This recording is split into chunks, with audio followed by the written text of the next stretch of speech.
Good morning, everyone. Hopefully everyone is having a wonderful morning this morning. All right, just bear with me, guys. I'm just checking to make sure that we are live on all of our platforms.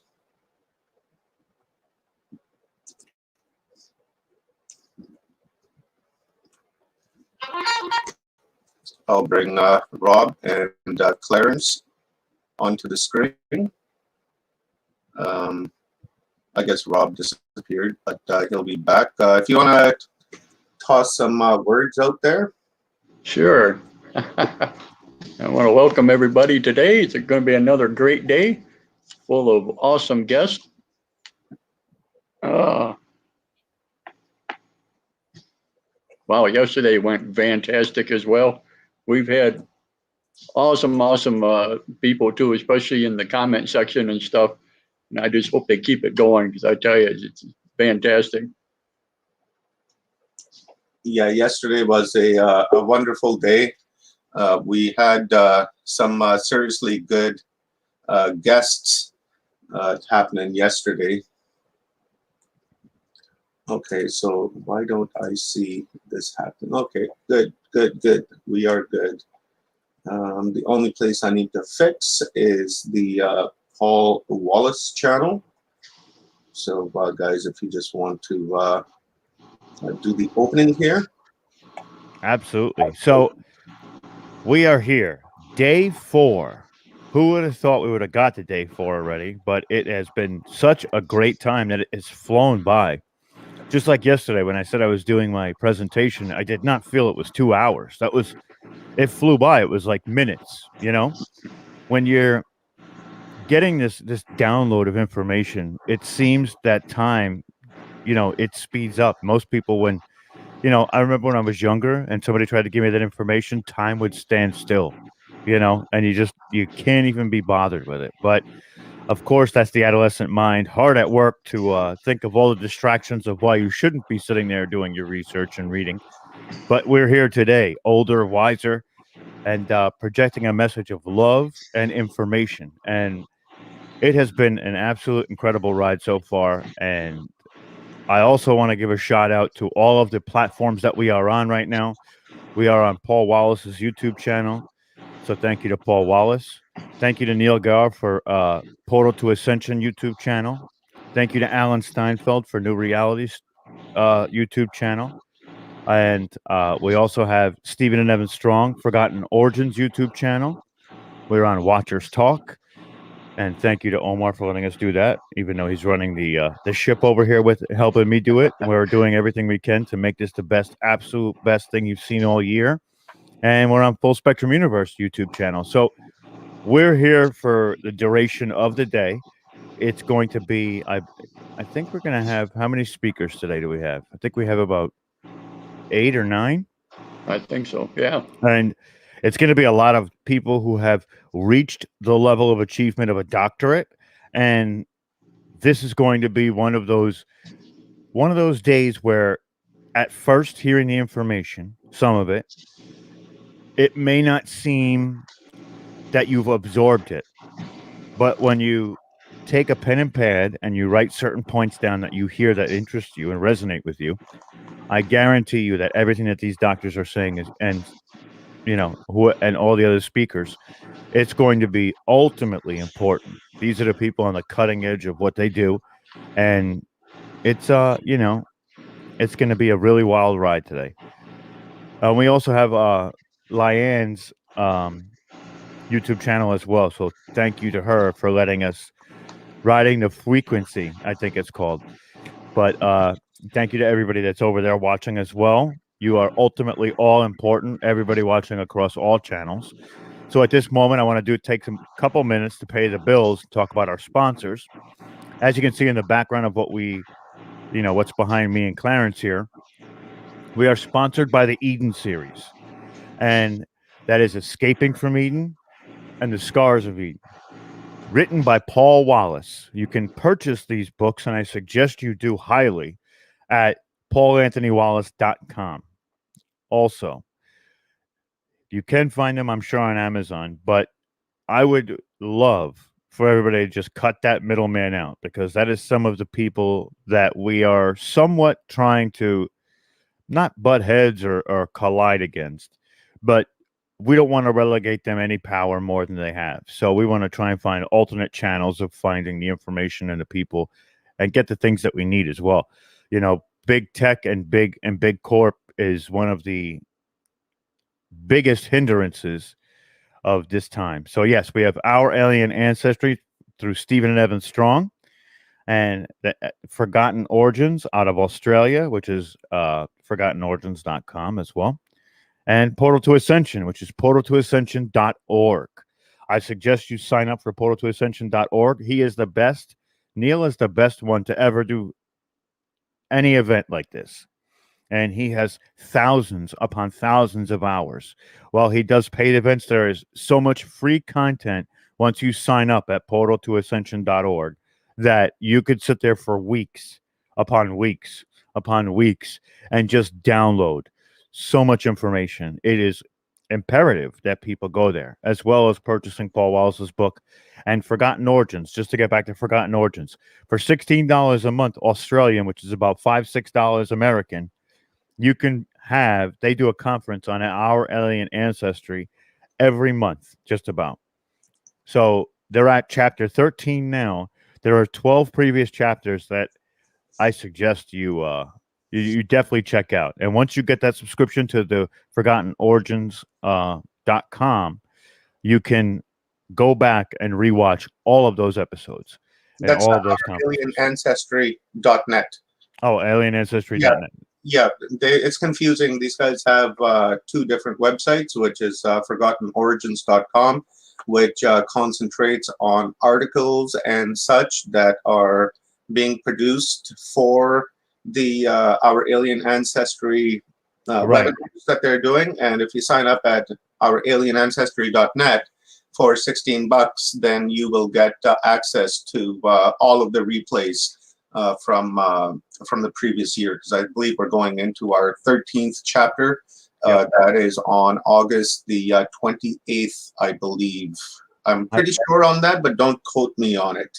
I can only imagine what this one's going to have. I mean, I've seen the last 4 or 5 and starting to go back and look into it myself, and it was amazing. I mean, Paul Wallace was on one of the episodes. Stephen Cummings was on one of the episodes. So many people. With Leah Capitelli, what we had here yesterday, was on a lot of them, and Stephen and Evan Strong. Their information has a timeline, and their timeline, especially, it's not just a timeline of how it was, where it came from. It's also a timeline of how they figured the information out. So it makes it a little bit more fun when you're able to follow their journey, right? And we also have a book that's available on Amazon called Making Contact, and that's Alan Steinfeld, one of the gentlemen that's letting us stream to new realities, which is his YouTube channel. This gentleman has been doing this kind of work for upwards of 30 years, 40 years, right, Omar? Yeah, very, very long time. Alan is a steadfast researcher, a beautiful human being. Yes. And well connected with the ufology community, within the conscious community, and just a wonderful human being altogether. His delivery is very nice. I love the way he interviews. I love the way he thinks. And also, Alan just published his book called Making Contact, and that is available on Amazon and Barnes and Noble, and pretty much any bookstore that you can think of. It will be there. So check that out. Huge kudos to Alan Steinfeld. I believe he is on today. Let's quickly go through the schedule. Rob and Clarence, here, let me toss myself up on the camera. I'm just being shy. Yes. It's early morning, and I don't have my hair done yet. So today's schedule is we're going to start off with Michael Feely. Remember, we were talking about this yesterday. I can't quite recall. Someone asked about Jesus, whether Jesus is real or metaphoric or is just a story. And Right. I had mentioned that Michael Feely will be on this morning, and we will ask him that question. I kind of know the answer already, but it's better to hear it right from the mouth of the author. And then we have Dr. Joan of Angels, who's going to be interviewing Mara Colby and Sona Tandon on plant medicine. And then Dr. Reverend Joan is going to be giving us a download at 10 o'clock after her interview. And then at 11, we have Dr. Smear Osmanovic. And then at 12 o'clock, we have the great Brad Olson. And then at 1 o'clock, we have Aubrey Rose Lewis. And then at 2 p.m., we have Dr. Sasha Lesson and his beautiful wife, Janet Lesson. And then at 3 p.m., we have Dr. J.J. Hartog and Dr. Desiree Hartog. If you guys recall, they are the authors, or Dr. J.J. Hartog is the author of Keys of Enoch. And just wonderful people. I love listening to them. And then they're going to be interviewed by Alan Steinfeld. And then at 4 o'clock, Alan Steinfeld will give us a presentation. And then we'll close the day off with Valerie Burrow, who's going to be interviewed by Stephen and Evan Strong. So today's day looks pretty solid. And, we have a backup here. And I hope that I can, squeeze some time out of today. And if not, then, we might close at 7 p.m. because I got a message this morning from our lovely, beautiful friend, Nori Love, who requested that if we have some time, if we can bring her back, she would love to retell the story that she was saying yesterday and go into further detail. So I was like, okay, no problem. Let me see if we can find some time. And if we can find some time, well, damn it, we will make some time. If not today, we have it tomorrow for sure. Oh, Yeah, absolutely. Yeah. Yeah, exactly. I love Nori. I just love her energy, and I just love the message that she gives. So definitely, we will make some time for her either today or tomorrow. But keep an eye out on the space for Nori Love, guys. And now, with that being said, let's bring our next guest on. This man is amazing. I've read a lot of his books, and they're just like over the top here. And I've got to go back and read them several times in order to make some sense out of it. But Michael Feely is an incredibly smart individual. Let me just quickly read this bio. I'll just read one chapter because it's a little bit long. Well, not really all that long, but you know what I mean. We don't want to just sit here and read. I'd rather listen to Mike. Michael Feely is a former UK police officer and now ancient code breaker and spiritual life coach who has authored 7 paperback books, with others currently in writing, and several ebooks on various esoteric subjects, and is also a public international conference speaker who hangs up with David Icke at night and Global Radio contributor. He is currently adapting his work to cater to a younger audience and will soon have a series of children's books to teach our next generation many truths that they are not being taught elsewhere. Michael has appeared on Edge Media TV, The Moore Show, and has featured on Strawman, The Nature of the Cage, and Elstree Studios independent documentary, and also Iconic TV, where Michael just shot a documentary with David Icke and Garth Icke, sorry. Michael has also appeared on America's largest radio show, Coast to Coast, with George Noory, what a legend, as well as on Midnight in the Desert with Tim Weisberg, which used to be Art Bell's show. He has also appeared on the other side of Midnight Radio show with Richard Hoagland, the researcher who geometrically mapped out the Sidonian city on planet Mars. Michael has recently filmed and also presented a documentary series on Iconic TV, David Icke's channel, and has also appeared in an iconic film about extraterrestrial existence on Earth, also featuring David Icke and the epic Eric von Daniken. Michael is a multiple paranormal UFO experiencer and has personally experienced dimensional ports and opening up before him, emanating unorthodox crafts and numerous UFO sightings day and night, and has seen an ET being face to face, among many other personal close encounters of the third and other kind. All right. I could just keep on reading that, but like I said, I would rather listen to Mike. He is the Da Vinci of our time here, the Da Vinci Code Breaker. If you guys recall that movie, I don't know what that movie was called. Da Vinci Code, I think it was called. Yeah. right? Where Tom Hanks was going around breaking codes while Tom Hanks was reading a script and Michael Feely is not. Exactly. Yep. Michael's the Yeah, real deal. yeah, he's a code breaker. Michael and I, we've been working together for several years now and have developed a wonderful friendship and always love listening to Mike. So guys, I'm going to remove you guys off the screen and we'll bring Mike on. And we're about 15 minutes in. So Mike, I will give you a heads up at about quarter after 9 or about 10 after 9, and then we'll do 10 minutes for questions. Is that okay? Yeah, that's all good. Thank you. Good. Okay, wonderful, Mike. So I'll remove myself off the screen and just let me know. Oh, let me add Clarence back on here. And Clarence, just stop your cam and mute and just don't leave the studio just in case we need to jump in or anything like that. All right, Mike, there you go. The stage is yours. And please let me know when you want me to add your presentation. Yep. Please go ahead and add it now, and I'll continue from there. Thank you. Just let me know whenever you can see it.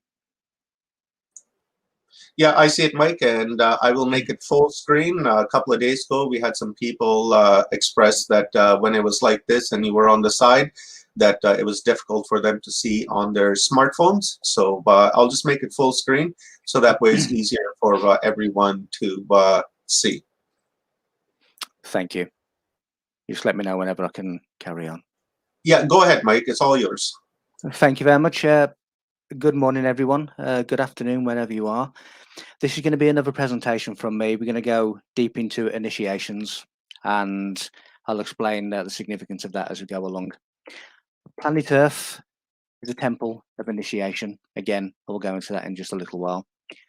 At some level of our being, we all possess the Hall of Records, which is the frequency of knowledge.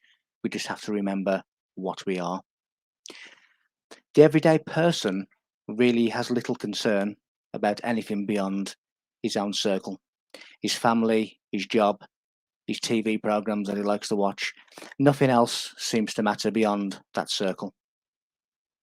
But of course, this leads to an imprisonment. It leads them to potentially be deceived and tricked and manipulated by those who understand reality, those who understand the great beyond. People are hypnotized. They're hypnotized by their TV, they're hypnotized by many, many different things in our reality today. Even in churches, when we see the rose-coloured windows, it is an altered state of perception, an altered state of reality. The world is codes, and I shall let you into some of them deep, deep codes during this presentation. What is not in your awareness cannot possibly be known by you. So the idea of this conference and this talk and other talks today is to put things into your awareness so that they can actually be known by you. We live in a capped reality inside a timeline that has been manipulated. Our reality is not what we think it is. It is an illusion. It is somebody else's reality. This keeps us in a continuous cycle that we can never seem to get out of the routine of that cycle. The Egyptians alluded to this with the 23.5-degree tilt of the pillar, the jet pillar of Osiris, the spine of Osiris. It is telling you that the moon keeps the earth at a 23.5-degree tilt. This is what gives us the seasons, the warmth to inhabit the earth, the oceans, but it's also what gives us the cycles. When we always get promised tomorrow you will do this, next week you'll win the lottery, so on and so on, it is forever keeping us in the future. And that is keeping us like the carrot and the donkey, always looking externally for something that is always internal. People do things that they have no awareness of what it is that they're doing, such as the handbags. When you look at the ancient world, they always carried this mysterious handbag. So what is this mysterious handbag?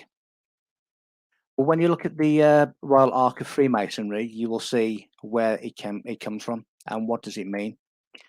Well, it is really the first 6 signs of the zodiac. It is the gateway of life, the top, the apex of that arch, The heavens is Cancer, which is the gateway of life. It's the etheric realms to the material world. Now, Capricorn is obviously the opposite at the bottom of the circle, which gives you death, which gives you the winter, which gives you Saturn, Satan, etc., etc. It is the arch of heaven, giving you certain star positions. And as we see here, the six signs at the top of the zodiac. The archway takes us from the consciousness of natural man within natural restrictions to exaltation in flesh, making us a supernatural, unlimited consciousness. Here we see where time and space are anchored into the earth. Here we see Wembley Stadium in London, which has the same Masonic archway. And we have the archways of churches, which are telling us the same thing. As I said, at the bottom of the arch, we have Capricorn, that's the horn goat, the Capricorn, the winter. The devil takes you, that's when things tend to die during the winter. So, do you want to know what it is? When we look at certain symbols, we see the anchor, we see the ankh, we see the ankle. What is it telling us? It is telling us that it stops us from drifting away from our focus. It stops us drifting away from the shore of spirituality, the shore of knowledge. When we look at the word self, and self is important, everything is within thyself. When you get the word self, the two middle letters are EL, which originally meant God, so therefore God is within self. When we start to realize this and when we start to understand our reality and what we're all about and our true potential and who we really are, it expands our bandwidth, it expands our awareness, it expands our knowledge frequency. Now, a dimension that we all live in is a means of organizing different planes of existence according to a vibratory rate of that which exists. Each dimension has its own set of laws and its own set of principles, and it is specific to the frequency of that dimension. All the dimensions interpenetrate and exist in the same space. Some of that multidimensional consciousness gets projected into a physical body so that it can identify with matter. That is what we are. Now I'm just going to move on to the famous Nazca lines. What are the Nazca lines? You see them all over the world, not only in Nazca, but this is a picture in Vancouver in Canada. They are the convergence of sound and drawing. It is known as a cross-modality information transfer, and it is the convergence of auditory information, which is language. So we have the combination of sounds and images, which gives us the original language. Now, this is how sound creates pictures. Certain frequencies create certain images, and that is exactly what we have in crop circles. That is exactly what we have in the Nazca lines. So a cross-modality information transfer is when acoustic signals, when they are on acoustic hotspots, are transformed into symbolic visual representations, in other words, pictures. It also demonstrates a symbolic thinking, which shows a higher degree of intelligence. When we can think of things that are not physically present, it sets us apart from other species. It is really an initiation of contact. Symbolic thinking became a possibility for humanity around 100,000 years ago, when at a time of major genetic reorganization. Sound, DNA, pictures is pinnacle throughout religion, throughout Nazca, throughout Peru, throughout all of these things. So because we had this ability 100,000 years ago, the likes of the Nazca lines could at least be 100,000 years old. This is a 22-kilometer runway up mountains, which clearly is a landing site.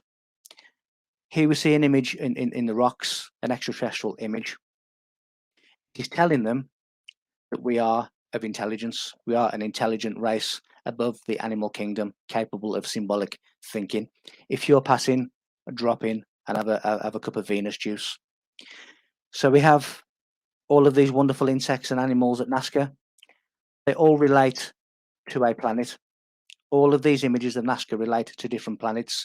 Spiders, birds, all of the things that you see in Nazca relate to a certain one of these planets. The lion, the Lion's Gate, which ironically is today, is a gateway to the stars. And here we see a massive symbol of that gateway. It's our spiritual nature. It is our fire. It is the Lion's Gate. It is Leo ruled by the sun. My reality, compared to many other realities or the realities of many people that I exist around, is very warped, is very different. I look at things very, very differently and see different things to what most people see. In 2009, I was given a golden key in my mind's eye, and it took me a while to work out the significance of a golden key. But it is highly significant, and I will tell you how.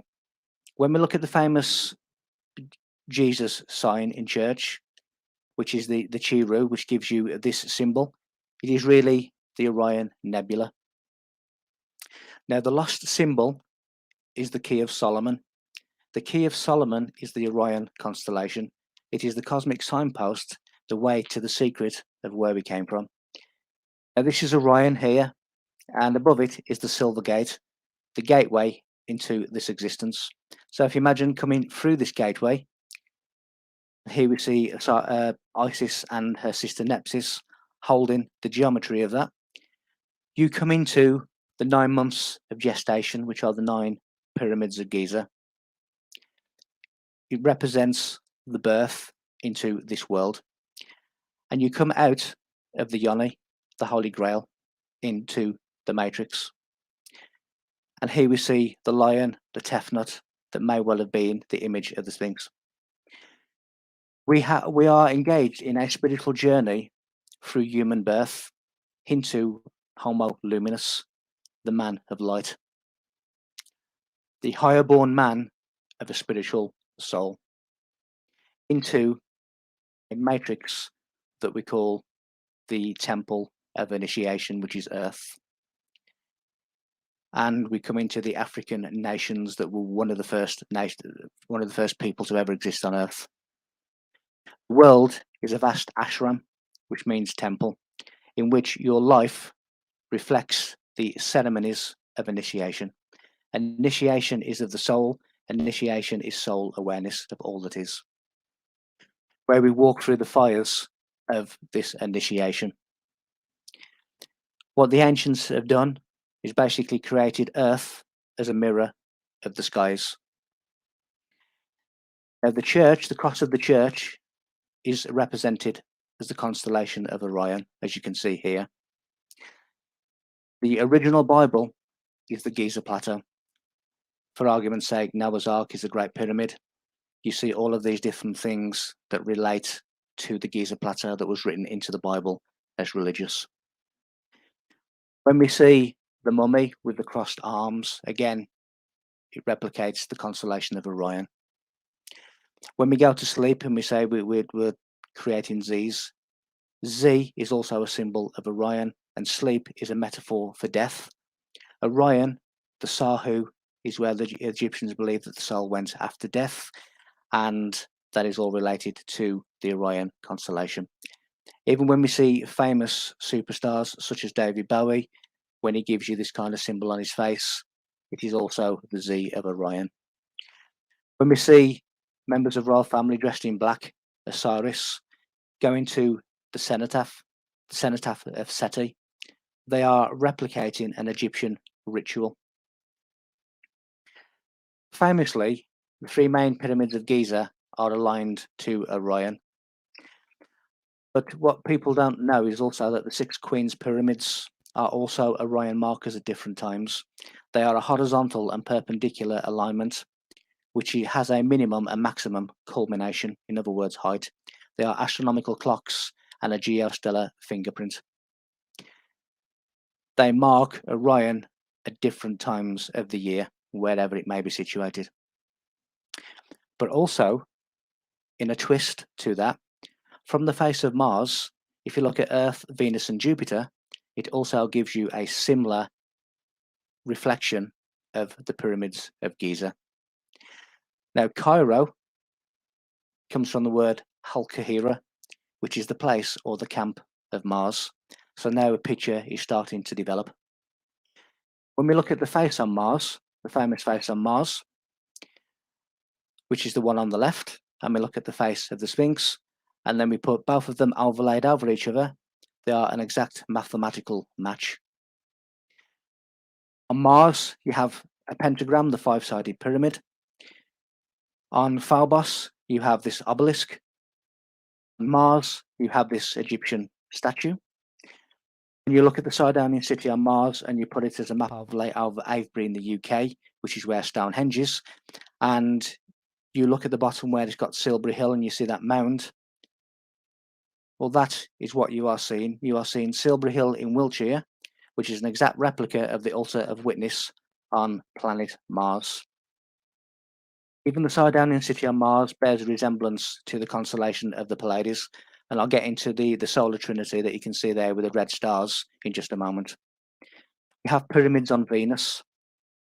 These are the obelisks on the moon in the Ocean of Storms.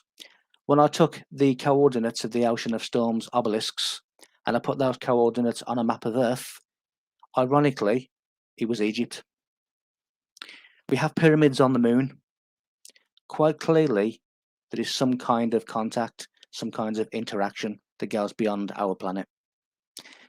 There are also many longitude and latitude coordinates as a navigation system between the planets and off-planet monuments. I'll go into this in detail in other talks, but suffice to say, there are mathematical coordinates within the famous monuments on Earth, the famous monuments off Earth, and they all have a geometric mathematical alignment. So going back to the 6 small Queen's pyramids, the horizontal alignment, which is the minimum culmination of the Queen's pyramid, indicates 10,500 BCE, which was the end of the last ice age. The perpendicular alignment, which is the maximum culmination of the Queen's pyramid, relates to the year 2500 CE, which is yet an unknown event. So what is it warning us of? There is no blueprint ever been found for the creation of the pyramids of Egypt. And that's because they're in the stars. We won't find them on the Earth. Now, when you look at the Grand Gallery of the Great Pyramid and you see the sunlight that looks like a tower, if you take that to masonry, if you take that to the layouts of certain significant landmarks, you'll see that it is a correlation. Here, again, we see the Washington, D.C. monument, 33 degrees arc, and it points towards this Ra star, this blazing star, which is one of the 3 salt trinities that I'll go into in just a moment. We see it here in Egyptian circles as the star of the gods, which is exactly what the obelisk is. It is a star marker to the star of Ra. Here, we see that solar trinity replicated in Rome, in the Vatican, where we can see the 3 different obelisks that represent this solar trinity surrounding the Pleiades. Continuing with the theme of keys, this is an aerial view of the Vatican City, where you can clearly see it is a key. Golden key is the gate of God, and the silver key is the gate of man, where souls come into this reality. Therefore, there's no coincidence that we have a Golden Gate bridge in San Francisco. So when the human, that symbol is purified and all earthly pollutions begin vibrating in unison with the male, then we get the Pythagorean tetrasis and it becomes the heavenly man. This symbol is also extremely relevant when we get to Orion and our position here on Earth. Orion is the holy grail of the skies. It is the chalice of the skies. And when we look at Holy Communion, the wine of the Holy Communion is menstrual blood. It was the drinking of menstrual blood and the drinking of semen which formulated the original Holy Communion. So here we see, as above, so below, when you can see this chalice, this womb, replicated by the pyramid and the solar trinity of the Pleiades. Here we see the Tau cross. Tau comes from Taurus, but it also gives us taut. So we have Taurus, taut, the Tau cross. Then we just add a little bit and we have the key of Solomon. We also have Holy Grail.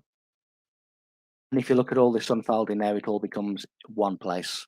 So here we see the solar trinity. Here we now see the Star of David. Here we see the Tau Cross. Then we get Orion appearing. And then we get the Key of Solomon. Everything is all within the hourglass, the funnel of knowledge. The hourglass, as I'll go into a little bit later, as it comes through the solar trinity into the Great Pyramid, it is the sand of time, the funnel of knowledge. When we look at the likes of sacred hieroglyphs, most people think that the secret, the message is actually in visually observing them. The secret is in touching them. When you touch hieroglyphs, there is a connection and an exchange of energy and frequency and knowledge between the codes of the ancient creators and also the soul of the person who's touching them. Knowledge is buried within us sometimes for thousands of years. It takes us through genetic lines, it takes us through genetic codes. At some point, whether it be this life or the next, you will remember that knowledge. The path of initiation is the lion's path. And this is a phrase from a priest in the Edfu temple. I am a priest knowledgeable of the mystery, whose chest never lets go what he has seen. In other words, they keep this information secret. The Bes or the Besu is when an initiate has seen the hidden image of the deity or the face of the deity, triggering a secret experience. It is known as the secret of secrets. But this has also happened to me. The fourth initiation is known as sacrifice. So this is where we get the complete metaphor, the complete symbol of Christ on the cross. It is talking of the fourth initiation. So when man comes into this reality, we become the cubical city, we become the cross. The body is the cross. And it opens out into 6 cubes. Number 6 is the number of man. This is how man becomes the cross. When you have outstretched arms and straight body and straight legs, man becomes a cubical city, man becomes a cross. And it is also the 5 wounds of Christ, the 5 senses. The pentagram is the symbol of microcosmic man. If you wish to understand the universe, if you wish to understand nature, you need to understand yourself. When we see the pictures of the lion, such as this one, it represents the mystery school of the masters, the God-realized masters on earth. And Judah, the tribe of Judah, means lion. Judah means lion. From the tribe of Judah, we are told that Christ came. Christ is the soul. Christ is the divine mind. It was never ever a physical man. He represents the divinity, the divine mind, the fire of initiation, the soul within us. The Lion of Judah shall break every chain. Well, there's the Lion of Judah, and there's the unicorn with its chain broken. What does the unicorn represent? The horn of the unicorn represents the energy and the power of the third eye, of the cosmic connection, of the sacred knowledge. Our Father who art in heaven, when you translate that into an esoteric meaning, it means the knowledge inside our head, inside our mind.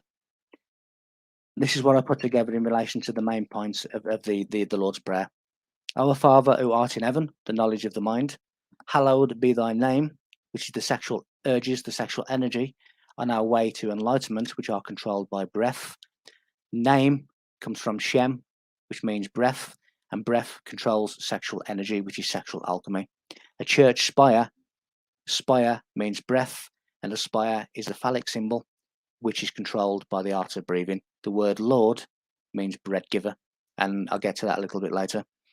Give us this day, which means Yom, which means a period of light, not darkness, not ignorance, but the light, the enlightenment to see. Our daily bread is breath. Soul relates to the art of breathing. Forgive us our trespasses, as we forgive those who trespass against us. Trespass means to sin, which means to fall short of sacred knowledge, and forgive means to atone, to uplift. So in other words, lift those up who lack the knowledge. Deliver us from evil, which are the forces of devolution. Good is evolution, evil is devolution.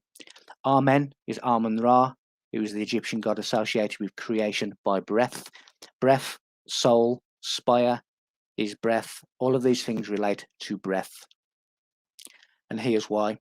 Bread and breath, the bread of life, the breath of life, coincides because when the yeast takes in oxygen, it replicates the respiratory system of the human body. Even the famous H blocks of the ancient world, H or HA represents breath, the breath of life.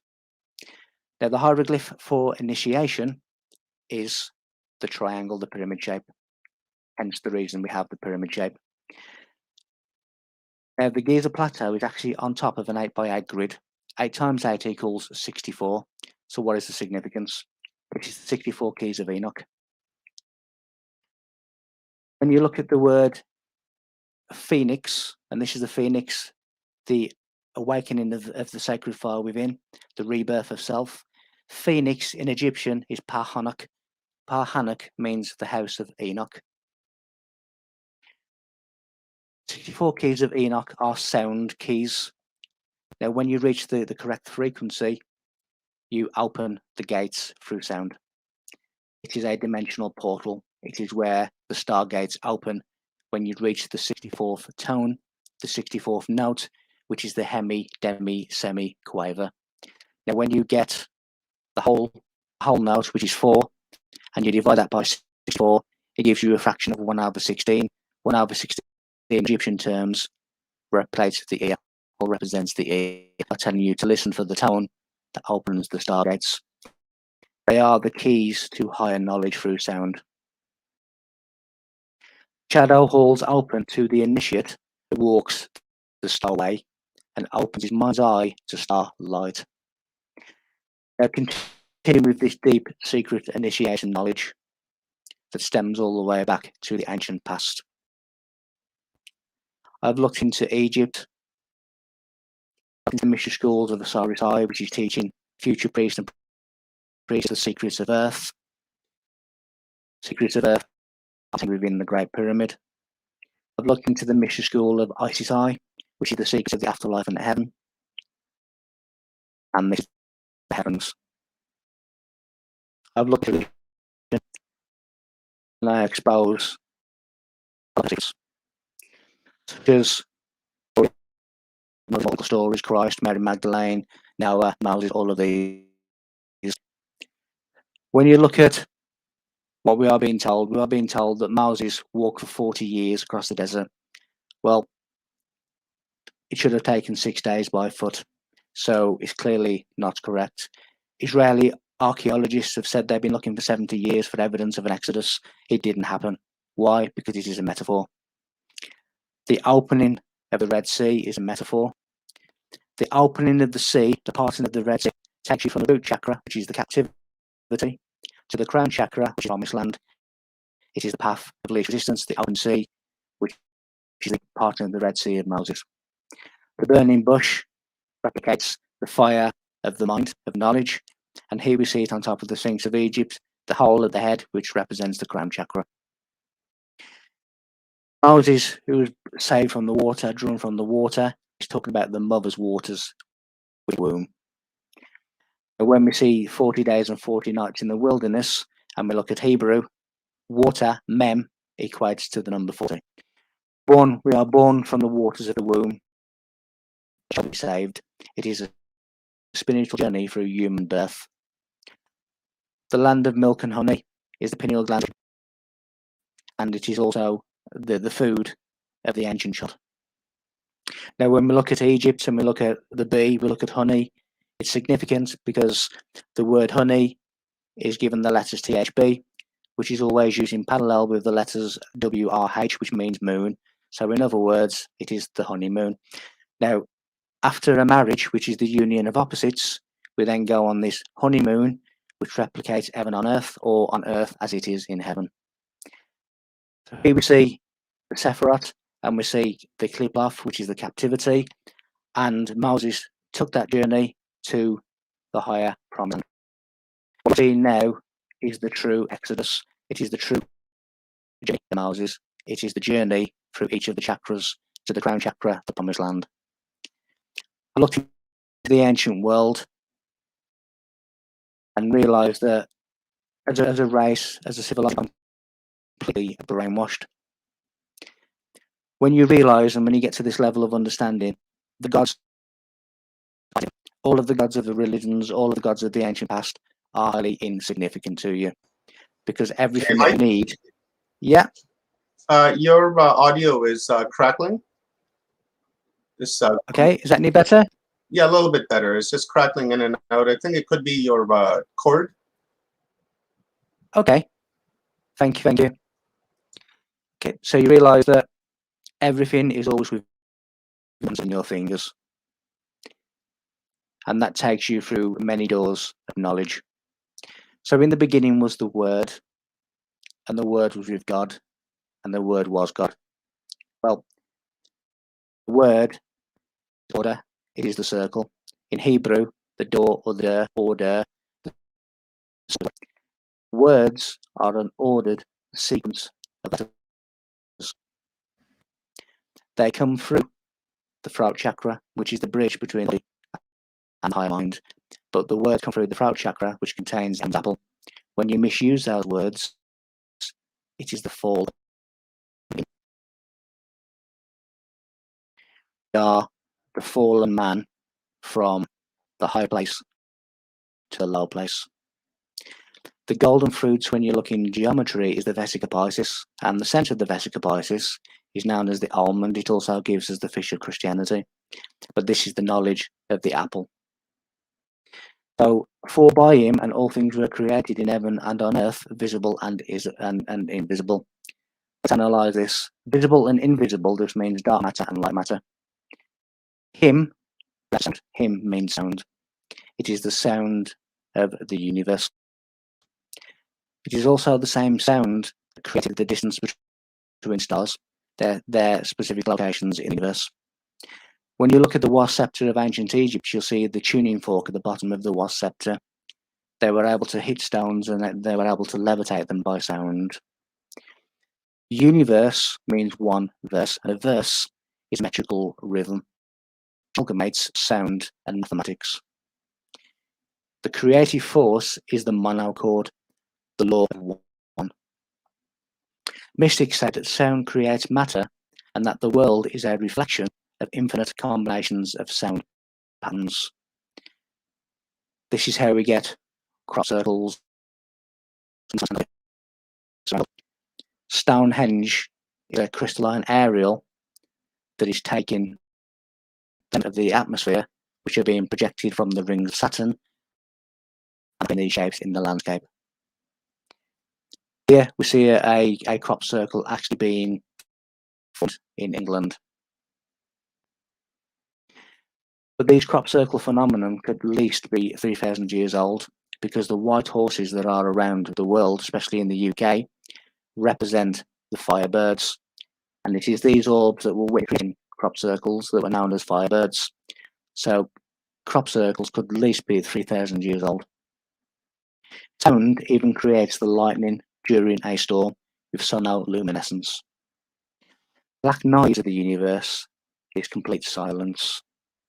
And the unseen dark energy is 68% of the universe. The energy is 32%. What is the significance?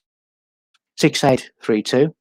When you actually juggle them a little bit, it becomes 2368, which is Jesus Christ in Greek. So when Romans tell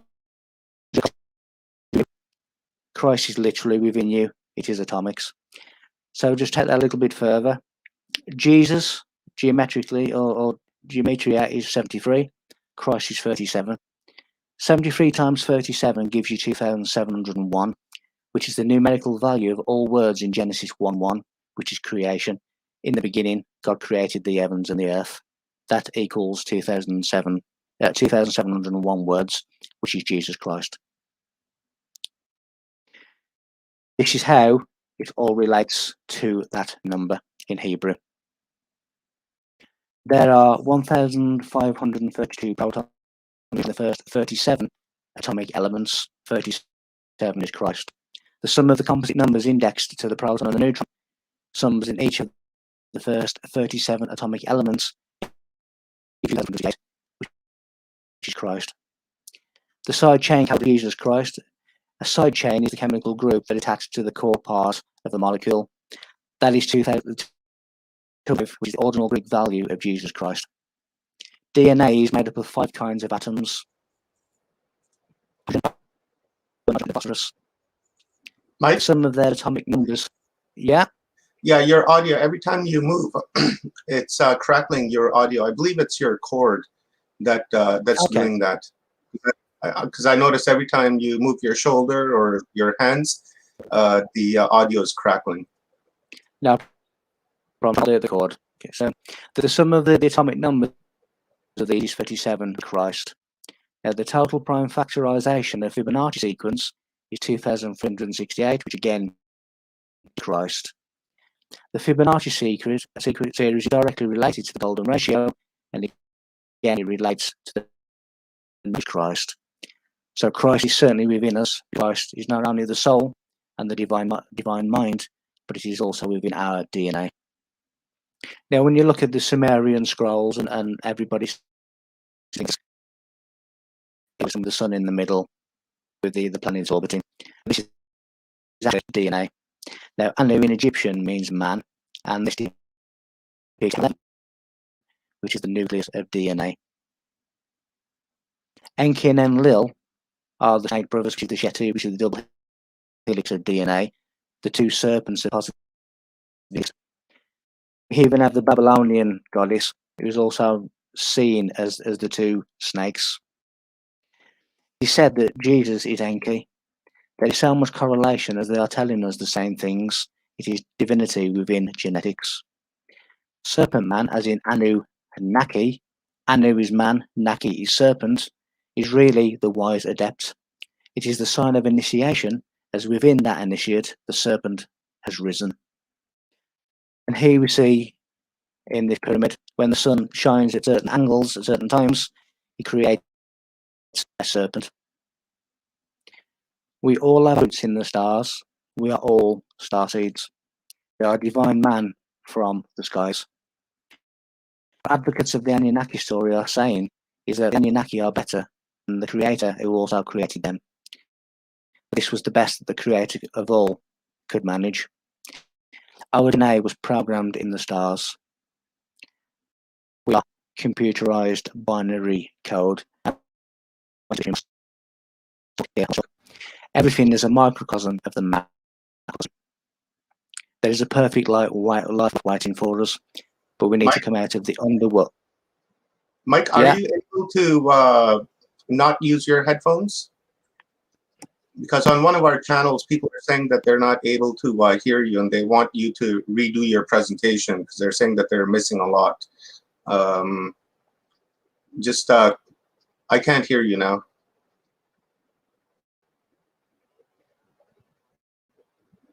Just hang tight, guys. We'll try to get this fixed for you ASAP.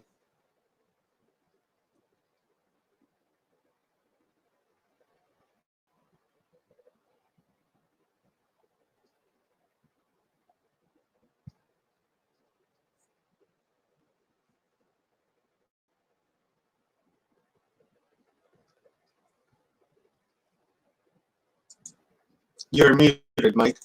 Maybe you want to unmute your mic. Unmute your mic, Mike. It's okay, guys. It happens. This is the no. You're still muted, Mike. On in the studio, just click on the unmute on the bottom.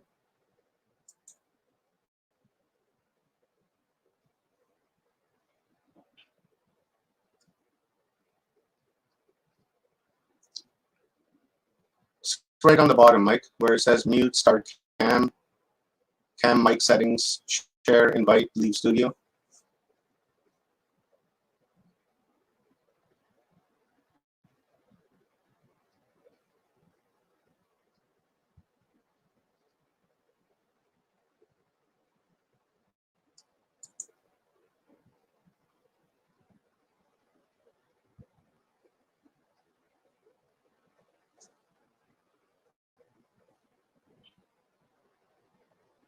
Now your share screen, you're sharing the entire screen instead of your presentation window.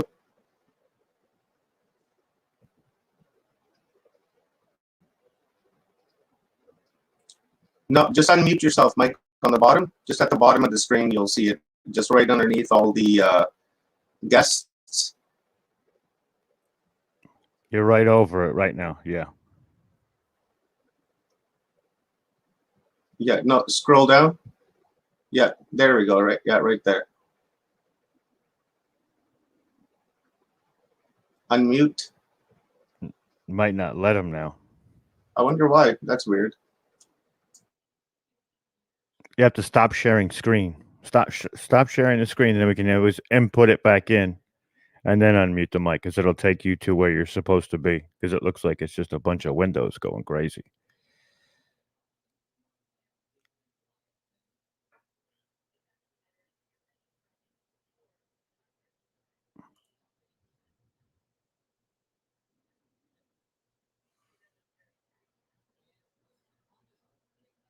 Go to cam and mic settings and make sure you have a mic put in there.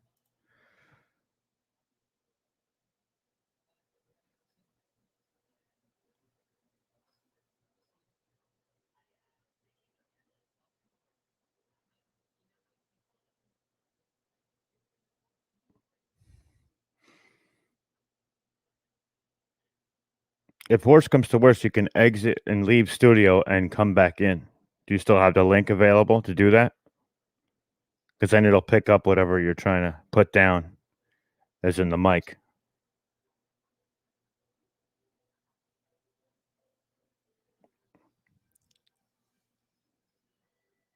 Okay, so just bear with us for a moment, everybody. We're trying to get this all figured out. You know, we want to make sure that everybody's getting Michael's message, and it's important. He does amazing work. So to miss certain things while he's doing his presentations, I understand it takes a little bit of context clues to catching up, and it's better to hear the whole thing for sure. For sure.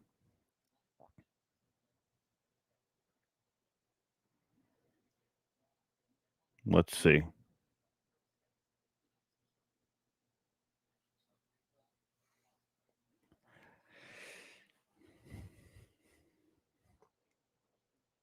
So, guys, it's been a wild ride so far. So here we are in the studio again, and it's day 4, and today is going to be quite a day. I'm particularly ready for, you know, Mara and Sona. They are incredible. They will be up next after Michael. They did a hell of a presentation last time at Seed, so I can only imagine what they're going to be bringing today. Also, Joan of Angels and Alan Steinfeld. I am pleasantly waiting for them as well. They are absolutely incredible at what they do. And Right. I'm back. Can you hear me now? It just wasn't letting me unmute. there you go. Can you? Excellent. Should we try again from Yes, let's give it a go around again. I'm going to mute where I am? myself and get off the screen we so go. you can do your thing. Okay.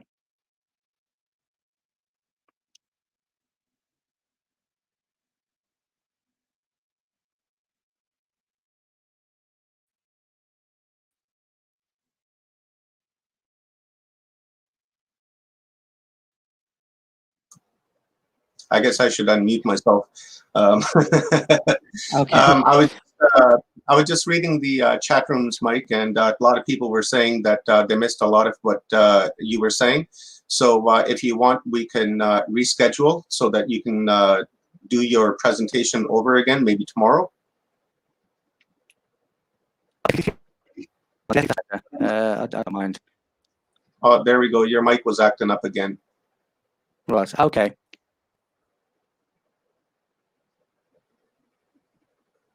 Yeah, that's weird. I wonder why that's happening. Is your internet strong where you're at? Yeah, no, absolutely. There's never been anything wrong with it. Like, so Yeah, see, even when you're speaking now, even when you're speaking now, your audio is like really, really crackly. Okay. Strange. It could be the connection cord. Now I can't hear you at all. Yeah, now your audio is totally gone. I think you need a new mic set, brother.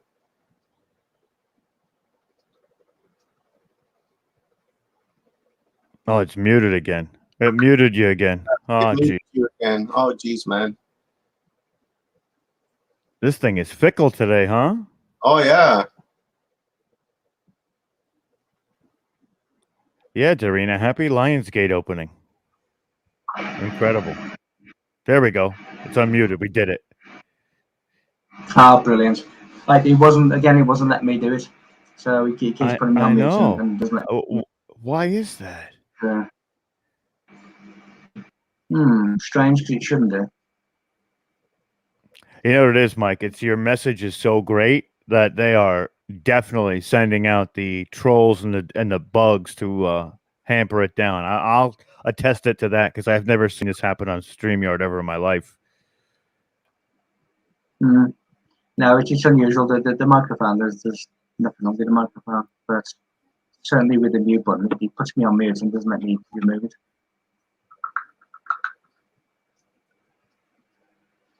So yeah, I can either carry on where we are and see, or we can do tomorrow or some other time. It's whatever's best for the day.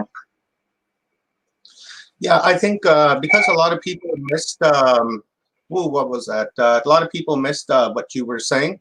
So I think it would be best if we rescheduled for tomorrow morning, probably about the same time, and then we can redo it, because the information that you're sharing is good information, but people just didn't get to hear what you had to say.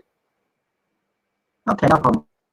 Well, then I'll message you on Facebook and we'll arrange a time, and then we'll do it tomorrow and see if you have any better luck. Okay, cool. I'm just looking at the schedule for tomorrow. So right after we're done here, I will shoot you some options on on Facebook to see what times work for you, because I know it's during the weekday. So we'll try to see what we can come up with. Okay, wonderful. I do apologize for that. I don't know what's going on or as to why, but we'll try again tomorrow.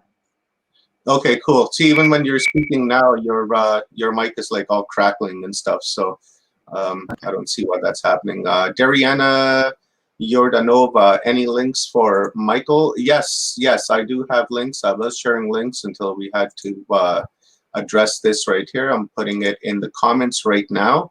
That is Michael Feely's website. Go check that out. I will share the website on the other platforms right away. Just waiting for Dr. Jones to show up to do the interview with Mara and Calvi.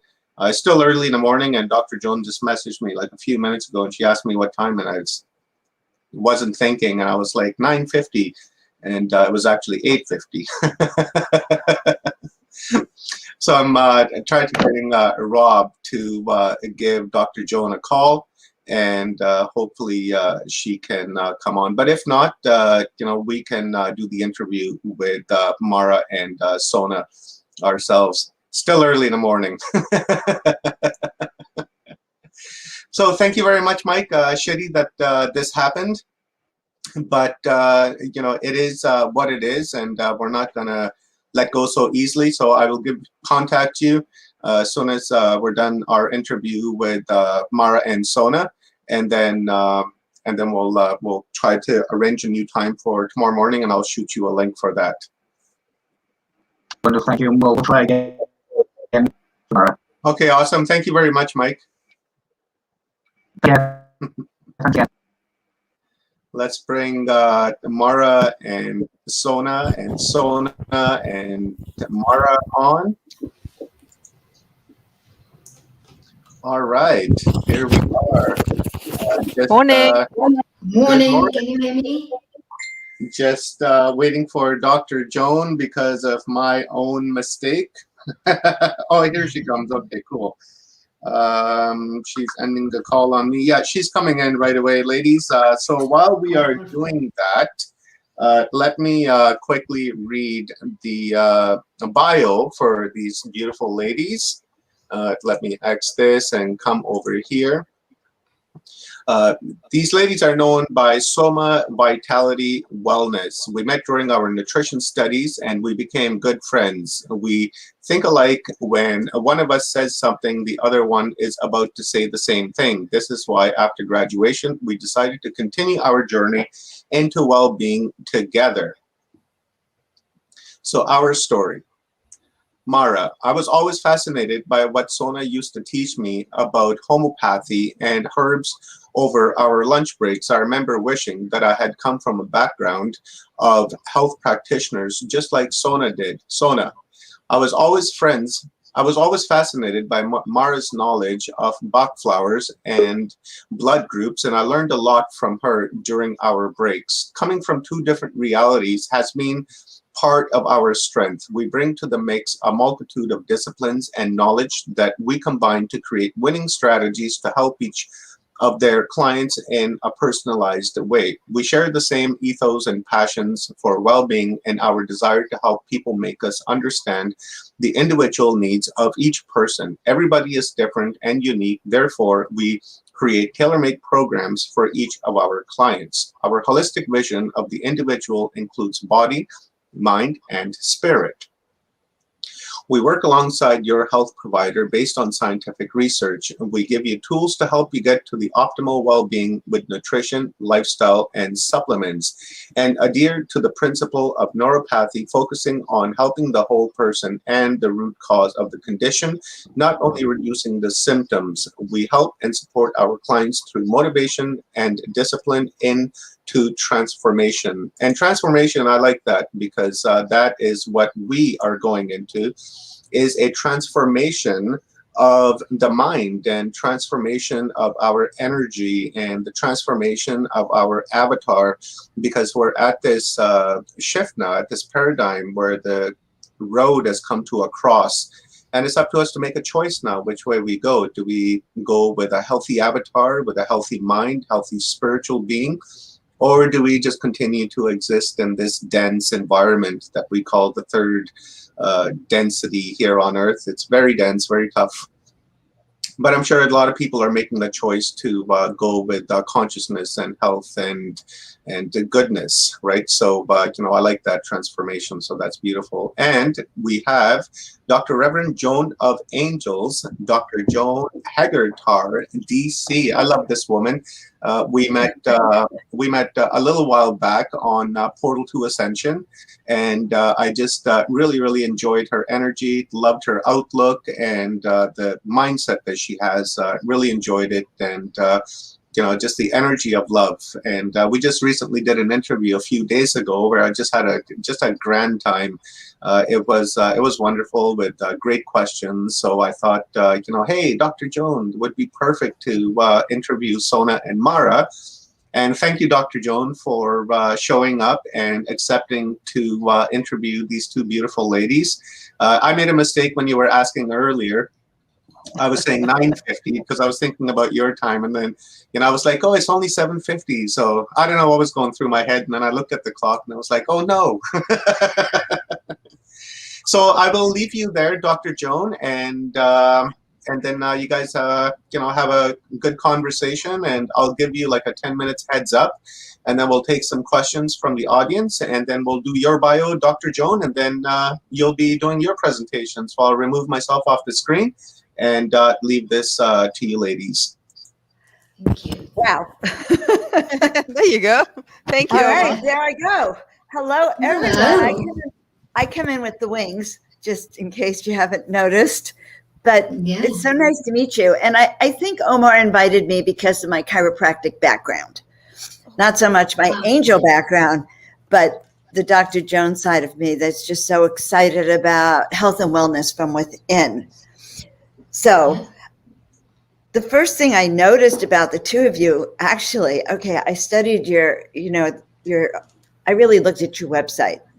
I love what you're offering. But the first thing I noticed is that you two almost look alike. I don't know if you did this on purpose, okay? But if I was a patient in your office and I came in and then one day I saw Mara and the next day Sona, if you did not have name tags in the beginning, I'd go, wow, maybe her voice is a little different, but So it's really funny you saying that, because we have a Yeah. picture, and on this picture, when we show it to people, it's like, oh, is she your sister? And she's, Yes, I had the Yeah. hardest time yesterday in the images, just trying to say, okay. Anyway, I'm so happy to meet you two, and want to hear Us more too. about how your practice is working in today's world. How are we dealing with things like COVID? What's well, let's start with that. That's on people's Yeah. minds more than yes, ever. So my philosophy is that health comes from inside the body. Absolutely. And how do you work with people to build up their immune system and their health and vitality? yes. So, Sona, do you want me to start? Or? Yes, yes. Yes. Any. Okay. Okay. Unless you say the same thing in the exact moment, which Yeah, will tell I me know. Yeah. Can I just say something, ladies? Yes. With the censorship that is happening on YouTube with our current situation, let's not talk about that like at all, because they'll shut our channels down, and Okay. we don't want that at all, right? So this censorship like really sucks, but Yeah. unfortunately we have to keep our channels up, because there's a lot of channels at stake here. There's like 7 or 8 channels, so let's just avoid the whole this yes. 2020 and going into 2021 like altogether. Thank you. Yes. Well, a Perfect. great reminder, Omar, that actually words have meaning, and truthful words have meaning too. Yes, yes, but Yes. we can still talk about how we can Absolutely. support and help people for sure. Yes. So yes, and So how you do you know, work with people? so yes, so we first of all what we do, we take the time to listen to them, and I think that that's what a lot of the time that's what's lacking in this world, to try to understand where a person is coming from, what their ailments are, and why. So what we do, one of our objectives is to find the root cause of their issue. So the root cause of their issue, bless you, can be Yeah. physical, can be emotional, but then it turns into physical. So that is very important for us. So we do take a lot of time, especially when we do our consultation. On the first one, we take about nearly 2 hours of questioning and trying to understand, but not just to see what they're saying to us, also to understand the words that they're using, because they're very important, to try to see if there is some despondency, if there are any emotions hidden behind that. So that's really important to us, and really we are looking to resolve, to help them with sorting out the root cause of their issue, but at the same time to reduce their symptoms. Because obviously, if you come to Yeah. see me and you have like a problem in your gut, and you're like, oh, do you know what? Yeah, it's nice for you to find the root cause, but I'm still having this thing every day. So, how can you do to help me to reduce it? So we help that as well. And so we don't just look at the physical aspect, but we look at the emotional as well, the mind and the soul. Everything needs to be in line, attuned, in order to, well, feel good. Yeah, like Mara said, a lot of our when clients, when they come, what they feel happy because they could talk to someone. In today's world, when they go to their GP or their practitioner, everyone gets 5 minutes. Okay, what are the symptoms? Let's quickly tell you. Take this medicine, and there is a lot of frustration inside. All the people. So the first thing is to listen to them, and that itself is a big help. And then coming and understanding the whole holistic way, their history, their the ancestral history as well, we look into, to look at the genetics or the genetic makeup as well. Then all these things, what are the medications they had, what from childhood till adulthood, what is there as of now, the lifestyle. And then we go through in detail what are the symptoms they are having each in each area, each system, each in their body, which helps them to understand themselves better, and they feel more that someone has actually taken time to listen as well, to get to the root of where the problem is coming from. So yeah, we also understand, if any emotional, lot of the problems, as we all know in the holistic field, that arises from the emotional issues as well, deep, seated emotional issues that has happened in the past, and a lot of problems are originating from that. So our goal is to understand all these things and then get to the bottom of the problem. I love that. That's very different than the medical climate, which is just about treating your symptoms. Yes. And It's a, doesn't. but oh, I'm sorry, apologies. No, go ahead. I was just saying, and that's the issue that we have as well, because when someone comes to see us, it could well be that they're looking for the magic pill. We don't have the magic pill. They are the magic pill. Oh, I We love are that. we are our own magic pill. So, if someone is looking for an easy way, well, we can help them. But there isn't something in the market that is, also because, the medical world, I'm not dissing it or anything, because it's there for a purpose and it's very important. However, it's more generic because, we are so many billion in the planet, and, one pill should fit all in their world. But in our world, one pill doesn't fit all. It's all personalized, it's all individualized. Yeah, absolutely. Yes. And That's it's how we do it. yeah. That's a big thing you mentioned, because that instant pill. When I used to have an active practice in Berkeley, people would come in. It was pain that would motivate people to do something, Yeah. right?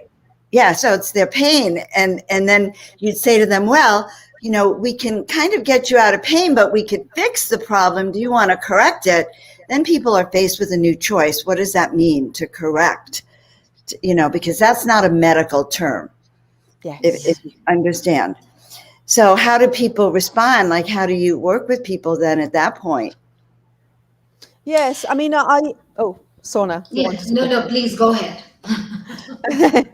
So it's obviously you need to make sure that the person doesn't get lost. That's why we are there, all the time to support them. When someone embarks in a, journey with us, we are there 24/7 for them, because we understand that there are a lot of changes that need to happen in their lives, and in their, the ways that they do things, the lifestyle choices, etc., etc. And it's all well and good to tell someone, yes, just go and have a few bunches of broccolis every day. But then if they say, oh well, okay, I don't know what to do with that now. Okay, you're telling me that, how can I implement it? And then they get frustrated. Well, I don't know. Oh, and then they just let it go. And they will then say, well, I tried naturopathy, but naturopathy didn't help me.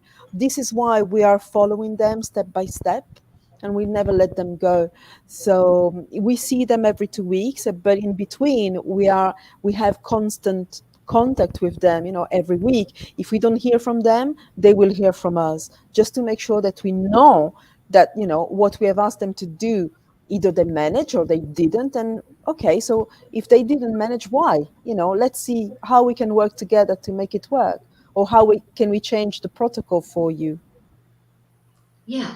And then I we mean, always, obviously we're getting, yeah. sorry, I was just going to say one No, last thing. We're getting to, the major thing, which is human contact. yeah. Right. Absolutely, thinking, holding the hands. We just don't. So, all our programs, we believe in not just dumping everything to them, because it gets overwhelming. Changing one's lifestyle, one's thinking, you just can't do it in one go. So, we have a step by step approach where we just ask them to change few things at a time, which is very doable, and then come back and see the results. And most of the time, when they change one thing in their lifestyle or what fix one problem, something, they can see the difference themselves. And that is what our approach is, step by step, instead of overwhelming them and just leaving them there.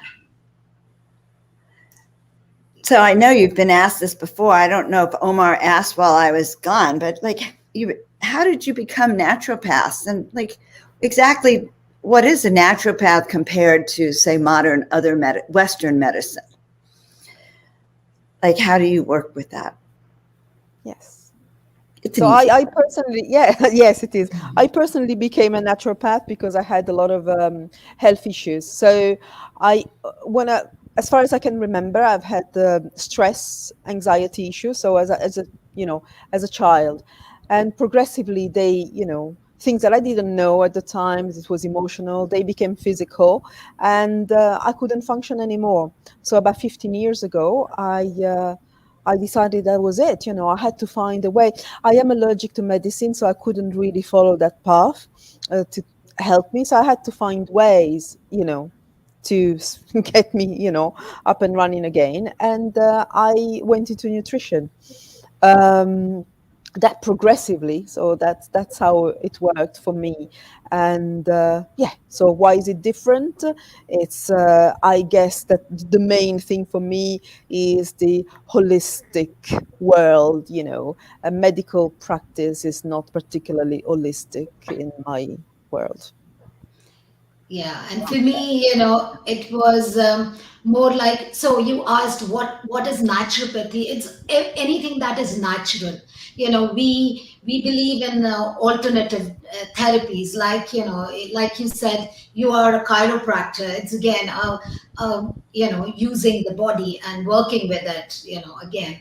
So all the therapies that alternatively, help us, it's all comes under natural well-being. And so it could be iridology, we work with the back flowers, homeopathy, supplements. So it's a mixture, for your well-being or everything. So even, if we feel that there is something that we refer them to a chiropractor or a different therapist, just so they get the holistic health. And so with my case, my father, I have come from that background. My father was a homeopath. I come from the family of medical people, so all normal doctors. And my father was a homeopath as well. So I come, the clashes, I've seen those clashes as well within the family of two. But it's funny to say that when you work together, when you work integratedly, you can really see an amazing results as well. So sometimes I feel it's not disregarding any particular science or any particular field. It's working together, what makes. And this is what we when people when in the doctor in the world, they feel that we are doing some magic. We don't follow the path, we are into something alternative, and we are doing, whereas it's not something, it's very holistic, it's very scientific proven. But when we work together, people can actually see the difference. And this is what nowadays, we have to integrate both these realities and come with a solution for people. Isn't there that saying, the doctor of the future will give no medicine? And Yes. it's true. So you work with remedies and treatments that have no side effects and that are Yes. not, quote, considered medical. How did your family, your medical family, feel about that? Funnily enough, in my family, we've been brought up with different, homeopathy together and herbal medication from the beginning. So even my brother, he's a doctor in hospital. And but when when he is sick himself, he will take all the homeopathy, together with his medicines. He will take homeopathy and herbal medicine and all these things together, to expedite the process. So it's funny, but sometimes there is, clashes, but we all know, we've been in that, and we do exist, and we see the difference when we actually combine and expedite our well-being and the recovery process in this. I like that. That makes sense. So your brother comes to you for help because when he knows he Yeah. needs to get his body well. Yes. And same, I have to go for because we both have a father who is a homeopath. So for our homeopathy, we have to ask him, okay, we are having this, what homeopathy we should be taking? Okay, so learning that. And then I come up with the nutrition and herbals, and then he comes up, okay, this is what, the medicine is for this is this.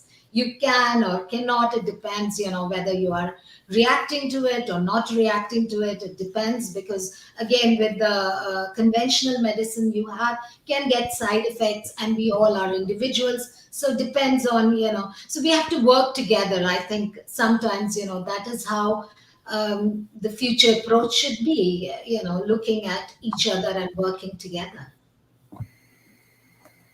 That's very fascinating. And also I love homeopathy. Let's talk about homeopathy. Are you both homeopathists? No, we are not.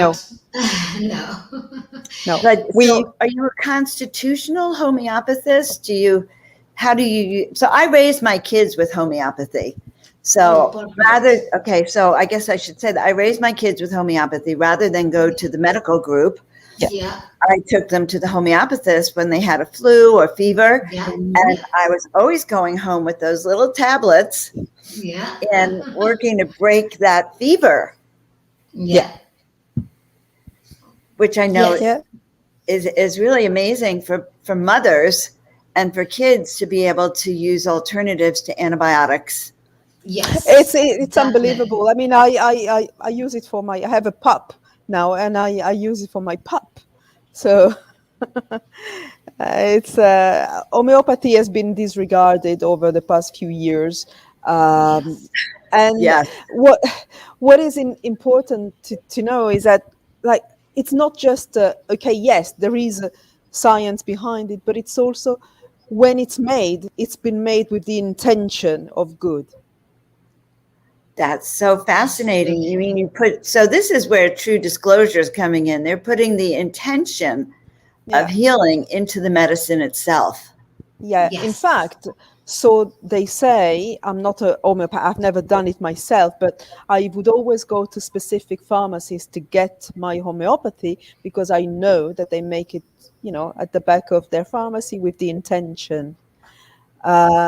Instead of going to a supermarket where, finding brands that are just made, I'm not saying that it's not working, it does work because I tried them as well. However, you maybe don't have that intention.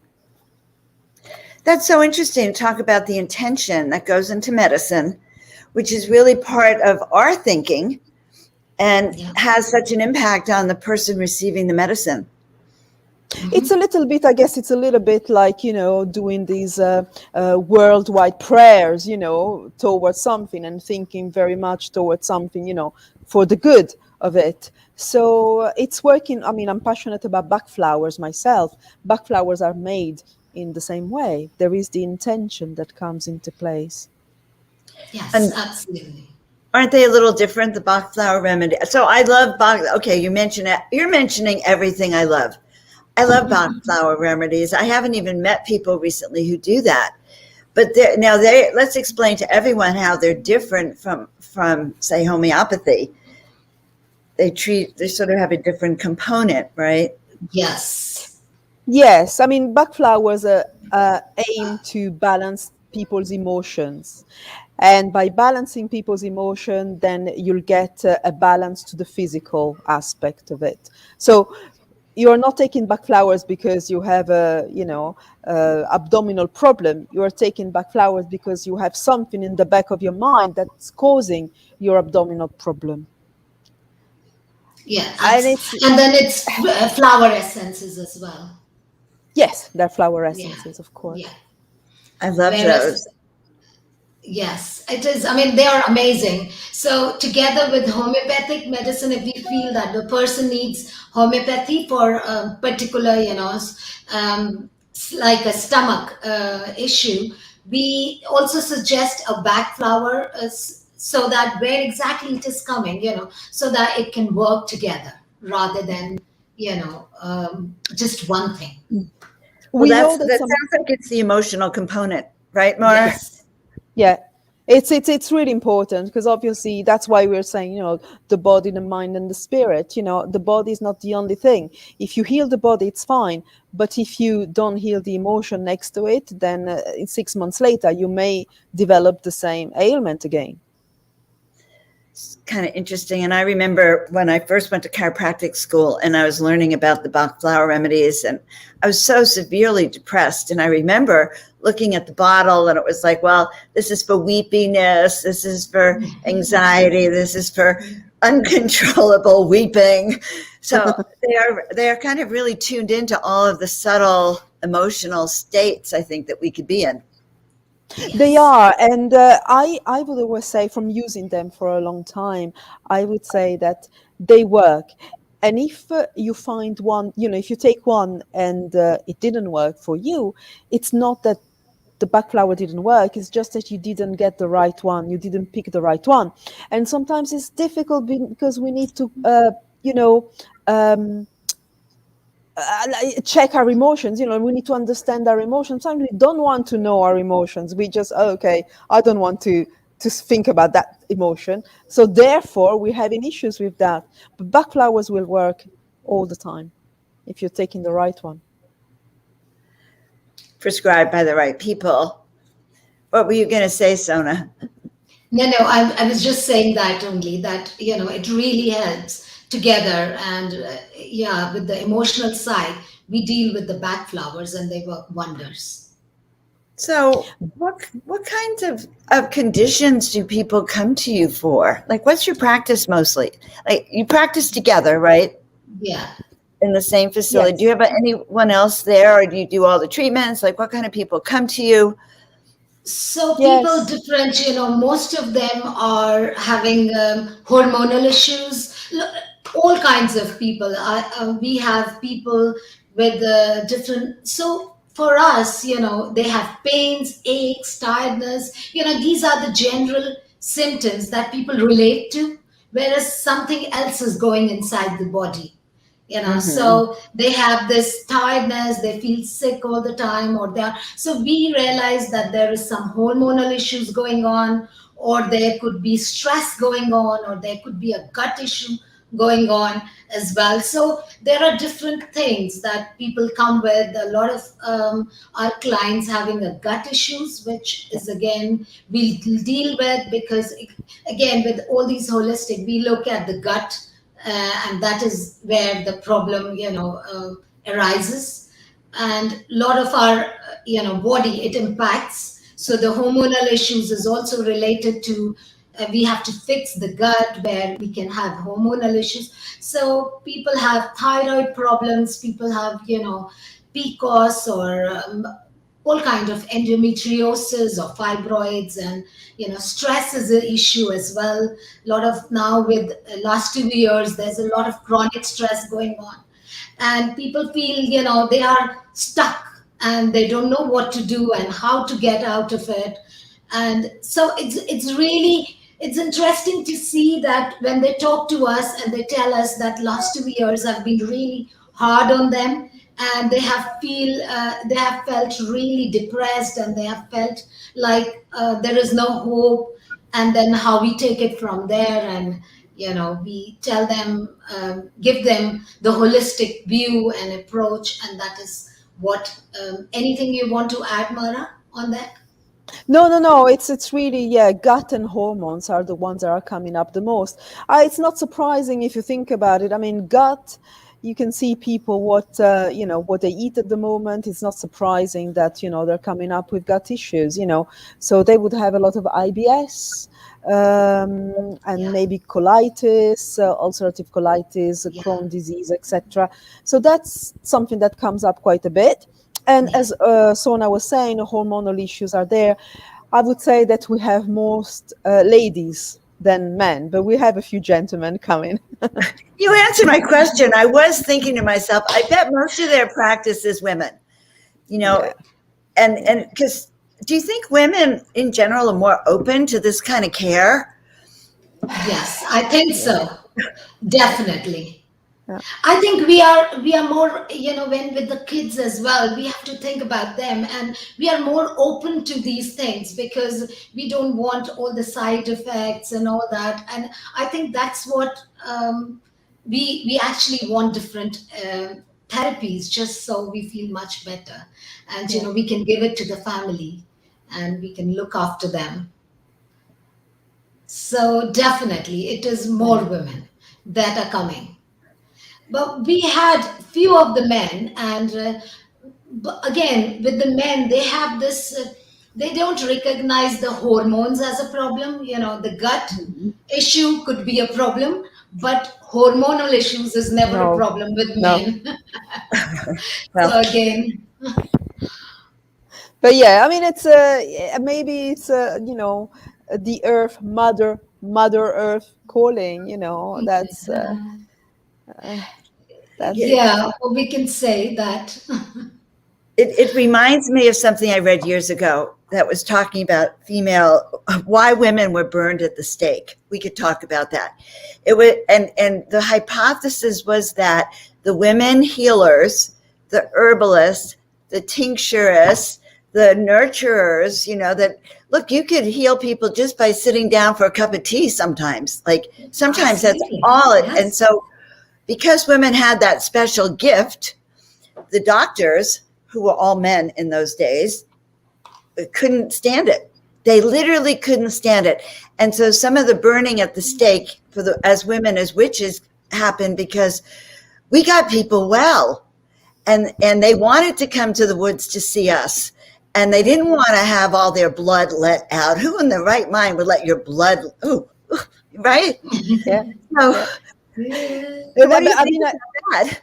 Yeah, I agree with you. It's funny enough, I was reading a book a few months ago, and yeah, they were talking about a bit of the history as well, in terms of herbalism, and at some point they started to see medicine coming up, like what we would call orthodox, modern medicine coming up, and they, in a man's mind, they could see that they were going to be able to make money out of it.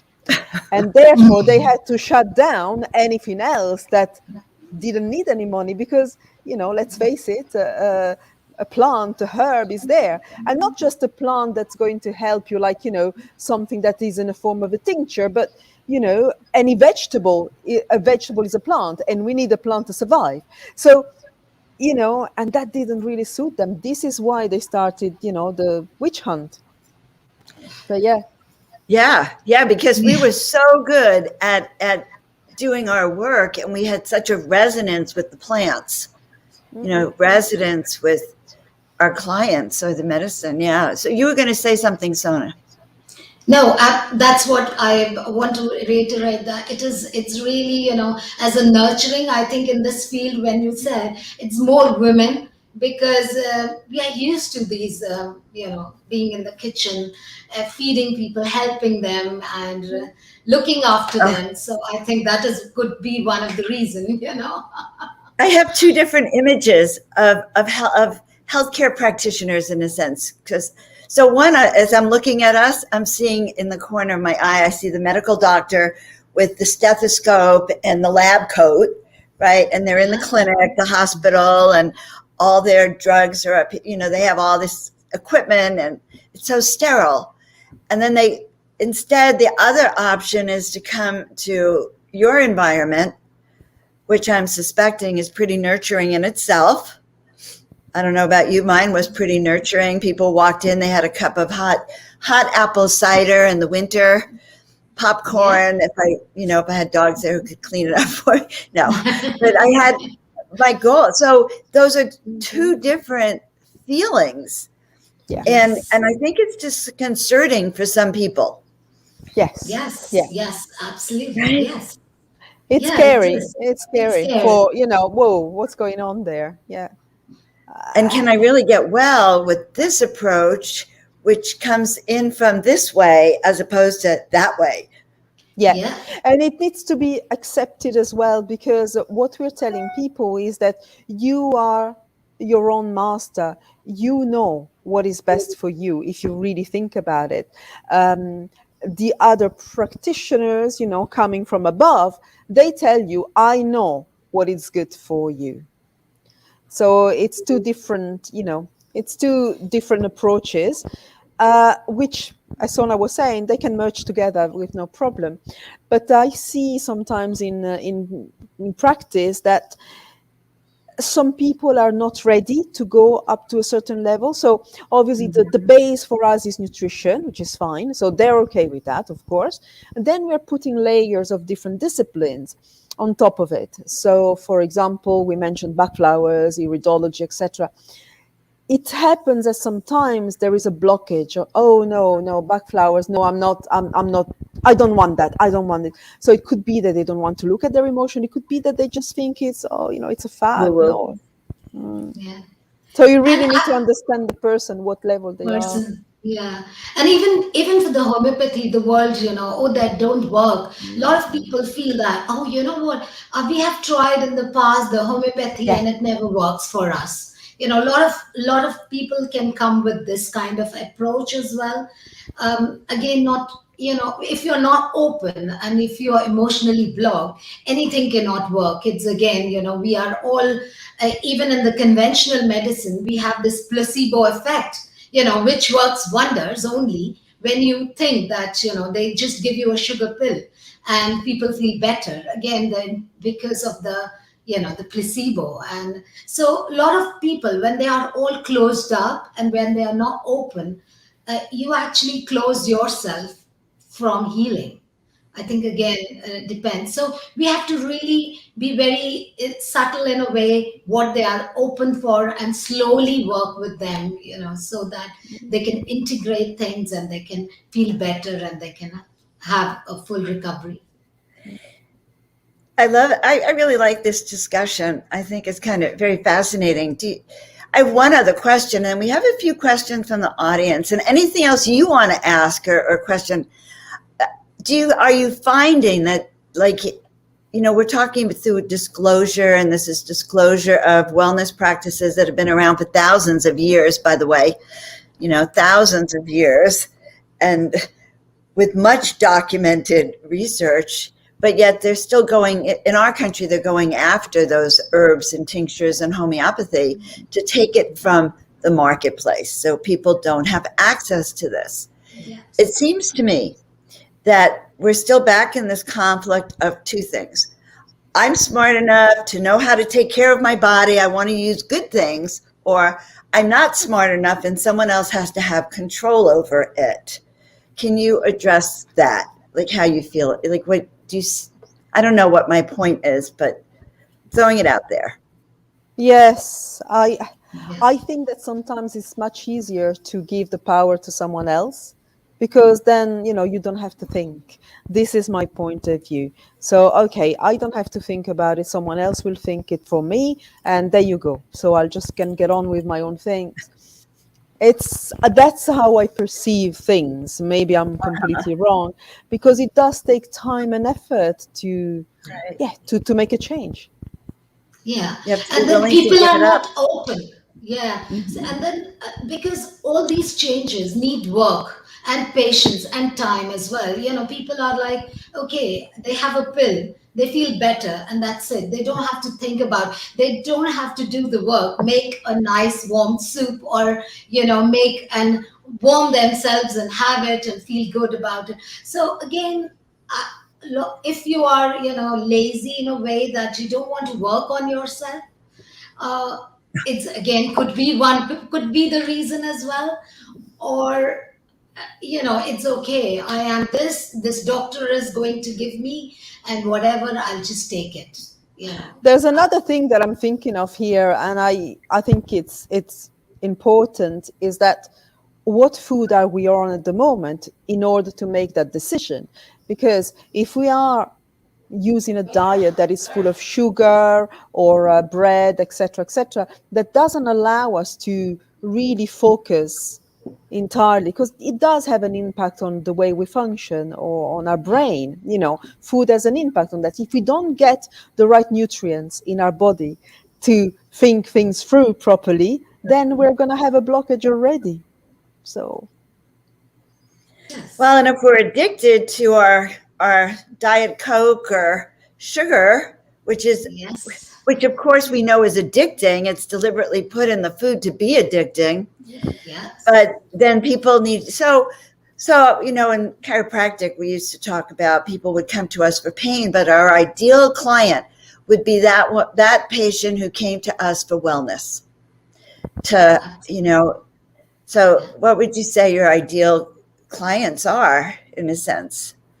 We're putting out a call to all of you people on our disclosure conference. You really want to be in alignment. I'm going to put in my 2 cents, alignment with your body, so you can be so healthy to do the work you came here to do. All right, I'm done with my plug. yes, wow, that's a good one. yeah. But what do you have to say to everyone here? Because these are people who really do know the truth, that some of the medical issues have been withheld from us. And maybe some of their attitudes are still in the past. And how do we get everyone into the future here? Yes, I think that let's not be, just dividing. Let's just be accepting of all ideas and all prospects, because we may need them at some point, all of them. Yeah. So we do know that, for example, you may have a pill that, okay, you're not going to want to take it for the rest of your life, but it could possibly be very helpful and, life saving at a certain time in life. So let's not disregard that, but let's make sure that we're working towards, an inclusion of everything, to make a multidimensional world, so that we can all help ourselves. One thing that I would just say here, because we haven't discussed that too much, but in the previous chats we did, it's about herbs and plants. If you are on certain condition and if you're taking some drugs already, please make sure that you go to see some, a specialist, a practitioner, before adding to that tinctures and plants, because there may be a lot of contraindication. So, it would be completely crazy for me as a practitioner not to say that, because it's really important.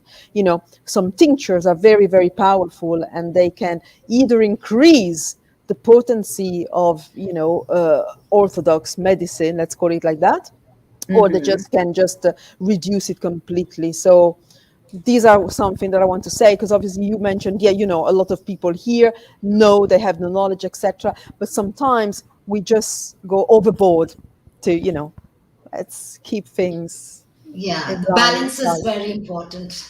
Yes. That's what, the balancing it, and knowing it could harm and it could not Yeah. harm, and together working with someone who has the knowledge, just not going yourself and picking it up and just start doing it. It could have a detrimental effect on your health. So again, either, so with us as well, we did the nutrition and we learned about it because we wanted to know more about it, not just do it. What Nowadays the thing is, people go on the internet, Google is the answer for all your problems, and that's it. Right. You What do can you say to that? So people just don't realize, because there is a lot of layers to it than just someone telling you, okay, from the Google, do this on top of what you're doing, and you will be. So we have to consider a lot of things. What are the interactions, what is the, but take it all the holistic approach, and then going from it is really important, not What just haven't we covered? jumping. What else do you want we have a few more minutes. What else do you want everyone to know about their health, their wellness, their state of Yeah. being? Yeah, I mean, yes. Carry I on, would Mara. say, I would say just one thing, just, take a step back and just reflect on something here, is that we are here on this earth, and we were put here a long time ago. We are surrounded by nature, sky, sea, etc. We didn't have any medicine before, yeah. So let's think it through and let's say, okay, hang on a second. It could well be that if we were put into earth, is that anything that surrounds us is there to help us, yeah. So I think it's important to understand that. That's an intuitive approach. Yeah. Yes. Although I would say if you're trapped on an island and you only have plants to take care of yourself, you don't have a little pill, what will you do? Yes. Yeah. But this is an intuitive approach. It's like, this isn't right in my body. How can I support? And you're not saying don't go to your medical practitioner. You're saying we can work together to give you complete wellness and care. Like, for instance, if diabetes, we can help you with your diet, with strengthening your well-being, which is really it's the age of Aquarius. I was going to say it's a new way of health. It's actually the old way of health. Yes. Yes. That is what. Yes. It is the old way. Yeah, it's an old, it's like Hippocrates, who was supposed to be the father of medicine, was actually the father of naturopathy, because initially he said, okay, first of all, cure yourself with nutrition. If that doesn't work, go to the herbs. If that doesn't work, then yes, go into medical intervention. So let's continue that. Let's use all of them. We're not gonna close the door to anything. Let's just make it, use it to our advantage. So do you do a lot of education with your clients to teach? Yes, that's what. Yeah, absolutely. You would have to, because you're teaching a philosophy that's different than mainstream. Yes, but also at the end, we work on programs, so we follow them through programs, and at the end of it, what we want to give them the knowledge, so we are transferring them our knowledge so that they have it for the rest of their lives. It's not just something. And our work is definitely educating people. It's not so. I feel that we have to educate people, let them know as well about what nutrition can do, how changes. You can change your life by changing your lifestyle. You can reverse a lot of diseases. It has a huge big impact on you, and obviously because of our passion for helping people. Yes, the education is, we are educating every single day, that whoever comes in our clinic, our main thing is educating them, telling them, and so that they go back and can use them throughout their life, not just that particular. So it's not that you have come with a problem and we give you a solution. It's like how to stay healthy in a long term, whether anything comes, whether world change or anything changes. If you have a healthy way or lifestyle, it can help you in a long run. Whatever can I love come, it. like we've started with it, with the things coming in, and last 2 years have definitely made us realize that if we have a healthy lifestyle and healthy living, how it can help us in long term, especially if any adversary comes. It's true. It's what they talk about now. One thing I have noticed is more and more people are talking about how do I build my immune system? How do I feel stronger? Yes. I know here in the desert, how do I have more energy? Yeah. And vitality. So yes. So it is not that when you have to be sick to feel better, you have to carry on every day. Your immunity is building every single day. And you have to make sure that you are taking the right thing, you are following the right lifestyle so that you have a proper immunity. But again, with any kind of bacterial or virus, we have known that it affects us when we have when our immunity is low. But if we maintain that immunity, we don't have that much effect of it. So it's it has always been before as well. Whenever we used to get from the flu, people who have a better immune system can fight it well, whereas Right. the people who didn't had a better immune system will have to struggle a little bit, to get through it. And this is how, it works. I love it. I love it. We have one last question. I hope we have time for it. I think it's a great question. It has to do with, how does homeopathy, your approach, differ? Oh, great. There it is. I don't have to memorize it. But it's a great question because we were sort of intimating it before. So if someone has a car accident, but they want to come to you for homeopathy, say, or I mean, I'm thinking all of that can help emotions, heal the body in a different way, but point out how it's not in conflict, I think, with their medical treatment. Does that make sense? Yes, absolutely. So we work with homeopathy. We have all these medications which help with with the trauma and injury, and that helps. Like in this case, I would suggest when there is a pain, we generally give pain or swelling or some kind of trauma.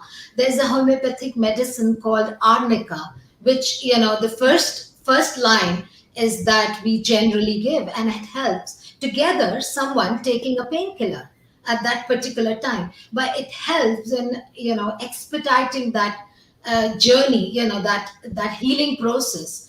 And I remember all the time, my son, I'll give you an example. My son went to a skiing holiday and he fell off, quite, and it hurt he had a little bit fracture. But being a child, he was not taken to to do a heart X-ray, the lungs X-ray. And I remember the first thing we gave is in homeopathy, you have all these different medications that you give. And with arnica, with higher potency, and that helped him healing that wound very quickly. Together with to help him to the pain, we were giving him once maybe paracetamol.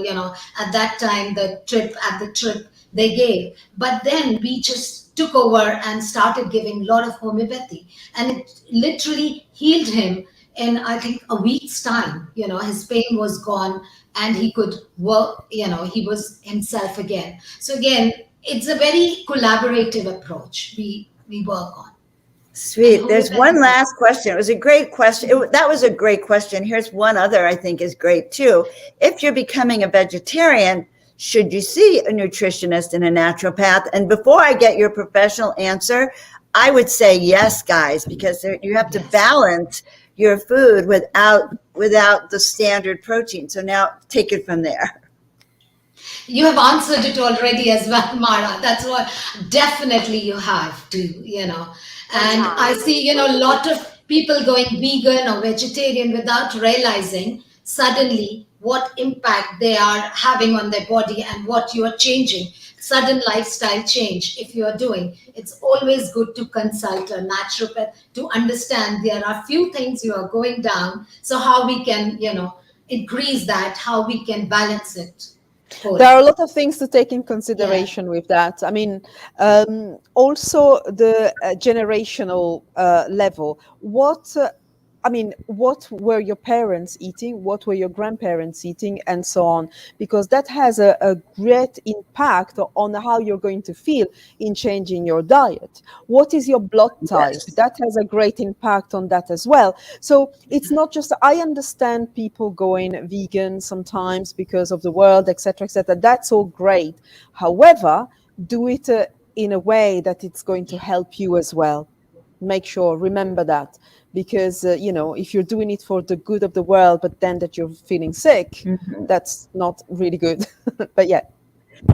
Right. And it seems to me very important to balance everything in your body so that you don't have any nutritional deficiencies. I remember, I went vegetarian in the early 70s before people had any research. But one of the things I noticed is that everyone around me was gaining weight because, all they were eating were beans and rice. It's like there was no awareness of how to balance it in a different way that was healthier. So absolutely, that was very interesting. I love talking to you. Do you also work online, by the way? Yes, we do work Yeah. online. Yeah. Yes. And we have Yes. like this, so a lot of our clients are in different countries. So like US, we have few clients from US and we do a Zoom consultations. And so again, it becomes, every 2 weeks we come online and do a Zoom. So it gets personal and we give them, weekly and to I think bi-weekly. we have your website up here. So that's very, very exciting. This has been a wonderful chat. Yeah, same here. Yes, We enjoyed it absolutely. a lot. Yes, yeah, definitely. I saw a question earlier. I don't know if I can answer. It's about the back flowers. A lady was asking, so she couldn't really understand, about Right. emotions, because obviously I understand, and it's actually complementary. So yes, you would have to go to, Yeah. if you have a deep-rooted issues, you would have to go to a psychologist or psychotherapist to, to follow through your issue, trying to understand it, etc. However, back flowers can help you as well to balance your emotions. It's not something that, oh, it's one or the other. And it's very important because I would see people with that I would give back flowers to, and I would also say to them, "Do you know what? Maybe would be a good idea for you to speak to a psychotherapist." So yes, it goes together. Yes. I think Yeah. it gives your body a soft landing, Yes, Yes. it does. right? Yes. It, It it, does. it gives it a soft landing. Omar, this has been wonderful. Yeah, what a Thank you so fantastic, much. Thank Thank you. you. yeah, what a fantastic conversation you ladies had. I just sitting back, just going, wow, this is cool. Rob and I are messaging back and forth, and we're like, wow, this is cool. A ladies panel. This is awesome. Some We didn't talk about our menstrual pain and cramping, but it was a women's panel on wellness from the women. Hey, Yeah. that's all part of disclosure too. This half the population are women, right? So Well, that's right. The sacred feminine. We've got to be able to address a lot of that as well. right, the sacred feminine energy is the most important energy on the planet, as far as I'm That's right. concerned. Wonderful, ladies. Thank you so much, Sona Tandon, Mara Calvi. We have your website address shared in the comments. So if you guys want to scroll up in the comments, you'll see that. And as well, Dr. Joan of Angel's website is on there as well. So you guys just scroll up. It's not that far up. And lots of information is available there for you guys. So before we bring Dr. Joan on, Clarence, do you have anything to say?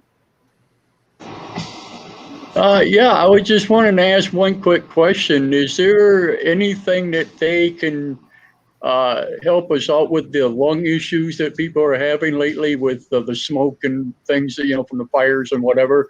It seems to be something right now that everybody needs, and I'm just kind of wondering if they have something they can offer real quick for us. So what you probably want to do, it's thyme inhalations. So thyme or sage inhalations that would help you, your respiratory system. This is something that you can do. Just make sure that it's never dry. Just keep it, always hydrated. That's one thing. And potentially maybe just put some essential oil in the house. Like, for example, Yeah. I'm thinking of basil leaf, for example. That would be a good one. Yeah. Even Or eucalyptus, a laurel lot leaf, of, yeah. laurel leaf as well.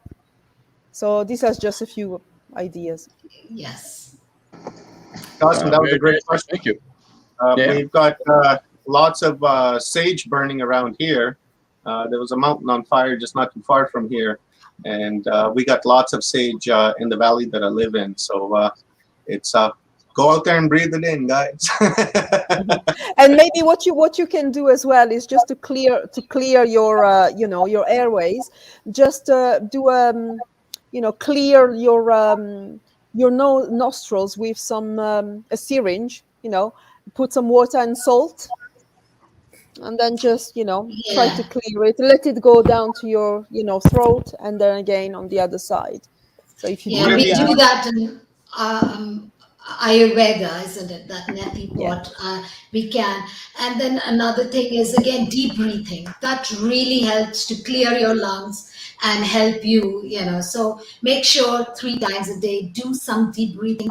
We breathe very superficially, and which in today's world is really not good. So just take the real oxygen out there and breathe and get your lungs fully, breathing in pure oxygen.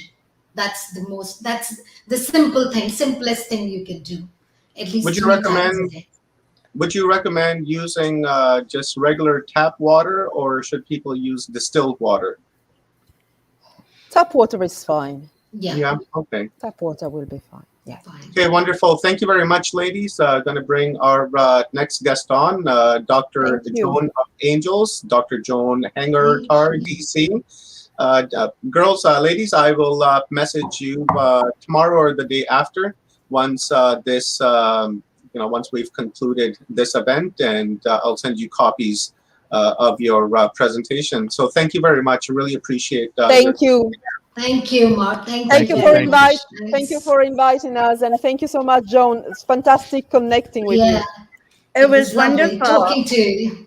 Thank It you. was great. Thank Thank you you so for being so much. open. Thank you. Awesomeness. All right, so Dr. Joan of Angels, one of the most favorite people in the world. Let me quickly read Dr. Joan's bio, and then we will hand over the stage to her. My name is Dr. Joan Hangartar, DC, known by many as Joan of Angels. For the visionary art and the messages from the spirit that come through my work, I have been assisting people from all corners of the world for almost 40 years, inspiring healing and uplifting thousands as a doctor and a counselor, doing many long-distance readings. My background as a chiropractor, along with a master's degree in counseling, has given me the skills to effectively heal and counsel those willing and ready to make a change for the better. My life transformed on October 31st, 2013, when I began hearing messages to paint 33 angels in 30 days, thus launching my work as an artist and a channel for these divine beings to assist humanity. As a result, I created the Desert Heart Sanctuary, where I paint, channel messages, offer guidance, and share this high vibrational work with the world. It's been a joy to feel the energy of divine beings move through me. I hope you can feel it too. When a painting resonates with you, it usually means the beings themselves are calling you to connect. Reach out to me if you need more clarity or wish to receive the paintings and channeling. Now, I would have to say a couple of months ago, Dr. Joan took us for a tour through her sanctuary where she paints the angels during a conference with Portal to Ascension. And holy lords, man, wow, just a beautiful, beautiful art. And, I was really taken back. I was like, wow, that's very cool, and really resonated with me. So thank you very much, Dr. Joan, for doing the interview with Sona and Mara, and of course, giving us a download in this coming hour. Yeah, I'm so excited to be here. This is just so great, and I was honored to talk to Sona and Mara, actually. So thank you for that. All right. So I have the floor. I and the angels and the guides that I work with have the floor. Might be more appropriate to share with you today. Because this was a disclosure conference, and it was about disclosure, my human mind took over too. And so by the time we woke up here today and landed here on the show, Spirit said that it's so important that everyone understand what it means to right now be in the dawning of the age of Aquarius, and the dawning of an era when all secrets will be revealed. When the truth shall be known at last. And of course, what is the truth? We know that truth is so random. Truth is a personal experience. Truth may be documented, but it's always sometimes in the eyes of the beholder who seems to change what that truth is.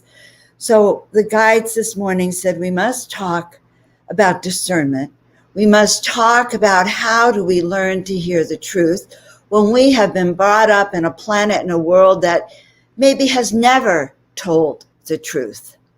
So resonating with that the true art of disclosure is first to understand that maybe we have never ever lived in a world where truth was the reality, where that which what was seen and known was that which was really actually happening. In other words, the agendas behind the secret agendas and the formation of our planet and the extraterrestrials that came here, and where did religion come from, and was that really the ETs that invoked and established those methods of control on humanity? And oh my goodness, have we ever actually be a free people? So those were the thoughts that were dwelling in my mind as I began today. And so they said to me, well, start very simply by bringing us all into alignment. And so that's what we're going to do at first. And we're going to come into alignment for a moment. And I'm bringing the globe in with us, because it is, in truth, that we are part of this divine planet Earth. And nowadays, that which is happening on this side of the planet seems to be mirrored on the other side of the planet. And we are all in this together in a way that we have never known. And in a way that before the internet and before all this, we could never have understood instantly, nor could we have shared our focus and our intentions. So to begin with, I'd like to share with you something. Well, to begin with, we'll start very simply with this, okay? So taking a deep breath in with me. And breathing in and letting out your air. And then breathing in again. And letting it out and sending out all those roots down to the center of the earth so we can all ground together. And asking Mother, Father God, we ask right now that each of us be surrounded and protected with the light. That this light infuses our entire body, mind, and spirit, our soul, and that this light which surrounds us grows in expansiveness and connects with each and every person's light. First, the light of all of those that are together with us now in this conference, all those souls that are working to know who they are, to understand their path, their purpose, their mission, who knows that that which has been revealed to us may not be that which has been revealed, and are here for an understanding of who they are, an understanding of aligning body, mind, and spirit so that we can become those leaders that we came here to do. And that in truth, these are the times that we actually came here for. And so to consider that everything up to this moment, 8/8/2021, the Grand Lion's Portal, the Lion's Gate, that we are all standing there together on this ship, for maybe we did in fact come down in that ship together lifetimes ago. We came here together to do exactly what we are doing now. First, we have come together to roar, because on the Lion's Portal, the Lion's Gate, we are being infused with the confidence to speak our truth as best we can, with or without those who are saying you cannot. So the Lion's Gate is about being fearless within yourself and learning how to roar, learning how to be that one who understands and discerns truth for yourself and truth for those around us. So we ask right now that this light shine bright in each and every one of us, that the light begin to grow, that we learn a method to turn up that power so that that which is in us can heal and touch and inspire, infuse, so that we can do that work that we came here to do. Now is not the time to retreat in fear. Now is not the time to retreat in isolation or confusion. Now is the time to put on your cap of discernment. What is discernment? Discernment is that ability to know what is true for you, what resonates for you, or what might be in fact a load of BS. So for example, when 9/11 hit and we were watching those towers go down rather, and we were feeling the hysteria that was building up, when we accidentally caught a glimpse of one of those towers that went down before it was even hit or announced, it was kind of weird. And when I saw the president at that time doing an interview, and he looked like someone who had caught like a Cheshire cat that had caught the canary. That smile, just like that. He couldn't stop it. It was in there. And so something inside of me resonated and said, this may not have unfolded exactly the way they're telling me. And that was really the beginning for me of when I started to dive in deeper to understand why my clairsentient self, okay, I have to admit I am clairsentient. I do know things. I know things because I know things, even if it's not the party line, because that's the way I'm made. And so I knew something was up. And that, so discernment is that art of understanding for yourself where you stand on a scale of 1 to 10. And so it literally is having a meter or a way of evaluating on a scale of 1 to 10, how do I feel about everything that's going on in the world today? Okay. So we take this time to understand that we came here very, very specifically for this now. Each and every one of you. You would not be on this conference if you were not in this tribe of the knowers and the seekers, the beings that carry special powers, gifts, tools. We know that because we know that when we are in touch with extraterrestrial beings and angels, we receive those abilities of telepathy, of clairvoyance, of claircognizance, of clairaudience, of hearing, speaking the truth. And so we are in a time with the beginning of the dawning of this age of Aquarians where truth is being revealed, perhaps in layers, like disclosure. A little bit of disclosure is not the same as true disclosure about the enormity of a subject and where that really takes us. So they are giving us an ability to put in our toe to see what is really going on in this world around us. So what is going on in this world around us is that our world needs healing. Our world has been fractured so much because our world has been not only controlled by others, okay, but it has been not only manipulated by others, yes, that too, okay, but we've been lied to on every level. We've been lied to since the beginning of time about who our ancestors are, what our origins are we extraterrestrial?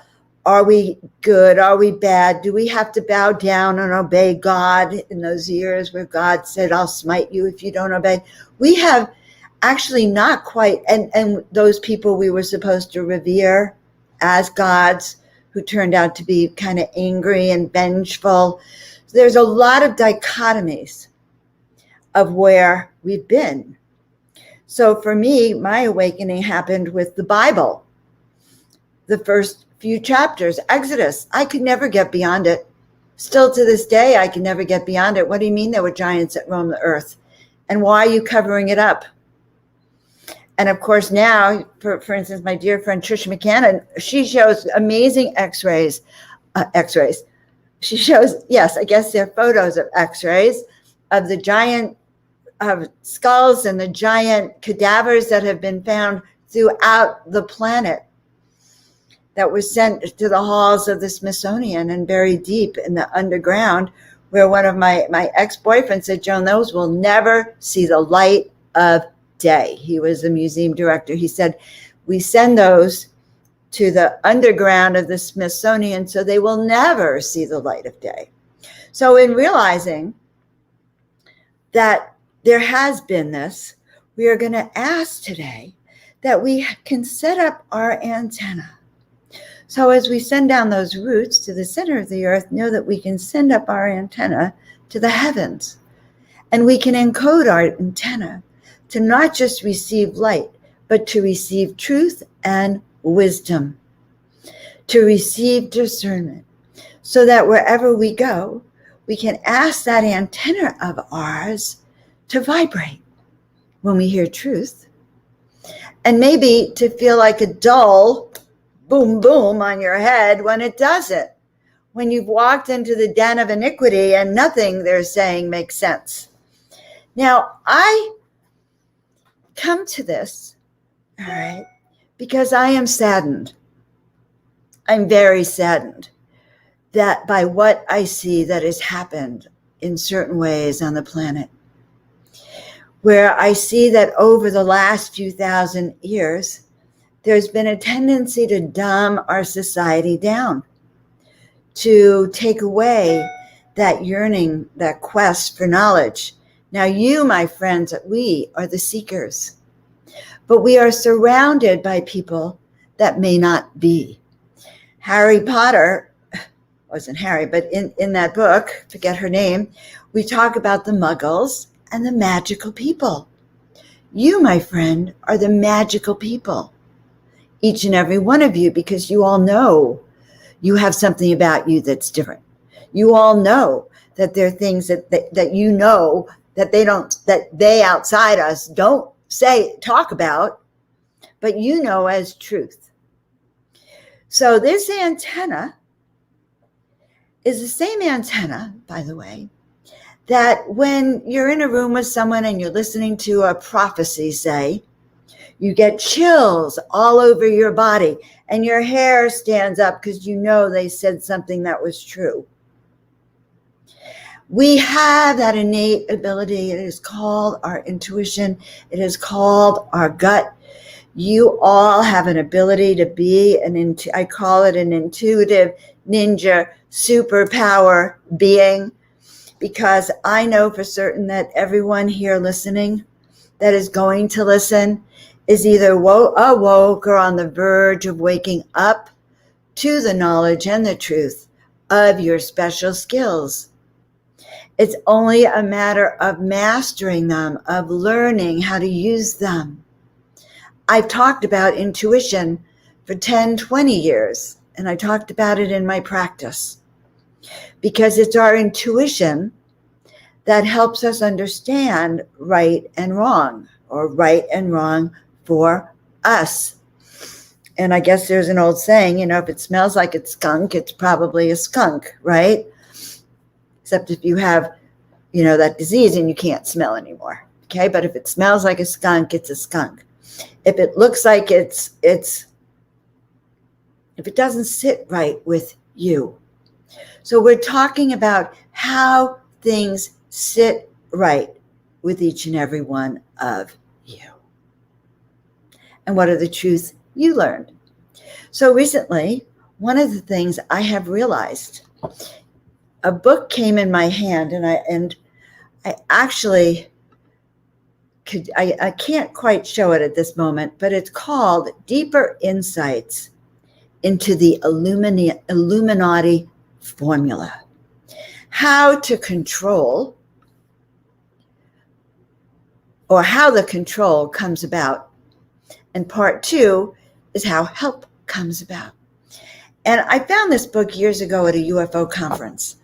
And actually the book disgusted me. And I didn't even want to open the book, because the book really goes into the MK Ultra mind control techniques and tools of how, from finding the victims to controlling them. And it's pretty disgusting to someone of my energy, okay? But I realized I was guided to look at that book for 2 reasons. Number one, there was a section on plant medicine and cannabis. And I've been teaching a lot about plant medicine and cannabis recently, about the miracles of cannabis and how it opens up your consciousness. And it said right in the book, paragraph, it said, those who are under our hypnotic programming are not to use any of those plants, but especially cannabis, because cannabis breaks our mind control programming. Actually, that's why I brought the book. It was like, oh, because I had been a cannabis user back in those days, and on and off at different periods of my life. And I was interested in that for sure. It's like, well, what does this really mean? And then I got to part 2 of the book, which talks about how to help or deeper insights into breaking the programming. And over the last period of time, so I've been a chiropractor for 40 years. The changes that I have seen are phenomenal. If you caught the last discussion, I talked about the differences between a medical model where you have that traditional doctor in their white jacket, a clipboard, the thing around their neck. They can tap your pulses, they can take your blood pressure, and they look very professional.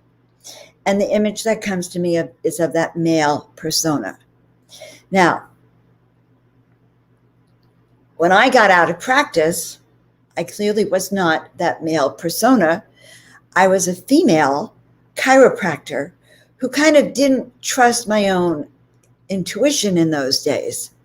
And what I knew was that it was kind of embarrassing to be a chiropractor, because a chiropractor was considered less than, an alternative that was less than, because the medical profession by then was in the process of taking over. So in the early 20s, by the way, chiropractors were thrown into prison for practicing chiropractic or practicing medicine without a license.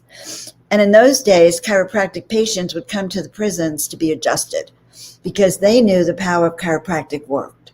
And what I was taught about chiropractic was that if you could turn on your body's healing ability, which, by the way, is one of those secret mysteries, disclosure. There is a bone right here between your brain and your spinal cord, and that bone, that atlas and axis, when it is not aligned, it turns off your connection to source and to spirit and to divine intelligence. And so I learned that in chiropractic school. Okay, I learned that the power that heals the body, the power that made the body, can heal the body. I learned that if I learned how to turn on people's healing power, they could actually get well. That there wasn't a disease known to man or woman that couldn't be healed by turning on the body's own ability to heal. Wow. Okay. So I would have patients come in and I would start to turn on their body's ability to heal. And then I would meet up with my medical friends. Now, in those days, I wanted the approval of the medical field. I wanted that tall doctor in white with the stethoscope around their neck to approve of me, to approve of my methods, which had to do with relieving pressure in the body so that you can connect to source. Source would heal you if you had enough energy running through your body.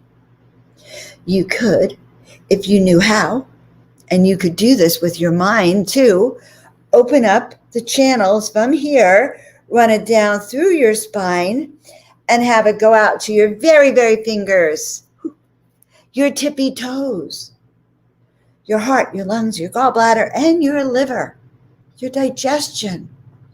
Every system in your body could respond to this natural therapy.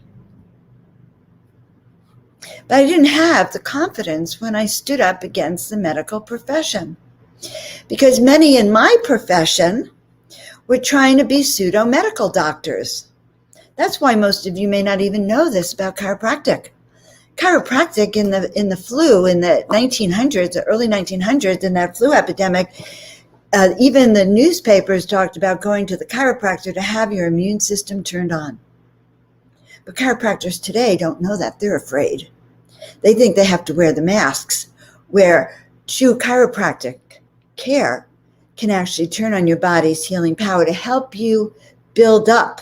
Now, can it heal everything known to man? It has the ability to mitigate it, to impact it, to help. Okay? There are times maybe it's too late. There are times it cannot happen for everyone in every way, but it has that healing potential. And that's what's been kept from us. So when I got into practice, I started wearing a white lab coat so I could look like that doctor with that stethoscope around her neck, right? And my code of medical diagnosis, so I could somehow give you a prescription or two of a chiropractic adjustment, because I was embarrassed. Because I would talk to patients about estrogen. Oh my God, I cared so much about my women patients who suffered from menstrual pain and cramping, breast cancer, ovarian tumors, etc., and couldn't get pregnant, infertility.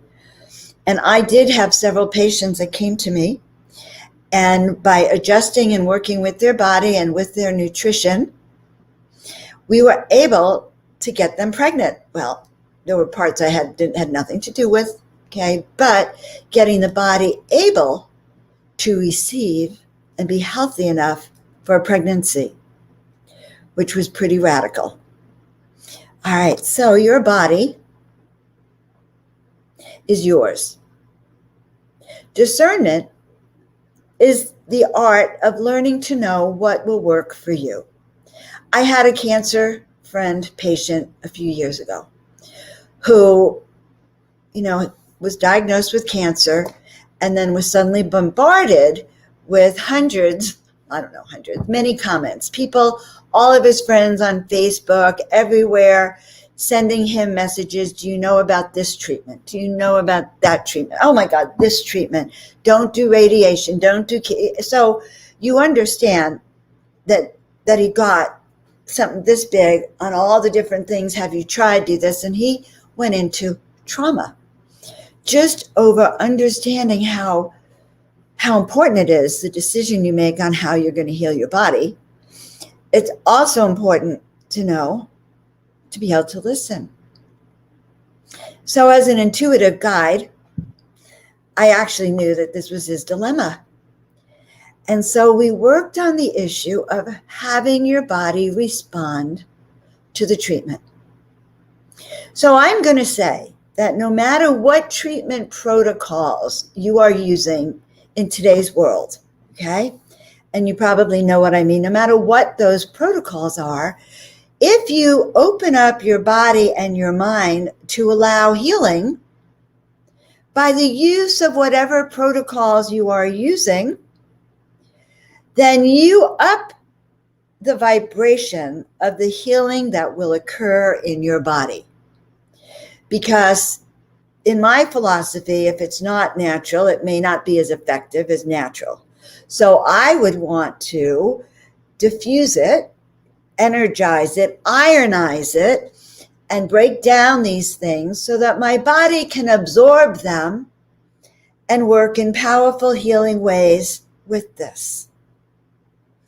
I can use my discernment, though, to say, let's say I have a range of things. So here I have a tincture here, right here. Let's say I have tincture 1, 2, 3, 4, 5. I have pills here, pills here. There are ways through using dowsing or using your intuition or using on a scale of 1 to 10 to see if this is going to be good with my body. And that is what I did with my client. We broke it down. We went through every single healing modality that he had been considering. And then we looked at, on a scale of 1 to 10, how his body would receive the healing. Okay? Because if chemotherapy has been recommended for you, but you try cannabis because you heard cannabis works, but of course no one bothered to tell you how it worked, but someone told you cannabis worked and the doctor happened to say you're going to die if you don't get the chemo, it's not going to work for you in any way, shape, or form for a lot of reasons. Number one is actually, and you can listen to my 420 Spiritual Living show for protocols on this, but treating cancer requires protocols, whether you are doing it medically, cannabis-wise, or homeopathy-wise, or as a naturopath. There's protocols, different protocols. But it's in ascertaining which one's going to work for me. So we spent a good hour having him first close his eyes and feeling himself receiving the treatment. Okay, now we're in radiation, now we're in chemo, now we're in cannabis, now we're in this or that, now we're in ultraviolet light, whatever. And we would look at how his body was going to respond to that. And so he was able to actually, as a result of that, he was able to design his own treatment protocol. So, our naturopaths before us were so sweet, but they said one thing: it's not one pill fits all. Even if they try to make it seem like that, one pill does not fit all. This tincture could affect Joan one way, George another way, and Mary Lou another way. So it's our body's response. So as a human here on the planet, you have the right, and I encourage you, for health and wellness, for discernment, and even for your intuition, to start to look at what is going to work for you. So now I'll tell you the kinds of things that work for me. I became a vegetarian years ago because, of two things. I became a vegetarian to break my programming about food in a certain way. I became a vegetarian to change the way I felt in my body, and also because a friend of mine said that she reminded me, and it's true, that whenever she had a hamburger, she saw the eyes. And I realized if I wasn't careful, I could. So I began to change my very way of being. I became a vegetarian. I started to look at how do I change my vibration and have more happiness. And I was in a very, very depressed state of mind at the time and asking for answers because I had lost everything financially a second time. And so I asked my guides, if you're there, please help me. Angels, if they're really angels, please help me. And I was given a message. Now, here's the thing. Learning to listen to your messages is really important. Learning to know when you won't listen to your messages is also important. When we go back to that subject of muggles and magical people are open to hearing these messages. People who are more fixed, muggled, they don't have that magical bone in their body, are not so open to hearing those messages. And when our media repeats over and over and over again to take a pill for this condition, have a heart attack, take a pill, have cancer, get radiation, there's no room for consciousness of thinking of any other alternatives, which is why I had brought up that book on the deep hypnosis of so many people, because we have the media bombarding us 24/7, telling us how we should be and what we should think, and what we should take and how we should act. And years ago, when I started in the practice, I discovered that although alternative therapies were accepted, they were not promoted, which is why I felt so embarrassed to be a chiropractor. And why, when I talked herbs or homeopathy or nutrition, the doctors would roll their eyes because they were no longer taught that in school. Because in the 20s, the Rockefeller came out and said, no, we want to start taking over the American Medical Association. We want to start pushing medicine in a way that's more financially productive. We're going to push it in the trend of pharmaceuticals and vaccines, and we're no longer going to treat people with these wellness methods. So the naturopaths that we've been talking to, years ago, the doctors could prescribe homeopathy. The doctors could prescribe tinctures and herbs. They knew about it. They knew about proper eating and nutrition for your body. But slowly but surely, it was pushed out. It was deemed that we were a quack. Nothing like being told, well, Joan of Angels, of course, as a chiropractor too, being told she was a quack. So on that day that I was told to paint 33 angels, I was a little reluctant to listen. But I did because I was so desperate. And when I began painting, my guides were very specific. They said, we will paint, do what we tell you, and then we'll tell you what you're going to do with it. And not all at once. No, my guides, just like your guides might, they give me bits and pieces. They give me little clues, like paint, do the 33 angels, and then you'll know. And that is the truth. That's what happened. And then my call for angelic assistant, the book opened up to those pages. So the truth is that when you are ready to know what's going on, when you are ready to do the work and discern, or you want your answers and you ask for help, you will be shown. You will be able to feel it in your body, just like my client was able to begin to design his own treatment program. So we have at our disposal a lot of methods of wellness and healing, and they don't all fit in the Western medicinal platform anymore. I come from the not Western medicinal platform, but believe me, I was trained, brought up by my family that you took a pill for everything until the penicillin I took caused me to break out in huge hives and hospitalized me. And I found out I actually had to find other ways to take care of myself, because that's what sometimes we need to do. So I'm encouraging you to look at what it is you need. But what you need comes into another context. I began with the food, with my diet. And as I began painting angels and I began to learn more about vibrations, I came out to the desert, and in a very fateful morning, I was named Joan of Angels. Well, you would think that that would clear up the message for me. Look, she's Joan of Angels, far out, go paint. Well, no, it made things worse. Why? I was embarrassed to tell people I was Joan of Angels.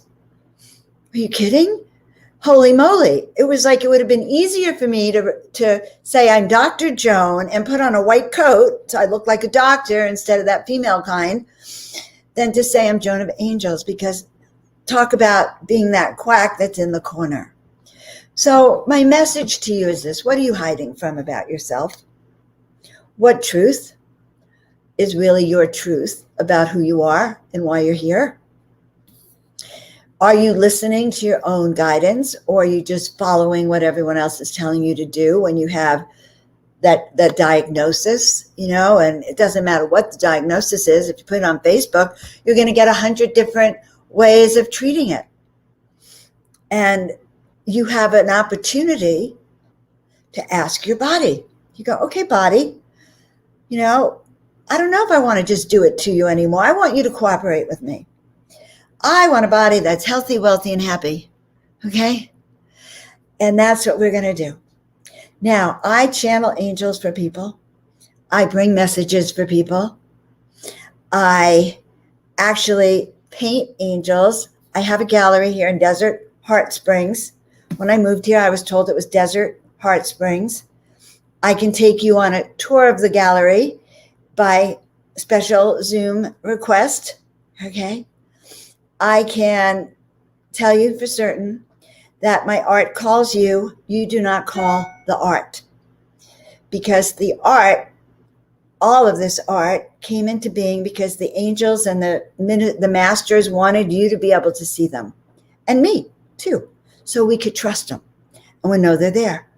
So the art, literally, when you walk in my sanctuary here, it's amazing what will happen. Like, okay, say this is a piece of art. You'll be over here looking this way, and it's like, oh my God, you're glued to this one. It may have been the last thing you would have imagined calling to you, but that's what happens. So I will take questions about the art, and I'm so happy I see another doctor that believes like I do. People should have the right to choose. All people should have the right to choose. And in the matter of choice, I truly believe that this past year has been an initiation for all of us, an initiation of the highest order, probably the highest level of initiation that the masters could give us, because we were all doing our own thing, and wham, bam, we were stopped in our track, right? We found out the whole world stopped in its track, so now we have a collective stop in our track. And then we all had to go inside and use discernment. How am I going to respond? What does this mean for me? So at one point last summer, I started to panic. I started to feel anxious. And I heard a voice, my guides, who always are talking to me, by the way, always. And everything I do is according to what they share with me. But my guides reminded me that I was the only Joan of Angels on the planet. I had woken up to that. It was like, oh yeah, I'm the only Joan of Angels. If you put in Joan of Angels, you might get Joan of Arc, Joan of the Angels, but I'm the only Joan of Angels. And I was like, my ego got excited about it, okay? And I heard a voice like the thunder of God speaking. And this voice said the following: you either use it or you lose it. There are thousands of souls out there ready to be called to do their work. Do you hear what I'm laying down, guys? There are many people out there who have been called to do what you are doing.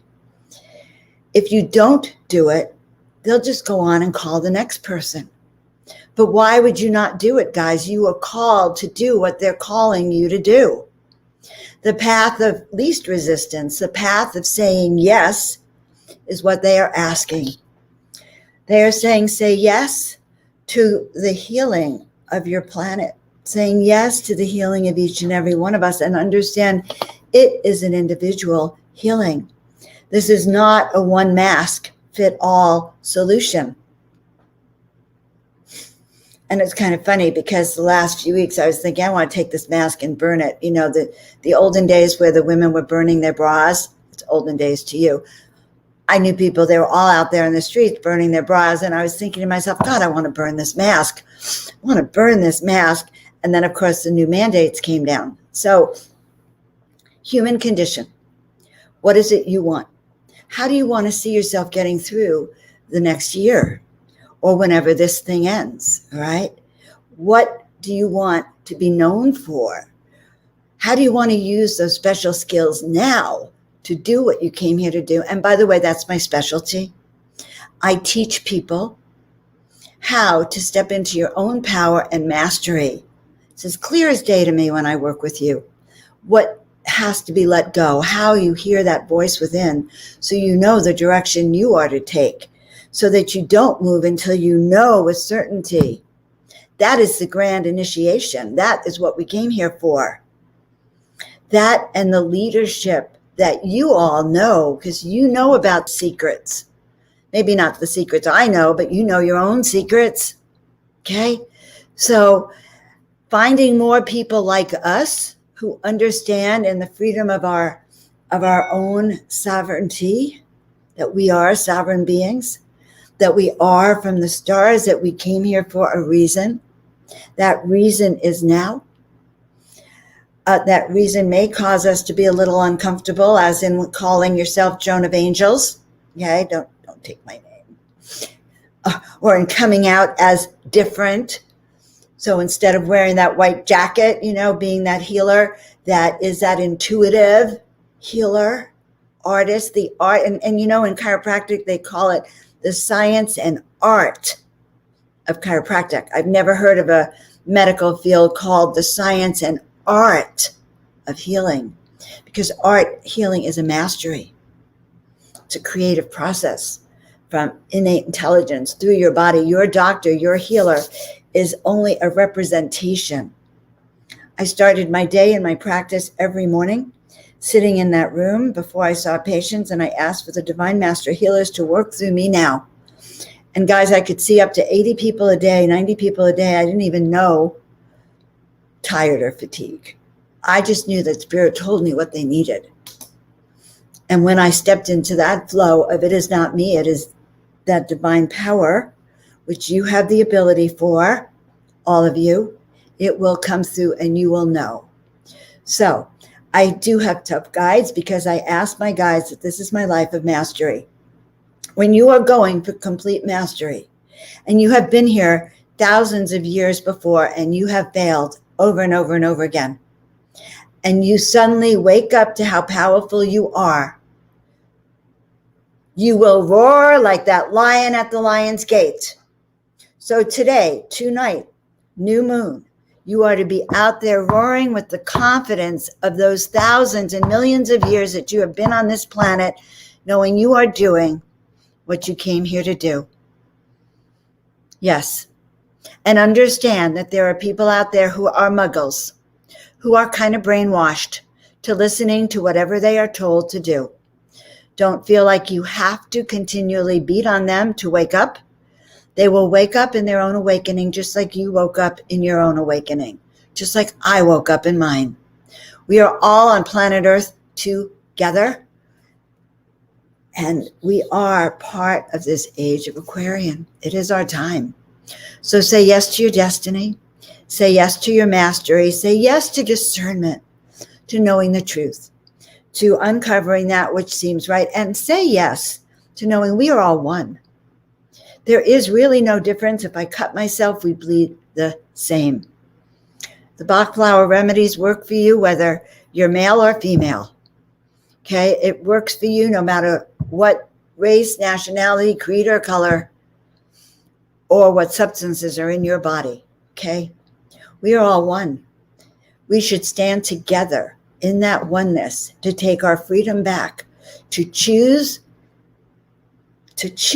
for ourselves how we're going to live, how we're going to be, what air we want to breathe, what water we want to drink, what drugs we want to take, what herbs we want to be, how we want to treat ourselves and our fellow humans. We are in this together. We should be celebrating each other and the choices that we make, rather than trying to ram the muggles with what we believe. So take this time to strengthen yourself for the times ahead, because there are rough times ahead for this planet. As truth is revealed, there are rough times. So ask for the highest good of all concerned. We ask right now, Mother, Father, God, in closing, we ask that each soul who was here and their guides heard that which is appropriate for them, that you take with you that which heals your heart, that which gives you strength and courage to do what you came here to do, to nurture your soul, to be of service to humanity, because each and every one of you here has that gene called service, was encoded with messages to be activated, awakened, and to serve humanity in the special way that you can. I am Joan of Angels. I know who I am. I know who you are. Let's do this together. That's my message. And so it is. Incredible. Incredible, Joan. We haven't met just yet, but I'm Rob. And what you said throughout that whole entire presentation was so profound. And a few things. I've seen you before on Portal to Ascension and speaking with Omar, and me and Omar are very good We friends. haven't talked before. This is great. Right. I was actually the one calling you because Omar thought we told you the wrong time. So, but It was the wrong time. right. One of the things that I see is the muggles, shall we say, they seem to be sauntering through reality, right? Just kind of at a pace. And people like yourself and, people like me who know what their true purpose is, they have conviction and drive, and they seem to be walking at a pace and this is metaphorically speaking, but they're walking at a pace that's faster than, that saunter. They're just at their head down doing the normal routines. And you see more and more people getting to this precipice and actually picking up a pace and taking their steps into like the next level and falling into step with a lot of the people like yourself. It to me is so imperative because what you're doing is selfless and you're helping people, and it's truly, truly a gift, and it's amazing. Wow. Thank you, Rob. You know, Joan means gift of God. And I used to tease people and say, well, I'm your gift. God sent me to you to help. And you know what? In the last few years, I've actually embraced it. I have embraced it. I'm here to help and serve and help. I was told that I had made an agreement to not leave the planet till every soul had reached a higher vibratory frequency. And that's a lot. So thank you, Rob.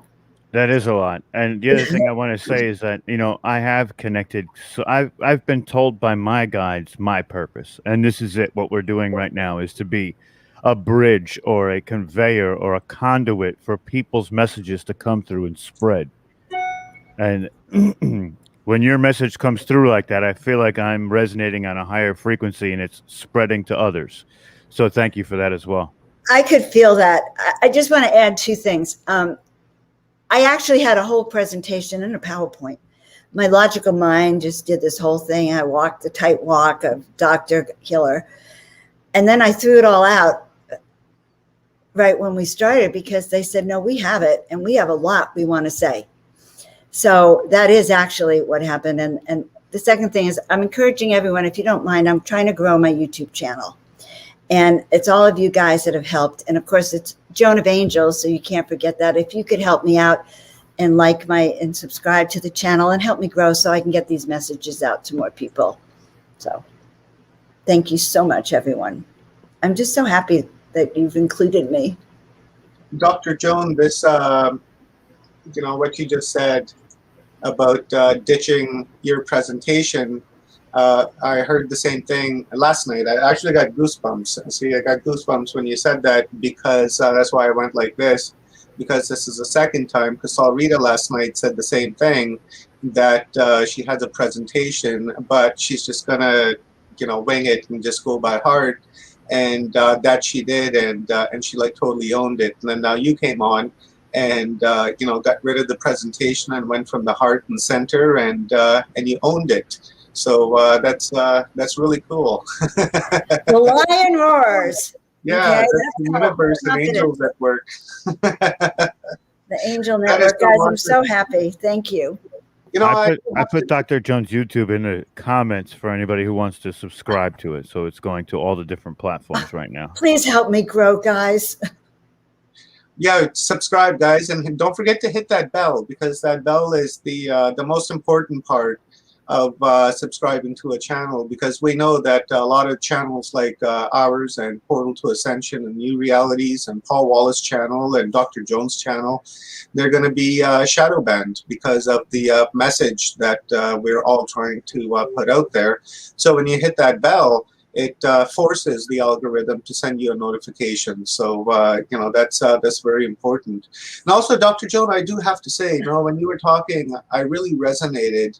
And then I was thinking as well about the rest of the world and other people and people in our community that have gone through the same thing and are still going through the same thing by hiding under a veil or being embarrassed of their true calling. Right? There's a lot of people out there who are, you know, going through that. They may not want to admit it to themselves because it's painful to even admit that to yourself. But once you do admit that to yourself, then you've overcome like this huge challenge in your life, like you were saying, and then your true colors and your Taurus expands and your energy expands. You know, can you? What do you have to say about that? Let's put it this way. They want you weak. All right. They want you clouded, shadowed, not trusting yourself, and not in your power. Mm-hmm. We want you in your brilliance. We want you to shine your light, shine your power, shine your truth. We want you to step into that purpose, but it takes courage. It takes courage. It takes commitment. It takes seeing that the alternative is worse. Listen, right now the alternative of silence is not good. Okay, people are being encouraged to speak out, speak your truth, no matter what that is right now, because we're being encouraged to be silent. People are being silenced. So know that your voice is important, and know that the shame you're feeling is someone else shamed you so you wouldn't be it. Okay? So the chiropractors, the herbalists, the women, it's easier to burn them at the stake than let you know that they're better than the doctors were. Okay? So it is overcoming a shame. Many healers and women and herbalists and psychics don't always want to come out because they remember when they were burned at the stake or when they were drowned for being a witch. We all have that memory, guys. And I was finding myself telling all my clients, all my speaks, saying, "Oh no, that my guides have promised we're not going to be burned at the stake this life." Okay? Thank you, Denise. We will not be burned at the stake this life. And in these days, I had to look at that the other day and go, can I truly claim that? Can I truly claim that now? I just had sorry, go ahead, Dr. Joan. No, you go ahead. I just had a profound thought while you were talking. You know, we're all aware of the Hopi prophecy, and we're learning about Australian Aborigine prophecy from Stephen and Evan Strong and Richard Patterson and Saul Rita and Leah. Lots of people in Australia are discussing that. And while you were talking, I was thinking, you know, I wonder if that is the split or the fork in the road that our ancestors are talking about and warning us about, that you have to lift your veil, which is one road, and then you can continue to wear your veil, which is the other road. And if you continue to wear your veil, then, you know, consciously your human experience is not going to be as pleasing as the one where you're being your true self. So I wonder if that's what it means, instead of like, you know, death and destruction and earthquakes and volcanoes and a new world comes out of that, right? I wonder if it's more has to do with our consciousness, which I think it does. I suspect a little bit of both is really what is happening. Look at this. I said, what's the final message from Spirit? Can you read this? We are the ones we've been waiting for. That's the moniker of the event, and that's exactly right. Capitulation is servitude, and enhance. Not an option. Once you enhance your frequency, it's freedom. That's what it comes down to. You are the ones we've been waiting for. Really, it's you know, all the speakers at this conference, right? You are the ones that we've been waiting for, because you've done your homework. You've spent years educating yourself, researching, writing books, going to seminars, holding conferences, coming to these types of conferences, sharing your knowledge, right? So you guys are like the true wanderers, right? Where, you know, you're the ones that we've been waiting for when it comes to disclosure, right? Because we know the government can't or won't provide that. We don't know. Now we're actually just beyond that. We don't care. Right. So now it's up to the people to do that. And amongst the people, you guys are the ones that we've been waiting for. Absolutely. Yep, we are all the ones. And so I'm so grateful to be a part of this opening and awakening. Understand that all of these 55 speakers and all of these hundreds of listeners, we've been on the same ship. We have come here together to work through everything. And so this thing of separate. So yes, we also know that there are that group that we may or may not reach. But you know, I was a muggle. I was a definite muggle in my early 20s. I remember my brother and my sister-in-law saying, "Oh my God, I don't think she'll ever wake up. She believes everything they tell her," you know? And my awakening happened with the ETs, showed me who I am, and there you go. And once you go, you learn you can't go back. So guys, I'm so happy. I know we have a lot of speakers and a full day. I'm just so honored you've taken the time here. Thank you very much, Dr. Joan. Thank you. Really appreciate it. And, lots of respect, and I love you very much. And, we're going to become besties as we move forward. So I appreciate your right. time Oh, yeah. this morning. You're Thank not I gonna had get rid so of us. much fun. I You're had not so gonna much get rid of fun us now. interviewing Omar, and I think it's going to be your turn next, Rob. Yeah, exactly. I'm We're ready gonna whenever be, you are, Dr. doing a Joan. talk right after this conference coming up this week. So, guys, keep an eye on this space. Awesome, Dr. Joan. We're going to bring on our next epic speaker, Dr. Sam Osmanovic. You guys all know who he is. He's an incredible man. We've had him on our Watchers Talk a number of times now. And, I just can't get enough of Dr. Sam, because just the wealth of knowledge that he has and is sharing. And my favorite part is how Dr. Sam smoothly delivers the message. Yes. And it's very easy to understand, and you're not threatened by it. The energy is just incredible, and he's a true teacher. So welcome, Dr. Sam. I really appreciate you taking the time to be here today, and also the panel that we're going to be having tomorrow, which Dr. Jones is going to be part of as well. So I will take myself off the screen and get Rob to read your bio and give us a download, sir. Excellent. It's a pleasure to see you again, Dr. Sam, for sure. I got to interview you last time we were out and about. So let me go to who Dr. Samir Osmanagic, I think I'm saying it right, is a scientist, megalithic and pyramid sites researcher, internationally acclaimed author and businessman.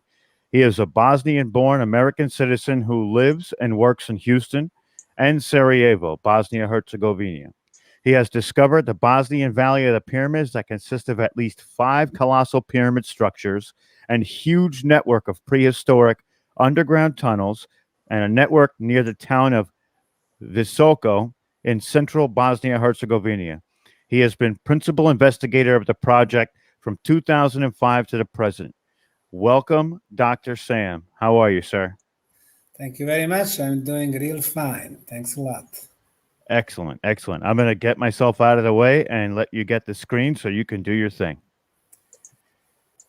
Hello, everyone. My topic today would be the pyramids, energy healing machines. I have been investigating pyramids all around the planet for the 4 decades now. What they teach us about the pyramids is wrong. We are told they are built in Egypt and Mexico. However, they are built on all 6 continents, from Australia, Gympie Pyramid on East Coast, to Indonesia, Gunung Padang, 24,000-year-old pyramid, Koh-Ker Pyramid in Cambodia, 250 pyramids in the central Chinese province of Shanxi. We have pyramids on the island of Mauritius, 7 stepped pyramids in the middle of the Indian Ocean, 224 Nubian pyramids in northern Sudan, 155 pyramids on Egyptian soil, not 118 like non-scientific Wikipedia claims. We have 104 pyramids on Canary Islands, most of them located on the island of Tenerife. We have 300 pyramids in Peru. We have Acapena Pyramid Complex in Bolivia. Over 100,000 Mayan pyramids in the countries of Mexico, Guatemala, Honduras, El Salvador, and Belize. Exciting topic. My PhD is about the Mayan pyramids. Also 120 Cahokia pyramids in the southwestern corner of the state of Illinois. On European soil, 3 Palencia pyramids in Spain, 5 complexes on Italian soil, 16 pyramids in ancient Greece, before ancient Greek civilization. And finally, Bosnian pyramid in southern Europe. The second thing that we've been programmed with is the purpose of pyramids. They tell us the Egyptian pyramids were built as tombs for the pharaohs. Well, in the Great Pyramid of Egypt, there is no mummy of the pharaoh Khufu or Cheops, no mummy of Khephren or Khafre, no mummy of Meseren, no mummy of Sneferu, no mummy of Djoser. The pharaohs had been buried 200 miles to the south from the Giza Plateau at the Valley of Kings. So in 21st century, we will need to do interdisciplinary scientific investigation about the purpose of pyramids. And our example in Bosnia can help everyone. 16 years ago, in the year of 2005, I first came to the central Bosnian town of Visoko to visit the local museum. But what really caught my attention was the hill with the four sides, four triangular faces, obvious corners, and the same slope from bottom to the top. Geometrically speaking, it was a pyramid. I took a compass and it showed me that those four sides perfectly match the cardinal points: east, west, north, and south. And even though this hill was covered by soil, vegetation, and even forest that was planted in 1960s, I immediately knew that that was an artificial structure covered by soil by the work of wind, rain. The same example like in China, Mexico, or Guatemala. So back in 2005, I started research as the individual. I got permissions from the local government. Everything I did, preliminary geological core drilling, archaeological trenches, lab analysis, were telling me that these were the anomalies. It could not be made by the work of nature. In 2006, I established non-profit, non-government foundation for the archaeological and scientific research. And in the last 16 years, the Bosnian Pyramid Project has become the most active archaeological site in the world. Every year, we have hundreds of volunteers, dozens of experts from different scientific disciplines, including spiritual scientists, and our workers, working on Bosnian pyramid sites. Even this year, 2021, the second corona year, we have volunteers, less than previous years, but still they are here. What we have concluded so far: in the Bosnian Valley of the Pyramids, we have at least 6 pyramidal structures. The biggest one, the Bosnian Pyramid of the Sun, with its height of over 300 meters, 1,000 feet, is much higher, 2 times higher than the Great Pyramid of Egypt. Below the layers of soil, approximately 3 to 4 feet, we are discovering rectangular and square blocks. We have analyzed the material in the institutes for the construction, and they confirm the samples were of the artificial concrete material, much better quality than what we can make today in the 21st century. For example, hardness is very important element of the quality. Our concretes in 21st century are on the scale from 10 megapascals to 60 megapascals. 60, the best quality, made in Germany, made in USA.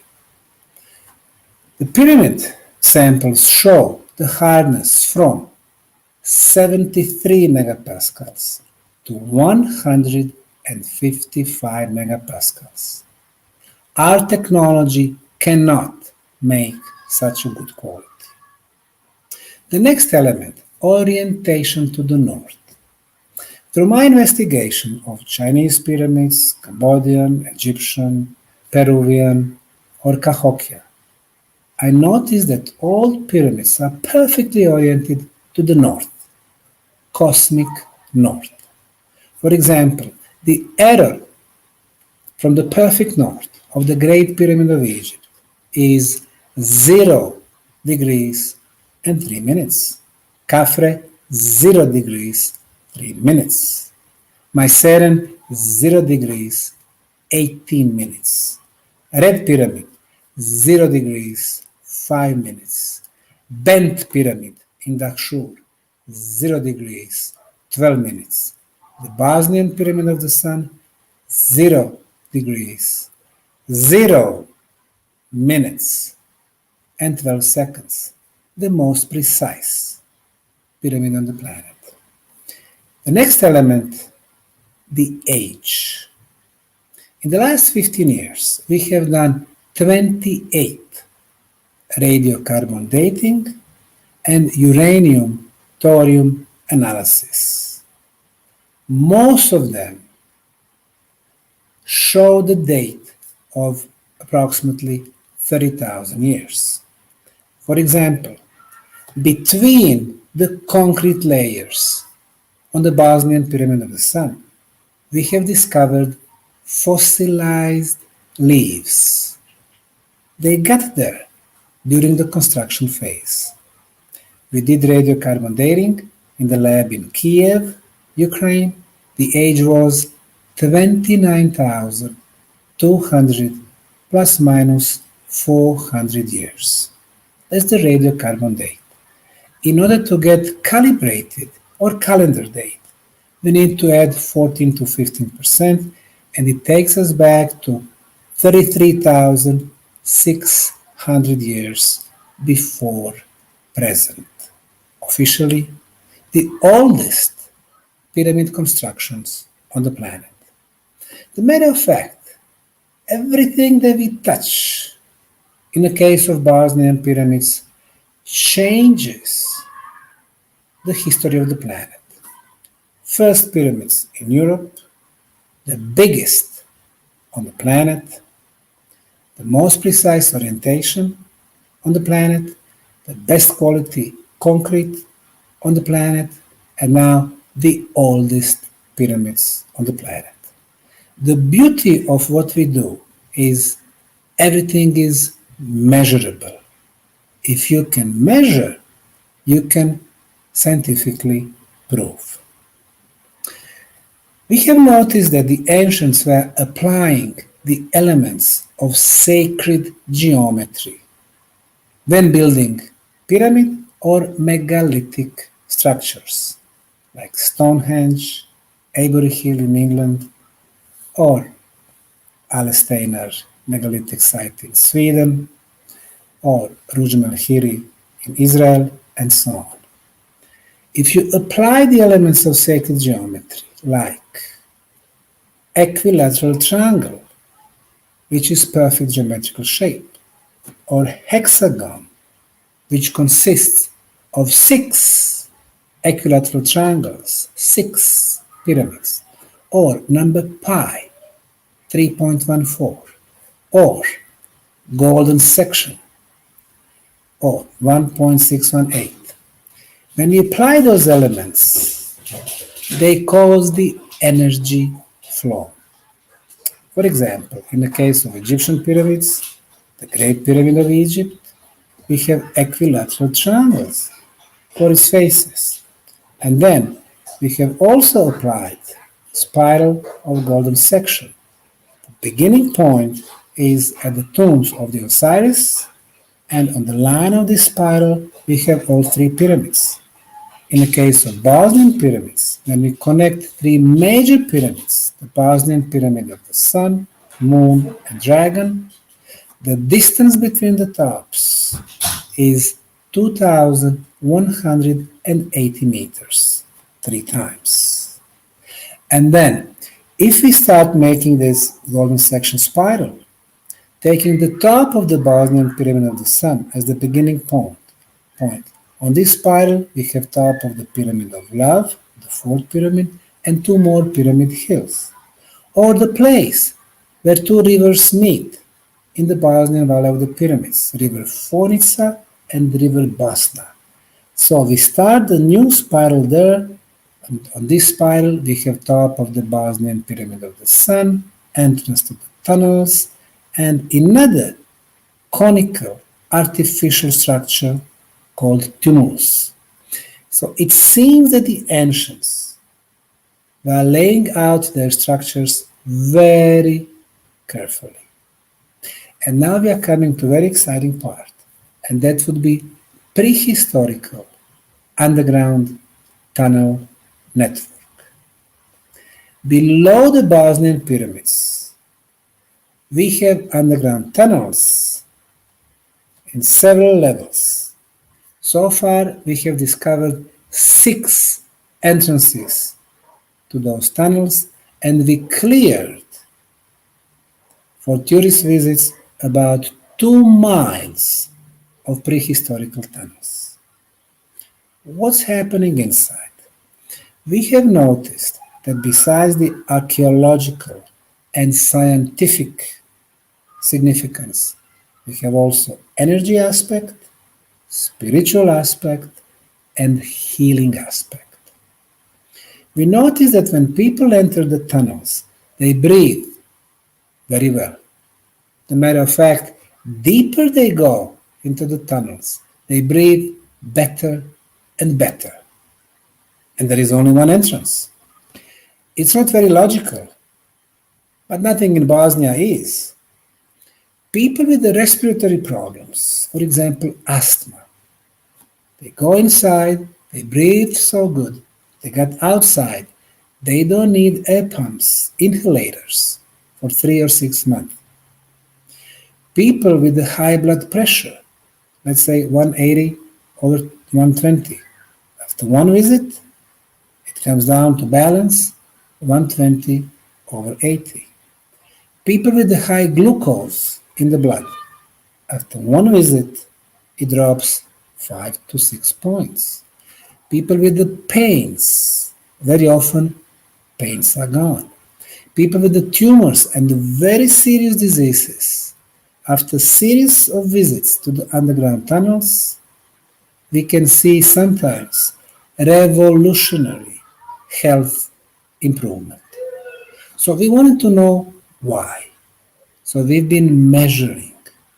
So the tunnels have 9 energy properties. The first 5 is the absence of all harmful radiations. We live on the surface of the planet, and we are exposed to the cosmic radiations. Some of them are harmful. In the pyramid tunnels, 40 meters below the ground, no harmful radiation. The second one, natural radioactivity coming from underground. We use Geiger-Miller counter to measure radioactivity, and we conclude that the values are 3 to 5 times lower than the minimum allowed. Number 3, geopathogenic radiations coming from the underground waters, coming from the Hartmann grids, Curry's intersections, Schneider's intersections. No harmful radiations. Number 4, our cell phones, mobile phones, 4G, 5G, 3G from 2.4 gigahertz to 90 giga. In the tunnels, no signal. Number 5, internet, Wi-Fi. In the tunnels, no signal.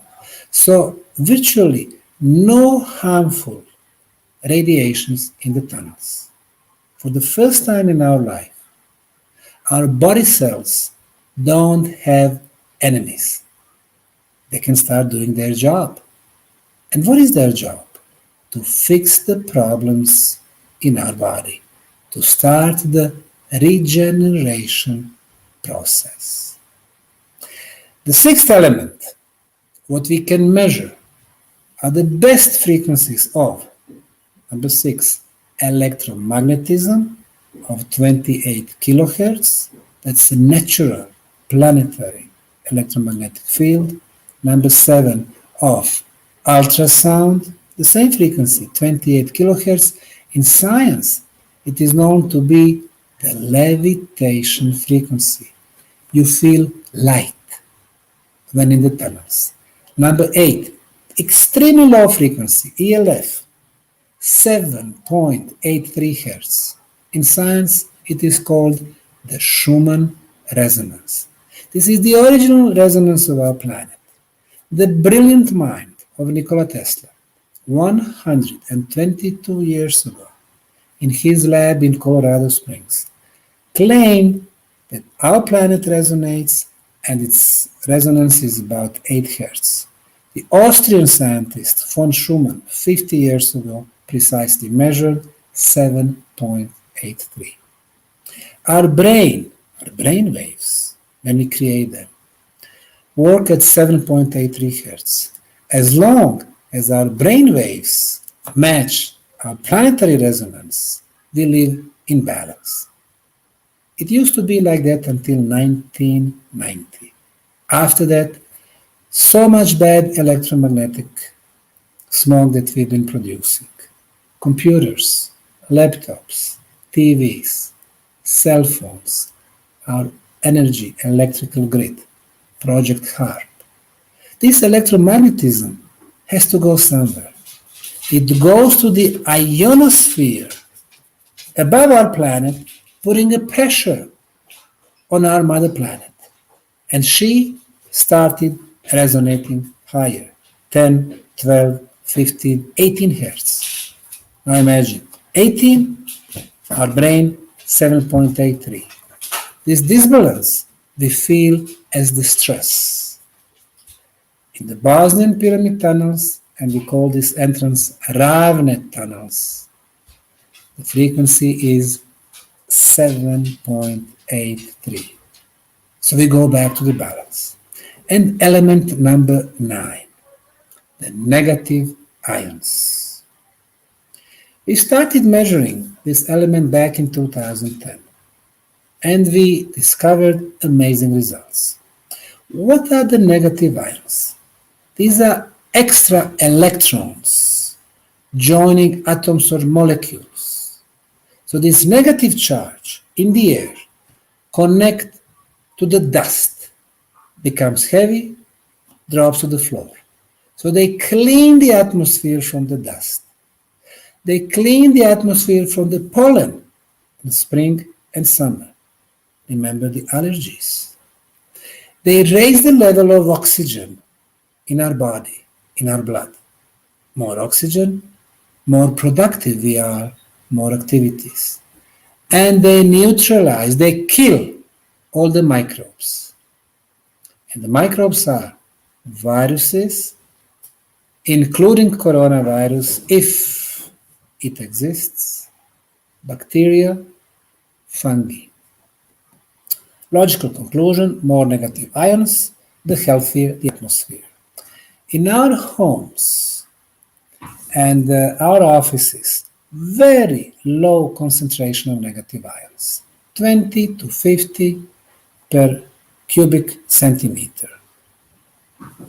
But we have 200 positive ions which are not good for our health because they make us sleepy, anxious, angry. And they are produced by the machines that we have, computers or TVs or microwaves or electrical grid. We go outside to the downtown, LA, Munich or Sarajevo, about 150. It's a fresher. We go to the top of the mountain in the pine tree forest, around 1,000 negative ions per cubic centimeter. We measure the concentration of negative ions in the Bosnian pyramid tunnels, the values are between 20,000 and 60,000 negative ions per cubic centimeter. What does that mean?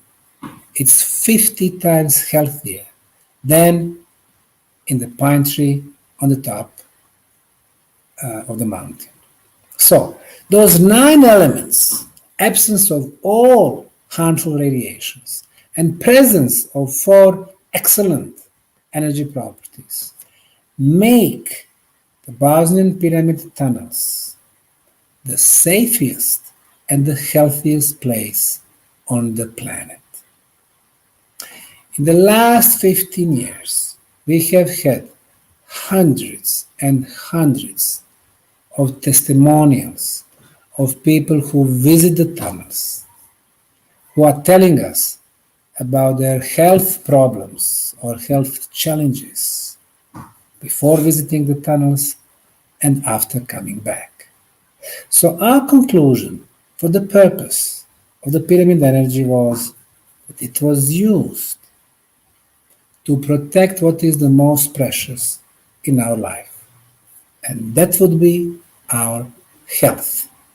It regenerates human body, and if we got lucky, it rejuvenates us.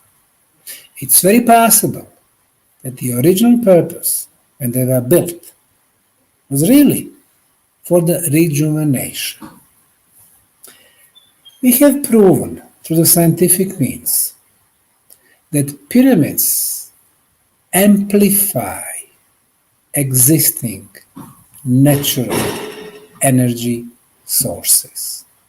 Below the Bosnian Pyramid of the Sun, we registered the existence of the iron plate or iron ore. Iron generates electromagnetic field. What the pyramid does, it pulls this electromagnetism and amplifies it. How do we know? Because we have measured at the base of the pyramid and at the top. At the top, the signal is 50 times stronger. With my Russian friends, Professor Havroshki and Nancy Plakov, we've done the same measurements in Egypt, in Dahshur, at the Red Pyramid. Beautiful, harmonious pyramid. At the base and at the top. Of course, we need to pay the guards to let us climb the top.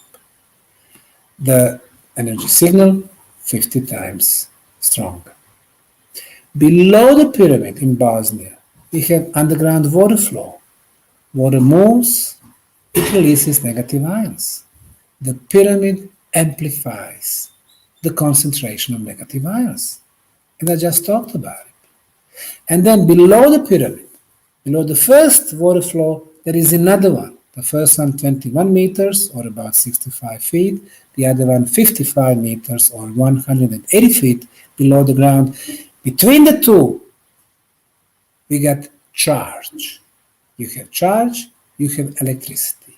What the pyramid does, it pulls this electricity, getting it through 7 levels of passageways in the pyramid, and then we have it as the energy beam coming through the top of the pyramid, which can be measured.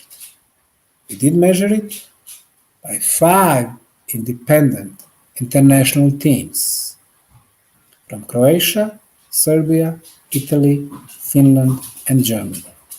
And they verified that on the very top we have this energy beam, which is electrical in nature, frequency of 28 kilohertz, continuous, because we measure it during all 4 seasons, summer and fall and winter and spring. In science, this energy beam is called Tesla's scalar waves. Scalar waves transport the energy, transport the information much, much quicker than the speed of light. Our conclusion, Another potential purpose of the pyramid energy would be communication device. Number 3, we've been finding underground tunnels with the water. Sometimes those tunnels are 50 meters or 150 meters, so from 100 to 400, 500 feet in length. And the water has been there for a very long time. It is not a surface water because we are 120 feet below the ground. During the summer, during the dry time, the water level does not drop. During the fall and spring, with a lot of rains, the water level does not rise. The water has been there for a long time. You would expect to see that water to be green, full of microbes. Well, it's not. It's crystal clear and clean. Why? Because of the high concentration of negative ions. They act as the barrier against the microbes. So we've done conventional analysis, physical, chemical, bacterial, and others. No viruses, no bacteria. pH is excellent. pH is from 0 to 14. 7 is neutral. Authorities try to keep the city water at around 7. Usually it's a little bit lower, about 6.5. It's acid. But our blood is not 7. Our blood is 7.45. The water in Bosnian pyramid tunnels is at 7.45 pH level. And then 7 years back, we sent samples to the late Dr. Masaru Emoto in Japan. He became famous from 1999 until he died because he was freezing different samples of water, and then he would make photos through the electronic microscope. And he noticed that contaminated water has deformed molecular structure. The water exposed to the mantra of love changes the structure to hexagonal shape. The water exposed to the punk music changes the structure to many concentric circles, like it's afraid from this music. The water exposed to the music of Mozart, the cosmic sound, changes the structure to hexagonal. The water from the Bosnian pyramid tunnels and the photos that he made showed us that we have hexagonal structure with a beautiful crystal-like structure. So now we can see that this water is energetically alive. Unlike the city water, which has been treated with the poisons, chlorine, fluorides, traces of heavy metals, and particles of plastic. So, our next conclusion was that pyramid energy was used also to improve the molecular structure of the water. 3 years back, we did an experiment with the seeds of beans. So we had several groups. One was control group, where we kept those seeds at home. One we placed into the tunnels, and one we placed on the top of the Bosnian Pyramid of the Sun. So it's been exposed to the pyramid energy. After 14 days of germinization, we could see that about 60% of the seeds in control group started to grow, 60%.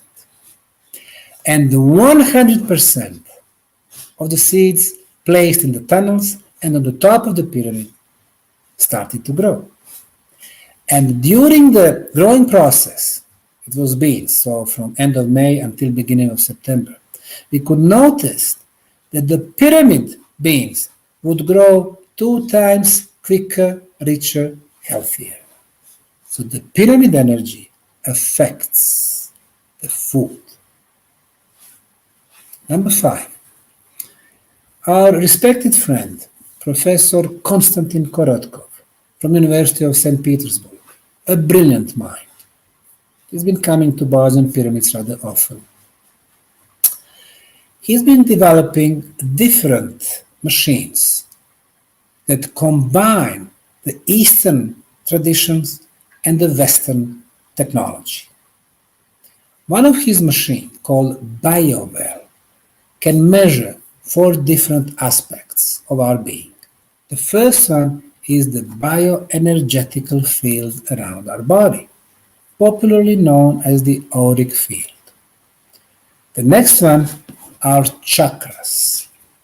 7 chakras on our level that follow our physical body. So we would measure people and scan them before entering the tunnels and after coming back. In the last 5 years, we have scanned over 4,000 people. In medicine, in medical science, if you have 100 subjects, that's scientifically significant number. You can draw the scientific conclusions. We got 4,000 subjects. In 90% of the cases, we have noticed the improvement after visiting the Bosnian pyramid tunnels, being exposed to the pyramid energy. So, auric field, much stronger, chakras coming back to the balance, opening up more so the energy can flow better, affecting our blood flow. And if the blood flows better, of course, we are healthier. And then the stress level before and after the tunnels, of course, it's lower. And then energy in the cells on a higher level. More energy in the cells, we can fight diseases easier. So these are 4 more elements that tell us how the pyramid energy can be used. Immunity, of course, going up. Spiritual abilities can be developed quicker.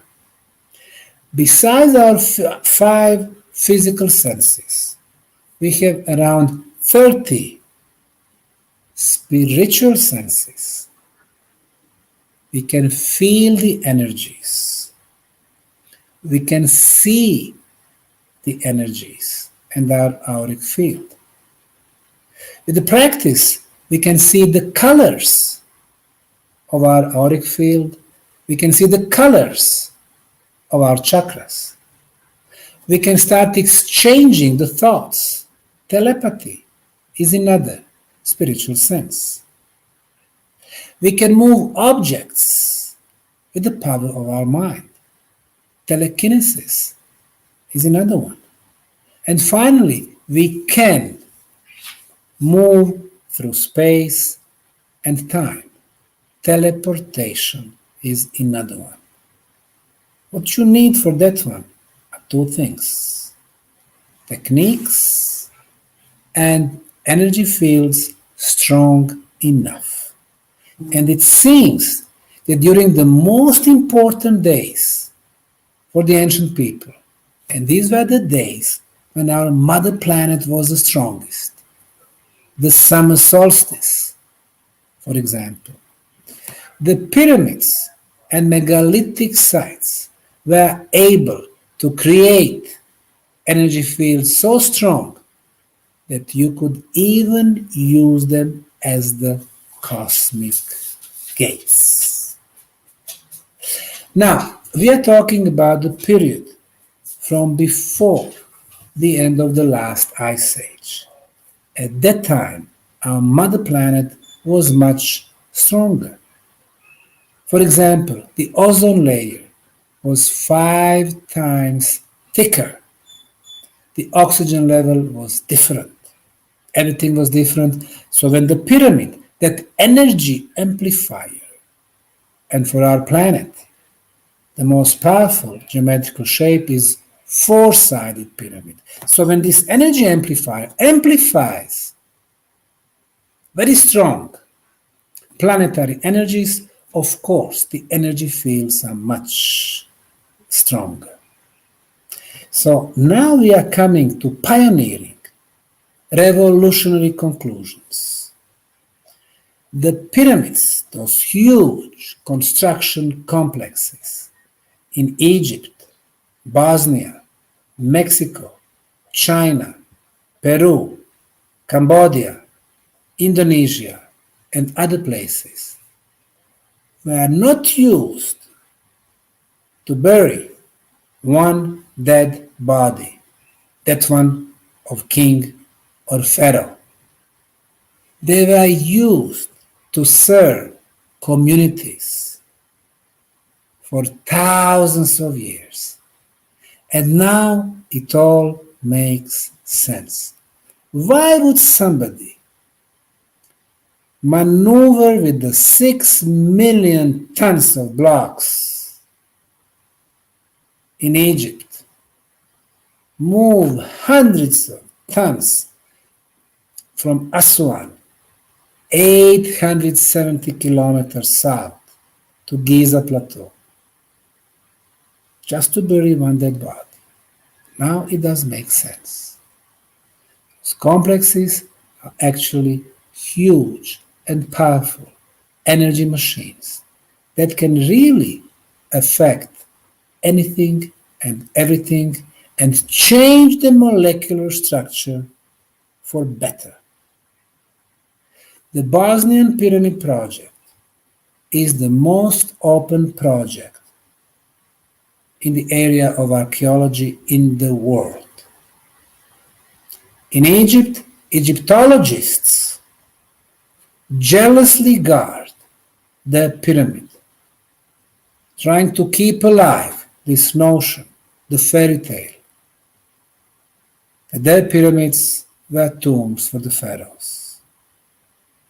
Similar tries in China, Mexico, or Peru. If we want to really advance and to learn from ancients,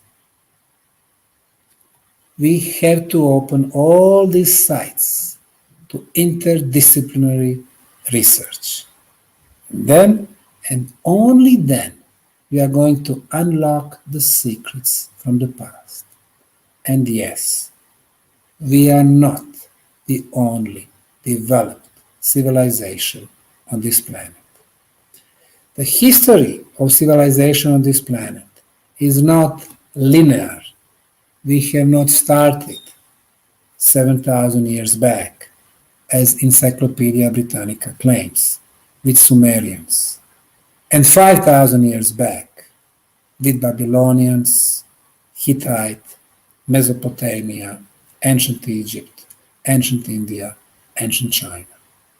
These are all parts of the last cycle of human development. Before this one, there was another one, which ended approximately 12,000 years back, with the end of the last ice age, the global catastrophe. And before this one, we had another one, which ended 18,500 years back, and another one, 34,000 years back, with solar flames, and another one, 55,000, and another one, 75,000, huge volcanic eruptions in Indonesia. So, in the last 100,000 years, we have had at least 5 civilizational cycluses. So, history of humanity and history of the civilizations in the last 100,000 years is history of cycle after cycle after cycle. Eventually, the mainstream will accept that, because there are so many sites going to so-called Paleolithic times, older than 12,000 years. Yonaguni monuments on the bottom of the Pacific floor near Japan, Göbekli Tepe in eastern Turkey near the city of Şanlıurfa, Machu Picchu in eastern Peru. Incas, just the 4th civilization from 800 years back, but the first one, 55,000 years back. Teotihuacan, also older than 12,000 years back. Of course, Egyptian pyramids, 28 most advanced and superior pyramids built from the limestone and granite, all much older than 12,000, most probably between 30 and 40,000 years old. And of course, Bosnian pyramids, older than 30,000 years. So now we can see it is high time for the history books to be changed.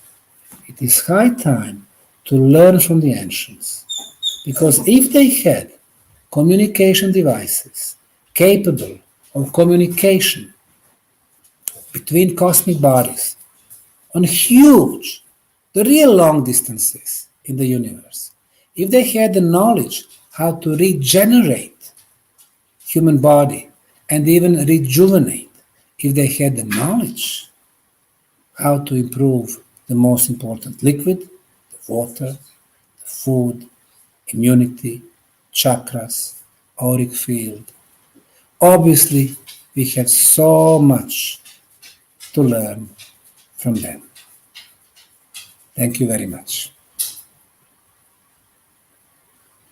That was incredible on so many different levels. I mean, the science of it, and you know, every time you speak about the pyramids, it gives me chills, especially when you go into the history and how we know that that mainstream 12,000, 11,000 years has been debunked completely, completely. And it's amazing. It's amazing. That was a great presentation, Dr. Sam. Again, Thank you. you're muted, but there you go. I know he's got something to say. He was chomping at the bit to get on that mic. Go ahead, bud. That was a brilliant presentation. Thank you very much, Dr. Sam. The comments just all across the board are just praising you. You know, you're a crown jewel, and you know, you're an awesome guy. You know, just amazing comments. You know, just the downloads that you gave are really cool. I had one question in regards to the pyramids and the longevity of humans in our ancient past. I was wondering if all of the pyramids on the planet may have been connected at one time, and because of that connection and because of that energy, might that have had something to do with people living like 1,000 years, like Noah, and you know, things like that? It's hard to say that all pyramids were connected, because just in the Central America, we have more than 100,000 pyramids. Hundreds of them in China, Peru, and so on. But theoretically, let's say if the pyramids were built as the energy machine producing the energy beam in Asia, in Europe, in Africa, in Central and South and Northern America, it is very possible to catch this energy, and if there is a way, and technically there is a way, to make a grid around the planet. And with this energy, it's up to us what we're going to do. We can use it as the protective shield, or we can use it as a laser-like weapon. So it is possible that they were using the pyramid energy on the worldwide scale. Talking about Noah and his 969 years, and some of his buddies living from 750 to 1,000 years. This is what I can say. I always search for the artifacts and scientific proofs. Two major scientific proofs are coming from Egypt, and actually it is not in Egypt but in Turin, Italy. It's called Turin King List. And the second one is Sumerian King List. Turin King List is papyrus, which is 5 meters, 16 feet long, and it lists all Egyptian rulers, giving us 3 phases. The third, the last phase, is the phase of sons of gods. And this is how Egyptian rulers called themselves. They did not call themselves kings or pharaohs, sons of gods. And these are very well-known names. King Menem, who united Upper and Lower Egypt, then the dynasty number 0, number 1, 2, 3, 4, and so on. And some of them would rule Egypt 2 years, some of them, like Ramesses II, 67 years. The phase before that, the second phase, was the phase of the demigods or semi-gods. And they would rule Egypt in average 200 years or 300 years. And the phase before that, phase number 1, were the gods with a small g. And they would rule Egypt 1,000 years each. And as a matter of fact, when you read the papyrus, you will see they even give you a date when the kingdom of heaven descended to kingdom of earth. It happened 42,600 years ago, ruling Egypt 1,000 years each. So yes, we do have an artifact confirming that their rulers, whether they were gods or semi-gods or men or whoever, etc., they would rule Egypt 1,000 years. So for the ordinary people who would live 30 or 40 or 50 years, they were really like gods because they never die for generations and generations. And very briefly, Sumerian king list. It's a stela, so it's a rock with carved names of all Sumerian rulers. The last 3 phases match Egyptian, but the first phase of the real gods, they have gods and lesser gods, and finally children of gods. The first phase of gods, those who descended to our planet, started 273,000 years ago. And they would rule Sumerians in average 30,000 years. For example, Alajar, 36,000 years, 28,800, and so on. The mainstream science is very selective. They take the last 4th phase in Sumerian list and the last 3rd phase in Egyptian list, and they say, yeah, these are for real. But those, before that, well, they are not for real. They are fairy tales. Hey, if you take it, take everything. You just need to dig deeper and to find the proper explanation of existing monument in Abydos, Dendera, and those 28 pyramids. I have a follow-up question. It's really interesting when you were mentioning the King's List, the Turin King List, and then the Sumerian King List, and then the phases. Now, the gods with the small g, when they descended from the heavens, let's assume that they're extraterrestrials, and they came from another planet to which they're biologically connected. Now, I use the phrase of like, if you were born on Pluto and it takes Pluto 72 Earth years to go around to, make full one circle 1 year, how old would you be? 1 or 72, right? So I wonder if these gods with the small g came from a planet to where they're biologically connected to that planet and to that life cycle, and then when they come here, because of our short life cycle, it seems like that they live for 30, 40, 50, 100,000 years, when really in reality they may have only grown by 3, 4, 5 years biologically to their planet. What are your thoughts on that? Yeah, that's a good thought about the Pluto. But once you come to this planet Earth, which is so close to our sun, obviously the conditions change even for them. Wasn't that the reason that pyramids were built? To have not only the communication device, but also a rejuvenation device. It is very, very possible. And then, when we consider the other planets, other beings coming to our planet, and even other beings, adjusting the beings there to have their slaves. Of course, we know about those ideas and the Sitchin and so on. When we see the humans, it seems that we've been about 400,000 years old.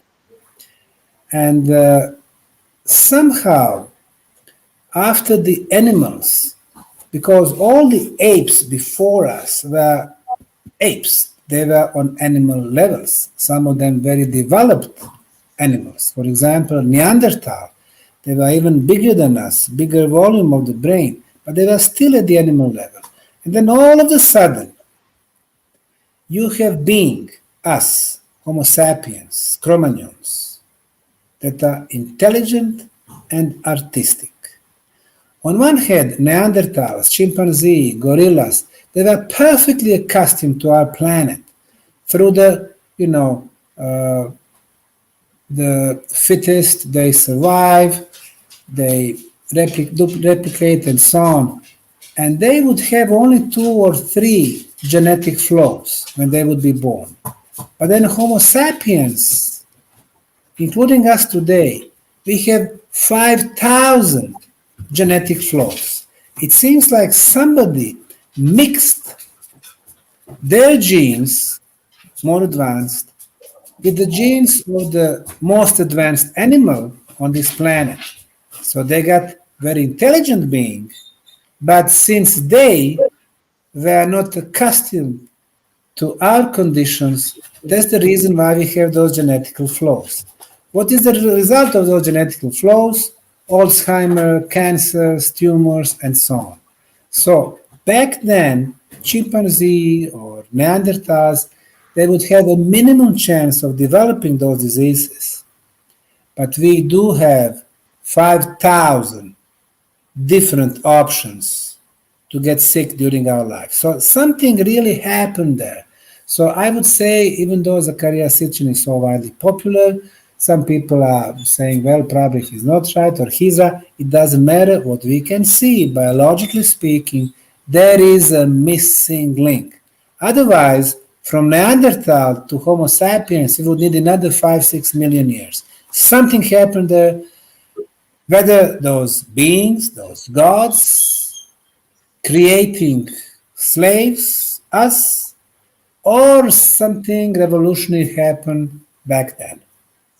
It really, that's a profound thought, Dr. Sam, because as you were speaking, I was thinking that the rejuvenation aspect of the pyramid really does make sense, because, when they mix their DNA with us and realized that there's all these flaws there, they came up with a pyramid and decided, okay, well, maybe they'll rejuvenate in there so they don't get sick, because we have evidence of that from the Bosnia pyramid, where people have gone into the tunnels with medical issues, and they've come out, and those medical issues have either disappeared or like really dissipated.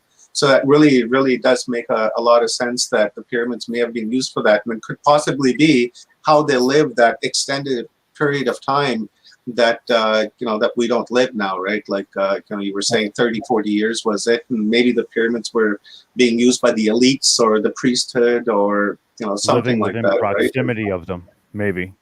Yeah, don't let me hog the screen, guys. I can No. pick I just Sam's jumped in because brain I was all day long. piggybacking off the Go ahead. thought. I was like, yeah, that was it.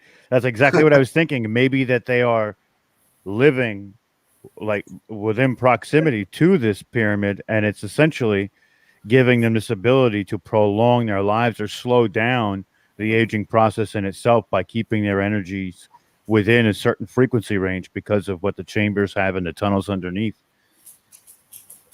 Correct, yes. Pyramid healing, that's is shown too, because if you make like say a wire pyramid, right, and coming up on points and just kind of hang it up on your ceiling, right, people have had benefits from that. There's actually a city in India, I forget which city, but it's the pyramid city. Every roof in this city is a pyramid, right? So it's pretty cool. Even there was one guy who was making a point. I've seen this at a presentation at Portal to Ascension.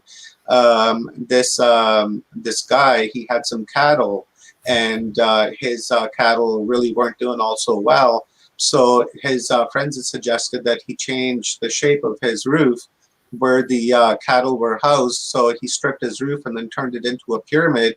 And he noticed immediately that within just a few weeks that the cows became happier, the milk became better, and even the soil and stuff like that underneath the farm or the barn even got healthier. So that's really cool, right? Total science there. It's it's nothing pseudo.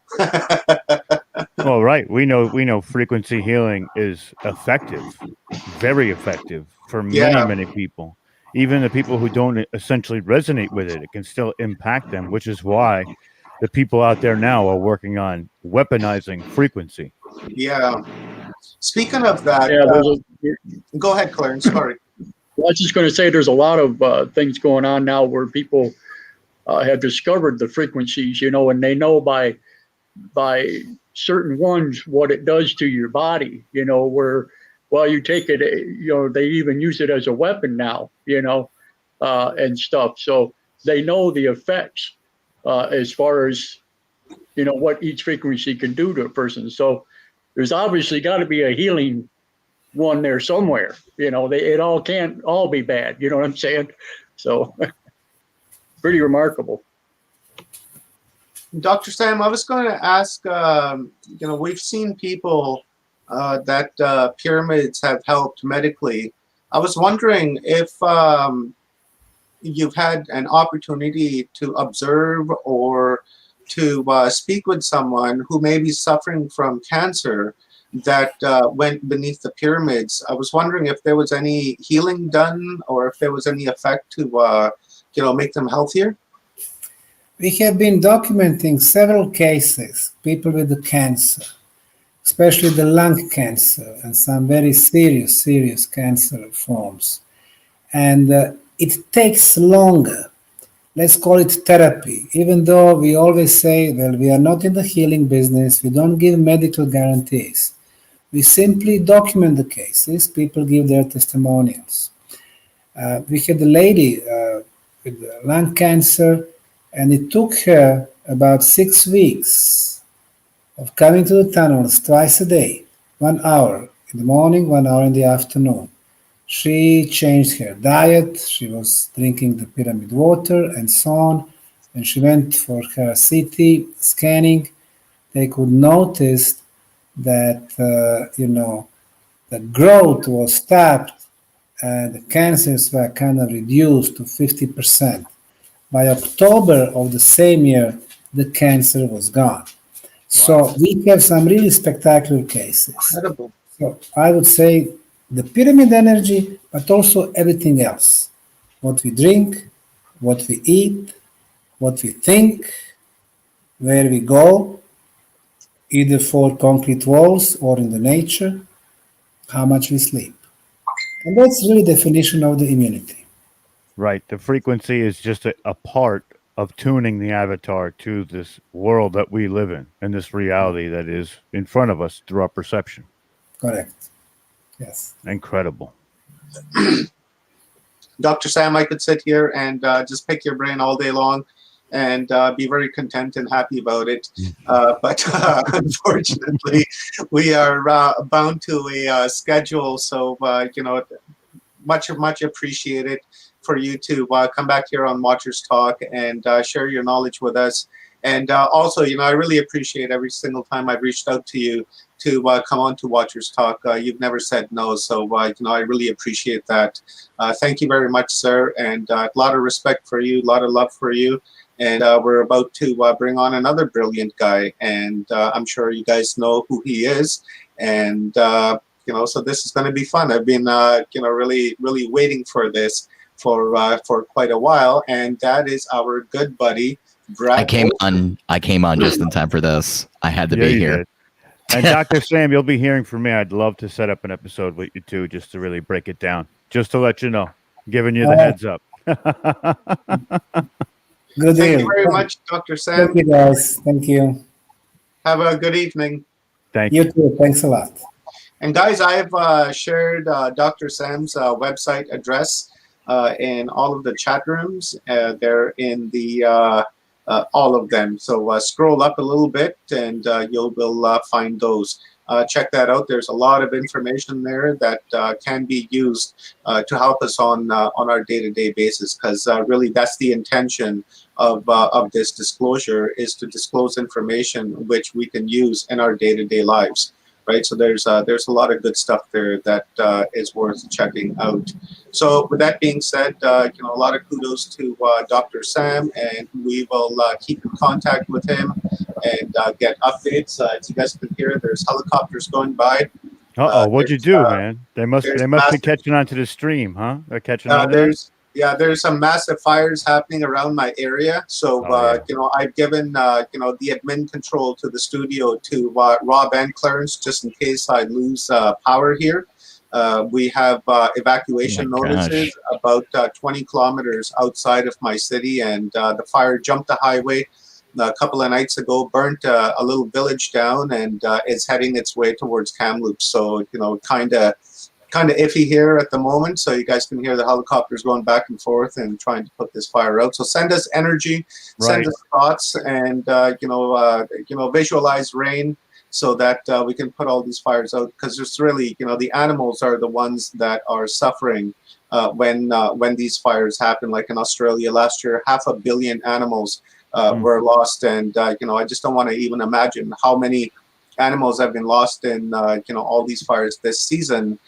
In California and up through the Northwest and into British Columbia. We have 350 fires just in this province alone, and almost 250 in Ontario. So it's, we're in a heat wave bowl at the moment, is what they're calling it. And it's been just super hot. So visualize rain, guys. That will help us a lot. So we're waiting on Brad Olson here. He is in the house, so I'm sure he's gonna hear us, and I'm sure he's monitoring this. So guys, what do you think? It's been a fantastic day so far.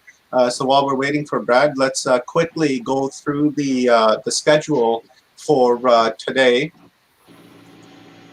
Let's get this happening over here. People are raving, by the way, about Dr. Sam. I was listening at the end of that too, and just so mind-blowing. Look, I was telling Omar that I was feeling sick today coming on, and I don't know, I think absorbing this content and listening to it, I feel so much better right now. I really do. It's weird. It's weird. Even, these pyramids must have healing properties from a distance in some ways. Oh, absolutely.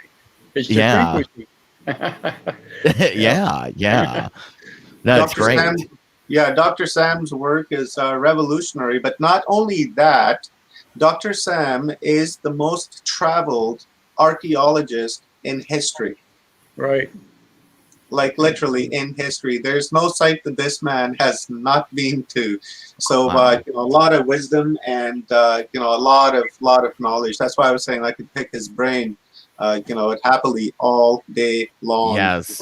And people in the chat would love that. They're all raving about Dr. Sam, and people who weren't familiar with the work are saying, oh my gosh, I could listen to him talk for hours.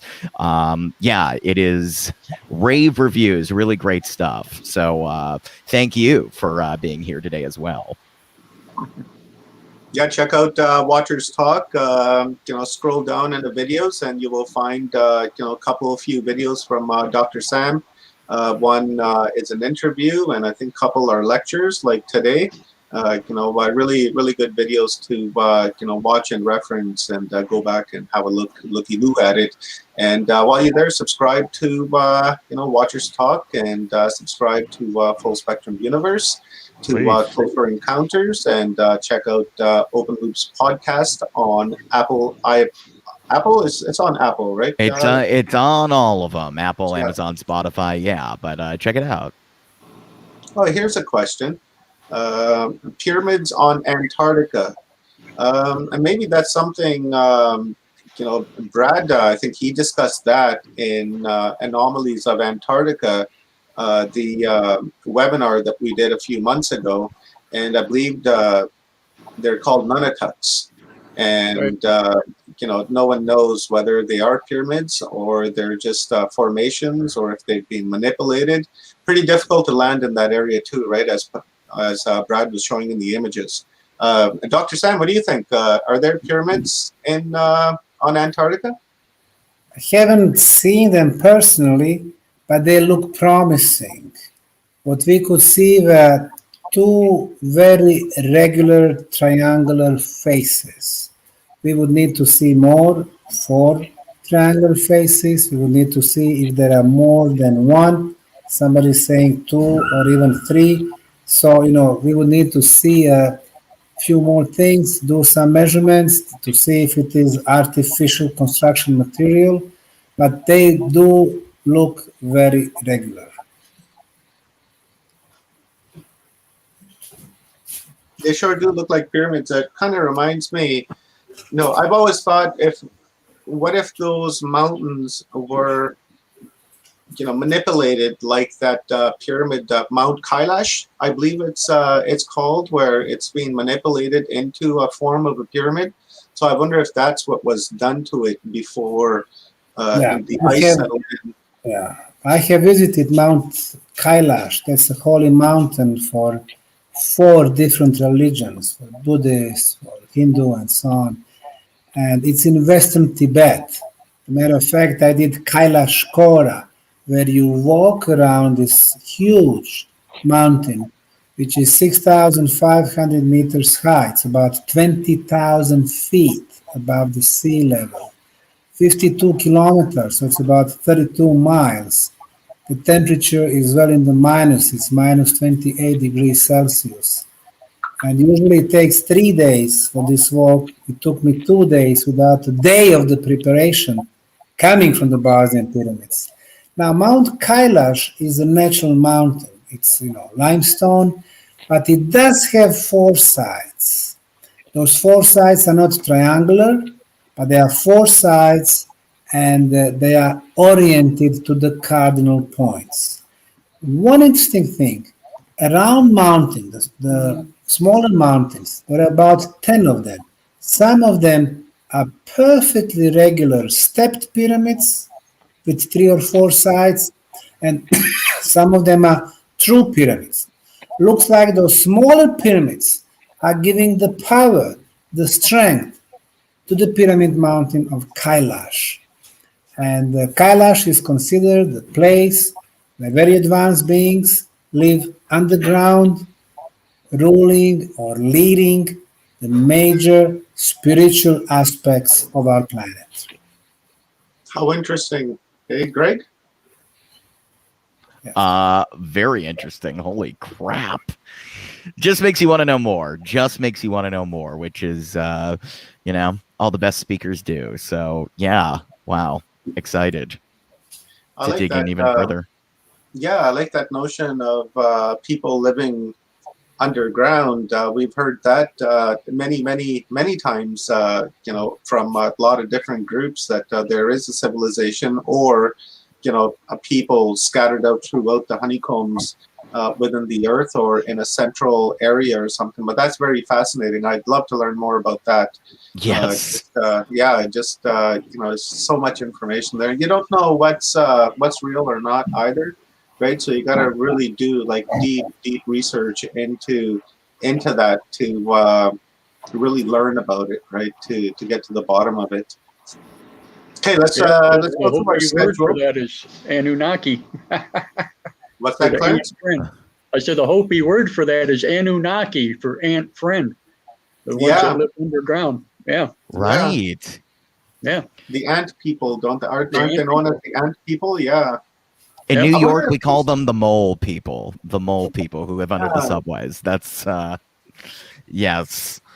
I wonder if the ant people isn't like a reference towards like the insectoids, right? Or that mantis, the mantis beings, right?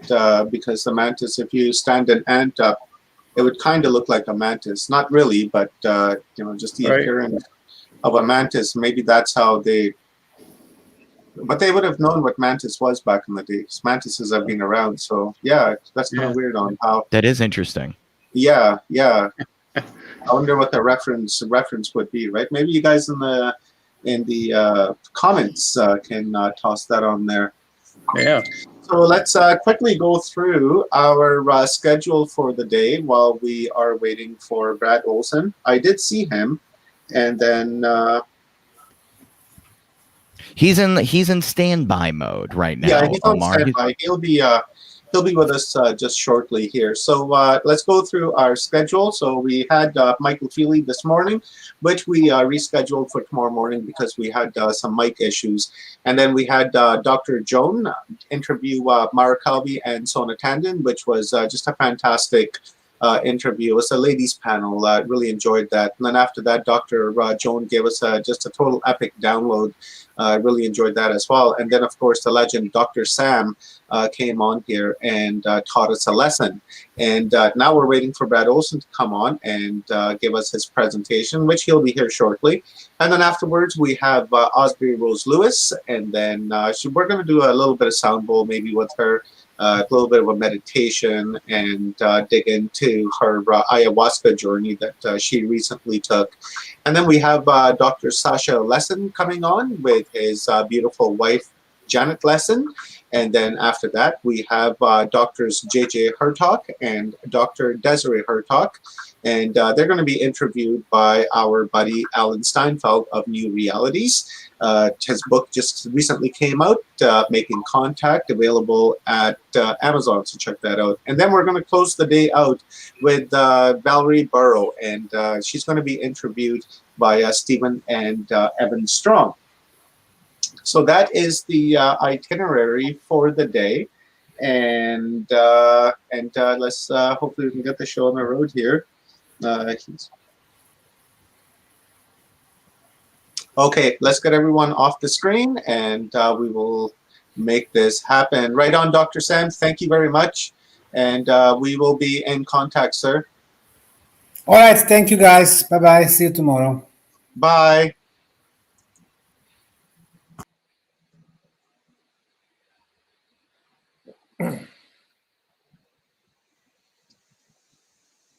Guys, can you hear me? I can hear you, Brad, but I can't see you. Okay, I'm not sure if it's my mute or my stop cam, start cam. I should be rolling. I don't know why you guys can't see me. Mic. That's kind of weird. You want to go into the cam and mic setting here on the bottom, Brad? Sure. That's where I'm at. I see mute, stop cam, cam mic, cam setting. Let's see here. HD camera. Oh, geez. There we go. Sorry about that. There's Brad Olson. This man needs no introduction. I'm sure everybody knows who Brad Olson is. He's an adventurer, an explorer, an author, a documentary maker on just a bunch of TV shows. Brad does, he's been on thousands of radio shows, and he's a world traveler, and he's just a very amazing guy. Thank you very much, Brad, for being here. Really appreciate it, brother. And I will mute myself and hand over the stage to you. Thank you so much. Well, great to be on after Dr. Sam. He's a tough act to follow, I'll tell you that.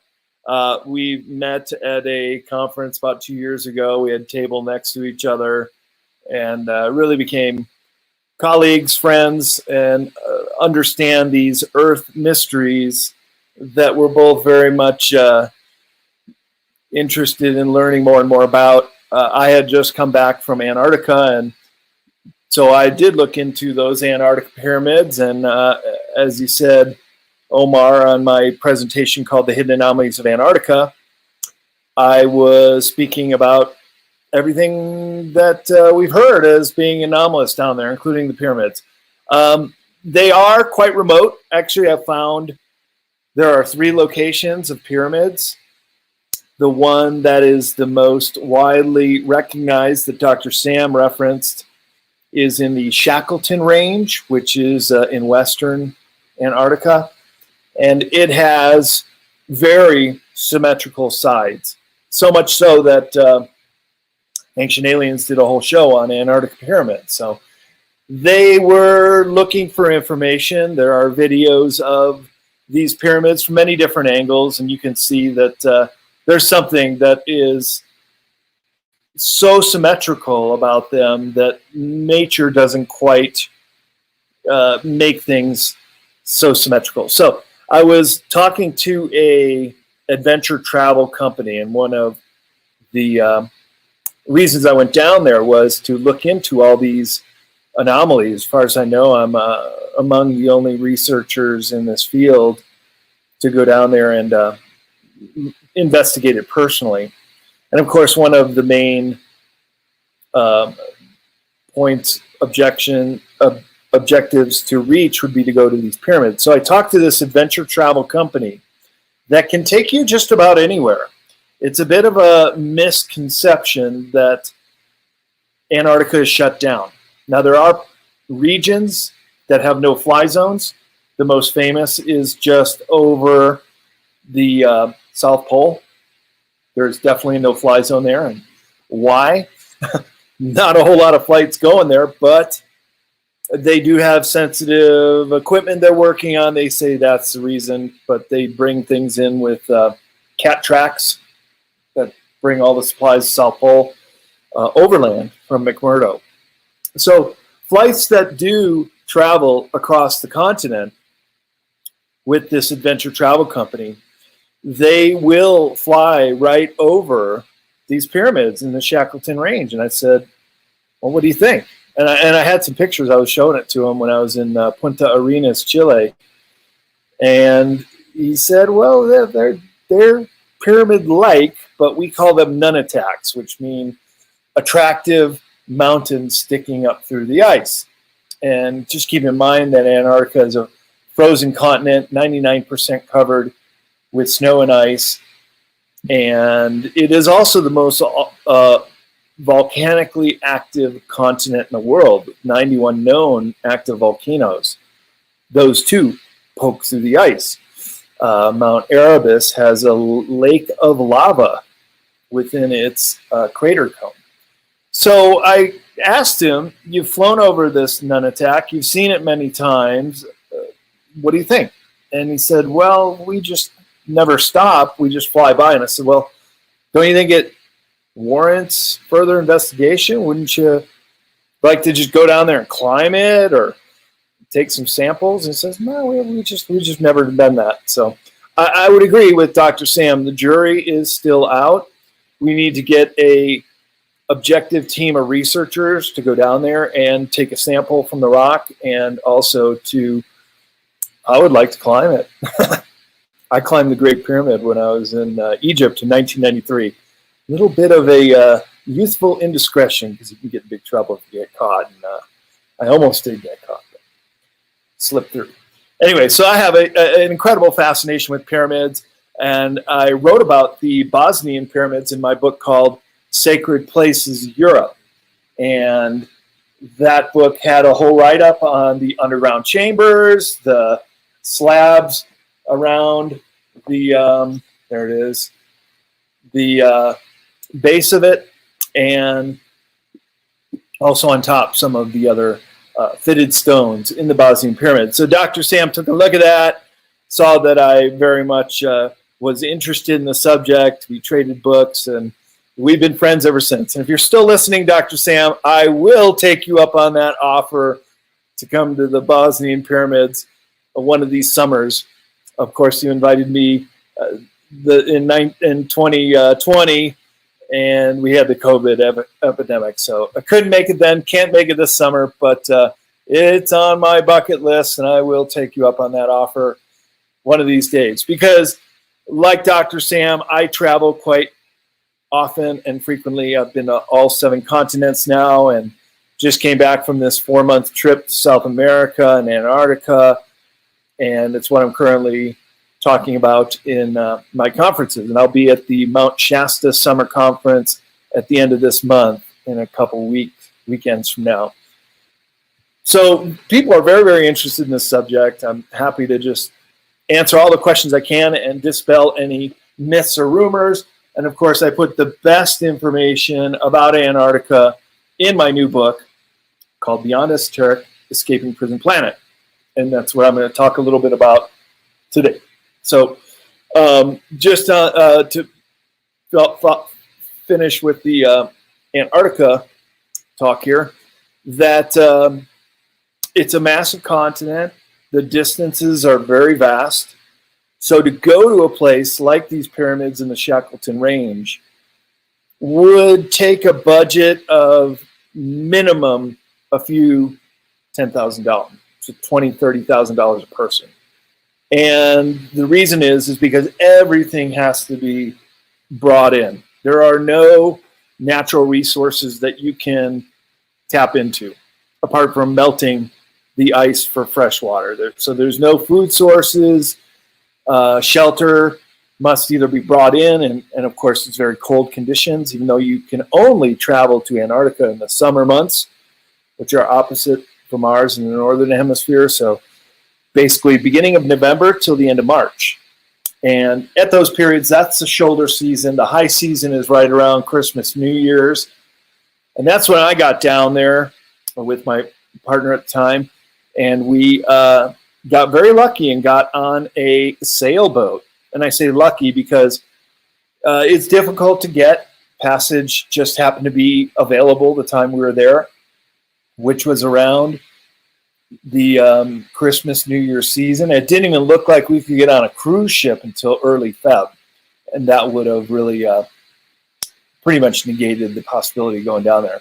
So we had this crew and captain from a boat called Chief One, which I understand is still down there, or South America. They didn't do any charters last year, but did go down the following year after us. So things are still pretty volatile as far as travel. I know Chile and Argentina are pretty strict on the lockdown and travel restrictions. So hopefully this upcoming Antarctica travel season, I have been offered to go down there with a film crew. Of course, we have to wait and see if that all opens up again. But it's a fascinating place. I mean, it is unlike any other landmass on Earth. I quite felt like I was on a foreign planet, like Europa or some frozen land. Some of the misconceptions about traveling to Antarctica, it's always freezing cold. No, it's not. There were a couple days we were on the deck of the boat wearing our bathing suits. I did the polar plunge 3 times. And icebergs floating around. It was sub-freezing water. Salt water freezes at a lower temperature than fresh water. And I was also really amazed at the wildlife. It really has no fear of humans. You can go right up to a penguin with your camera and just be right up to them, and they're kind of looking around. Not agitated so much that you're taking their picture, but more like, hey, you're blocking my view over here. Get out of the way. We had a whale swim right under the boat. We had seals looking at us the same way we look at them. Really remarkable how untouched Antarctica is by the human hand. And so every time we would leave a research station, is about the only buildings you see down there. There are no military bases. That's another misconception. Per the Antarctica Treaty, military operations are not allowed. We did see a Coast Guard ship, and you can have military bring in supplies, including flying in and out. That is not to say that there aren't secret activities going on there, and I do believe there are. As I said, it's the most volcanic of all continents in the world. So when you have a 2-mile sheet of ice called the Polar Plateau in eastern Antarctica with these volcanoes around there and geothermal activity, you have a high propensity of domes under the ice. And it's quite plausible that there can be hidden bases there. If I were to go back and if I were to set the itinerary, I would like to go to the New Schwabenland claim of the Nazis, and mainly because this is the area where the Hitler set up a government to, in our terms, we use continuity of government. They had the same sort of thing. And let me just show you this map of Antarctica here without the ice. So you can see there are these really deep fjords and long fjords, and New Schwabenland is right below South Africa, so kind of right here. And you can see there are a couple fjords there. They're 100 miles long. So if the Nazis knew what they were doing with their U-boat submarines, and I do think they did know what they were doing, they were incredible mariners in this regard, that they would be able to go deep into the continent under the ice.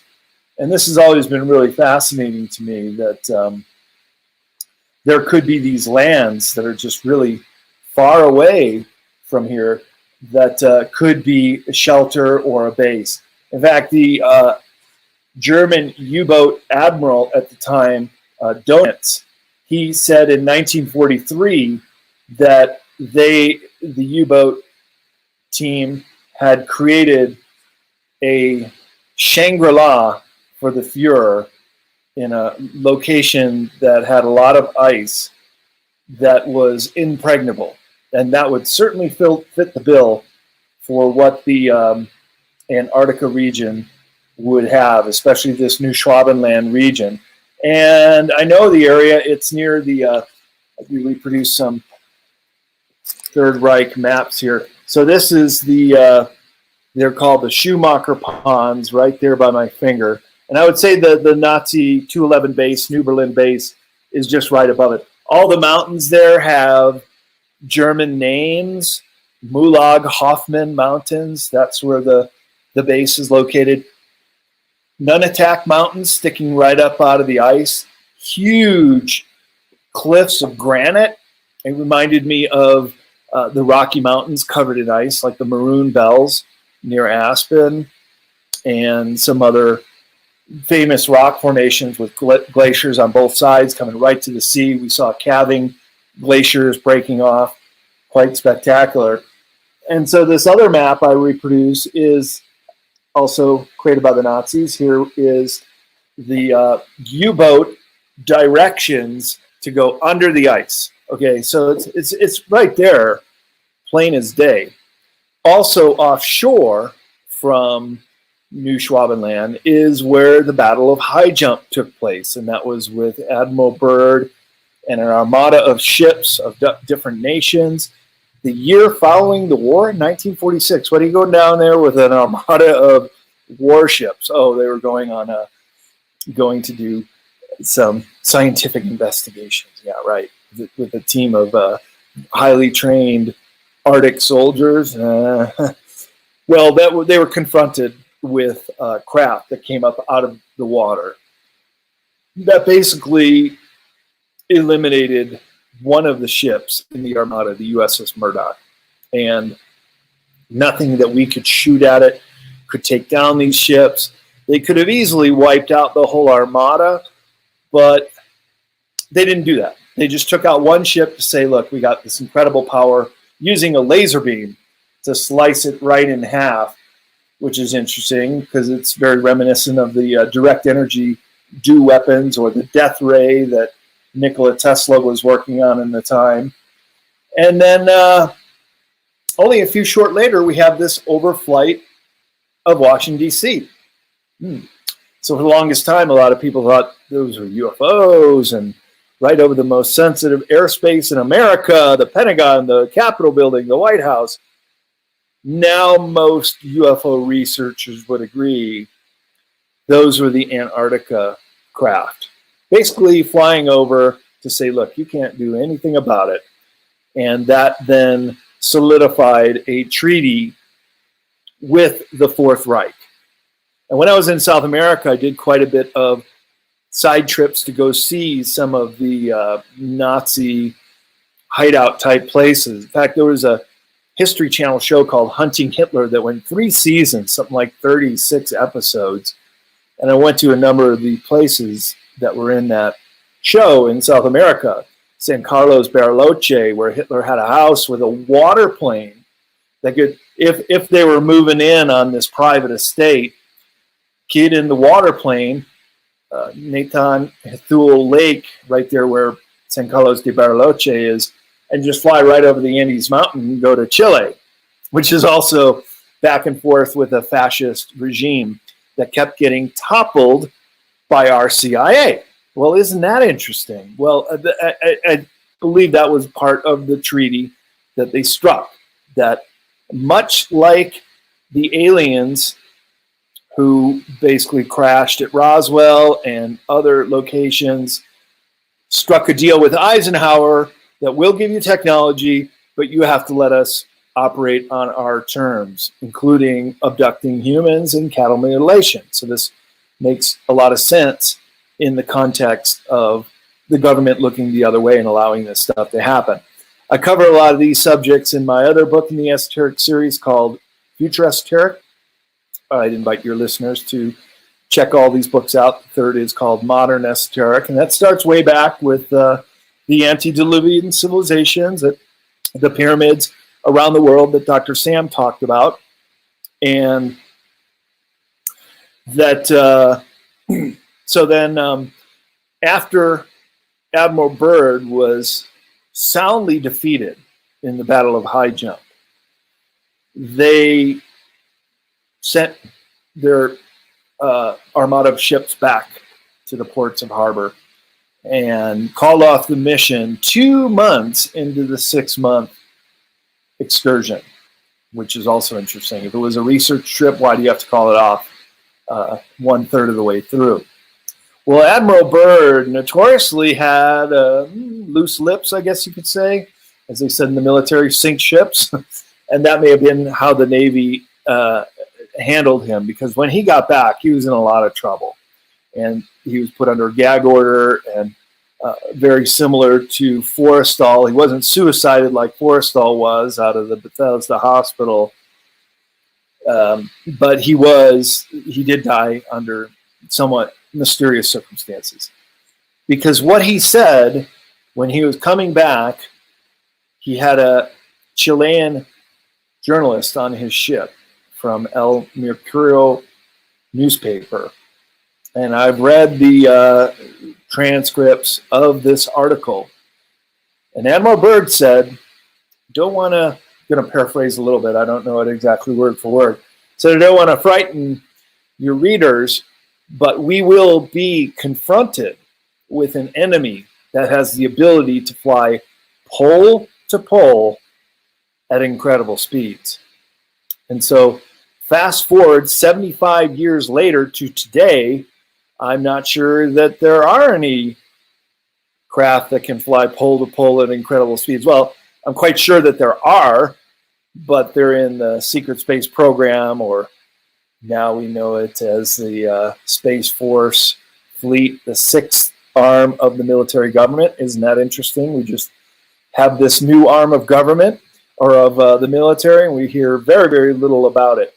So Admiral Byrd basically predicted that these Antarctica Nazis, this Fourth Reich in the Americas, not just the paperclip Nazis that came to North America, but the whole of the Americas. And I was reading in my Lonely Planet as we were driving through country by country and town by town. I was reading in Bolivia that there's a small town with a sawmill. And they said, oh yeah, a lot of people come here to see the house where Klaus Barbie, the butcher of Leon, this war criminal that should have been on trial in the Nuremberg hearings and certainly executed for his crimes against humanity, lived out his whole life with an alias, with a way of escaping justice. And in my new book, Beyond Esoteric, it starts out with a whole section called The New Fascism.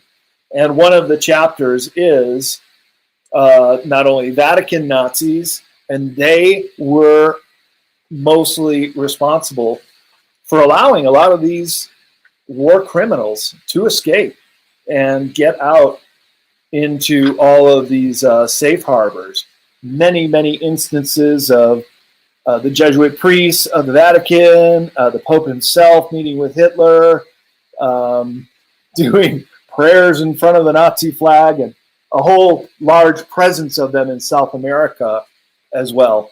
So the Vatican very much responsible for perpetuating the escaped Nazis in North America. And per that History Channel show, makes a very good case that Hitler did fake his own death and did escape to South America, with a trip quite possibly to Antarctica to see this Shangri-La in the ice, as Admiral Donitz described it. And that's where I do believe in my research that a lot of the very high technology went, including the Hanabu craft, which I think you could have seen in an earlier picture when I was showing you the flyover of Washington, D.C. There is a blueprint for the Nazi Hanabu craft.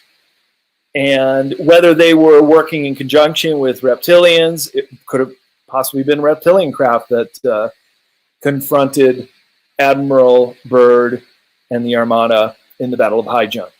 They came out of the water, which is, again, technology that is not understood, although we're calling them now USOs, underwater submersible objects, that confronted the ship. They couldn't be shot down. They had some kind of force field that made the missiles and bullets and everything that they were trying to shoot at them, couldn't bring them down.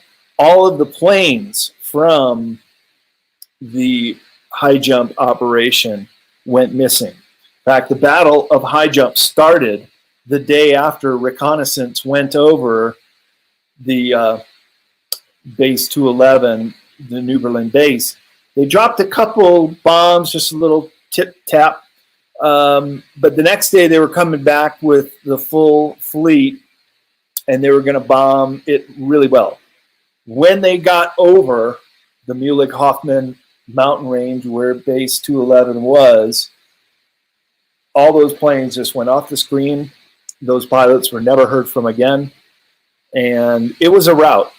That's why Operation High Jump to this day continues to be highly classified military operation. So 75-year anniversary, and we still don't have the truth on what happened as far as an admission by our government or any attempts through Freedom of Information to get this information out. So unfortunately, we do have to rely on some eyewitnesses have come forward on the Battle of High Jump, but probably the most interesting was right after the Cold War ended. So in 1989 and 1990, when the Soviet Union started to collapse, first the Berlin Wall came down, and then one by one, all of the Eastern European countries started to seek their own independence. And then soon enough, that freedom movement came to Moscow. And remember the moment when Boris Yeltsin got up on a tank and defied the military and sided with the people? It was a very historic moment. He could have very easily been shot and killed right at that moment by the military, who probably with their orders would have done that, but they didn't. So they stood down, and then the Soviet Union crumbled. And at that time, you could show up in Moscow with a suitcase of hard currency, Western currency, dollars or Deutschmark, and go to into Moscow where the Kremlin is and find someone who can go in there and get you what you want. So there were people that were getting alien autopsy videos, which have surfaced, and you can see these on YouTube. They had their own crash retrievals shot at multiple angles with multiple cameras. Very, very hard to fake that. And there's also a lot of information about what really happened at the Battle of High Jump. And so people were able to access those files after the Soviet Union collapsed. Now there's a great video of a TV series in Russian, so you have to read the words in English to understand it. But they go so far as to say that the Russians were spying on us. We were spying on the Germans, these escaped Fourth Reich Germans who went down to Antarctica based on the Brits. And when I was in Antarctica, we did go to some of the British military bases that were tasked with spying on the Nazis, not too far away. The position where I went to in Antarctica is the northern tip of the Palmer Peninsula, just across the, I think it's the Weddell Sea, which is a big ice shelf where the emperor penguins live on that ice shelf. We didn't get to see those. We saw a couple other species of penguins. But on the other side of that big ice shelf is New Schwabenland. So they were close enough to monitor flights, boat activity. Not sure they saw the U-boats coming in and out. But keep in mind, right after World War II, all the way into the summer months of 1945, there were U-boats that were just emerging and surrendering in Argentina and elsewhere, just popping up out of the water. I guess they ran out of food or fuel and just had to surrender months after the war ended. And one of the biggest battles at sea during World War II is one that nobody knows about. There's this great book that I read called Dark Star by Henry Stevens, and he describes it with records, mostly from Germany, of a U-boat battle at the very end of World War II. And the Germans won. That's why so much of history is edited out. History most certainly is written by the winners. Or as Voltaire says, history is a Mississippi of lies. And it is beholden to the academics who certainly have an agenda to write that history the way they see it. So it would be very not so much in the best interest of our military historians to admit that the Germans won the final battle of World War II, which was a U-boat war in the North Sea. And it was at the time where a lot of high-ranking Nazis were escaping. Hitler, for one. Martin Bormann, the money man, the most important person at the very end of the war, where they were taking out tons of gold bullion. Now, much of the stolen Nazi loot did get recovered in underground, different, usually mines, salt mines of Salzburg, I know is one. I have a picture of finding a Manet painting, one of the Impressionists, but many other works of art in all of Europe, because of course the Germans had conquered almost all of Europe, so they had their choice of what they wanted in the museums.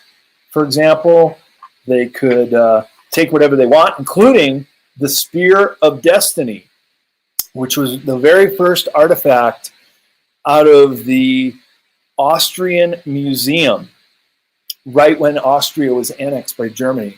And there's a picture of the Manet being discovered in the salt mines of Germany in 1945.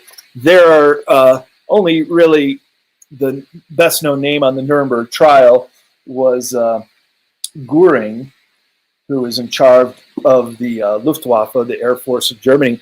And he had a problem. He was addicted to drugs. He liked to, what is the laughing gas? So he had a problem with controlled substances, and that really, he fell afoul of Hitler. So he wasn't on the escape plan. He was pretty much the sacrificial lamb, along with some of the doctors who were put on the Nuremberg trial, those sadistic doctors like the Butcher of Leon, who should have been there, or Joseph Mengele, another one who escaped and died of natural causes in South America, should have been tried and brought to justice, but they didn't. They escaped. and they escaped with the help of the rat lines and the Odessa network of the Vatican.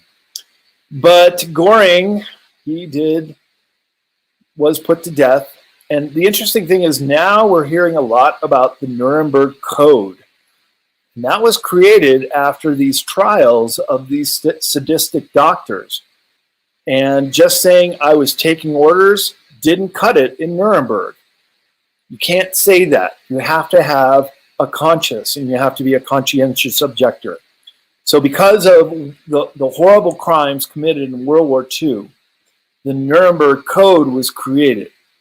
One of the key tenets of the Nuremberg Code is that we all have a right to consent to whatever it is that might be done to us. So we have the right of knowing what is, say, jabbed into us, and you have to give your consent for it happening. So this ties into the whole notion of free will. We're at a point now where we're all at a crossroads of making a certain choice or not. And this ties back to informed consent that is part of the Nuremberg Code. So just keep that in mind if you're still thinking about whether you should or shouldn't. You have a right to know. Absolutely. It is in international law books that we all have the right to know about this. So things that happened after World War II set a lot of things in motion that are still affecting us to this day. And I guess that's my fascination with all things esoteric, because a lot of these subjects have been withheld from public knowledge because they could be considered dangerous for us to know from the powers that be, including what has happened in Antarctica with the Battle of High Jump. What is going on down there? What remains of the German base? So I'd be interested to see if we could get a film crew down there and check out the New Berlin base. Wouldn't that be a cool show? Even if I had no part of it, I would certainly be interested in finding out the results of that. But also what's going on in South America and what happened right after World War II. So you have this Cold War era emerging where the Soviets and the NATO bloc countries are at odds with each other. All the while, the fans of flame of discontent were being created by this third force, this Fourth Reich. And I have a chapter of it called The Fourth Reich in America and Future Esoteric, and I certainly get into it quite a bit in Beyond Esoteric when you start to understand this neo-fascism, this New World Order agenda that is now being implemented right before our very eyes. There's nothing even hidden about it anymore. So they came out of the smoky boardrooms and they said, it's time to implement here, people. So this is a very crucial decade that we're living in, because we are very much walking on the razor's edge here. On one hand, we could be taken into the darkest, deepest depths of fascism and technocracy than you could ever imagine. On the other hand, there is a way to win this struggle, and I do believe it is through consciousness, that the revolution is consciousness. It's us waking up into this great awakening, and that would then take out this cabal, this deep state that has done so much harm and is attempting to lock us all down again, and all kinds of draconian measures, as we see in Australia and France right now. This could very easily happen in other countries. I know Canada has degrees of it as well. So one way that we do this, and I think really the only way for conscious, evolved people, is to take the nonviolent approach that is put forth by Gandhi and Martin Luther King. And that is, you don't go up against your enemy eye for an eye or tooth for a tooth. You take a higher ground. But I know you could think, well, we're going to get slaughtered that way, and perhaps some of us will. But for higher consciously evolved people, this is the only way we can do it. So it is what those great teachers of nonviolent resistance told us. You don't bank with these organizations. You don't buy their products. You avoid their search engines and other things that are used to disinform us. So I'm an optimistic person. I do think we will reach the golden age. But just like the dark night of the soul, the great parable of Joseph Campbell and others, that the darkest hour is right before the light. And these will seem like very difficult times, but I have faith we're going to come through this on the other side, and it will be the golden age. And I would like nothing more to witness that myself. The outpouring of technological advances that have been withheld from humanity are just one of many promises of the golden age. So can you imagine with Tesla technology, with free energy devices to create desalination plants and take all the water we need? We live on an ocean planet. It's only 29% of this planet is covered with landmass. So there's plenty of water. We just have to convert it into fresh water. And that can be done with a lot of these 6,000 patents that have been withheld, many of which are free energy related, 0-point gravity, and so many others that could make our lives much easier and happier and more convenient and clean up this planet. So I do discuss these solutions in my esoteric books. Each one of the sections in my books ends on a high note. Beyond Esoteric's final section is called Ubermind. And while some of the topics, such as the transhumanist agenda, well, that's actually in the embargo section, but going into the technology leap, into different realms of consciousness that can be obtained from crystals and exotic metals like monatomic gold, it's possible that we can really start to become superhuman in many ways and gain this kind of cosmic awareness that our benevolent ET brothers have. And so lastly, you could say, well, why don't the good ETs just show up on the White House lawn? Well, they want Earthlings to solve Earthling problems. So if they were to come, there would be a lot of people that would say they're our saviors, they're gods, they have this advanced technology that we can't understand, and let's have them go clean up Fukushima and end wars and capture some of these bad guys. Well, that's not their responsibility. Their responsibility is to make sure we don't totally destroy ourselves, and that's why Dan Willis and others who are whistleblowers from the military have said there have been military or nuclear silos that have been decommissioned right after a UFO sighting over some of these missile silos, and then they can't get anything to work. So they're sending a message that they're not going to let us go into a nuclear war and just destroy ourselves, but they want us to clean up our own mess. They want the humans of this planet to wake up and realize our responsibility to this planet and to each other, and to really start to come together as a human race. And with that, alleviate hunger, poverty, bring everybody up. So we're only as advanced as the lowest common denominator. And if we can get above that, then maybe we can sit at the table with some of these benevolent ETs and really ring in this golden age. So that's my talk for today. I would love to hear from you guys. If there's any questions regarding Hey, Brad, Beyond Esoteric. that was great. Hey, Greg. Thank you. Hey, yeah, we have a bunch of questions in the chat for you. So why don't we start here? Goldheart over in the Paul Wallace channel on YouTube asks or says there's part of Antarctica that you can see the moon is so close to the Earth, supposedly. Is that true? Not any closer than anywhere else.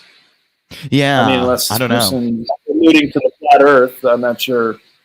I understand the Yeah, question. actually, that somebody did ask you earlier what your thoughts were on flat Earth versus hollow Earth. I don't know if you entertain such things, Brad, but what do you have like a one I'll give sentence it a quick response? shot. Yeah, exactly. Well, the hollow Earth, I'd be much more of a proponent. In fact, we know that there are deep underground military bases, so there is an element of being hollow already. So that's pretty much a no-brainer. That is yes. As far as flat Earth, look, I've been to northern latitudes. Trondheim, Norway is my farthest north. I got within 1 degree of the Antarctic Circle south. It's cold on both sides, and I've been around the world on the equator where it generally stays pretty warm unless you're at a very tall mountain. So, yeah, I don't really entertain the flat Earth stuff. It's a round planet. It just is. It's, well, spherical, a little wider at the equator because of the gravitational spin. But look, I traveled around the world one direction. I ended up in the same place. The stars are all different in the southern hemisphere too, which would also suggest a globe for. Yes. I very quickly tried to dismiss it in the chat, but I was like, I don't think I've never heard Brad talk about a hollow Earth theory or flat Earth rather. Flat Earth, yeah. Yeah. There is another. I think that Brad is far too intelligent and far too traveled to to entertain such ideas. Yeah. You know what? There is a great question in the Watchers Talk channel from Rick Keefe. And he asks if there was one esoteric area of interest Brad has yet to research, what would that be? Great question. And I'm actually doing a second edition of Beyond Esoteric and adding a chapter called Plandemic.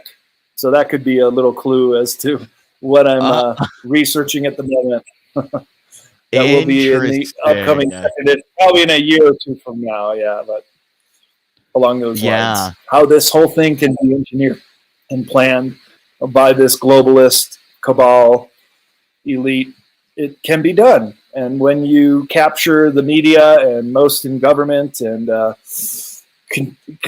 continue to really control the narrative, which we see about this whole pandemic, it can be done. And when you see how they do it, it's quite crystal clear. It's kind of like the magician's trick. Once you see how they pull the rabbit out of the hat, you never see it the same way ever again. Right.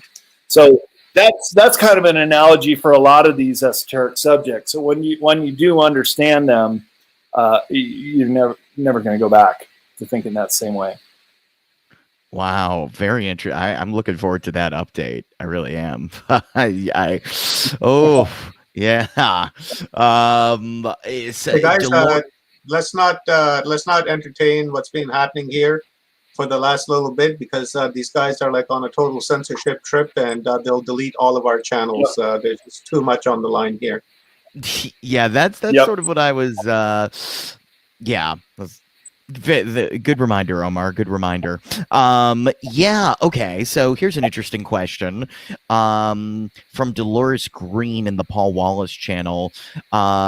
Agreed about a non-violent approach. However, with higher consciousness, are we able to control a situation without weapons and non-violence, do you think? Yeah, how do you think that would work?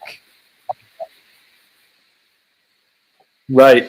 Well, let's just say that the mind is much, much more powerful than we've ever learned about in school or it's been given credit for.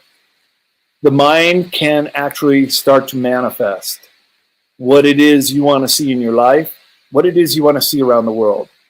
And it starts with just the simple notion, think good thoughts. So if you bring your emotional elevation to those, laugh a lot, be gracious, gratitude, try to be in a love state, things will start to work the way you want to see them work in your mind. It's amazing. And good things will start happening to you from all sides. Conversely, if you fall into despair, anger, fear, you're going to hit rock bottom when it comes to that. So a lot of these superhuman abilities, which I didn't really talk about on this, but I describe in my books, can only come about if you're in this higher state. And I just learned this recently, that humans only have two instincts when it comes to fear. And both are a result of when we're born as babies. So it's the fear of falling and the fear of loud sounds. Both of those as adults can be worked out. All other fears are all learned. So really, there is no fear, and we should not fear. And with this little bit of knowledge, you can see that everything, every phobia, it's all just our own minds doing it to ourselves. So stepping one step further away from all that, there is no fear, and there never should be. And that is the predominant emotional discharge of planet Earth right now, is fear. And it's all make-believe. It's all in our heads. So to understand that and to work it through yourself, like it said in ancient Greece on the Temple of Apollo at Delphi, know thyself. And when you know yourself, you can work through any phobia, fear, or negative emotion that might be holding you back. And that's how we move forward through this. And that's how we see through the whole facade of this great reset and everything else they're trying to throw at us. And the best thing you can do as a conscious person is just nonviolent resistance. That is, do not engage in those kind of businesses or anything else that's part of trying to lock us down. And it's not going to work. It's going to fail. People are already waking up en masse, and they're not getting the effect they wanted. So it's working. I do think it will work on a global scale too. Yeah. Bob Kenter over at the Full Spectrum Universe is saying all of what you guys are showing us over the past 4 days of this conference, and I know, Brad, that you've done a number of these kind of events, is what should start being taught at kindergarten level as soon as practicable. Fear is the biggest killer. Yes, the more you go within, the less you go without. That is how to live life abundantly. I mean, what's it going to take to get the Beyond Esoteric series as children's books? That's what I want.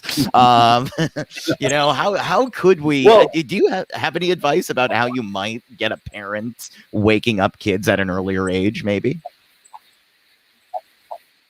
Sure. Well, Greg, as an adult, we can endeavor into these fields. When I was in India for 6 months, learning about spirituality and human abilities, the book Autobiography of a Yogi, every chapter is about these incredible abilities of the yogis. But can you imagine if in kindergarten we started to learn about the energy chakra systems, if we were taught to astral travel and remote view, or communicate telepathically? What if we were trained from the time we were children? It would be a great advantage to all of us. So, as I said, history is a Mississippi of lies. So much of what we learn in school is really not going to serve us. This rote memory learning system, how we used to take our tests, it just doesn't work. It's not the way that children should respond. And if they were really stimulated with, say, understanding how their chakras work, boy, we talk about the indigo children being born today having advanced abilities. This would just go off the scale, and we would see humanity as a whole just take that great leap forward. But I think we're doing it with the adults who are waking up too, and we teach our children well, and they'll teach us back, like the CSN song. Yeah, absolutely. I'm just so with you there. And let's see, there's another question from Rick Keith about in the Watchers Talk channel. Do you see benevolent ETs revealing themselves globally in a big event? And if not, why not? Yeah, what is your thoughts on that, especially in light of everything going on right now with disclosure? Yeah, well, I did touch on this briefly, and that is that they want to see us grow up. You got to think from their perspective, looking down on us, what we do to ourselves. And look, a lot of this we're being prompted by this. We're in a prison planet, okay? So we're being controlled by the controllers who want to keep us in a state of fear and keep us fighting ourselves, keep us divided. And can you imagine what they look to when they see us down here? This must be like the planet of the apes. I mean, we still have wars. We still have a quarter of the population going to bed starving tonight. We can't even get it together to clean up Fukushima and all the messes we've created. So why should they trust us to be highly advanced and sitting at the table with them until we get our own house in order? And I think that's part of what the Great Awakening is all about, is that movement in that direction. Yeah, absolutely. Absolutely. Let's see. More stuff coming in here. Cold Heart is asking about, I've heard this is true too, that there's this hole in Africa, in Antarctica that you have to. Someone was telling me this the other day, Brad, very interestingly, that you go underground, there's this hole that no one's ever gone inside. And then once you enter the hole, that's when you start seeing this stuff. I mean, I don't know. I don't know if you can confirm or deny anything about this hidden hole in Antarctica where we're going to actually find this technology. Well, I kind of touched on it in my talk, and that is there is a big no-fly zone over a portion of the South Pole. Linda Moulton Howe whistleblower Brian S. talked about it. He saw it. He flew over it against orders, but it was an emergency evacuation, so he didn't get in a lot of trouble. But he witnessed it, and he saw that there was this about 40 miles across gaping hole over the polar plateau, which is 2 miles deep at South Pole. This is also what Admiral Byrd, who is a very famous navigator, said he saw in his journals. And it was so big of a hole, he flew his plane down in it with plenty of room to circle around and come back. And so what Admiral Byrd reported on is there is a inner Earth down there with megafauna and megaflora flourishing below the ice. How that's possible, I don't know. What the heat source is, I don't know. But apparently there is this kind of inner Earth, as well as another one in the North Pole region that my colleague Brooks Agnew has the GPS coordinate to. And we were planning a polar expedition for this summer, but of course COVID prevented us from doing that. So just like a torus has two holes, energy cycles in and out, so does the planet Earth. And it's interesting that the stargates, the natural wormhole stargates to other systems, also happen to be at the polar regions. One of those goes to the planet Vega. Yeah, and South Pole has some wormholes as well. So it's the energy in, energy out, the torus field, which is very prominent in all the esoteric guides as that symbol. Yes. As an energy field. And so understanding that, including our human body, as I mentioned with the chakra systems, and energy in, you eat, and comes out the other end. Isn't that interesting? Our bodies are like the big torus as well. Yeah, that is very interesting. That is very, very interesting to think about. And in keeping on the high jump topic, we have Nixa, I believe, in New Realities, saying that I heard during high jump, U.S. planes were hitting invisible barriers and exploding midair. Yeah, that's what happened when they flew in to bomb New Schwabenland, that they just blip off the radar. Not a single pilot's ever been heard from since. that they either hit a force field wall or encountered a type of weapon that could just knock them right out of the sky. Not even able to put up an alarm that we have an SOS or a plane going down. Just blip off the screen, gone, every single one of them. So again, we're talking about technology 75 years ago that would blow us away today if we know it. But of course, they do know it, and they do have it, and they got all of Tesla's blueprint, and he died, including the death ray, which is very much like a giant laser beam that could have cut a destroyer in half. Yeah. Everybody, you need to check out Brad's stuff, your work here. As well, I know bradolson.com is one page, though, aren't you? You're also involved with CCC Publishing, right? That's right. That's the book publishing company, and if anybody wanted to get a signed copy of Beyond Esoteric, then Esoteric Series or cccpublishing.com goes through my office, and I can sign copies for people on the way out. Or go to your local independent bookstore and ask them to order it. Support your local businesses, and they can get it. I have a great distributor that gets the books out and supports me as I support them. Yes. Everybody, I know, Omar, we should definitely put that link in the chat. I think I put it in some of the channels, cccpublishing.com. Trying to see any other questions in the chat here. I've loved this presentation so far, by the way. This has been such a mind-blowing conversation. Tesla's such a genius. Yeah, gosh.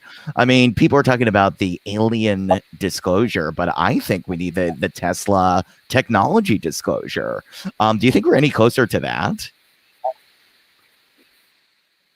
Well, this is the great promise of the golden age, is that if we can get across this finish line without destroying ourselves, without being put into the ultimate neo-fascist lockdown, that we would have the release of over 6,000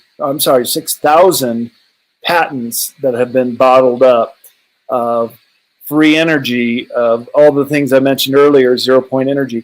And this is also in Nasara Jasara, is that these 6,000 technological patents would be released for the betterment of humanity. And that would certainly help usher in a golden age of humanity coming together as one, something that has never really been done before because we just haven't had the opportunity to do it. But now that we're so interconnected with the internet, I have friends literally around the world, and I'm very grateful for having that opportunity. But that wasn't possible 50 years or 100 years ago.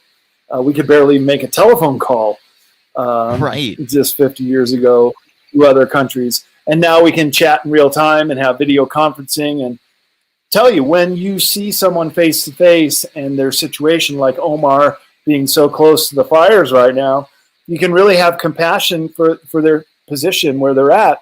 And as he said, pray for rain. But I'll tell you, I got bad news for you, Omar. This is all geoengineered. This is in a chapter I have in my book about geoengineering.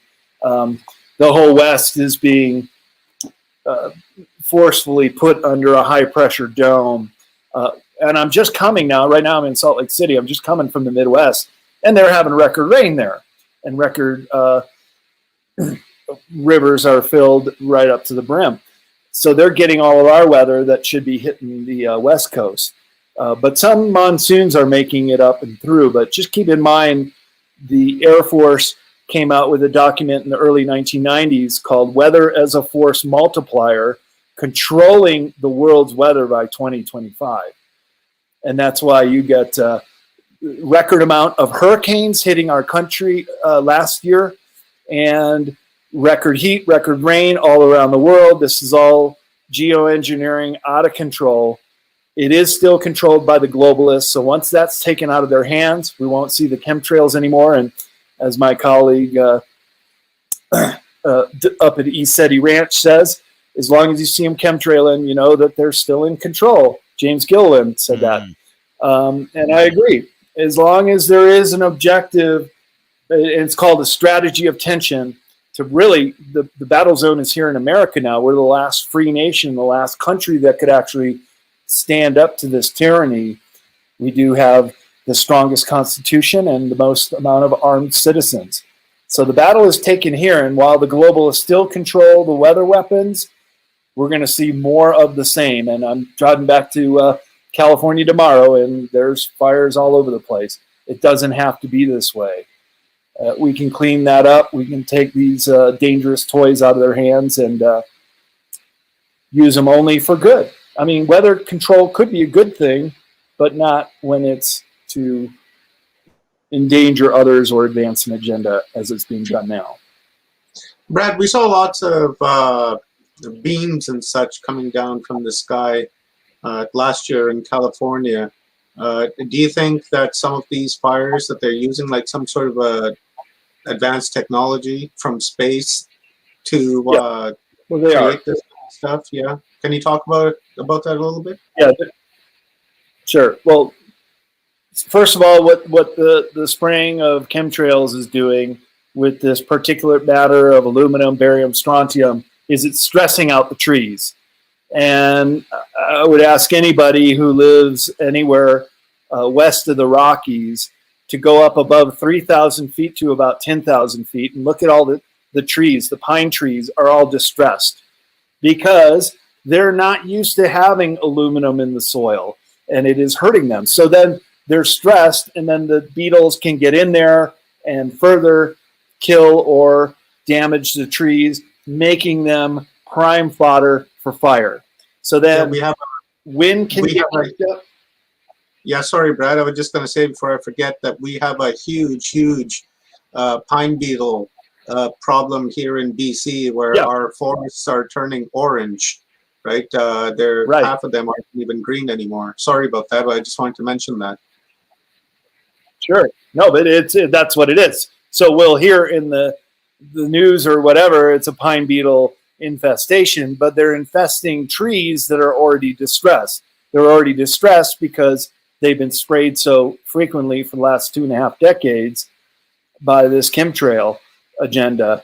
And so when the trees are already at a distressed state, they're kindling.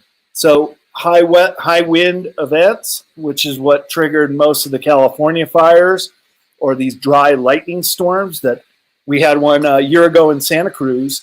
Nobody has ever seen anything like it. No thunder, just lightning strike after lightning strike all over. That's what started the Santa Cruz fire and many others, and what started some up by you this year in Canada.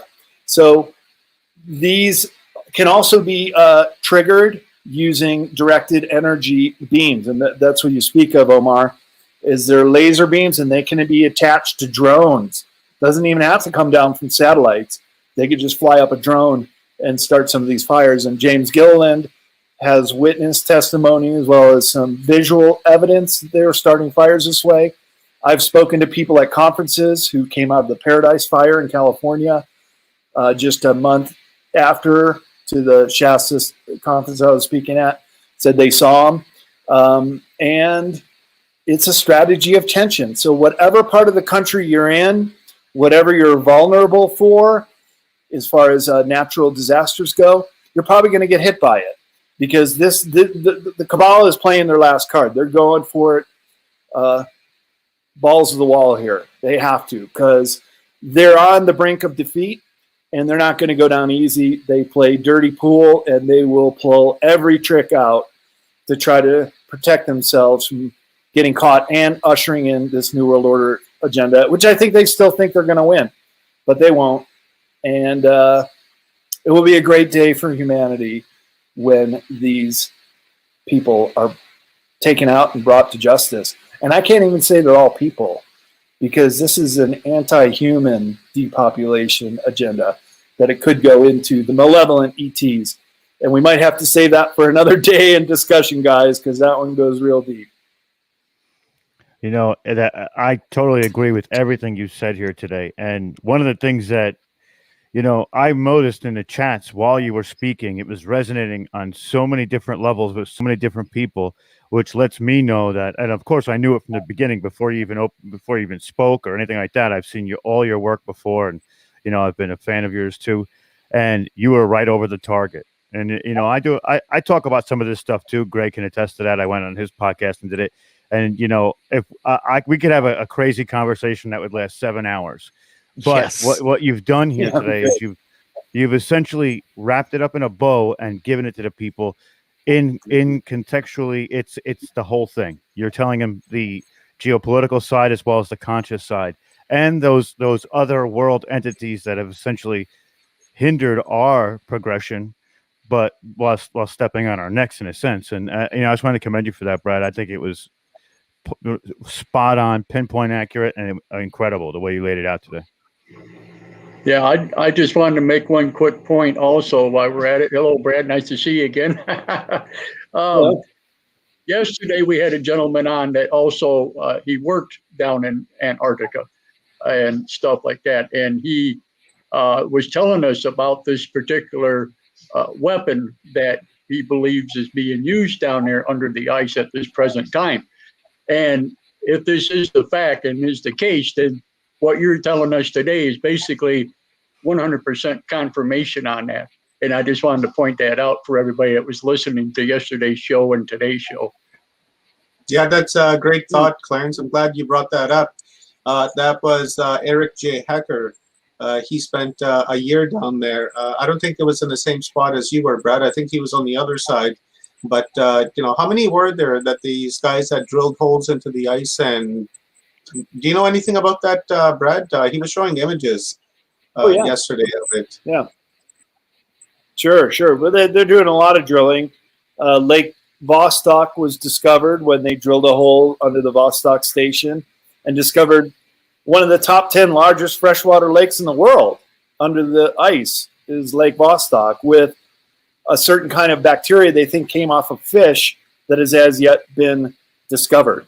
So really, Antarctica and the deepest depths of the ocean are the last truly unexplored regions of the planet. And so they are doing quite a bit of probing and drilling under the ice and looking for different life forms which do exist in Antarctica and still have yet to be discovered. They think in Lake Vostok it could be a whole ecosystem of life that lives in this lake underneath a dome of ice over the top. What a view that must be in the summer during the 24 hours of daylight, to be down there in just a deep hue blue dome over your head. It just must be incredible. So hugely misunderstood area of the world. But isn't it interesting that the NSA, the old no such agency, which only admitted to its own existence in the 1980s, but it was tasked by Truman back in the late 1940s when it was created to be the agency in charge of all things extraterrestrial. So downcraft retrieval. There is a building at McMurdo that is an NSA building that nobody's allowed to go to. They don't know what they're doing there. The NSA is seen at the South Pole Station all the time, probably guarding that entrance, which does have a road leading down to it. That was one thing that Brian S. said he saw, that they can take cat tracks down this 2 miles or so under the ice. Wouldn't that be an excursion? But try to look for that on Google Earth and you will not find it. They intentionally mask out some of these areas in Antarctica. But give us some other clues of other locations, and I'll show that in my Hidden Anomalies of Antarctica talk in a couple weeks up at the Mount Shasta Summer Conference, and a few others. If you go to bradolson.com and go to the conferences that I'll be speaking at, you'll see where I've got some upcoming live conferences, which is always cool. I love interacting with people and meeting people out there and signing copies of my books and stuff. So these onlines are great, and thank you guys so much for having me, and really enjoyed the talk today and all you guys' questions. That was really wonderful. Thank you.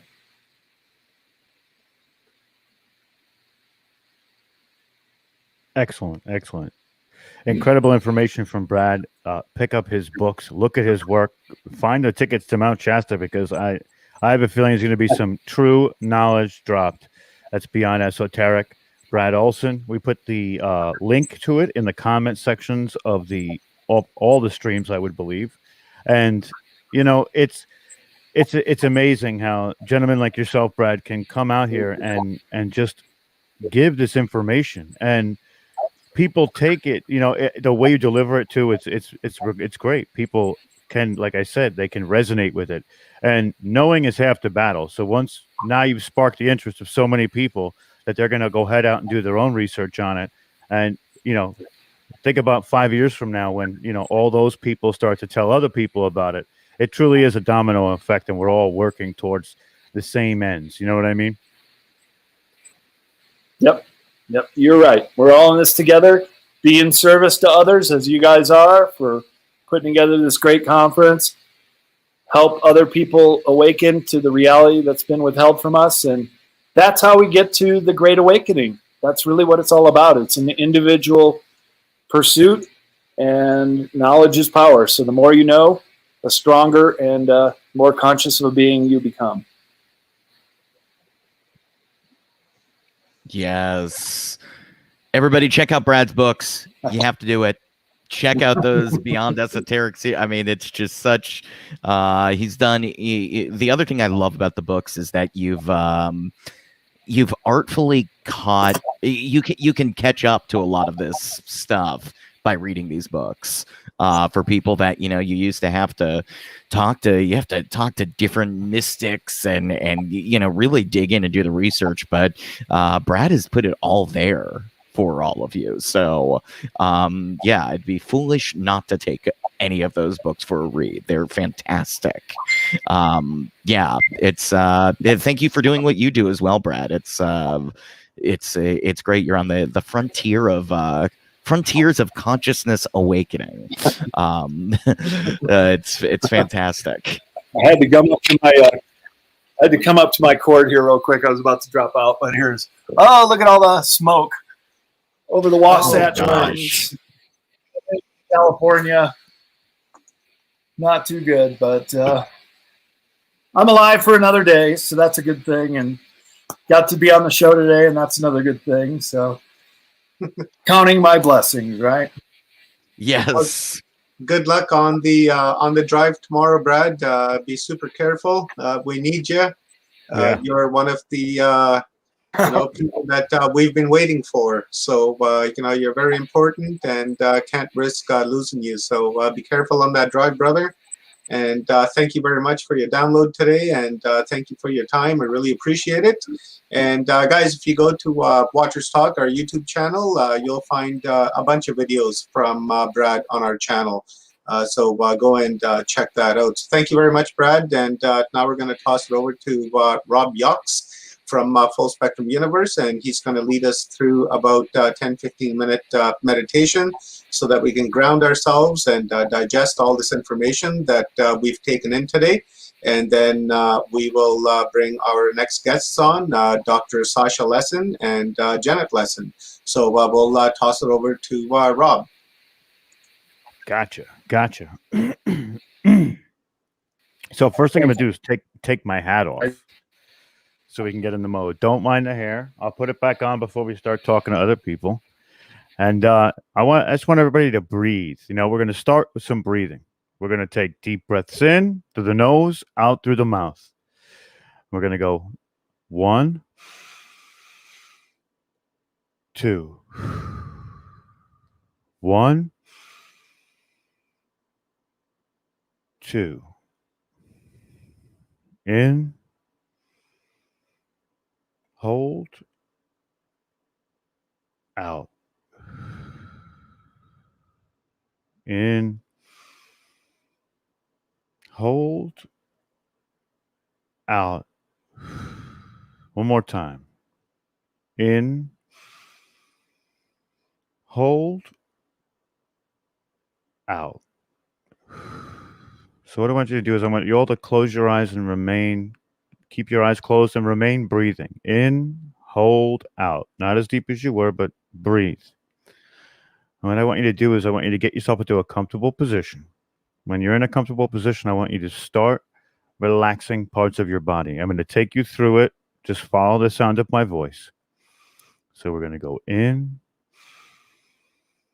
hold, out, in, hold, out.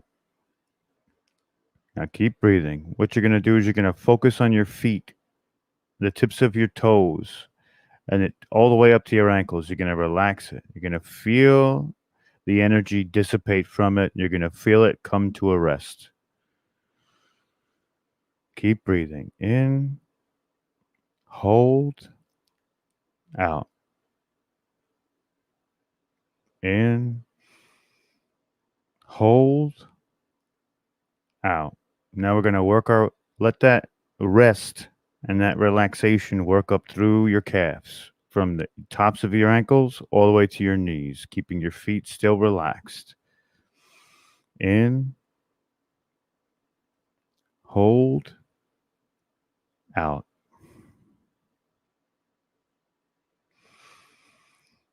Keep breathing.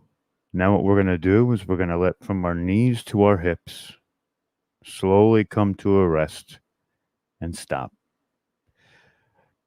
Feel the energy dissipate and feel it start to relax. Keep breathing. In, hold, out. In, hold, out. Now we're going to feel from our hips to our shoulders. Just start to relax. In,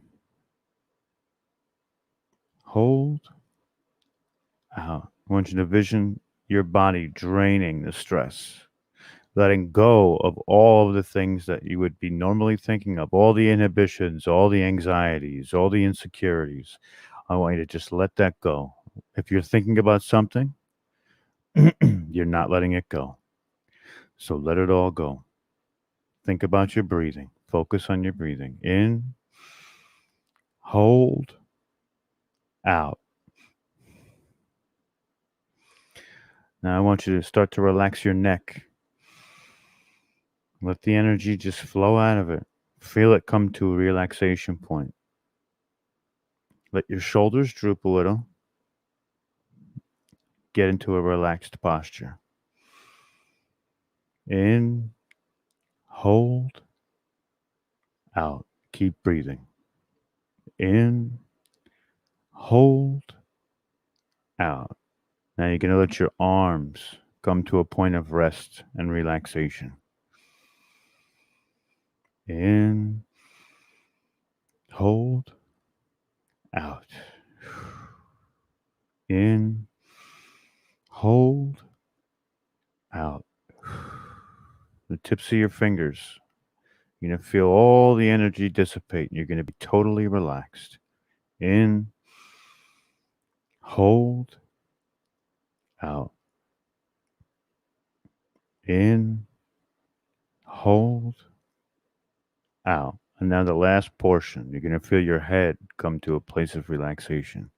All the stress that usually carry in your neck, all the stress among your brain and all the clutter, we're just going to push it all out and just focus on our breathing. And I'm going to count to 10. But when I come to 10, let all of it go. Let all of life go. Let everything go. You should just be focusing on your breathing and relaxing all of your body. And every time I count, it's going to be an in, hold, out. So 1, 2, 3, in, hold, out. 4, in, hold, out. 5, in, hold, out. 6, in, hold, out. In, hold, out. 8. In, hold, out. 9. In, hold, out. We're going to be fully relaxed. 10. Now, what I want you to do is I want you to envision a light in your center. I'm going to keep breathing. That light starts to expand from the center of your chest out, and it's going to envelop all of us, and it's going to protect you from anything that might want to intrude on this meditation. So, in, hold, out. Now the light's going to wash away all that excess energy and all that excess stress that you had while it's covering our whole body. In, hold, out. Now what we're going to do is we're going to visualize our feet dropping down. If you're if you're in an apartment building or you're in your house, we're going to visualize our feet sending roots down to the ground and into the earth, all the way down to the ground. We're going to ground ourselves with the earth itself. If you're outside, take your shoes off. Let the grass hit your feet. I'm going to in, hold, out. We're going to count backwards from 3. Once we get to 1 and finish the count, you will be grounded to the earth while still having that aura protecting you. 3.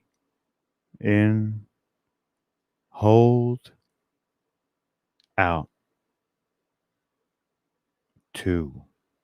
In, hold, out. 1. In, hold, out. And we're completely grounded. Our aura is protecting us. Now what we're going to do is we're going to focus on a point in the far distance. And what we're going to do is we're going to pinpoint our attention to that far point in the distance. I'm going to give you all a couple seconds to figure out where that distance is. It's going to be different for everyone.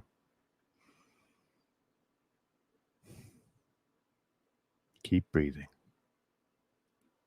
I'm going to remain breathing throughout the whole process. In, hold, out. And what I want you to do now is I want you to notice that there is a light in front of your face. It's also in the distance and it's covering the span of your face to that distance. We're going to focus on that light. That is the energy of love. That is the love and light that we all aspire to. In, hold, out. Now what I want you to do is I want you to let that light just cover you, shine all over your face. And what it's going to do is it's going to bring ultimate peace and healing. In, hold, out.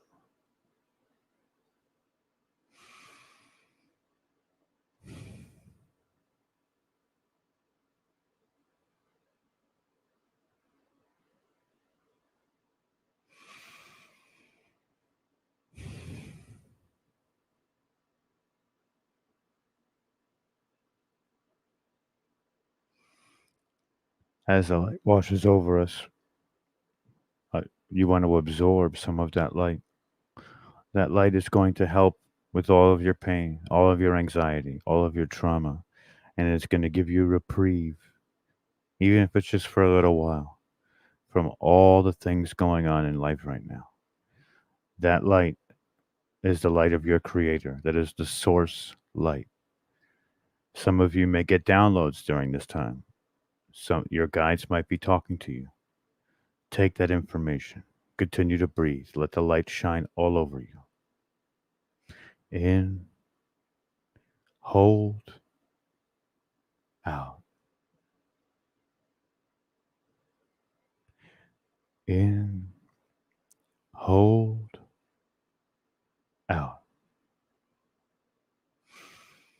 In, hold, out. In, hold, out. I want you to bring your focus back to your line of sight.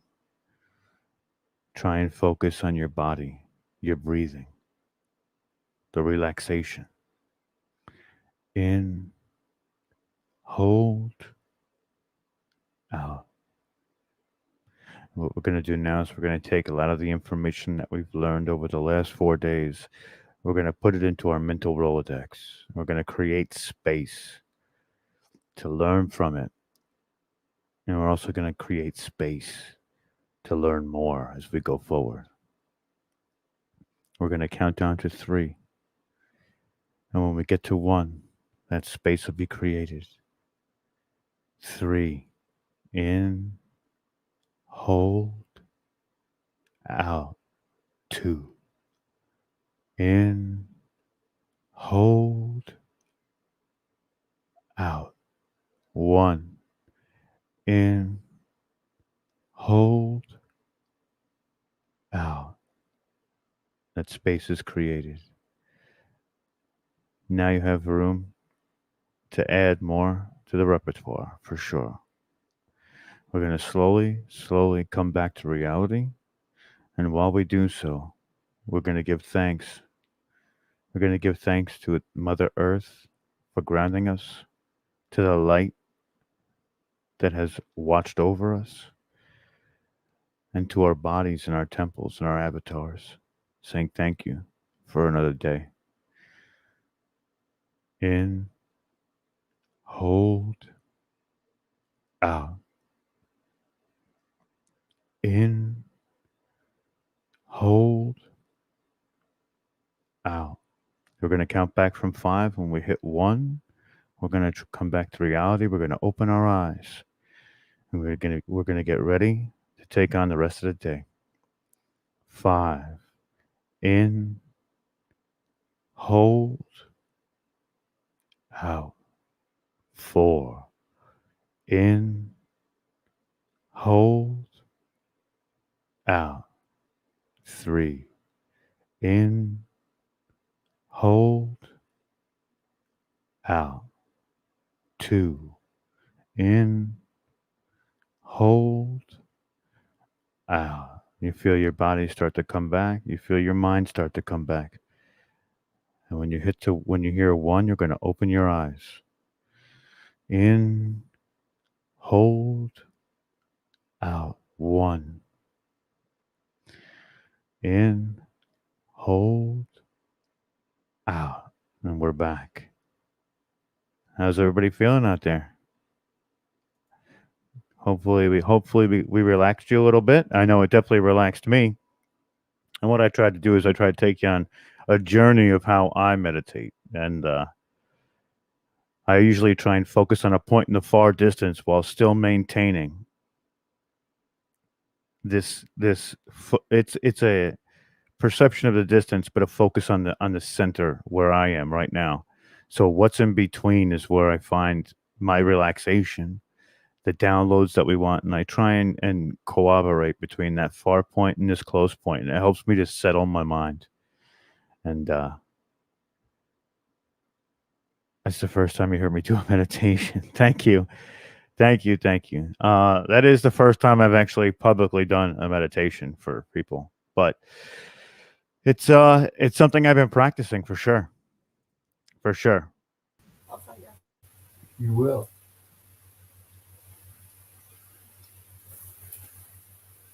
All right. Hello, doctor. How are you? Hey, aloha. We're here. Let me see if I can Good. adjust this thing. Good to see you. Oh, no, where'd you go? You don't see me Wait a anymore? minute, I'm not there anymore? No. Let's see. There's a What we bunch try of to do screens is just.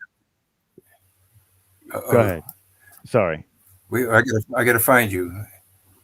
Call the wife. She knows everything. There you go. Oh, there you Yeah. are. SteamYard. StreamYard. Yep, that's the one.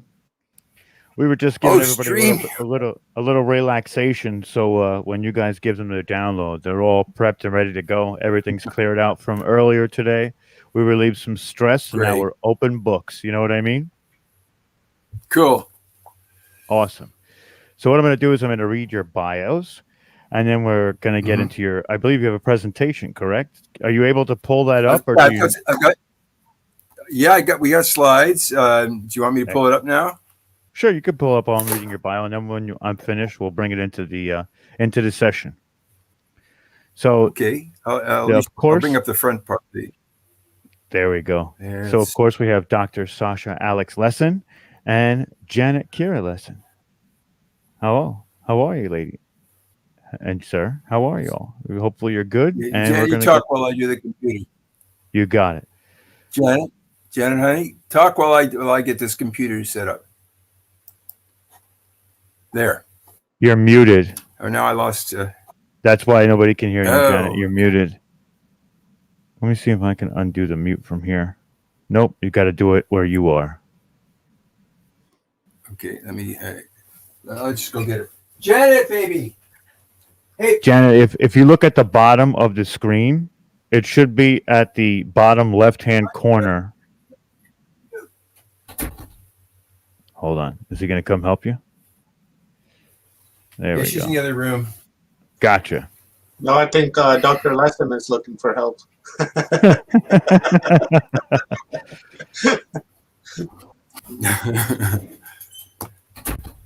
Janet, you were muted, honey. No, I'm not muted. It's not working. I'll have to come sit beside you. Okay. Or you can sit beside me, but yeah, come sit beside me. Okay. Excellent. So while you guys get that stuff in, Okay, I got to get her a chair because she wants to come in here. So this is Go going ahead. to be just I'll read the bio while you guys are doing that. okay, go ahead.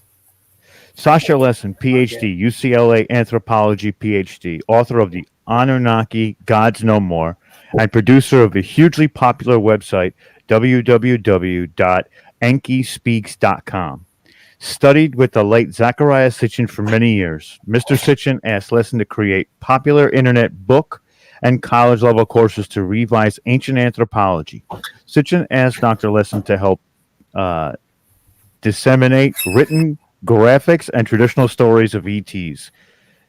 Hitherto, considering mythic gods on Earth from 450,000 to 300 BCE, as well as the latest findings in astronomy that relate to planet Nibiru, from which the ETs came to Earth for gold to shield their planet Nibiru.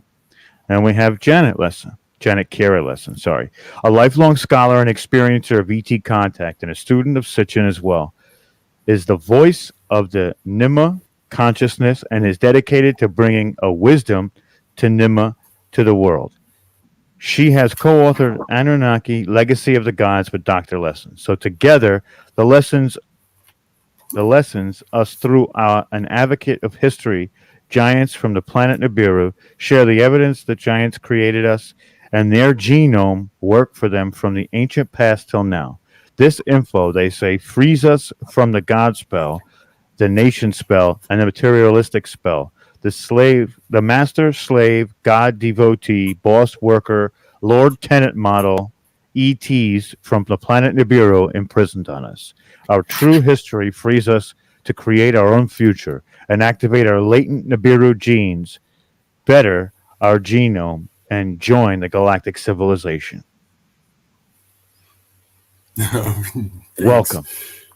So are you guys going to be together? There you go. You guys are together in one thing. So what I'm going to do is I was going to bring in the slide presentation and let you guys do it all. Do it up. We're going to bring it into the middle and then have you guys. We're going to make it full screen and you guys can go through it. Let me use my copy instead of the one we sent you because I've added several slides since. Excellent. Excellent. So, Janet, sit down. I am putting our screen in place. And let's see if I can get that thing. Okay, right here. Calmate. So is it, do you guys know how to do it? It's a share screen function. No, he's not doing it right. Hold on. Let me show him. Go Gotcha. back to the StreamYard. Here, right here, it says share. Share screen. Is there any audio with it? Yes, No, we're going to talk we're over going to talk it. We'll provide that. Okay. Okay, because there's a specific spot where you have to check a box if you're going to have audio from the slides. That's all I'm saying. Okay, hold on 1 second. No, it's not on the slides. We're going to wrap. Gotcha. No worries. Share screen.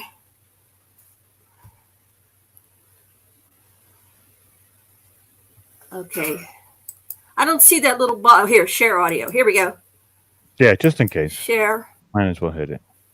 We want to share the. Do we want to share entire screen or window? If we're going to. Window. Yep. Window. You want to go Okay, to here we window, Janet. It's in the middle. Okay. You should All see right. the power. Now. There we go. Close. Where's your you shouldn't have all this. I think you shared Word. That's a Word document. Yeah, where's your You gotta where's your have file? you gotta have the PowerPoint open. You have to lift your hand up. I added it. I don't know what you did with it. There it is. Okay. Now we're ready. Thank you for having us.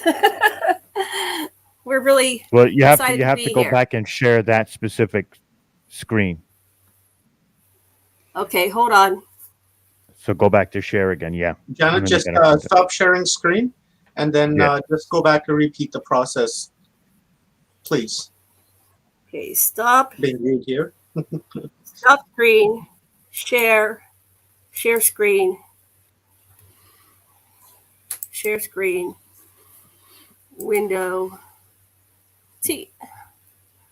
Hold on. Why is it picking up all this stuff? Because it's open. It's open. That's why I said, honey, close everything.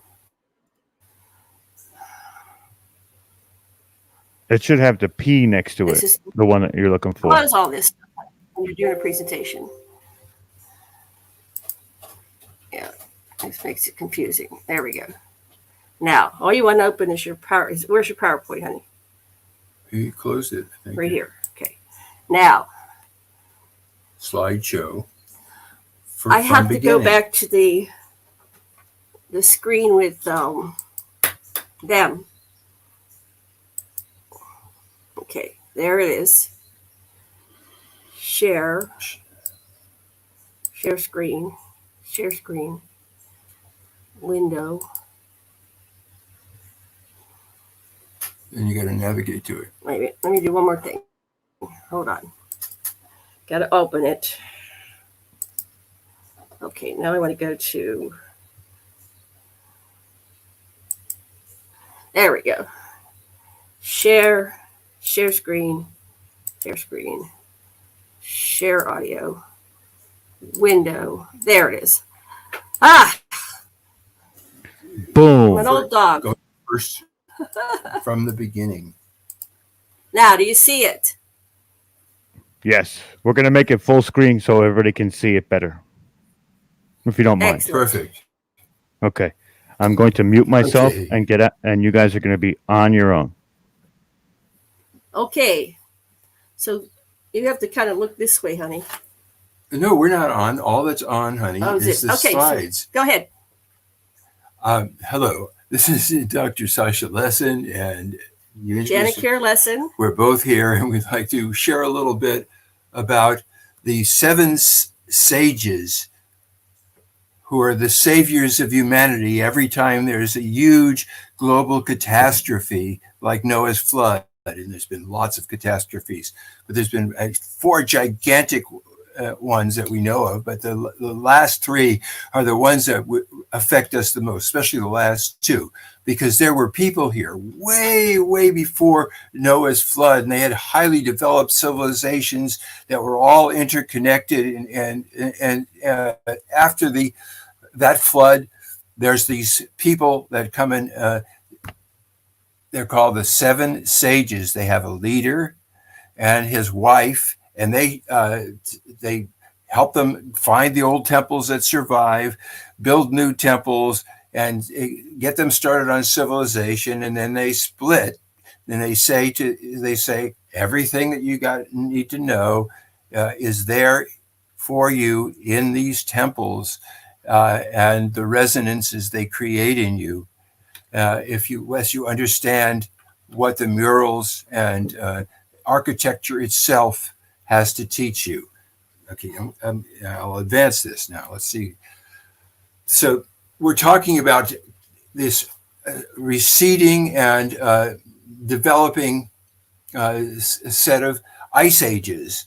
And everything gets started by some objects coming from space. And that may be because Nibiru is coming near, or it could be from a number of different things. But objects come from space, and they cause such a fantastic disruption that Earth warms intensely, and ice sheets melt, and glaciers the size of Maryland splurb into the sea. And you can see a little picture on the right there. Look how much of this land is underneath water. Lots of it. It's really huge floods, especially in South America. You can see from one set of these. Okay. Now, the Anunnaki chief scientist was a guy named Enki. And he made this calendar which used the reflections of stones on each other and had a place that you stand in the middle. And what he was doing is he was measuring when Orion would arise on the low horizon, and correlating this with other temples that they had, so they could get a line of when we were lined up in a certain way, because this was all part of being able to tell when Nibiru was going to come through and when these catastrophes were probably going to happen. And the seven sages, as they're called, the seven companions of Horus, they had all different sorts of names, and every culture has a different name for them, would warn some specific person or people about what to do, or they'll help them in some way to get through this, and then instruct them in how to start civilization all over again. So we're going to start with the story that we know most of all, because we got the most extensive literature on it. Jenny, you can poke. Okay, so that the build. I'm going to spend some time with the build-up of the first one, which is Noah's flood.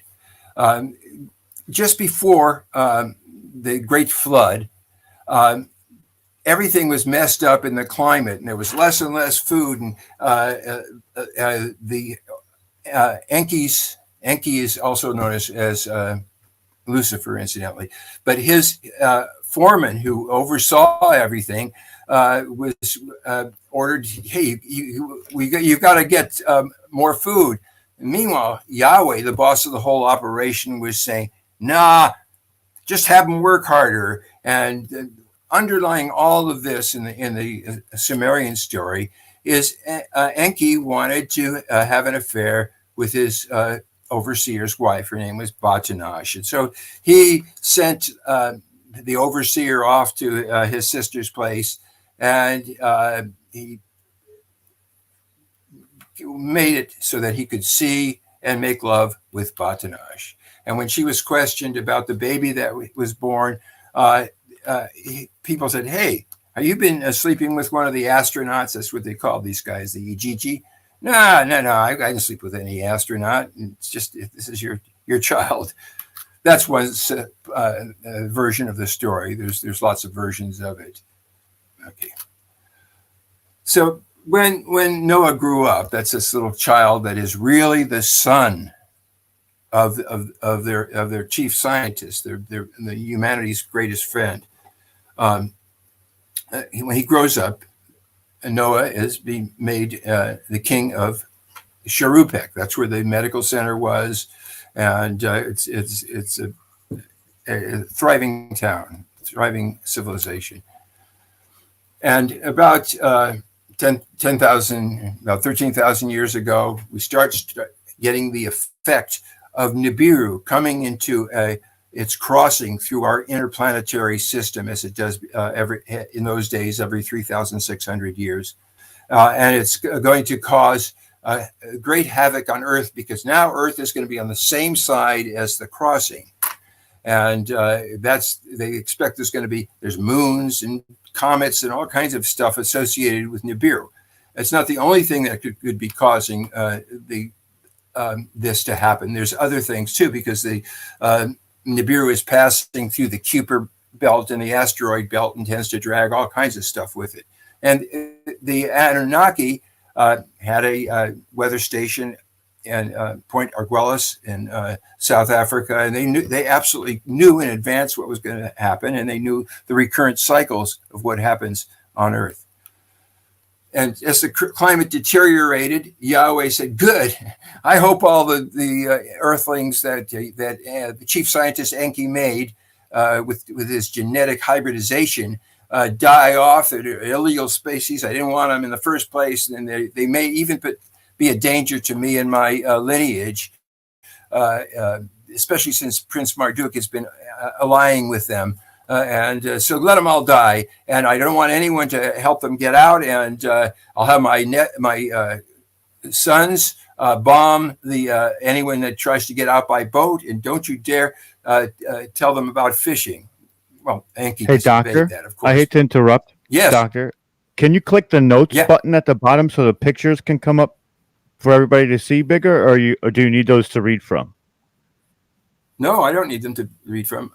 If you look at the bottom taskbar, you see where it says notes and up. If you click that button, it'll drop all those words out, and it'll be just a picture. Wait.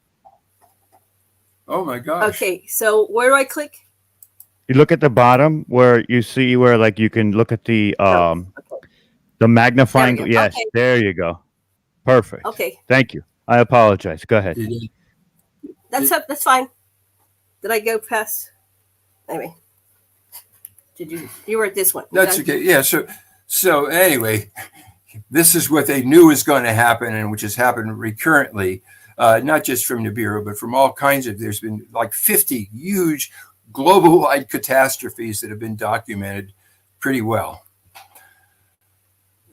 But the idea is Yahweh, or Enlil, called all the Anunnaki, all of these gold miners from Nibiru, to an assembly, and he made them all swear that they wouldn't tell the Earthlings, that's us, about the coming flood. He said, or they'll mob the spaceport and we won't get off on time.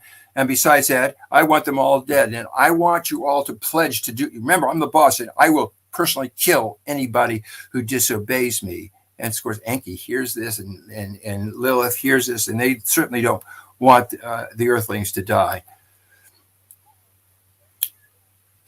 From Nibiru, the king there, message, get off Earth, take the gold with you.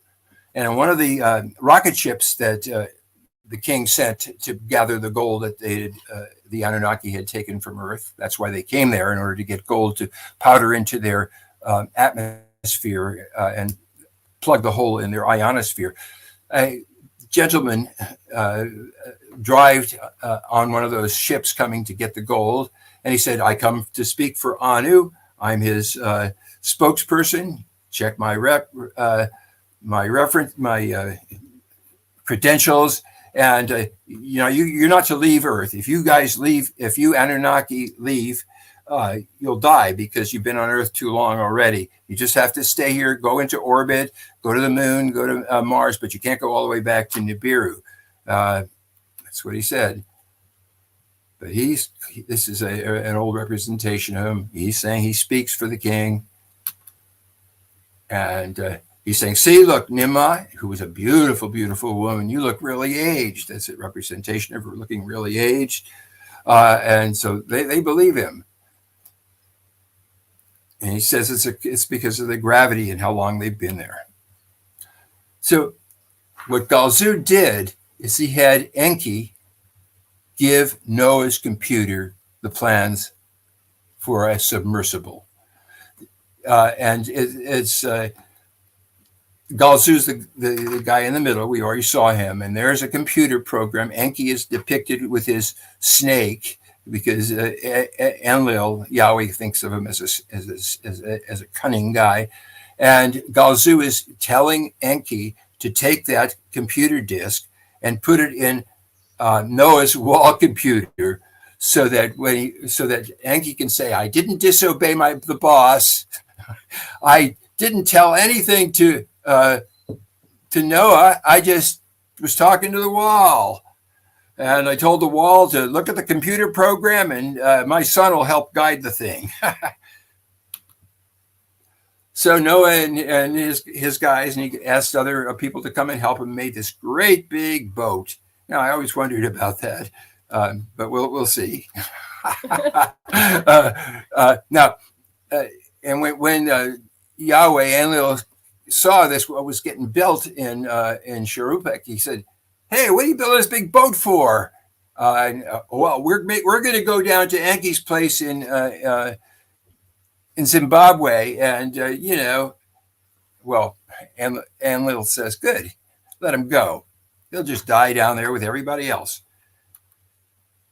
So they worked on this boat, and then the meteorite struck Earth. The Antarctic glaciers plunged into the sea. The flood hit. The bosses rocketed to the moon, to Mars, Earth orbit. They saved themselves. From orbit, the Anunnaki princesses, Nima and Inanna, were so upset that their pets, the slaves, were all drowning. But they were profoundly upset by this. Doctor, I hate to interrupt again, but we're still on the first slide. I hear it clicking, so I think you're going through the slides, but it's still just on that first one. And also, right. So also what I would like you to do is in that bottom right corner, there's a magnifying thing, and it's a sliding scale. See all the way here in the corner? You're going to bring it up a little bit to make the picture bigger. Okay. There you go. Oh, a little too far. Now, how do we There you go. So now, how do we get it? No, for Let's you. go back to the beginning, and we didn't see the slides. That's okay. We're in the story now. How do I get it to show the one we have here? Well, let's just try it. Are you getting the one with the waves lifted in top? No. yes. Yeah, now I see waves lifted to the top of Zarasurda's boat. Okay, I'm going to go back a little so it makes some kind of sense. Yeah, for sure. For sure. Okay. This is going to take time. I'll just zip through it, at least to just give a, in case you missed the beginning. I apologize for interrupting too, guys. I just wanted to make sure people could see it for you. Interrupt us sooner. I mean, when you want to go. Here, just see that button. Why don't you?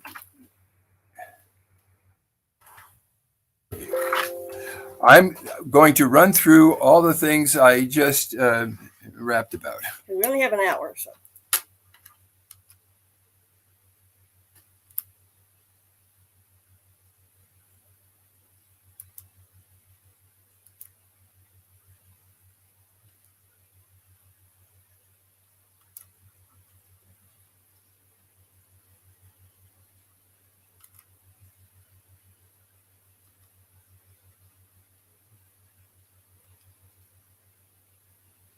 Can you get it to go through the slides now? It's okay? Are you not seeing us go through the slides? No. I just went through them. No. Okay, this is screwed. I don't know what's going on, why you can't see it. There you go. It just moved now. Whatever you just did, it moved now. I got out of it. I'm in a different thing. Go back to the beginning. Just go click there. Okay, Okay. Can you see this move at all? It's not moving now. I saw you click something, but there's a thumbnail just got out of it. On the left. And I mean, can you see? That I saw just move.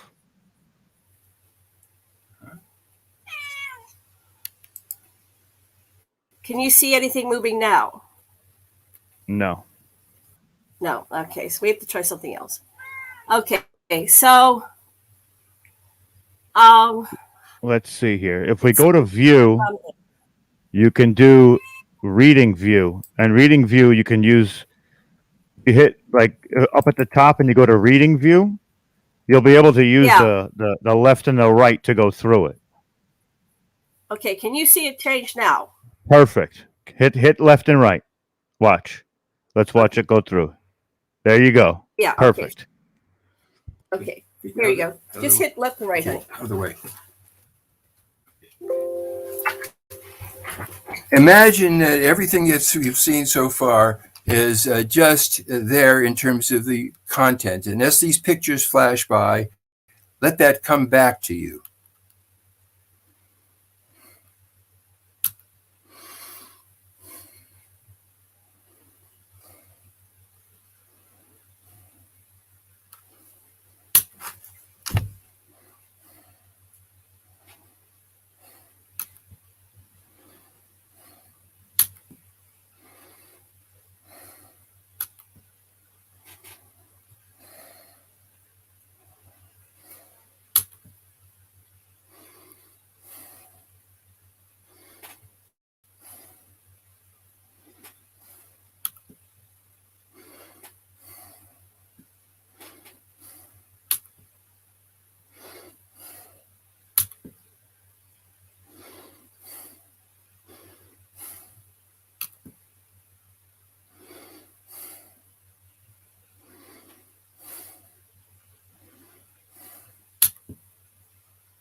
You didn't say this part too.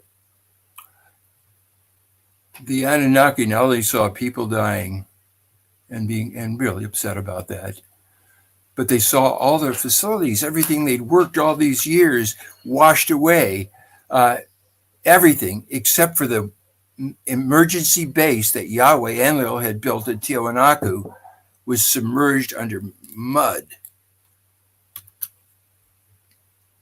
The slaves in the lowland of Mesopotamia, except for the people that Noah took on as boatmates, drowned. And incidentally, he didn't really get lions and giraffes in the same boat. He did have some farm animal starts and things that you need to start a farmstead with.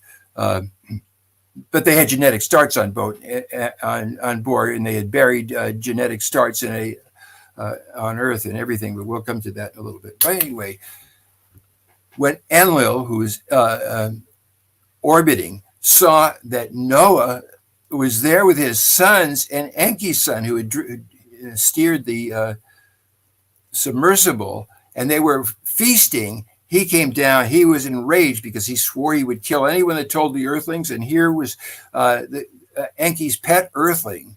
He didn't know that Noah was really Enki's son, having a big party on top of Mount Ararat, probably. So the Anunnaki called it a helicopter craft. They called whirlbirds. So when he comes down there, he sees Enki there. He says, "I'm going to kill you for treason with my bare hands." But Enki's son told Nyama, the sister of both Enlil and Enki, "Please come down." And Ninurta, the son of Enlil, "You got to stop your dad, or he's going to kill Enki." And then Enki says, "No, wait, you got to understand. I didn't just save some human. Noah's my son. My son, you know, he's the same lineage as you. Our blood is precious. They were racists. Hey, doctor, So, do you want to just start over? Do you want to go back from the beginning and run it back? We've got the time if you want to do that. No, because we want to have questions and we'll have all the time you need. Yeah. It's not an issue. I just want to make sure that you're, that you're okay with the presentation and you do it as you guys see fit. That's all. I don't you have somebody scheduled right after us or something? It's okay. Well, it's only 20 minutes. It's not a big deal. well, I we have wanna- like 50 slides for going. Janet, I would like to do that. That's a very good idea. Then we can get rid of the junk part. Whatever Where you we're want, just Tony. Go right to the beginning. Start it over. Okay, well, let me just see. I think I my really wife. wanted to leave time for conversation about all this. Okay, no, we just We'll have time for conversation too. No worries. No worries. It's okay. So what I've learned from a long You can life do what you want to do. I'm going to go that- step out for a few minutes. that the best thing to do is what my No, wife go ahead. wants. Do what you want. You got I'll it. be back. You got it. You got it. I just wanted to give you guys the option. That's all.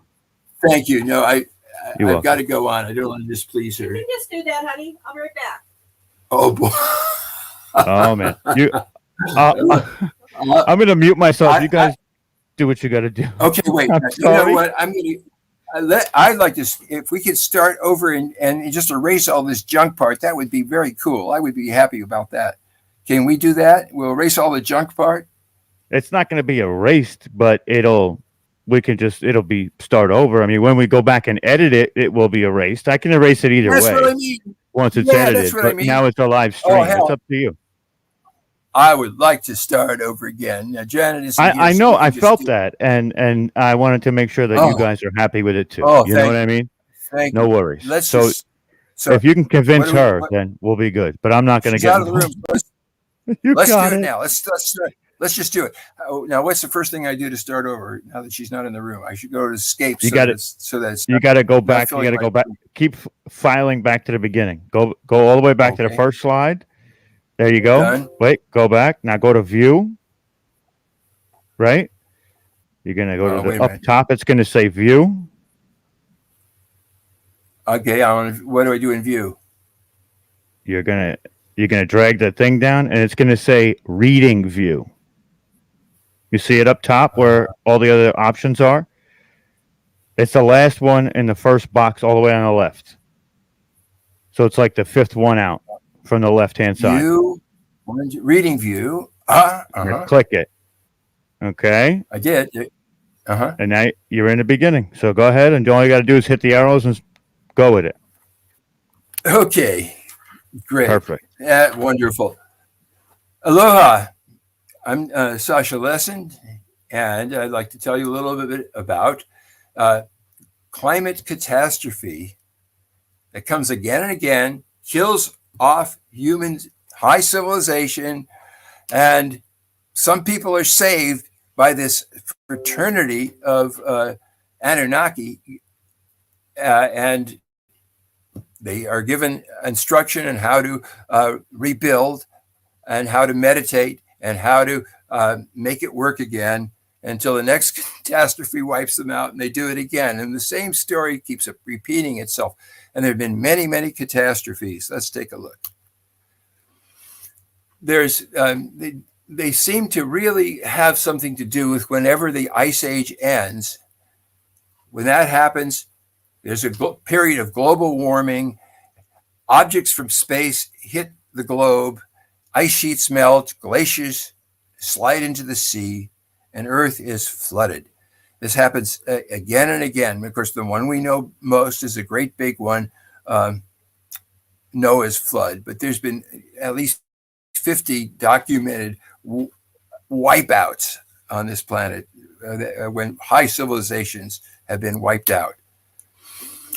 The Anunnaki scientist Enki, also known as Lucifer, made a calendar that was exactly in line with other calendars that the Anunnaki had. And the calendar works with shadows that are cast on from one stone to the next.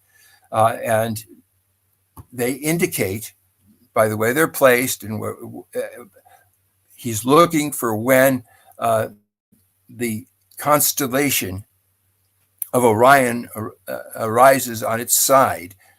They're on the south hemisphere, and the system that the Anunnaki had, they also had the same kind of search for the skies lined up with the Giza pyramids too. They're all pointing to this belt of Orion.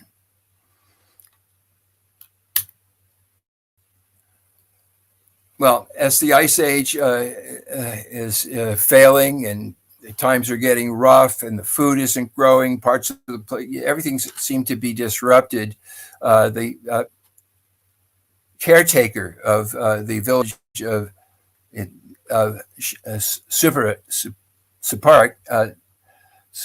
Shuparek, hard to pronounce, is beside himself. They can't make enough food. Yahweh, that's Enlil, the boss of the whole operation, is saying, work harder. We're not going to give you as much rations, and it's really getting hard. And to make things even worse for Lumak is that the chief scientist, Enki, likes his wife. And so her name is Batanaj. And so Enki gets it on with Batanaj, and Noah is born. They called him Ziasudra.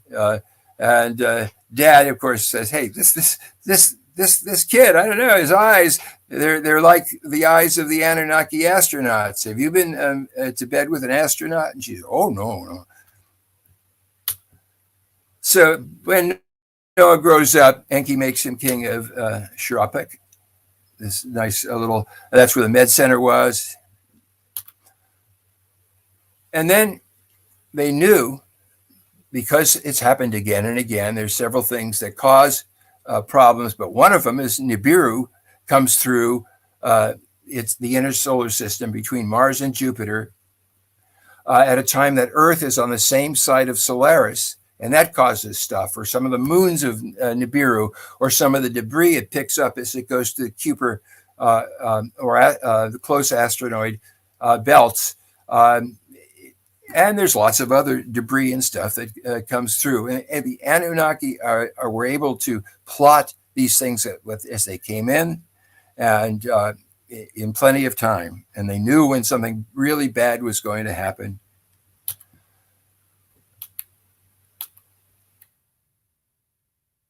And of course, the boss of the whole operation, Yahweh Enlil, said, I don't care. This is an illegal species. Enki, Lucifer made these beings, and they shouldn't be alive. It's against the rules of the Galactic Federation to have a slave race like he's created.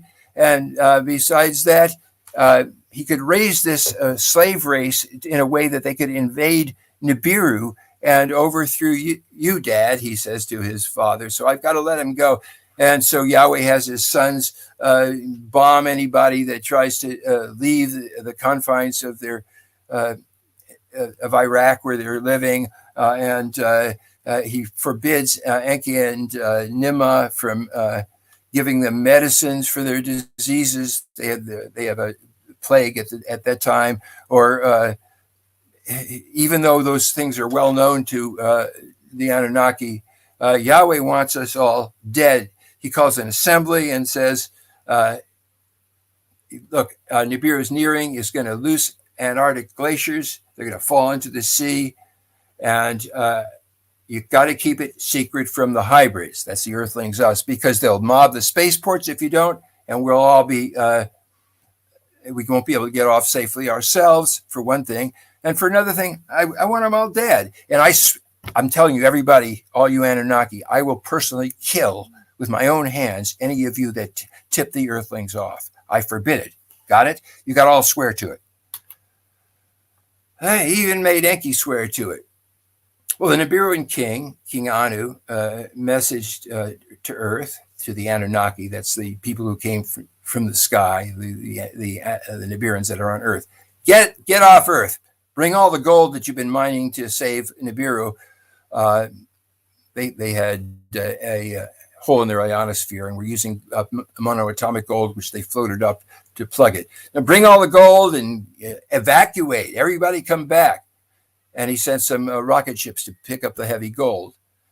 And off of one of these rocket ships that came to pick up the gold, a guy named Galzu came, a very distinguished looking gentleman.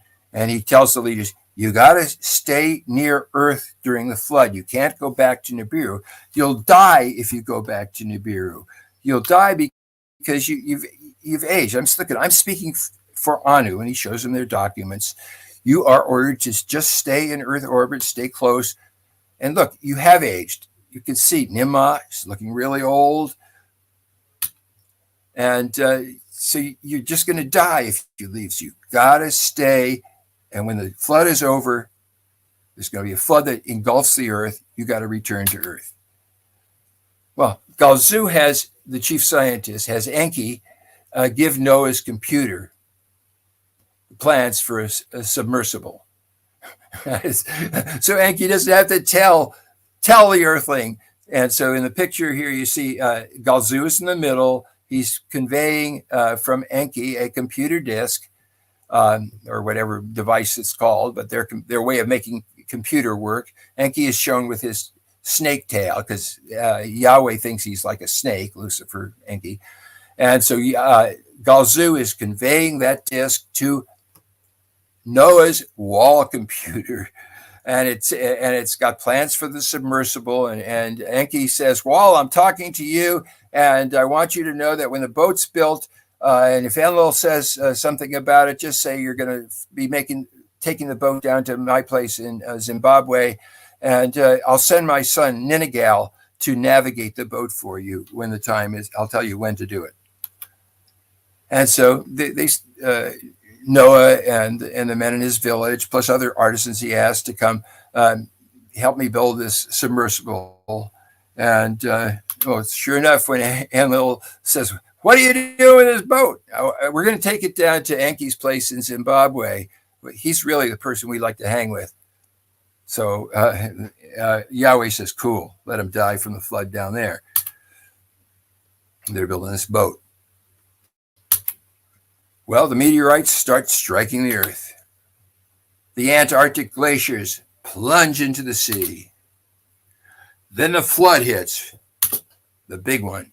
The Anunnaki bosses all get off in time. They go to the moon, they go to Mars, or some of them just stay in Earth orbit.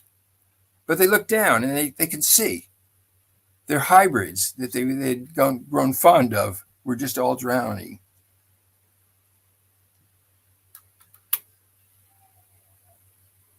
But the boat of Ziasutra, of Noah, it first is lifted and plunges. And, the Anunnaki are geniuses. Ninagal had figured out all this, how to get to the top of Mount Ararat. But it really wiped out most of the Earth life. But as you'll see, as we go through the presentation, all over the Earth, some people were saved in different places by Anunnaki and the certain brotherhood. So so it wasn't just the people that upset the Anunnaki. They had built all these incredible settlements, and everything was just, except for the landing platform at Baalbek, was just covered with mud. All the slaves were drowned, except for those, as far as the Anunnaki knew, that were on the boat with them. Well, Enlil they have helicopter kind of things. They're called world birds, and he's the first one to see what the heck's going on in the area of Anatolia. And there he sees there's Noah and there's Enki, his half brother and rival, and Ninagal, and they're having a feast and they're having a celebration. And he has been defied. He wanted these people extinct, and there they are partying. He sees Enki, he comes down, and he's going to kill him with his bare hands. So Ninagal, the son, messages the other who are orbiting in the area, get in your whirlers and come down here quick before Dad gets killed by Enlil. Enlil has gone bananas. That's when Enki's got to face up. Hey, now wait. I'm not just saving any old human. Look, Noah's my son. I'm not supposed to breed with these people. I really love this mother, and he's my son. And you know what? Please, you don't look. This is for your good, ultimately. What are you going to do? You're going to do the work yourself if you don't have any humans to work for you? Okay, so Enlil agrees. Okay, repopulate the earth with these slaves, but we'll rule them through Noah's son. And I don't want any of these creatures near me because I can't stand their noise. And so they agree. They're going to make these guys, Shem, Japheth, and Ham, these are the sons of Noah, into the rulers of humanity who would rule in their behalf. And they could live in castles, ziggurats nearby. Now, for the first time in a long time, the different factions of the Anunnaki royals are cooperating. For 1,000 years, they reclaim Iraq and Kuwait and Turkey and make them nice again, digging canals. They built cities of 20,000 hybrids, or ruled by the kings they chose. Enki and Nimrod dug up the genetic bank they'd buried in Basra. In Sumer, the Anunnaki gave us everything that we treasure in the way of crops, animals, plows, wheels, carts, chariots. They showed us how to make bronze and bricks, big buildings, canals, dams, and they ruled through the lines they chose, the lines of Ham, Japheth, and Shem. Ninurta, Enlil's, Yahweh's son, was the one that dug the canals and made dams and made rivers. There used to be like 4 rivers going through, coming out at Basra, and then there was only 2 that they dug out. The other 2 were just under the mud. One of the most important things they gave us was brick making, using kilns. They made these wonderful, gigantic stepped temples for the Anunnaki lords. And there was usually a place for, if they were really important, like Ninurta, for his airplane and his, he actually had a fighter plane to strafe people that they wanted strafed. They gave us animals and wheels, very important inventions. The plow, and the bottom one you see, they're giving us the plow. First, they had women pulling it, and then they started using animals to pull the plows. Trade grew. Everybody was in. It was peaceful. There were lots of things happening, and the cities were growing to as many as 50,000 people per city. Now, Ningishita, this is a son of another son of the chief scientist. His other name is Toth. Built the Giza pyramids at this time, and these were energy. They generated electricity. They were part of the landing corridor that they were going to be making with on the Sinai, and they lined up on the 30th parallel, and it was a big deal. The pyramids generated electricity. Underneath, the Nile was pumped to a pool, and the water pumps that underwater pool and starts this rumble going up, particularly when the energy, the telluric field underneath the pyramid was changing a couple of hours before dawn, and that sets this energy up, and then it's the energy going up is brought into a chamber where hydrogen and zinc is put to explosion is HCl is added to zinc, hydrogen is exploded, and this double amplified wave is given all kinds of amplifiers on the way out. The energy goes out the top, and there it was picked up by the astronaut corps craft and the station they sometimes held in geosynchronous orbit, and it's documented now just how this works, and it does indeed work.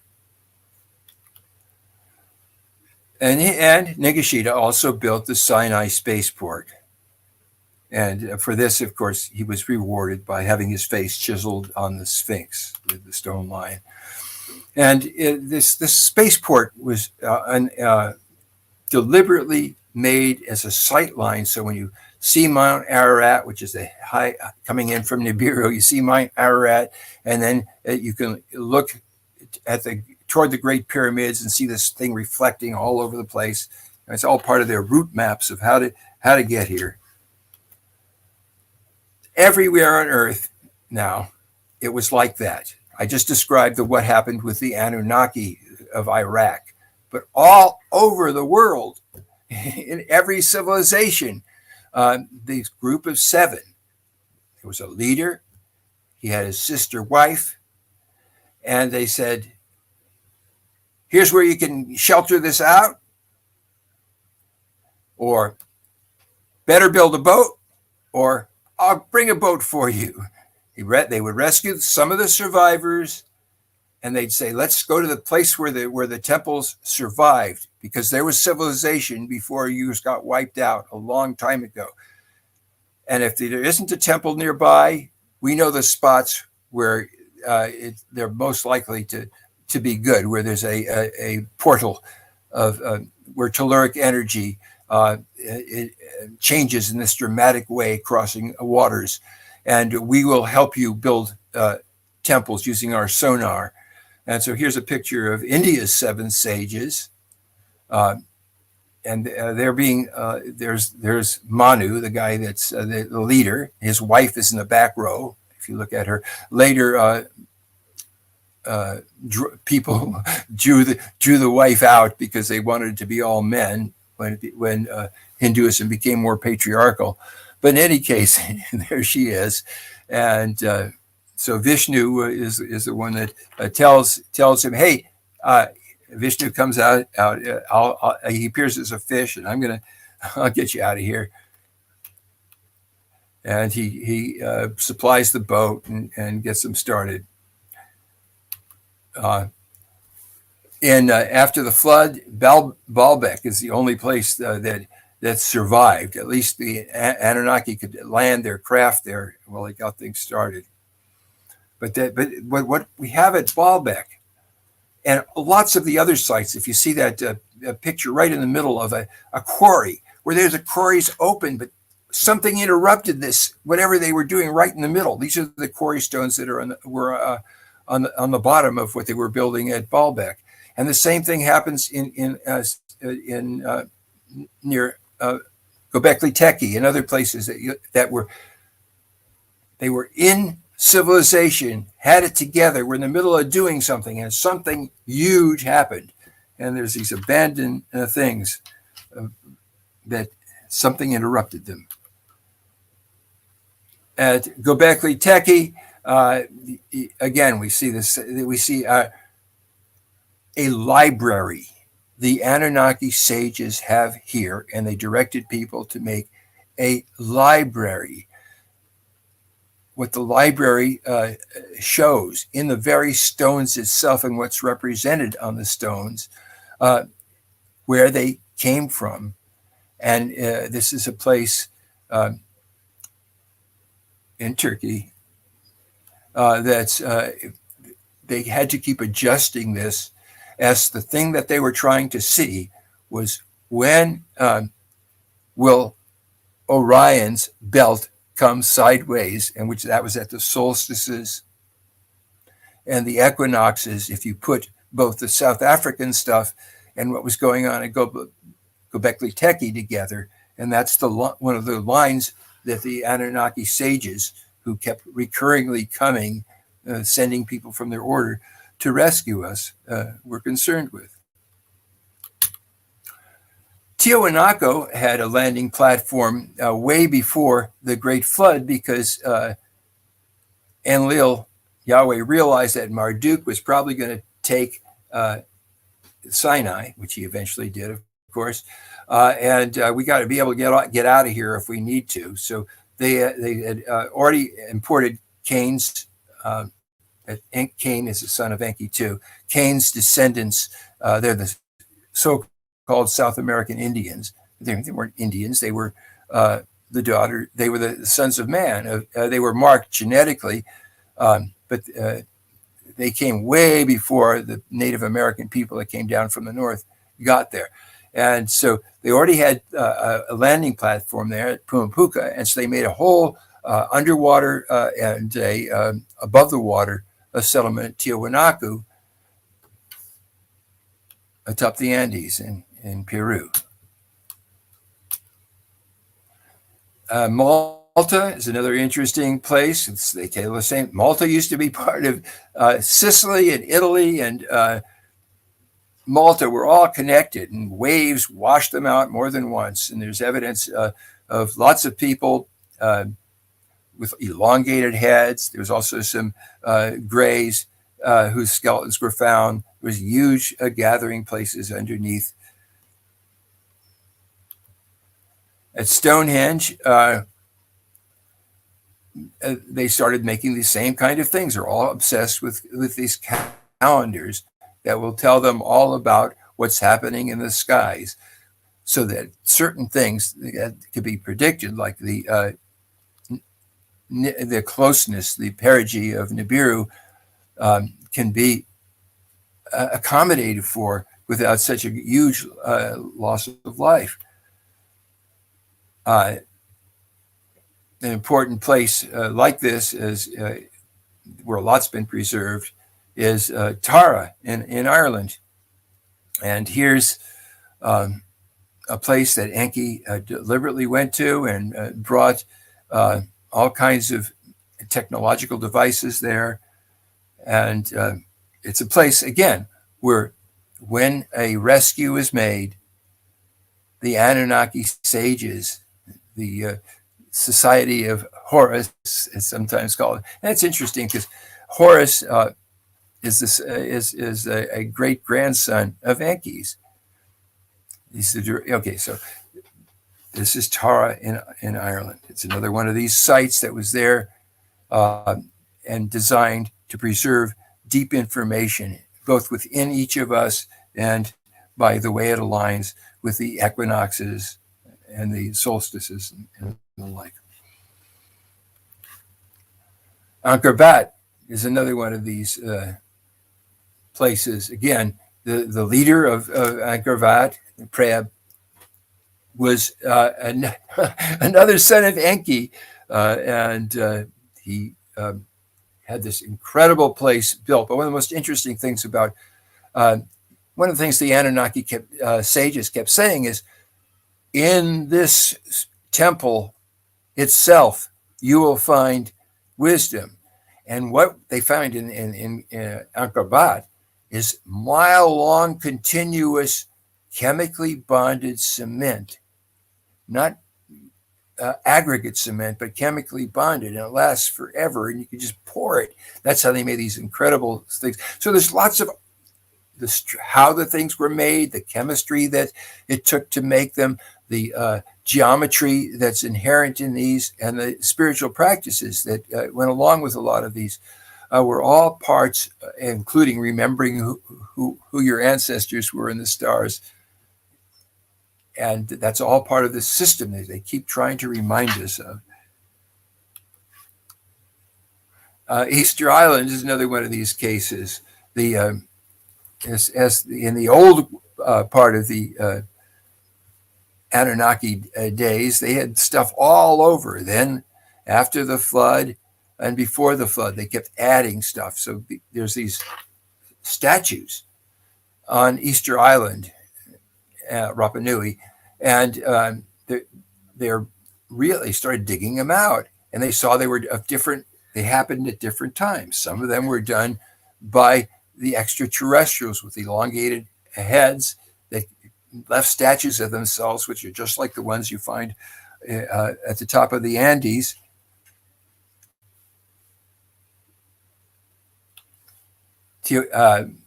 Teotihuacan in Mexico is another one of these places where the Anunnaki built this stuff. They were there to get the gold in Mexico under Ningishita, and they picked up and left. And Toltecs, who had been their menials, started living in this place that they had built. And then the Toltecs left, and they went to Yucatan and became a part of the Mayans. But again, we have stuff that was there way before Noah's flood, lots of wipeouts, and again, rescued and rescued and rescued. And they even have, in the Anunnaki times, they have the idea that Thoth, as Ku Klux Klan, is definitely going to be coming back with this group of sages. He said we'd be coming back in 2012, and evidently he's back. And many of our informants say that this group, this brotherhood, is the same brotherhood that Thoth and Jesus and others are in, and they are part of these sages. However, the cultures paint them the same deal. These guys come with a very important woman who's attached to the leader, and they're guided by even higher powers to save people, gather the survivors, teach them how to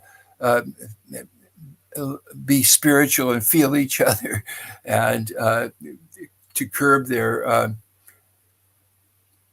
the very problems that the Anunnaki themselves had, which is an unbelievable addiction to hierarchy, to domination, consciousness, and slavery.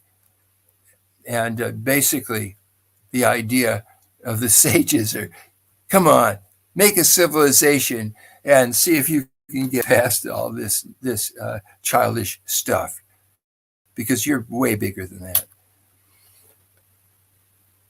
Another one of these places that was really given the boost by the Anunnaki was Yucatan. And the Olmecs were people that were ultimately driven out. Hey, there's a lag here. Can you guys hear me? Anyway, they were ultimately, the Olmecs retreated further and further south as people came down, Indians came down from the north, and they had their last stand in South America, in Colombia. Anyway, so all of this comes at a very interesting time, because the scientists tell us that there is this big glacier, Thwaites, that is just like the Anunnaki saw, sliding toward the South Sea. And it's on top of an ice sheet, which is on top of Antarctica, which is indeed melting faster and faster and faster. And as global warming takes place, as it seems to regularly do at the end of a cold spell, that's when you're going to get big waves. So, it's probably prudent to move back and move up, instead of just trying to make a little bit higher dams and buildings on stilts. And, of course, you could perhaps stop the human contribution to global warming. But there's other factors happening besides just the humans. We have to be prepared. So we've written a lot of books about the Anunnaki, but the Anunnaki are just part of this huge panoply of human experience. Many times we've all been connected, and many times we've been wiped out and forgot our connectedness. But I can tell you can, in terms of that I can really feel is, for example, let's look at the Palestinians and the Israelis. They're all children of Abraham. They're cousins, they're brothers. Their natural instinct as human beings is oneness, feelings of empathetic oneness with one another. And if we just can get rid of this dominator consciousness and instead embrace partnership consciousness of all beings, including big beings like the planets, we will have transcended. And you don't have to do it tomorrow. You can have your feet in both dimensions.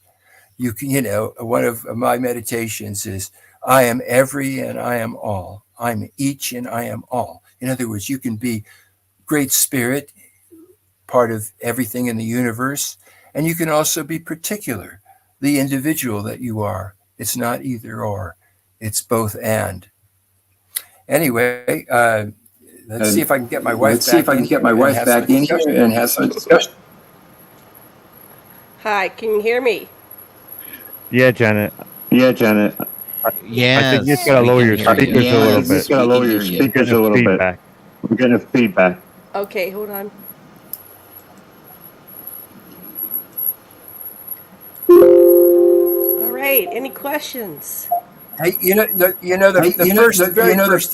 very first thing is to let Janet give her rap about whatever she was touched into. Wow, I'm getting feedback. I'm hearing myself. Yeah, turn your mic down. Say the same thing again and again. Mic down. Yes, is somebody, are you playing the video on one of your computers on YouTube or one of the channels? Because that might be causing the echo effect. I don't think there's anything. I might see. I'll make sure it's not on mine. Oh, wait, now I can't. It's good now. Yeah, you're good now. If Janet goes on, though. It's her speakers. It's coming through her speakers. She's got to, if she could lower it a little bit. Okay, I'll lower it more. Yeah. Alrighty. Yeah. Is that good? I think it's better. No, okay. It's a feedback. Okay, Jen, I want to hear what you're. You've been holding your tongue while I talked and talked. Well, Go for it, babe. I don't know where to start. These disasters keep coming and going, and I think what you're reaching is that if we wipe ourselves out, somebody's going to come in and save us. But do we want that to happen? Is that the answer? Is that what we do over and over? Is it Groundhog Day? That it could be us contributing to it. It could be Nibiru coming in. We don't really know 100% what's going on because we're not in the loop. But so there's that aspect of it. What I've been working on is genealogy, and I'm taking everything back to the Anunnaki, and there's an unbroken chain. You talk about Noah's children, Seth, Jeff. What was the three brothers? Japheth, Shem, and Ham. Yeah. Ham, yeah. So Ham, yeah. Yeah. So there's an unbroken chain from them, from Cain. Cain, the original meaning of Cain was king, and originally king was gender neutral. It was quing. It was QUING, and then it became king over the years. So, when I talk about the women and the people in the boat, they always wipe out women, wipe out the divine feminine, and that's how our planet is so unbalanced, because there's no balance between the masculine and feminine. Very little. Even when you see all these conferences, it's primarily men. A lot of men presenting. So. What they needed, that group of 7, is they needed the strong divine feminine to anchor them and to, stabilize them and bring them together as a cohesive force. But time and again, like Mary Magdalene got wiped out, called a whore, So that's what we're looking at. What's going on here with the history of this planet that keeps getting co-opted and changed and mutilated into this form that polarizes us. We're in a very polarized society right now, and we're looking at the end of the world as we know it. We're looking at these catastrophic events. So, how do we pull this around and turn it around? One of the theories is that this is the age of Aquarius, that it's Enki's turn to rule, that he's the compassionate, loving God. He's Adonai. If you look at the Bible, you have it looks like a crazy God. They're schizophrenic. They're nice one time and killing everybody the next moment, but they're actually different characters that get what do they call that word? They get all mixed up in one package and conflated. That's the word. So we have a conflated history. Okay, let's go back to some questions. I'll think of more to say, but I'm working on a couple things. I'm an experiencer. I know Brad was talking about what's underneath the bases. I was on Johnston Atoll. I worked there. I went to the underground facility. I could have gone on rotation. I could have gone, this is back in the 95 to 97. I could have gone to Kwajalein, Greenland, Marshall Islands, and Antarctica. And I didn't know what I know now, but had I known that, I probably would have, stayed another couple years in this. I was a civilian, worked for the military, and I would have seen a lot. But they have the stuff that they let the regular soldiers and the civilians see that work with. They don't show you the 13 floors down. Most people don't get to, but I got to go down there, and that's a story for another day. But some people have heard it. I got to meet the dragon at the end of time, which I'm writing a book about it. So yeah. The other thing is, when you study our ancestry, David Icke was right to a degree. There are shape-shifting reptilians. Everywhere you go in your heraldry, in your knight's coat of arms, you eventually will encounter dragons, dragons with the lions. And they're telling us something, and we need to pay attention. So one of the things I discovered was the Council of Princes, the International Council of Government, the Imperial Dragon Sovereignty.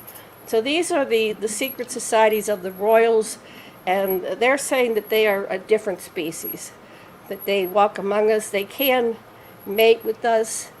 We are their demigods, and the demigods become the priests and the kings and the queens and the royals.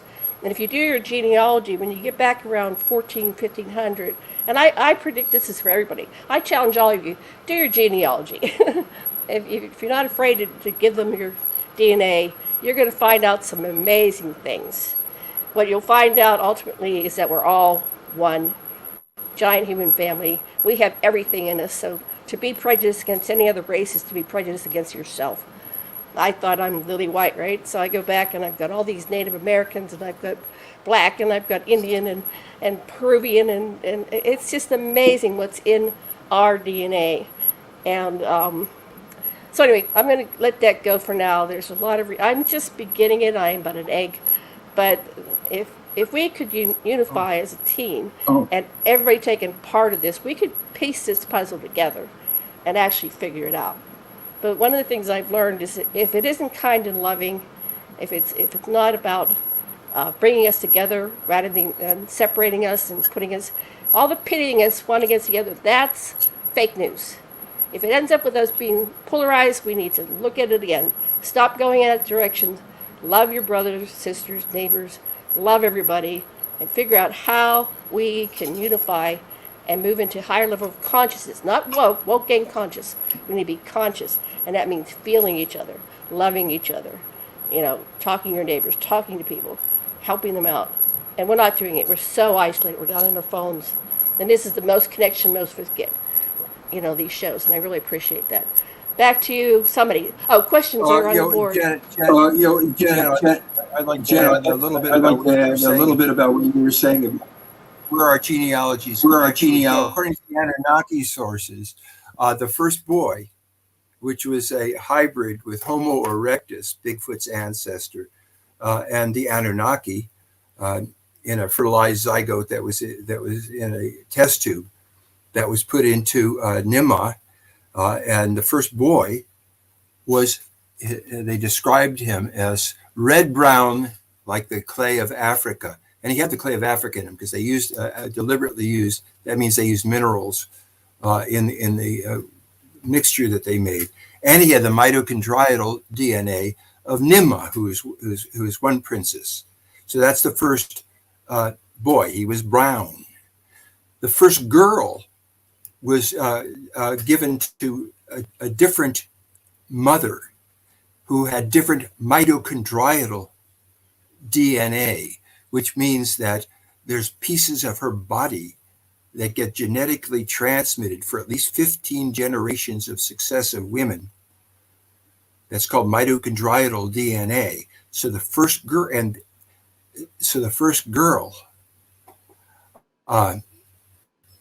was blonde. She was a blonde, reddish blonde, white-skinned, blue-eyed girl. The first boy was brown. The first girl was white. We're all, from the get-go, related. I just wanted to add that, Janet. Okay. Questions? Yeah, there are a lot of questions. Lot of Oh, wait. Yeah. Put me on mute. Otherwise, I no, I'm just going to mute her mic for when you ask the questions, and then when she's going to speak, I'll put it back on because that feedback loop's going to keep kicking in. So all just good. find the questions. We got them in the comments. I've been posting them in the comments here. Yeah, what about that one from Bittner, Carl Bittner, about did they also give us mosquitoes and viruses? If so, why? They definitely gave us viruses on purpose. Marduk, during the Middle Ages, would deliberately spray shit on villages that he didn't like and skip the ones that were loyal to him. And the part that I just did on the show is how Enki deliberately let diseases that Nimrod could easily cure run rampant because he wanted us to have them. So yes, they have consistently engaged in germ warfare. Yes. Some awesome. Rob, what was the question? I just want to also add that part of what they gave us radioactivity too. You know, like those bullets that don't get exhausted. That all of our soldiers that were killing Kuwaitis got radiated with. The same thing like that. They were trying to bomb. Yahweh was trying to bomb Marduk's forces in Canaan and in the Sinai, coming up from Egypt to take the spaceport at the Sinai. And so he had a nuclear strike on the south end of the Salt Sea, which became the Dead Sea, and wiped out Zoar, Sodom, and Gomorrah because they were on Marduk's side. And what Marduk was doing is he was marshaling the humans to overthrow the Anunnaki. Of course, he would have just been he wound up being the chief anyway. So after these nukings took place, the two storms, the one from the Sinai, the other from Canaan, joined and made a nuclear storm, and it blew all over Yahweh's place, all of Sumer. All the humans were dying. The Anunnaki got in their planes and boats and helicopters, got the hell out, except for one, Bao, who stayed to help the humans die in Lagash. But as everything was wiped out, so they gave us nuclear war and poisoning for years and years and years. Every place is nuclear, and there was a retaliatory hit at Harappa and Mohenjo-Daro. Listen, so that's another form of poison too. They definitely had it all. Wow! Hang on one second. Go ahead, Janet. Oh, I just wanted to add that the viruses were released as part of biochemical warfare back in the, what was it, the Pyramid Wars or something. Yeah, that's so it's circulating around. It doesn't go away, you know, and that's probably why it's resurging now. As we're burning up forests and we're tearing them down and we're exposing these places where these things have settled. So. Part of it's we're doing it to ourselves. It could be a defense system of the planet. You know, when there's too many people, it starts to call the population by releasing diseases that, wipe us out. Kind of like that defense system around that Phobos and Mars. You know, it's like an automatic system that's set up. Star Trek did some episodes about that too. The planets have these defense systems. We have too many people. It's called the population. So it might be part of that as well. Mosquitoes and everything. If you watch Errol Gray on Alien Interview, she explains it. I can't do her justice. It's just beautiful. You know, apparently they have they produce different species, plants and animals and bugs and viruses, and they have some purpose on a higher level. We don't understand it, because they're over here blood sucking and taking their blood, but there is some kind of higher purpose in that people actually order them for their planets, apparently from Errol de Grey. Okay, next question. Next question is Omar. Yeah, right on. Thanks, Rob. Fantastic webinar and conference so far, Dr. Lesson and Janet. Thank you very much. This next question is coming from our channel at New Realities from Third Coast. Asks, we'll start with Janet actually on this one. I'd like to hear her thoughts. Can you share some information, RE, different blood types and how they relate to the Anunnaki? Well, apparently the rhesus negative is the Anunnaki bloodline. So if you're Rh negative, you're right. You're on a good start. The way to really track down how much of the drag. Oh boy, there is feedback. Sorry, not sure what's going on. How much of the dragon bloodline? There's a couple a series of books. Lawrence Gardner and what's his name? Nicholas DeVere. And they're no longer with us. All we have left is a few videos, not much out there, and about 12 or 13 books. And I haven't begun to get through them all. But they're talking about this dragon bloodline. If you can trace your ancestry back to Melusine, Melusine was able to shapeshift. She could have the Naga tail, she could have a mermaid tail, and she could fly out the window as a dragon. And she's a lot of the royals say, no, I'm actually descended from Melusine. She's a real person, and here's my ancestry. So I'm working to tie Melusine into my tree because they've got all these royals everywhere. But so I haven't figured out exactly what they want, but this Dragon Society, they want you to prove your lineage. You have to go back, like Sasha mentioned, 15 generations. They want you to go back, and there's certain key figures in history, and everybody's related to Charlemagne. Go back around the year 1000. He's like the great grandfather of the entire human race. Enki probably is above him, but he's the most recent one that is like, there's like two, and I didn't get to find out who the second one is.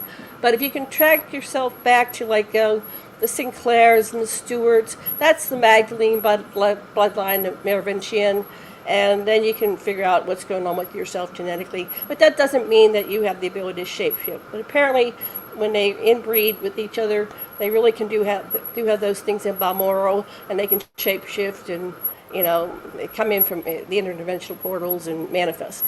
That's what I think is true. But the four key characters, Gardner, DeVere, Tracy, Twyman, and there's another lady, they're all dead now. And some of them died rather mysteriously. So I don't know how much I want to go into this. But, I don't know. It seems like a deadly path to follow, researching this stuff.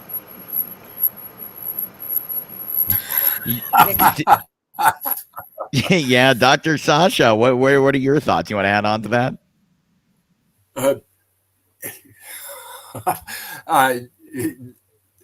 Look, from my perspective, I come from a place that says Charlemagne had so many descendants because he killed everybody else. He was a scourge of the German people. He was a scourge. He was a mass murderer, the most disgusting type. And and so are all the royals. Royalty is part of hierarchy, domination, consciousness. Who's on top? Always compete. Kill people that are in your way.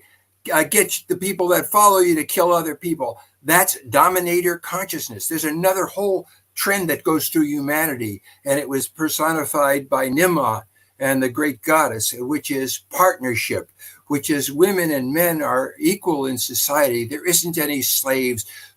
There's no war weapons. There's widespread cultural events, and there's other possibilities. It's just that male propensity toward violence and addiction to conquering and beating other people and coming out on top and making sure that other people are put down is what's destroying people from within. Now, just if you're doing that in the external world, that means you're doing that to parts of yourself, because there is no other, because you and everybody that you perceive is in a relationship with you, and you make a confluent field with those people. And so that if you just open your heart, that's what the message of Jesus is, and all the sages. If you just open your heart and empathize with other people, empathy is the first stage of love.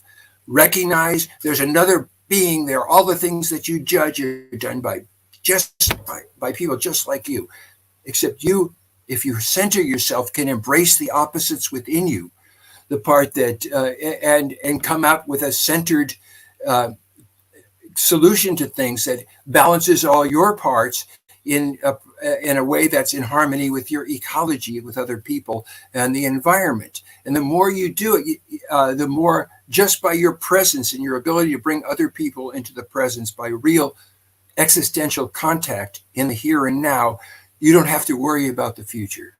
You can worry if you want to, if you get off on it. The function of worrying is for you to pay attention to stuff.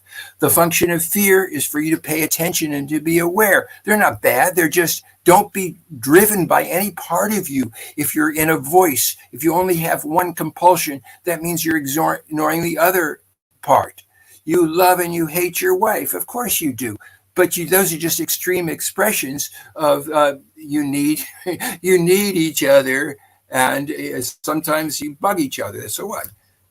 And mature people can work that out in their own heads, in their relationship and in society and the world. All you got to do is be here now and practice love. Such a powerful message. Such a powerful message. Omar, you have a question?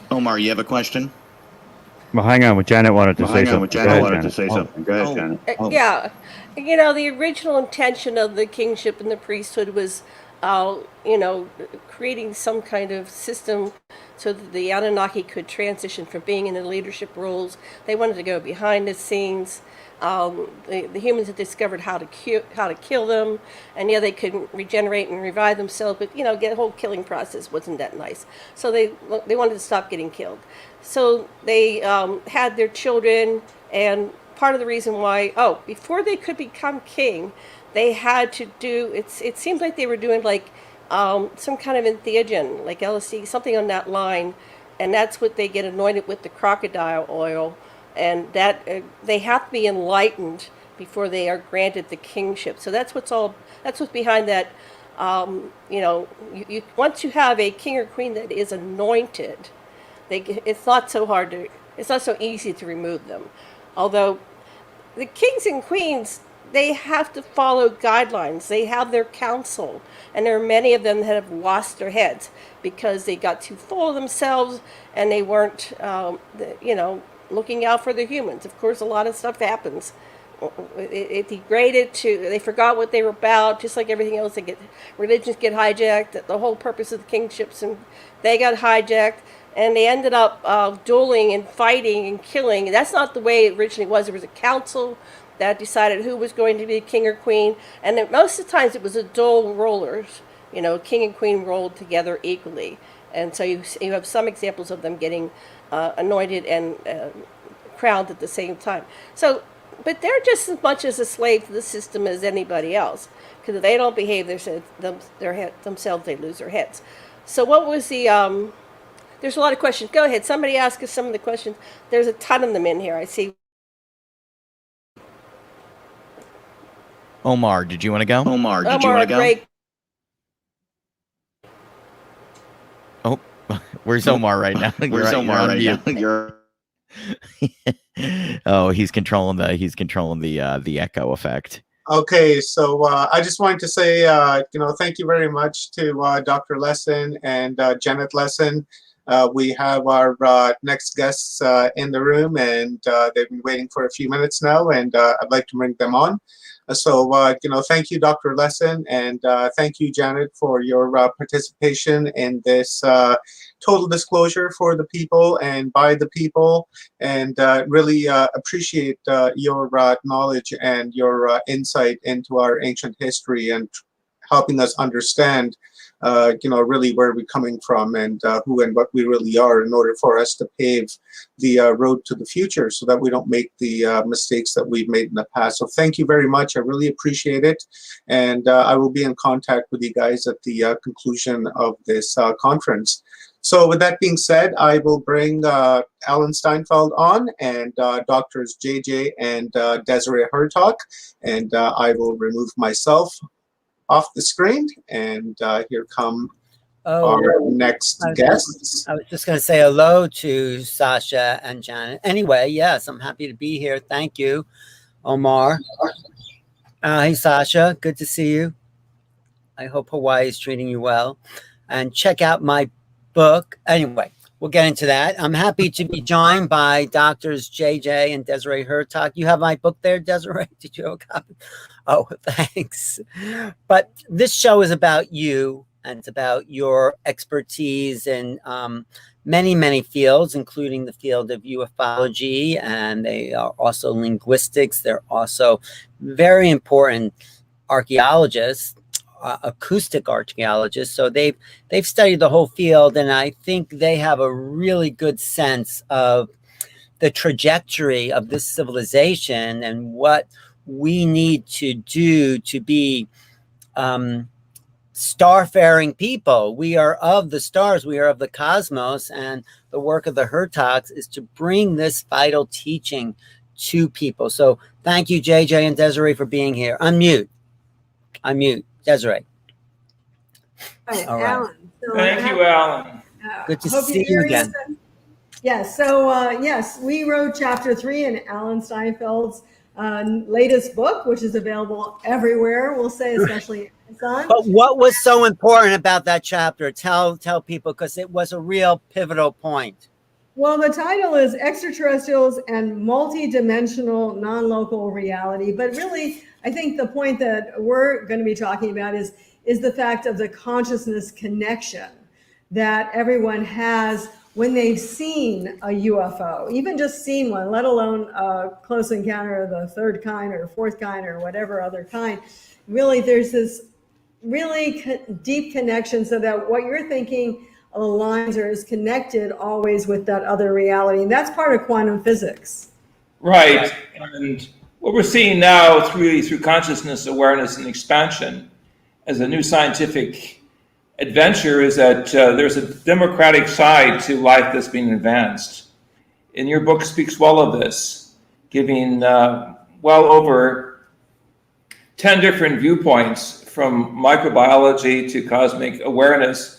And this is something that is so important. Sasha just spoke about the royals, and what we realized is we've gone through all of that authoritative garbage for so many centuries, and now finally the average citizen can speak up and speak directly to authentic contact with the higher, we say, cosmic cultures on our doorstep. And of course, we have worked with several of the astronauts. We've worked behind the scenes for more than 48 years. We've been in the field working with anthropologists, social scientists, and shamans. So we know that a variety of human cultures are now stepping up into the awareness that their time has come to open up a new chapter in human evolution. And actually, in terms of disclosure, one of the reasons we feel that disclosure has not taken place by, we'll say, the US government, except to a limited extent, is because it is so complex that there's not just one form of intelligence that's visiting the planet that met the government. There's many forms of intelligence. And in addition to that, there's different agendas. So I think that's so important to realize the various agendas that are here for the planet. And yes, we believe and we focus on many of those that are actually here to try to help us, that are giving us technology, whether it's in physical form, like landing supposedly in Kingman, Arizona, that was then taken to Area 51 and back engineered by people like Bob Lazar, or whether it's something like more of a consciousness information. This is something that Dr. Hertog experienced in his, in 1973, he had actually a higher, what we call an ultra terrestrial intelligence that he was in touch with, not extraterrestrial. This is not physical forms, these are energy forms. And he was told that 64 areas of science were going to be given, this is in 73 till now, given to this planet so that we can advance, so that we can be more in touch with these other cosmic realities, which we feel are starting to make themselves more and more manifest. So along with this information. I just wanted to go back to the first thing you were saying about this entanglement with these craft when we see them. So, and the effect on consciousness. And I know that's the field you work in. So there's this quantum physics effect in the sense that we are non-local, the reality of the UFOs. I think the real disclosure and the real aspect of making contact is that there's more to us. You know, we've been dumbed down by the media, by politics, by the control mechanisms, and we don't know who we really are. So when you say you see a UFO and things change, it's because something opens up in our awareness. Can you talk about that? Right. And so, Alan, I know this is the work we've done with you, and you're also kind of getting to be famous for the idea of who we are, like that we are remote viewers. We can see and know things. We work with Russell Targ. Dr. Hurtak has a book called End of Suffering, which was one of those that he did with Russell Targ. And we also work together with Elizabeth Rauscher. These are all the people who have done the scientific research on remote viewing, which means, of course, sitting here in, we'll say, New York, where you are, and being able to see perfectly what's going on in Russia, for example. In fact, one of the things that Russell Targ did with Hella Hammond is they literally, through remote viewing, walked through the Kremlin. And she was describing back in the 70s all the details of the doors and what was the chairs and everything like that. She was actually visiting there. And this is who we are, and this is who the ETs are as well. They do this. They do this normally. We've been told we can't do it, but now we're starting to figure out we can do it. Right. It's the control of consciousness, JJ. This is what you've been so expert at with the teachings of the secret mantras and all that and all the work you've done. That's right. We look back at the history of the movements of thought, and we see that in every society, there were the pre-scientists, the psychologists, the shamans, the thinkers who knew that life was based upon vibrations, and those who had the wherewithal sought to find out those mantric vibrations or musical vibrations that could lift up consciousness and put our conscious focus on the stars or the cosmology, that there was a continual life beyond scenario that was taking place so that people were not trapped into the scenarios of warlords, death, and destruction that we heard by the previous speaker. So this, to me, is the cosmic jackpot. We're living at a time where we're finally beginning to bootstrap information from all varieties of science and formulate a whole new roadmap of what it will be as we stand face to face, as we're talking now, with our cosmic counterparts. And I feel that we are really indebted to those thinkers like astronaut Gordon Cooper, whom we work with, who was brave enough to say in his book, A Leap of Faith, that we need people in Washington who can say the truth, who basically tell people that, you know, we're not alone in the universe, and it's time that we raise our consciousness and continue the invitation that we have to work with what I call the higher evolution. That is to say, beyond the material evolution, there was a greater evolutionary process. Right. Would you, go ahead. Go ahead. Oh, no, I was just going to say, so would you say our interactions or the real disclosure is disclosing the higher consciousness? Would you say that? Absolutely. But really, it's taking a while for people to grasp the fact that we are more than what we've been taught to be. We are cosmic beings, and we believe actually we really came from the stars. And we think when you go out and really start looking at these extraterrestrials that are coming to the planet right now, you're going to find some that are identical to us, because we actually have that same cosmic reality, and we can think in multi-dimensions. Scientists are starting to actually tell us this. Actually, there's a Blue Brain project, and there's been some recent things as well saying, hey, people are not just thinking in 3 and 4th dimensions, we're thinking in 5th, 6th, and 7th, and even 8th dimensions. And this is exactly the importance of our book, Mind Dynamics, with Elizabeth Rauscher. She talks about 8 space. She thinks remote viewing.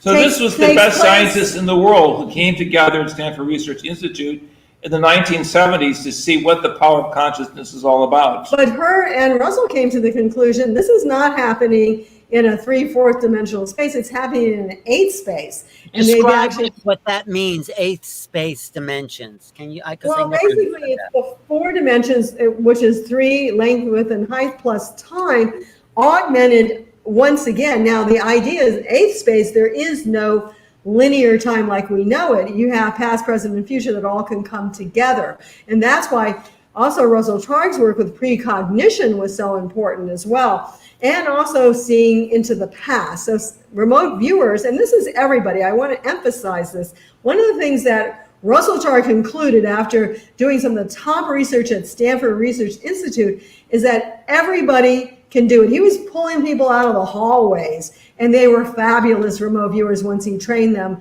a bit. And then, of course, some people have a little bit more of a gift than others, but for the most part, everybody can do it. But we're all, because that proves we're all multidimensional. We all have consciousness that is non-local. We think it's in our bodies, but it's, and I'll talk about this in my talk later, it's really, we're receiving the signal of the higher dimension all the time. Right, and this goes back also, of course, to Lynn McTaggart's book, The Field, which we 100% agree on. It's also the work of Stuart Hameroff and others, the fact that really the consciousness is the field, and we are the senders and receivers. Now, we also send into the field. I don't want to say we're just like receiving from the field. We put input into that field. But I think it's important for all of your listeners to know that it actually is a greater field than just the planet. Most people, when I say consciousness field, they just see this little consciousness field around the planet. That's not real. The consciousness field is a universal mind field, if I can say that, that goes throughout the universe. And depending on who we can tune into, like I said, if you've seen a UFO, you can tune into those consciousness linkages because you've been entangled with them already. But you can even go higher and higher, which is part of our work, as you know, Alan, that goes into what we would say a cosmic family that's not physical, but that's multidimensional. Well, that's go ahead, JJ. Alan, permit me, I want to mention that all this goes back to our book, Keys of Enoch, in 1973, where we pointed out that the human consciousness was not local, but also non-local. We pointed out at that time that we would discover our sun as a variable sun system, that there would be tremendous weather changes in the first part of the 21st century, and that we would have a vice president by the name of Kamala. So that was all well known 48 years ago. So how did I have this information? I had to be out of my consciousness field into a higher field. There had to be shall we say, a integration of the human mind with the higher mind, some would call the divine mind of the universe, that would allow me to download or receive information that would prove to.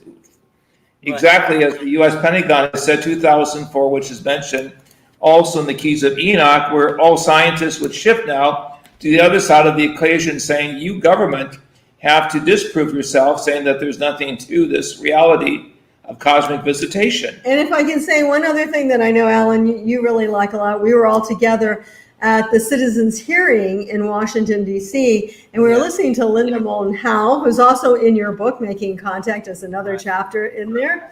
And she was talking about the fact that there were there was, we'll say, a young military guy who was given instructions by his superior to communicate with an alien intelligence. And supposedly, according to Linda, that the government has the ability to call upon the aliens to come and give information.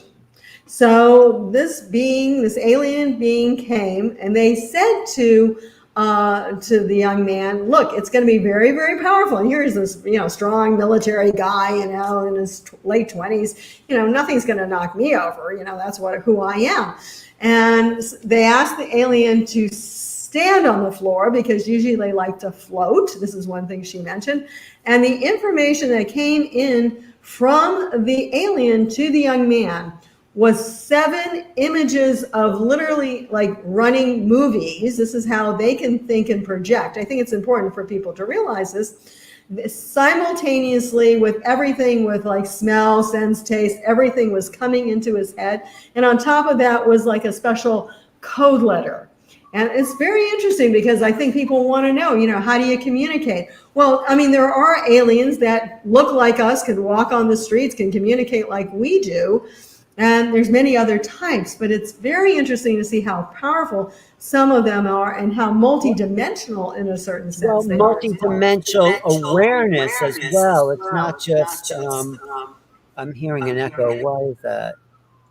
Anyway, multidimensional awareness is the key to us going into other realms. And also in that chapter, you talk about ultra terrestrials and ultra celestials. So let's go through the difference of these beings from ultra celestial to ultra terrestrial. Actually, it's extraterrestrial, extra celestial, and ultra terrestrial. Go ahead, Dr. Right. Okay, good. So let's go through the difference. After millions of years, we are Homo sapien. And then we have above us the robotic intelligences, like this is the Sun 3 workstation that can have, what I'm told, 3 million functions per second. The human, 100 billion functions per second.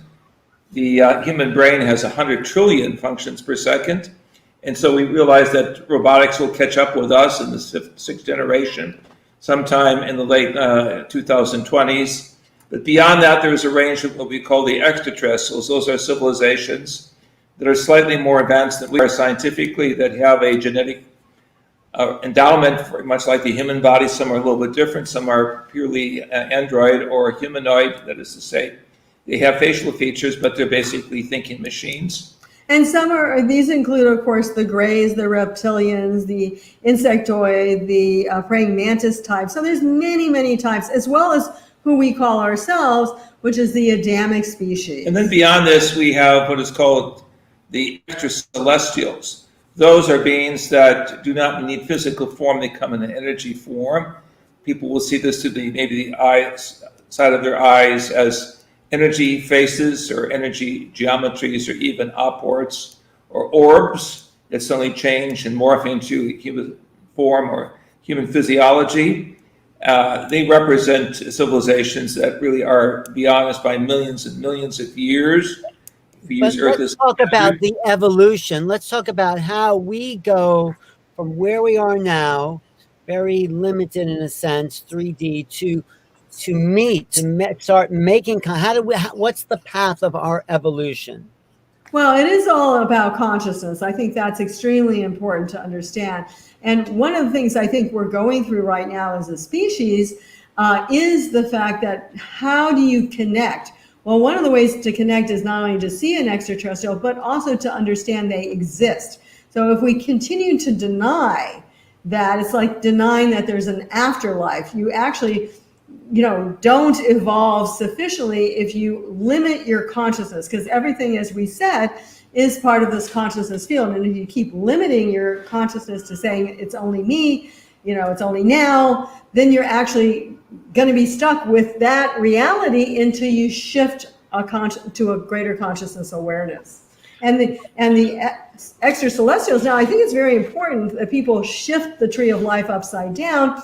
And the fact is, these extracelestials, some of which may have evolved from the Earth reality because they've evolved over many generations and gained consciousness, but many of them are from other realities, sometimes not even physical realities, that there is life not only on other stars and planets, but other life forms in a consciousness dimension. So when I say to you, let's go to the fifth dimension, or so to speak, you'll think you and I are up in the fifth dimension, but you forget all the other people that are in the fifth dimension, all the other beings of intelligence that are in the fifth dimension. So we really have to start expanding our consciousness to realize we are not only not alone on this planet and in this universe, but we're not alone in the cosmic dimension. If I can just jump in here, beyond consciousness, there is higher consciousness, called in the ancient Hebrew mystical traditions of Kabbalah, the Shama, the ability to recognize that there's a divine flow of energy in all human beings. And if we can, so we say, synthesize or collect enough of the divine sparks within ourselves, then we can understand the supreme levels of what we call ultra-terrestrial intelligence, which would really encompass what in the Far East is called the Maha-avatars, or in the Near Eastern traditions, the archangelic, the realms of intelligence completely beyond evolution itself that exist permanently in light. Well, that's what I was going to say to you, JJ. You've had a miraculous, you're not just talking theory here. Dr. JJ Hurtak had a miraculous event occur to him where he actually was able to go through these dimensional portals and meet these beings and bring back incredible knowledge that has uplifted the planet for the last 40, I think 7-8 years or something like that. Correct. And in this knowledge is the cosmic God code, the key 202, which explains how the basic elements of hydrogen, nitrogen, oxygen, and carbon are all connected with the physical evolution. But besides that, there are the dynamics that change, basically the biological building blocks of human evolution, so we can expand, we can take on other aspects of the mind, and that would include the paraphysical dimensions that Stanford Research Institute scientists and even those at the University of Novosibirsk in Russia have studied privately for decades, recognizing that there are higher levels that can be used strategically and humanistically to advance the whole human race. And so if I can also add to that, Yeah. okay, so it sounds like we are like this big in the midst of all of this reality. But that's not what he saw. He saw that we can shift our consciousness and link in, calls it an inductive linkage to these higher levels of being, so that there's no separation. And if I had to say, these greater beings that we're talking about, the cosmic ultra-terrestrials, they don't leave where they are to come here. When the doctor had his experience, he saw a being of light in front of them, and then that being took him with him into a light energy that took him into other realities through, I should say, the gateway of the 3 stars of the belt of Orion, which to us is a portal into other dimensional realities. But what I'm really trying to say here is that he was able to link his consciousness not just with extraterrestrials, but link his consciousness with ultra-terrestrials so that we become part of their reality as well. So it's all about, we'll say, emanations. It's all about consciousness linkage, whether it's ET or UT. And it's really up to us who we want to connect with and what realms of intelligence we want to connect with. Aren't we on the threshold of this new time? You know, we have billionaires going into space. That was that great joke that just came out. UFOs are just billionaires from another planet visiting us. But no, this whole focus is on moving out, moving to this greater, and it's about consciousness, like you say. It's not going out into space. It's about going into the inner space and discovering this real essence of ourselves. So can you give us some practical tools to do that? Well, first of all, let me congratulate you for putting your book out, because it opens up the whole scenario of why we need public education, why we need really a public response to the whole science of extraterrestrial visitation and ultra-terrestrial visitation, so that from the whole end of the human spectrum to that of what we would call the cosmic culture spectrum, we are all prepared as citizens to, as you would say, upgrade our psychology, our anthropology, and sociology to understand that we are multidimensional beings. And so that begins really with the understanding that life is vibrations. And for the better part of our work, Desiree and I have been connected with some of the great musical composers of the world. We are also musicians.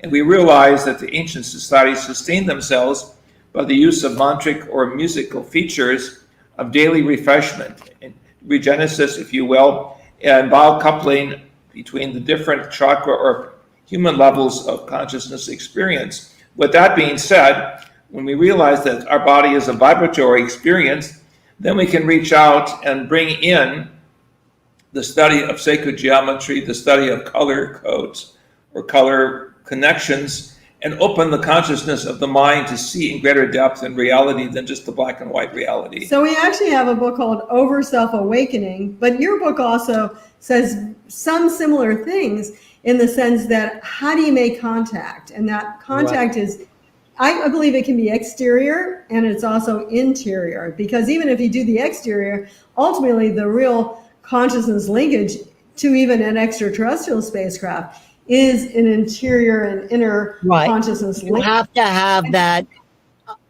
space in your mind available. That's why many people are traumatized, because they're not aware of the greater realities when they meet these beings. So being prepared to look at the bigger reality will keep people from, let's say, freaking out when they come face to face with these other beings. Right. So the second point, so first is the fact that, you do make that connection. You have to be able to, not be afraid. I think a lot of people, even if they see like an energy in their room at night, they become in fear, and that blocks the reality. Fear blocks the potential that we all have. If the energy there or the contact outside in an extraterrestrial is loving, caring, positive, then the acceptance of that energy is also extremely important, because we have free will. We can turn it off if we want to, and we should use that free will when we need to. So we do have free will, but ultimately that interconnectedness is also has to be an awareness and an acceptance that we're not alone. And it's real hard. I mean, I think, Alan, you've seen things, we've seen things. A lot of times it's really hard, even as much as other realities exist, to stand there and say, yes, it's okay. This is the importance of your work over soul awakening. JJ, talk about why we need the understanding of the soul power to meet these beings on equal ground. We have to reach out to those who bring us a sense of happiness, joy, and harmony. But we must find this within ourselves first. And generally, our scripting through our parents, through our society, is one of competition rather than working in harmony. And we have to overcome the vacuums within our human nature. And I see this is requiring deep prayer or deep meditation, for some sacred art, for others helping others in terms of human generosity, what we call the altruistic syndrome of realizing that we're all the same being, albeit on different levels of evolution. The concept of the many in the one and the many representing the many phases of life is something that we must be aware of in realizing how we can sublimate our energies and joyously reach out every day with a smile, a purpose, a direction that can help us realize the leadership concept that we must now embrace if we are going to be, as it were, beacons of light to a fast and changing world. Right. So I want to go back to the fact around December, there was this man who was really high up in the Israeli government, who's his name is Haim Eshad, and he said the ETs don't think we're ready. And, in a sense, you can agree with that, because if you go back over the last 3,000 years of history, I think we've only had less than 300 years of peace. I mean, really, do you want us in outer space? Not really. But on the other hand, going on back to what you had said, Alan, basically, we shouldn't be what some of the scientists have said, well, the ETs come and we're just like going to be taken over. Basically, we have a great potential of who we are. We are an Adamic species that exists out in the universe, and we have the ability of telethought communication or telepathy. We can stand equal on many levels to these extraterrestrials. I think that's extremely important to know, that we can be equal on many levels. In fact, in some cases, because of our own spiritual nature, which we have not completely developed yet, we are even in some cases maybe more loving and caring. But we need to get beyond the animosity, the competition, as Dr. Hertak said. And then I think we'll be really welcomed into the cosmic family of nations. Well, slight correction, it was Chaim Eshad, not Jaime. Chaim, which means life. And what he said was, of course, echoed 48 years earlier in our book, Keys of Enoch, where I actually showed pictures of the pyramids on Mars and the actual artifacts that clearly were mathematical relationships that could not be produced or created by supersonic wind blast. There was an actual grid system of organization on Mars that shows clearly terraforming and what we will call human-like engineering that was done millions of years before we had Earth settlements on our own planet.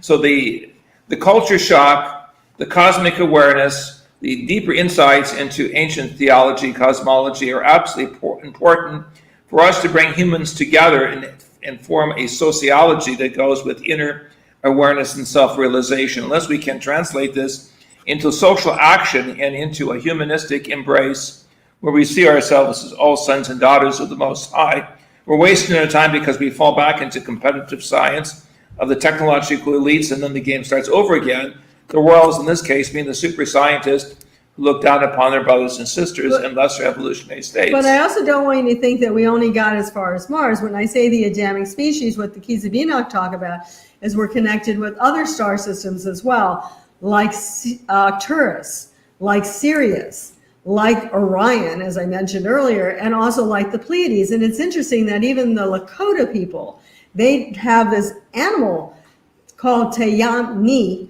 which has an alignment between the Pleiades, the three stars in the belt of Orion, and Sirius. Now, the Great Pyramid, which we've done a lot of research with, has the alignment between Sirius and the belt of Orion. So it's very, very interesting that our ancient temples point to these stars. We believe those are our ancestors. And even the ancient indigenous without temples had star maps, although we would consider them rather simplistic compared to what we have now with the Hubble telescope and the genius scientists of a new generation of cosmology. The ancients did have this wisdom of recognizing we were embedded in the stars of the Milky Way, and that light came from the stars through panspermia, what we'll call cosmic dust. And also, we reside, right now scientists are telling us, on the Orion arm of the Milky Way. The Milky Way has all these spirals, and we're really not that far from Orion in that sense. So what is it going to take? You know, the government has slowly leaked these reports. We're in a people's movement, you, me, and you, and a bunch of people coming together, standing up for this. What will it take for us to really know our true destiny, our true essence? I think the extraterrestrials themselves are going to show themselves in a public way that will force other government leadership, not necessarily those of our country. I would hope our country will be strong enough to be first, because it has been really the most important country in collecting the artifacts. I'm speaking of cosmic artifacts, to really be the standard bearer of what needs to be said. But somewhere along the line, there will be enough of evidence to match the film documents released by Pentagon officials, quote unquote, former Pentagon officials a couple years ago, that will show us that we are living in a universe teeming with life. And there's a variety of life which has caused some confusion at higher political levels of statesmanship. And I know, Alan, you're excited about what Elizondo told you, which is that there's a film, you know, in addition to 144 reports, and you wonder why. That's like a cosmic number, right? And there's scroll of Revelation, 144,000, 144 reports. Maybe one of those is a 23-minute film that shows multiple vehicles doing very unusual things. Right, breaking into, I heard Elizondo, the leaked Pentagon, or about to be leaked Pentagon video, is one craft dividing into many craft, defying really the laws of physics as we know it. And of course, physics, the Newtonian physics, which basically runs our world, is a very limited form of science. We are still using what was developed in the 1700s to run our cars and planes and trains. And so there's a new technology that I know your work is very connected to on the quantum level.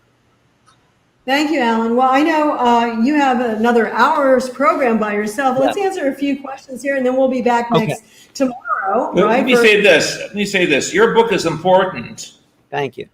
Because it shows the diversity of opinion, but also the unity of hope in the human race, of making contact in a positive sense. Your book also includes a statement by Desiree and I regarding the actual specimens and the text that we released already 42 years ago, Mexico City, before a group of parapsychologists, paraphysicists, and international journalists. And you can read this as you go back to the archives, the newspaper archives, for July 1979, that there was small, diminutive human beings that have been collected. Alien beings, we should say. And that they show interesting characteristics of the human race, but also characteristics that they are produced by biological cloning. That in itself makes your book really a historic document that shows that already there has been a previous disclosure on a very high level of cosmic visitation, and not simply a smoking gun, but a smoking body that speaks volumes in terms of information that will really fill in the picture of who we are as an Adamic or human-like creation. In fact, Gordon Cooper, who we knew personally and worked with, he actually says how, was it Eisenhower Roosevelt who? Harry Truman. Harry Truman, okay. Harry Truman actually says, yeah, aliens exist, ETs exist. So they were willing to say it then. They're not willing to use the A word yet. But that was like an amazing thing. So I read what he says. He says, President Harry Truman said on April 4th, 1950, quote, "I can assure you that flying saucers, given that they exist, are not constructed by any power on Earth," end of quote. So Gordon Cooper was the pioneer in space. We worked with him on another book. He said privately to us that there are different levels of space intelligence. What did they do? Did they throw him into a crazy house? No, they made him an astronaut. He was saying this as a result of seeing squadrons of spaceships over Germany in the early 1950s when he was a test pilot. So Gordy Cooper, in my opinion, is the real Flash Gordon, is the Gordon that tells us as a true patriot that we should work with those who enjoy freedom, those who understand the great surge of knowledge that will have to be carried out in absolute truth and open-mindedness, and thirdly, as a matter of faith, recognizing that there's a supreme being behind human creation that gives us the courage to see beyond material creation, which is only one phase of human development. Well, let me ask some questions here on the chat, okay? Just a few. Maybe some of that went back to Sasha and Janet. Let's see. Why do I want to enter the thought stream of alien worlds, thinking I am that? It could be just another dream. Why bother making contact, basically? well, that's a great question, Alan. You should be answering that, but I'll start. Basically, it's free will. If you don't want to do it, you don't have to do it. That's so important. But it's more to understand what the consciousness field is. On many levels. And just because the extraterrestrial experiments may manipulate, in the opinion of some, the extracelestials recognize free will and openness. Also, the higher realms, we call the angelic or the ultra-terrestrials. That's the whole purpose of growing up in Schoolhouse Mother Earth. You choose better teachers. You choose to go to universities where you are respected as a human being that has the God-given ability to seek, to search, and to synthesize. Right, and so really it is your choice. If you don't want to connect with especially reptilians and grays, I would say don't do it. But there's other levels of intelligence, other levels of intelligence that you can, and if you're happy here, that's great as well. Well, that's what I would say. Why leave your house then? Why meet anybody? Because when we meet and exchange information, we expand, we increase our awareness, we get to learn new things that can be applied to our lives to expand not just ourselves, but the culture we're living in. So the ET exchange holds potential for the evolution of biology, medicine, technology, sociology, cosmology. All the things that we think we have all the answers to are now about to take a quantum leap, and we will learn a further development of these true origins of ourselves and life, and be able to apply that to create a better society. So that's why start to learn more about other things besides ourselves. You know, that's correct. And when they appear and when they manifest, which we feel they will on a larger scale, and once the government starts talking about it, perhaps this 144-page reports will come forward, then that's already coming into the consciousness field. We just saw that, Alan, and we were together in June when, of course, we were waiting for the June 25th release, if there was one. But, you know, you had ESPN, the sports station, talking about it. You had everybody talking about it. So basically the whole ET thing came into the consciousness field, and people like Uri Geller, who had experiences but usually didn't talk about them in the past, started saying, yes, you know, Edgar Mitchell took me in a private lab and actually showed me ET material. So he didn't come out with that years ago, but because the consciousness field had been shifting so much to the acceptance of ETs, Uri felt it was time to come out with some of the private things that he and you've worked very closely with Uri. One other question I'll just throw in there is that somebody asked, how do they let go of their mind? I think this is what the end of suffering is about. How do they let go of this thing and open more into their heart? Well, I have to say, okay, well, don't let go of your mind, but you can, as you were saying, move your mind into your heart. Because some people Right. think that the mind is actually the second heart chakra, heart energy. Between the heart before the head. Yeah. And so once you do that, and what really works, if you said what works, well, one of the things that work is you say, I want to help humanity. I want to reach out into the universe. Right. Intention. This is something also Lynn McTaggart, a good friend of ours, talks about. Intention to really help, to really know, to really do something greater. You put that out, you will find your life changing tremendously. But you have to do it. You can't do it by faking it. It doesn't work like that. You have to do it from the heart and with the mind, saying, I'm willing to really make a difference. I'm willing to really connect with other levels of intelligence, the highest levels preferable. And we can help you in this. We have found this to be true in our linguistic research, is the use of the divine names or expressions. The expression of the Hashem, the Yod He Vod He. The understanding of prophetic language is very important in discernment and elevation of consciousness, but also the extension of consciousness to work with those who are already in contact with those who represent what we call the B'nai or the sons of light, who are here to make a positive change. Or even for those of the Eastern, if you do the Om and you see your mind going around the entire world, embracing it, and visualize things like the dove coming over the earth to heal it. I mean, these are all things. We are empowered beings. This is what we're discovering. This is some of the work we did with Andrea Bomarks and connected with Uri Geller years ago. Empowering our ability to help the planet. Don't feel what's going on now that you can't do anything about. From your own inner guidance, you can put energies of peace, love, healing, and joy out to the environment. And so, one last question from my New Realities channel, YouTube channel. In your opinion, can Homo sapiens evolve organically, consciously, or otherwise, or will there be use of injectable nanotech or DNA manipulations that might be necessary? well, this is something that Dr. Degg writes in his book, Keys of Enoch. I'll hold it up one more time.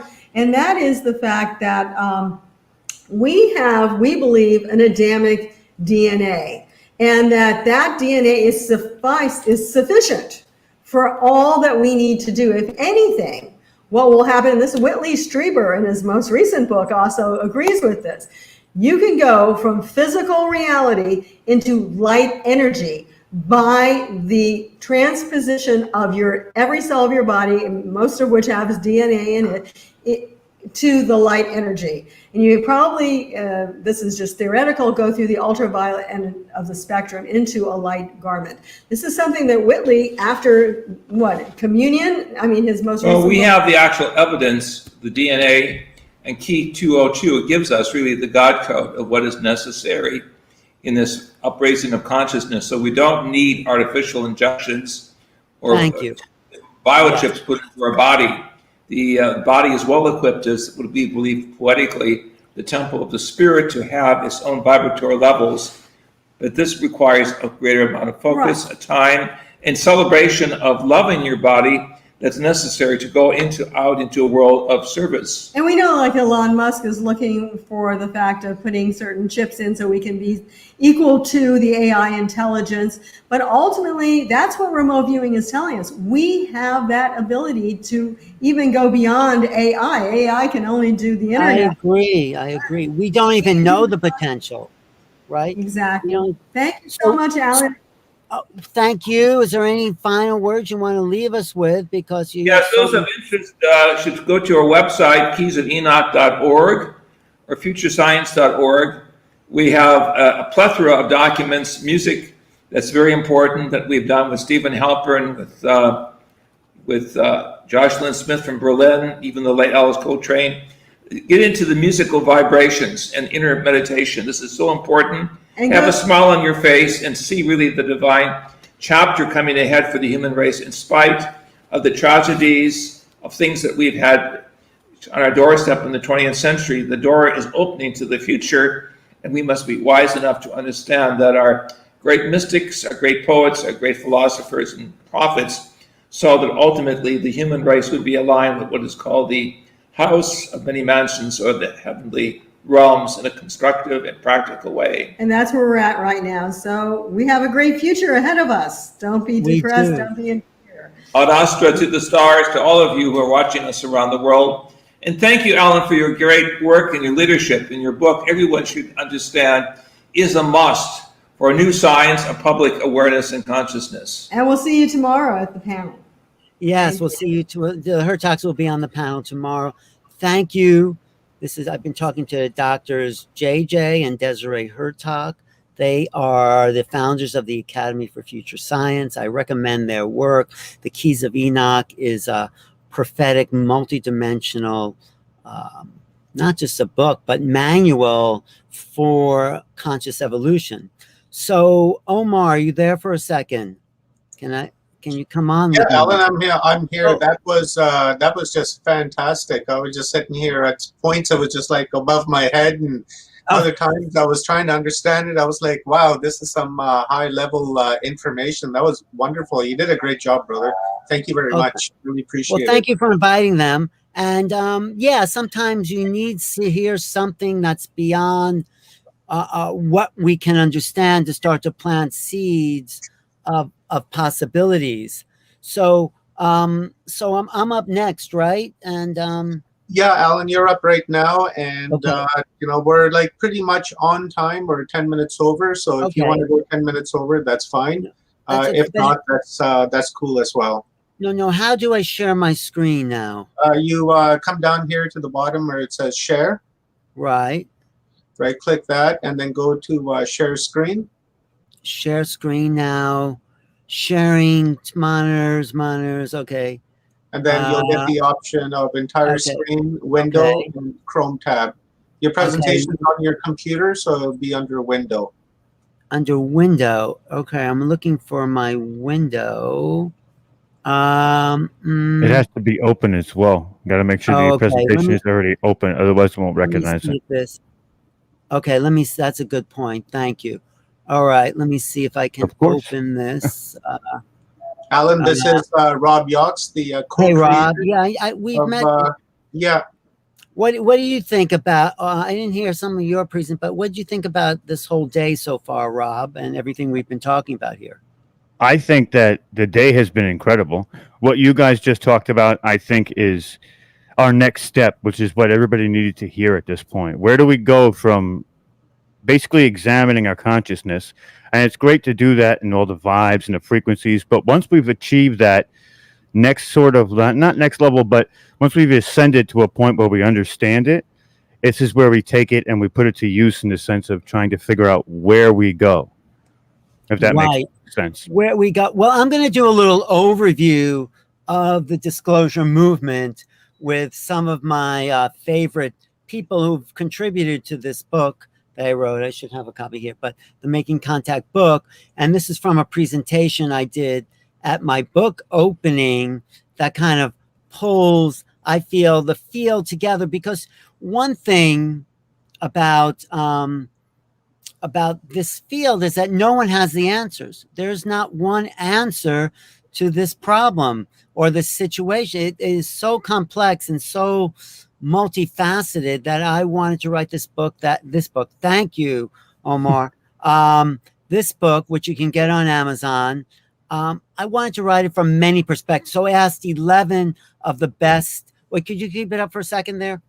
I asked 11 of the best writers or authorities in the field to contribute a chapter so they can give me their perspective, because there's not one truth. This is a subjective world. Disclosure is a kind of personal thing. Really, we can't wait for the government to disclose something they actually don't know anything about, or maybe they know a little bit about, but they don't know what's possible. They don't know how to put all the pieces together. So we have all these pieces, which is what I put in my book, to let the audience put it together. And this is what you did today, the last 4 days, Omar. Everyone had a piece. I love that work about the guy who did the initiation, the Egyptian that's coming back. What was his name? Dr. Manu? No, the other guy. Was it Manu? John Shaughnessy? Who was the guy who said his sound wasn't so good and you wanted to have him come back? Oh, Michael Oh, Feely. Michael Feely. Yeah, Yeah. that is worth watching again. So Oh, yeah. his initiations into higher consciousness, starting with the Egyptians, is what we're going through right now as a culture, initiation and understanding this phenomena. So let me just see if I could screen share this file And now. I actually purchased your book yesterday and waiting for it to come from Amazon. So Oh, good. I heard so many great things about it. I had to get it. I was like, I've seen a lot of your work before too. So I was like, all right, it's go time. Let's get it. You know? Well, I've been waiting a few weeks now. I went to my local bookstore and they don't have put it. the order in from there. And really? I called them back about a week ago and I asked them if the book was in. And they were looking around. They're like, "Oh no, it's not in." So I don't know what's up. But if I don't hear from keep them in a bothering. week- Where are you located? I'm in Kamloops in British Columbia, just about a 4-hour drive northeast of Vancouver. This is a hot UFO country too, Alan. What do you mean it's hot UFO country? It's when you go out at nighttime and you look up at the sky's buzzing. Right, there's it's not the Starlink satellites either. There's like things moving around in the sky.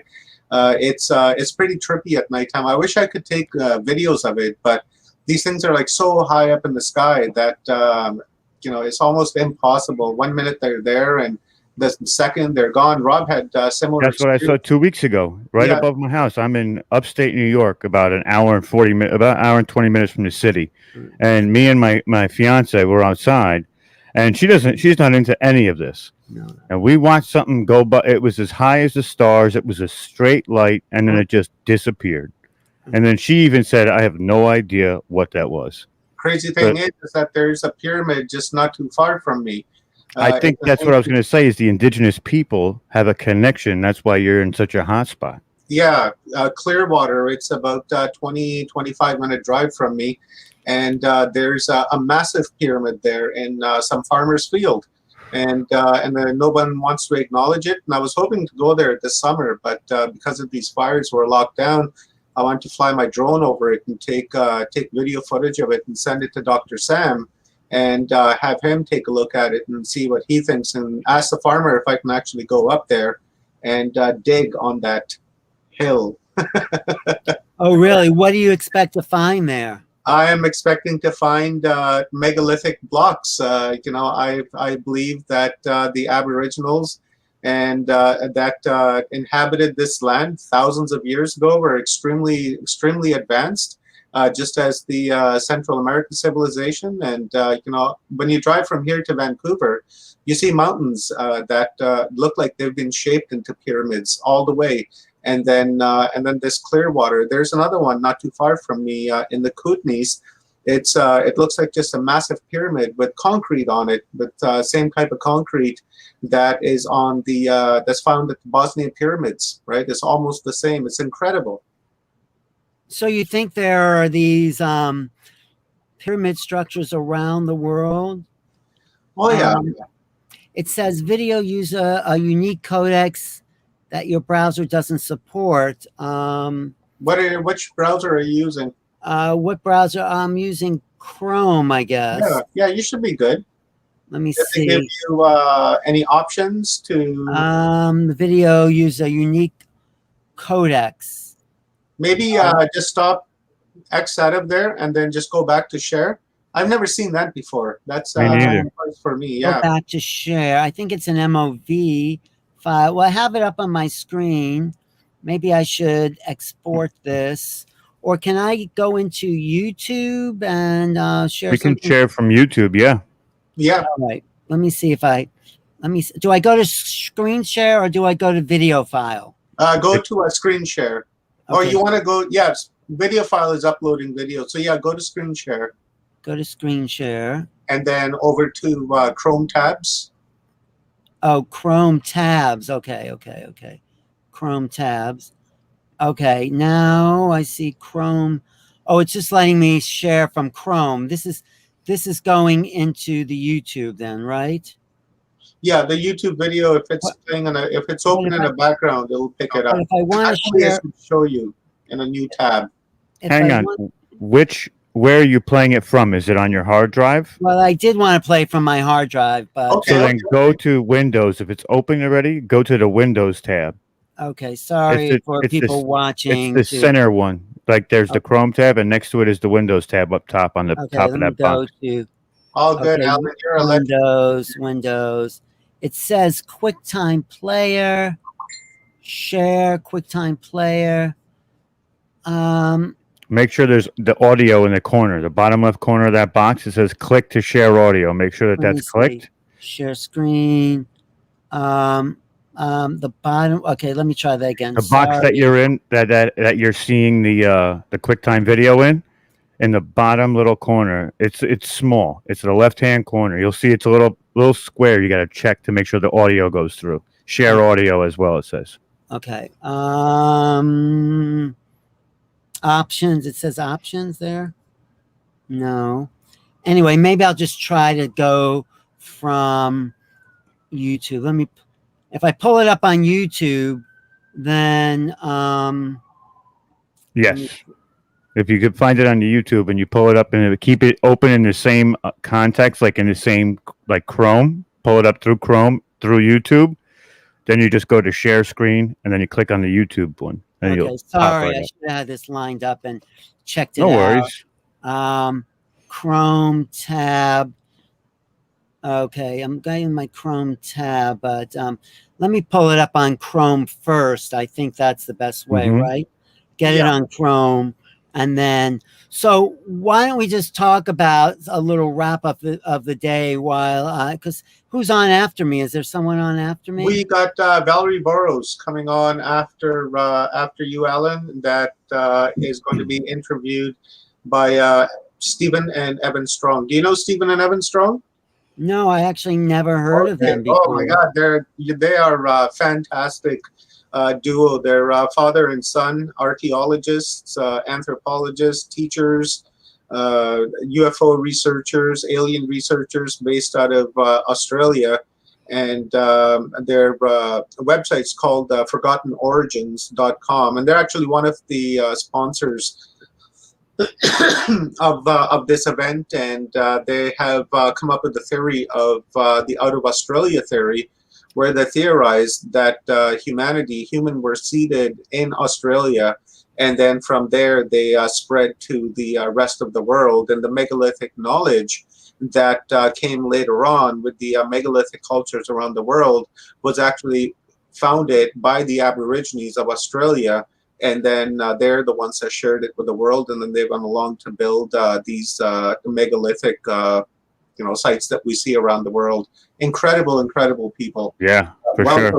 Well, Australia does have the oldest continuous culture. The Aborigines, I mean, have the oldest continuous culture on the planet, and I think their spiritual knowledge goes back to many generations. So, okay, I think I found this now. Okay, but thanks.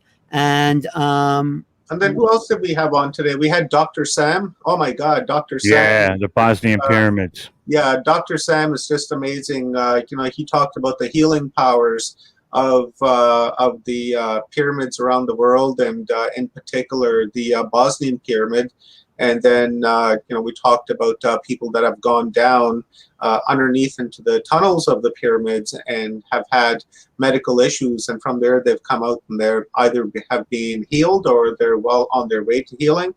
And what I thought was really amazing was that they're observing, I believe he said 7 cancer patients that are using the pyramids as part of their treatment to go and spend time in there and to rearrange their DNA, I believe, or somehow heal the DNA and to get rid of cancer. And I think in one person, cancer was like gone altogether.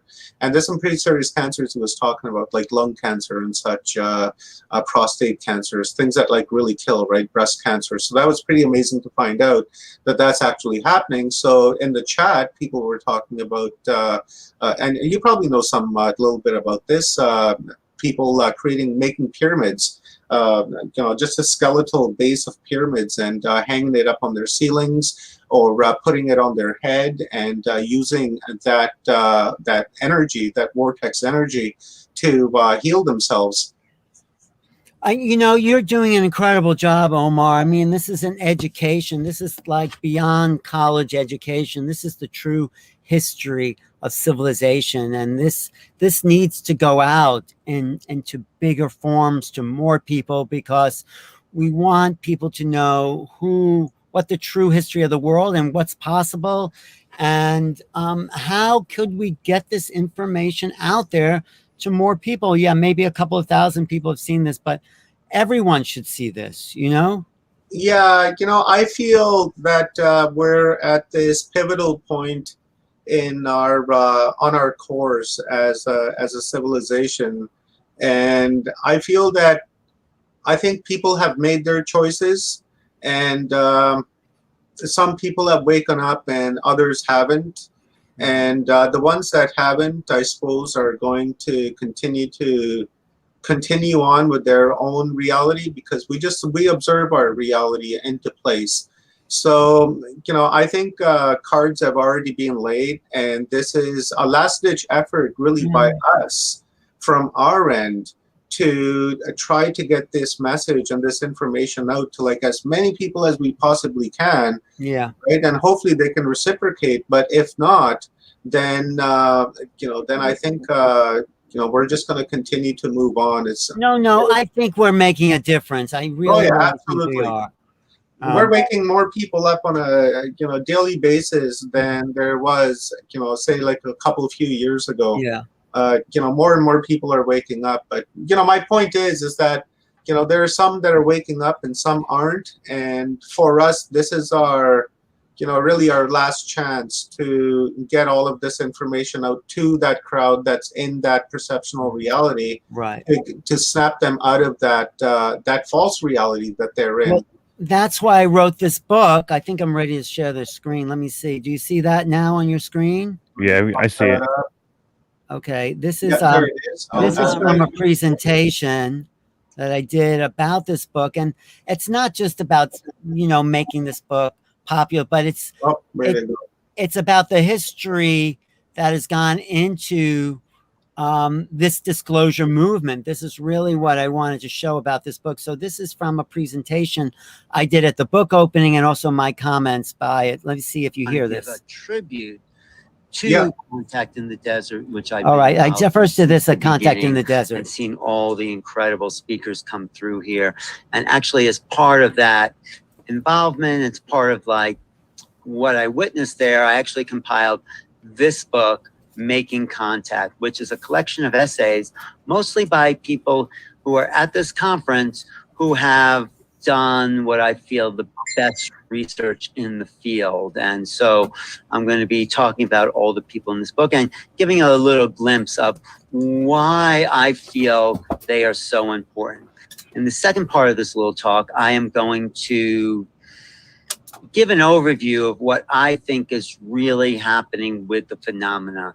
So the book is about many different perspectives, and I distilled what I think from all these perspectives, because no one really knows what's happening, but I've taken what people have said here at this conference and in other places, particularly what the Pentagon is saying and people like Luis Elizondo is saying about the phenomena. I've taken all that and tried to understand what the UFOs, the ETs, the phenomena as it's been called, why it went from UFOs to UAPs. I'm looking at all that and creating my theory about what's really behind it, how they're operating, and the sort of mindset that we need to look at that technology and start to make sense of it. That's the problem we're facing now. No one, not the government, not the politicians for sure, not the media, absolutely not, can make sense of what we're seeing in the sky, the interactions with people in their personal experiences. So in the second part, I actually quote one of the people I also mentioned in this book, John Mack, Professor John Mack, who was looking at alien abductions from a psychiatric point of view and saying these people are not crazy. But what he did affirm, that in order to understand this phenomena, we need to have other ways of knowing. And that's really the essence of the second part. What are these other ways of knowing? Can we grasp it? And how can we start to make sense of something that's not rational, that's not linear, but we have the capacity to understand? Okay, so I'm going to start with some of the people in this book, and it's a tribute to all the great names that have appeared here over the years that have written a little essay in Making Contact, Preparing for the New Realities of Extraterrestrial Existence. I start with this. From deep, deep in outer space to planet Earth, to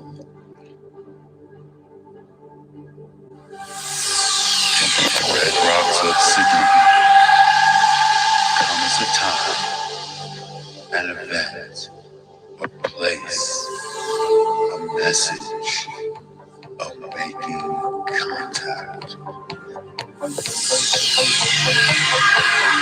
There's no better time for a book like Making Contact. I'm George Norrie, host of the national radio show Coast to Coast AM. Alan Steinfeld has put together a well-conceived collection of writings that covers it all. This is a book most needed at this time because Making Contact presents the opportunity for us to prepare to meet advanced civilizations. Someday, somehow in the future, the conflicts that have plagued our species for eons will come to an end. And by making contact, we will take our rightful place among the stars. I'm really happy about this book. This book is not just my story. It's a collection of my 11 favorite people in the UFO field, giving a multiplicity of viewpoints. This is the opening quote. There's one thing stronger than all the armies in the world. That is an idea whose time has come. That's our time now. We're at the threshold of something new and in a way, something imaginable, something beyond beliefs. Civilization is a race between education and catastrophe. Let us learn the truth and spread it far and wide as our circumstances allow, for truth is the greatest weapon we have. Great recordings of people who kind of contribute to this book. People like Nick Pope, who's a real insider. Nick works for the government or worked for the Ministry of Defense. And he kind of kicks off the book by saying he's the villain. He's the person no one wants to talk to because he's inside the government. He doesn't want to reveal those secrets. He does say that the government is opening up to these possibilities. It seeks to be an insider's view on the phenomenon in terms of policy and investigation. In other words, everyone has views about UFOs. Some people come to it as a witness or through an experience. Others come to it because it's a passion of theirs and something they've looked at in a sort of private capacity, put a lot of their life into. But there's a small group of people who've looked at this in a slightly different way from within government, whether it's government, the military, or the intelligence community. And it's not necessarily a popular view. And I think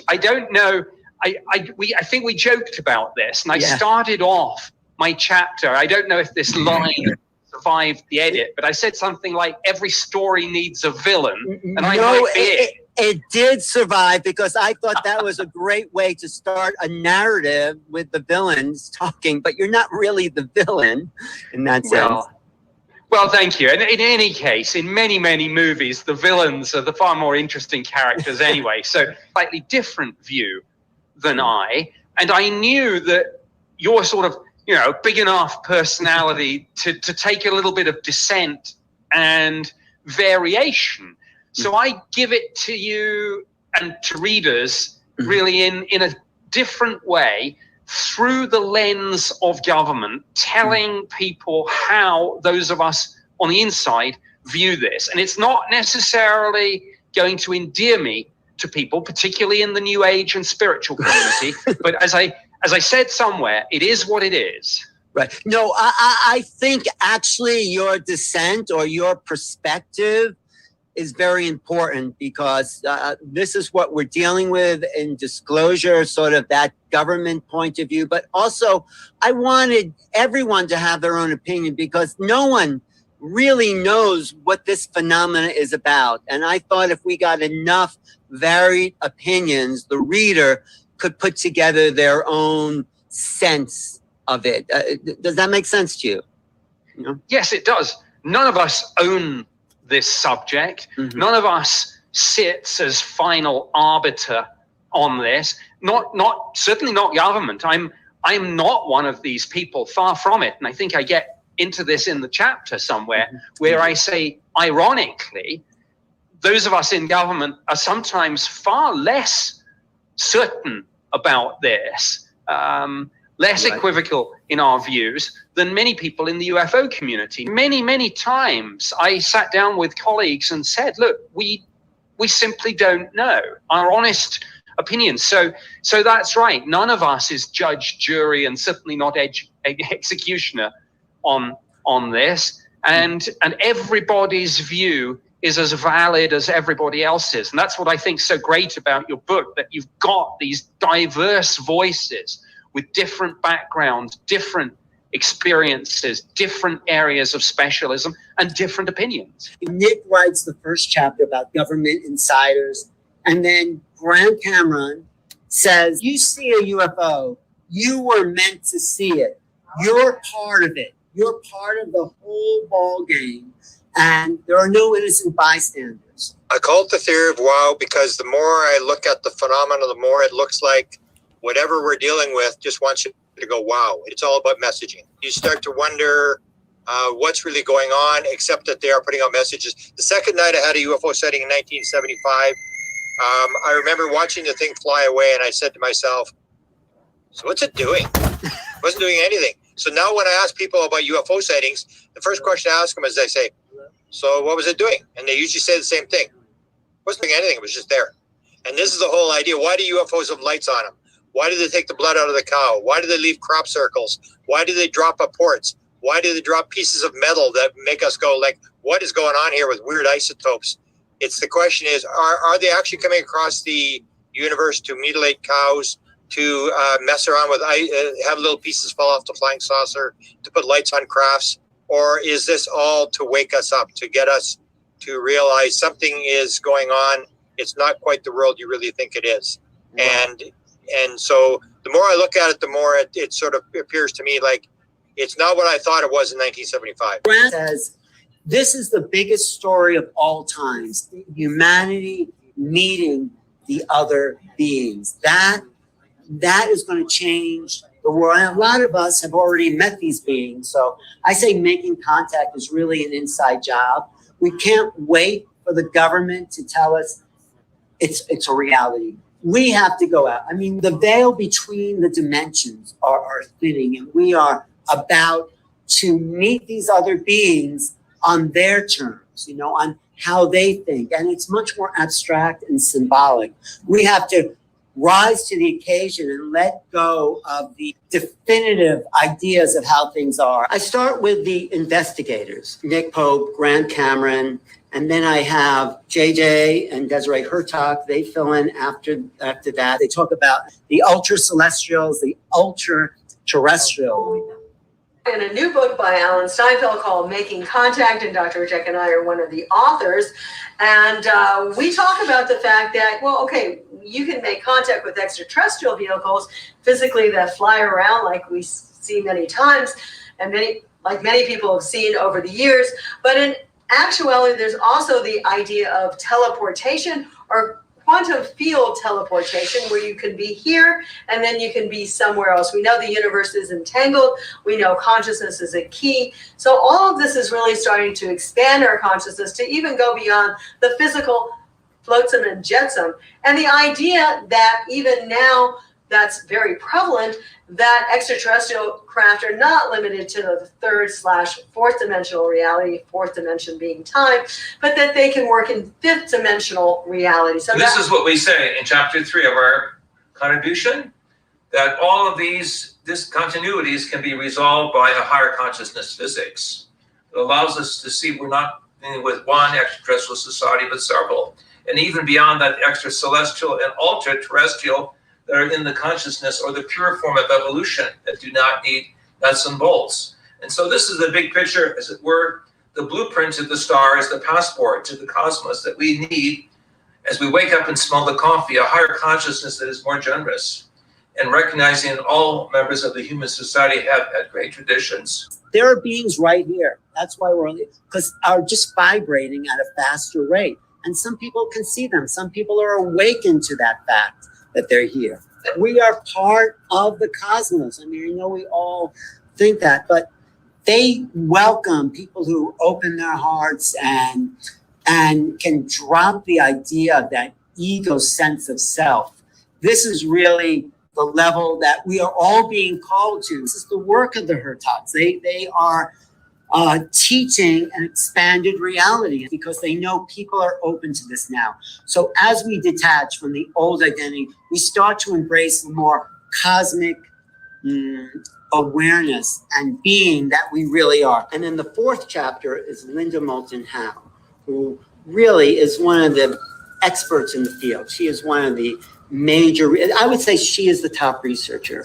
Linda Moulton Howe, contact in the implicate order. The implicate order is a David Bohm term in physics where everything is connected. The whole universe. You ever wonder why they call it the universe, the one verse? It is all one. I have the fourth chapter, contact in the implicate order, which is my way of saying that underneath everything, to the atoms, to the neutrinos, there is a fabric that ties everything at the deepest level together.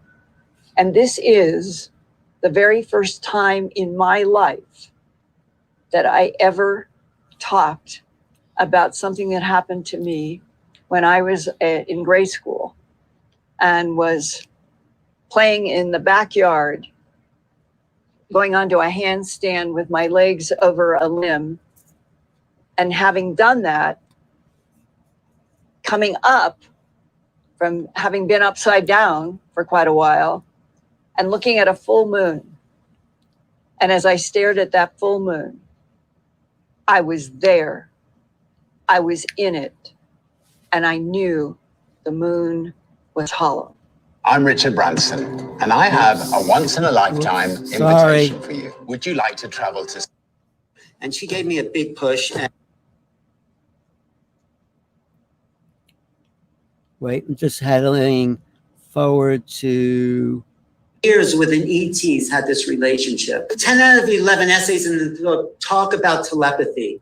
And Darylyn and Bashar calls it telepathy. There's an empathic quality. So you're not really hearing someone's voices, you're feeling what they are and what they're experiencing. And then when you do, you're syncing up your vibration. You're on the same wavelength. As Bashar has sort of described it, and the reason that he refers to it as telepathy is, you know, he's attempting to get us to understand that there is a different mechanical explanation for a lot of things that we consider to be metaphysical experiences rather than the older, outdated definitions. For example, most people would think that telepathy means that we're reading someone else's mind. What Bashar is basically saying is that's not really mechanically what's happening. What's happening is you are getting your own energy to be sort of on a similar wavelength with someone else. And therefore, when you're on a similar wavelength, you actually have the same thoughts at the same time, because that's the thought that goes with that frequency. So basically, you're reading your own mind, but synchronistically, you happen to know exactly what the other person is thinking. And this is why it's telepathy, because you see this example all the time with people who are in love with one another. Because that vibration, that similar harmonic resonance between those people allow them to really be on the same wavelength. And very often you'll see that people who are in love, they know exactly what each other is thinking. They finish each other's sentences. They hardly have to say a word to know what the other person is thinking. But that's just because they're having the same thought at the same time, because they're on the same frequency. So really the idea is the more in love we are with each other, the more telepathic we will naturally become. People that are having an experience are 20 years ago, but there was a speech he gave in 1995, and I found that, and I had it transcribed, or it was transcribed, but it's never been in print before. And it's a very contemporary understanding of abductions are real, they happen. He was a psychiatrist, he confirmed it. He's saying these people are not crazy. if something doesn't fit our notions of reality, and yet the people that are having an experience are of sound mind, are sincere, or nothing to gain, are in effect opening to other realities, then it seems to me the responsibility of academicians as well as theologians is to begin to question our notions of reality. So this little exchange I had with Linda we're here not to really leave the earth, but we're here to awaken the earth to what's possible. I just want to end with this little exchange I had with Linda Moulton Howe, who says that when we get that headline, we are not alone in the universe, the world opens up. That is the thing that opens consciousness to these new realities. We get that mind-cracking headline, we're not alone in the universe. What does that mean for the population of the planet and for you and the history of civilization? Finally, a truth. As simple as that. If you look back 5,000 years or 12,000 to Göbekli Tepe, and you look at the history of this planet, is demonstrably one in which Homo sapiens sapien is abused. Because from my point of view, if you are a civilization that evolves for 12,000 years, and you are always under the thumb of another intelligence that manipulates you, and that humans are never, ever talked to, communicated honestly, then we are today in the 21st century, 12,000 years later. We are an abused species. And part of this abused species is going out into the Milky Way galaxy and beyond without a single general human population knowing and it being told we're not alone. Once we do know, what does that mean? What is that? How does that shift our reality? That we are finally being given respect enough for the truth of something so huge. Yeah. We're not only not alone in the universe, and that I would stress, there are other intelligences and they really care about us and they want us to get past this difficult time of lies, deception by other forces that have never told humans the truth. That is why we've got to have this revolutionary headline. And contact. Oh, yes. Making contact. This is, it is a valuable read for everybody. Thank you. Why is it valuable? Because I know all these people. I know how difficult it is to get to facts, to get to a pattern in which it will help other human beings who have never, ever read any of our other books, seen any of our other films, been to any of our conferences. We have got to start where the news on TV and radio and newspapers begin to understand and start reporting what I have been reporting for 42 years, feeling like I have been pushing a huge 1,000-pound boulder up a hill. We are at the point where it might finally reach the top. Once that boulder starts going, the whole planet changes in relationship to this universe and the understanding that there's probably an infinite number of universes, infinite number of timelines, infinite number of dimensions, and that we, without consciousness, we're tearing into other consciousnesses and dimensions in World War II with the atomic bomb. And we could now solve those issues and move forward as a real intelligent civilization that's meeting these beings on an equal footing. That's what I feel. That would be my prayer. It's true. We have been an enslaved race because we have not been told the truth of who we really are, why we're here, and that we're not freaks of nature. Science, mainstream science, you say, oh, life is an accident, but we all know that life is an emergent property of creation. It is the reason for existence is that life and intelligence and exchange and feeling and emotion is why we're all here. We're here to experience the totality of creation and be joyful. Linda really inspired me to just read this prologue, and it's from this abolitionist, fighting against slavery in the 1800s. But he talked about the times we're coming into where we need to expand who we are as human beings to welcome a greater humanity. So from 1844 till now, 2021, it says, there are seasons in human affairs of inward and outward revolution, when new depths seem to be broken open in the soul, and when new wants are unfolded in multitudes, and a new and undefined good is thirsted for. There are periods when the principles of experience need to be modified. That's what's happening here.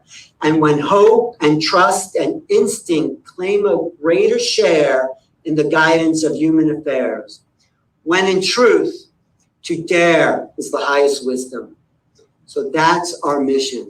Let's dare people to know there's a grander universe that's waiting for us to wake up and show the essence of who we are as feeling, loving, total, heart-centered, open-minded beings that are non-local everywhere and part of a greater reality. This is what the next level of reality that we're all on the threshold of. It is really exciting times as we go from one species into the next, as we really transform the active power in our DNA and ignite the biophotonic potential. We're becoming more light. We really are. So this is the time, I think, in history where they're going to say, wow, a lot of those people woke up together. They woke up to bring in these new realities and new possibilities. And we are the ones that are really going to change the consciousness out here. And we are the ones that are really going to start to make contact. And we are making it now. And this is the destiny of humanity. The rocket equation, it's a beautiful thing. No astronaut launches through space with their fingers crossed. That's not how we deal with risk. What I learned from 21 years as an astronaut is all this gets me to the second part of my lecture, dealing with the words of John Mack. He says, we're dealing with a phenomena which violates our sense of reality and which operates in the gray zone between the physical world and the subjective world.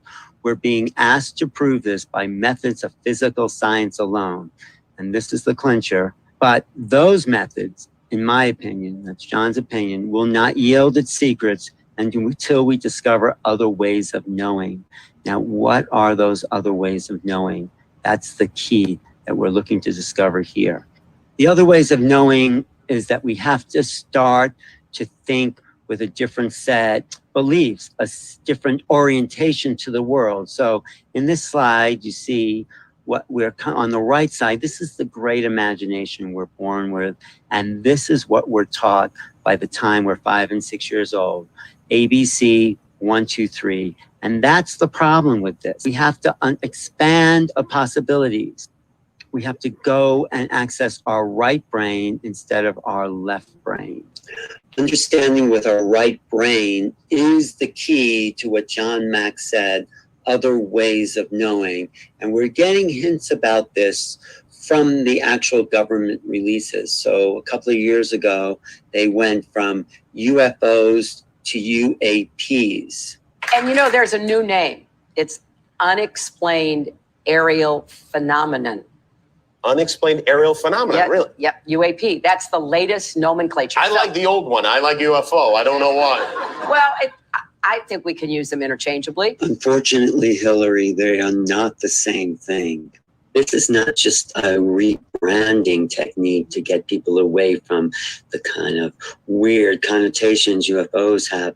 This is a key to understanding what's going on. So we are getting these leaks, these kind of revelations. Maybe Hillary doesn't know what the intentions of that are, but whoever told her to say that knows that that the government's starting to reveal more about what's going on. So we're getting these little hints, and this is a big one. This is the government saying that they are now relabeling what's been called unidentified flying objects as unexplained aerial phenomena. We are basically going, because unidentified, unexplained, flying to aerial, but object to phenomena is the key here. So what does that mean? That this is more, this thing is more than just craft in the sky. It's like Jacques Vallée has said, if it turns out that there are just beings visiting us from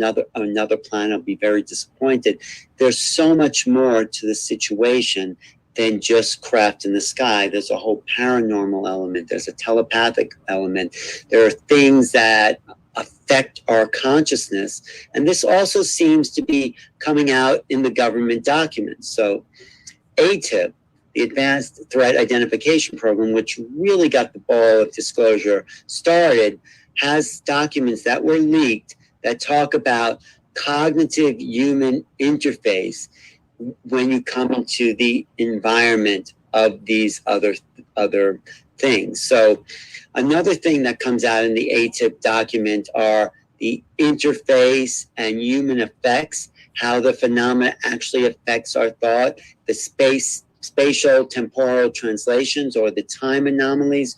So these have to be labeled as more than objects. It is phenomena because it's become a phenomenal situation. So we need other ways of studying this. This goes beyond traditional science. So what do we have to study that? Well, the key has also been in the ATIP documents. The key to the whole this understanding was in this last ATIP document that was smuggled out along with the videotapes that were released to the New York Times and the Washington Post and Politico. And it was this line that says, what was once considered phenomena is now quantum physics. So we go from flying saucers to UFOs to UAPs, and UAPs is phenomena, to quantum physics. Now, quantum physics gets us back to what John Mack was saying. It is another way of understanding the world. This is the other way of thinking. The person that instituted the quantum physics understanding of this phenomena is the guy who's been at the center of the release, the disclosure phenomena. And this is the guy that's been in the news everywhere, Lou Elizondo, and he gives us a hint of the understanding of quantum physics. And here he is talking on Fox. The problem is, no one has a deep understanding of quantum physics, but one of the experts in quantum mechanics, quantum physics says, Richard Feynman says, if you think you understand quantum mechanics, you don't understand quantum mechanics, meaning this is a science we have yet to develop. We have inklings of the capabilities of what quantum mechanics is, but we really don't know how it operates. We don't understand the laws in which they function. So when Elizondo says these are the, this is a function of quantum physics, he's only hinting at hypothesis. I do agree this has to do with some of the higher laws of physics, but we have yet to understand that. And when we do understand that, and I also agree that but you know, the key to quantum mechanics, quantum physics, is that it takes another way of knowing. This is not a linear science. This is not even a objective science. There's a subjective reality that's brought into the observer effect. And this is sort of what began with Einstein and his theory of relativity.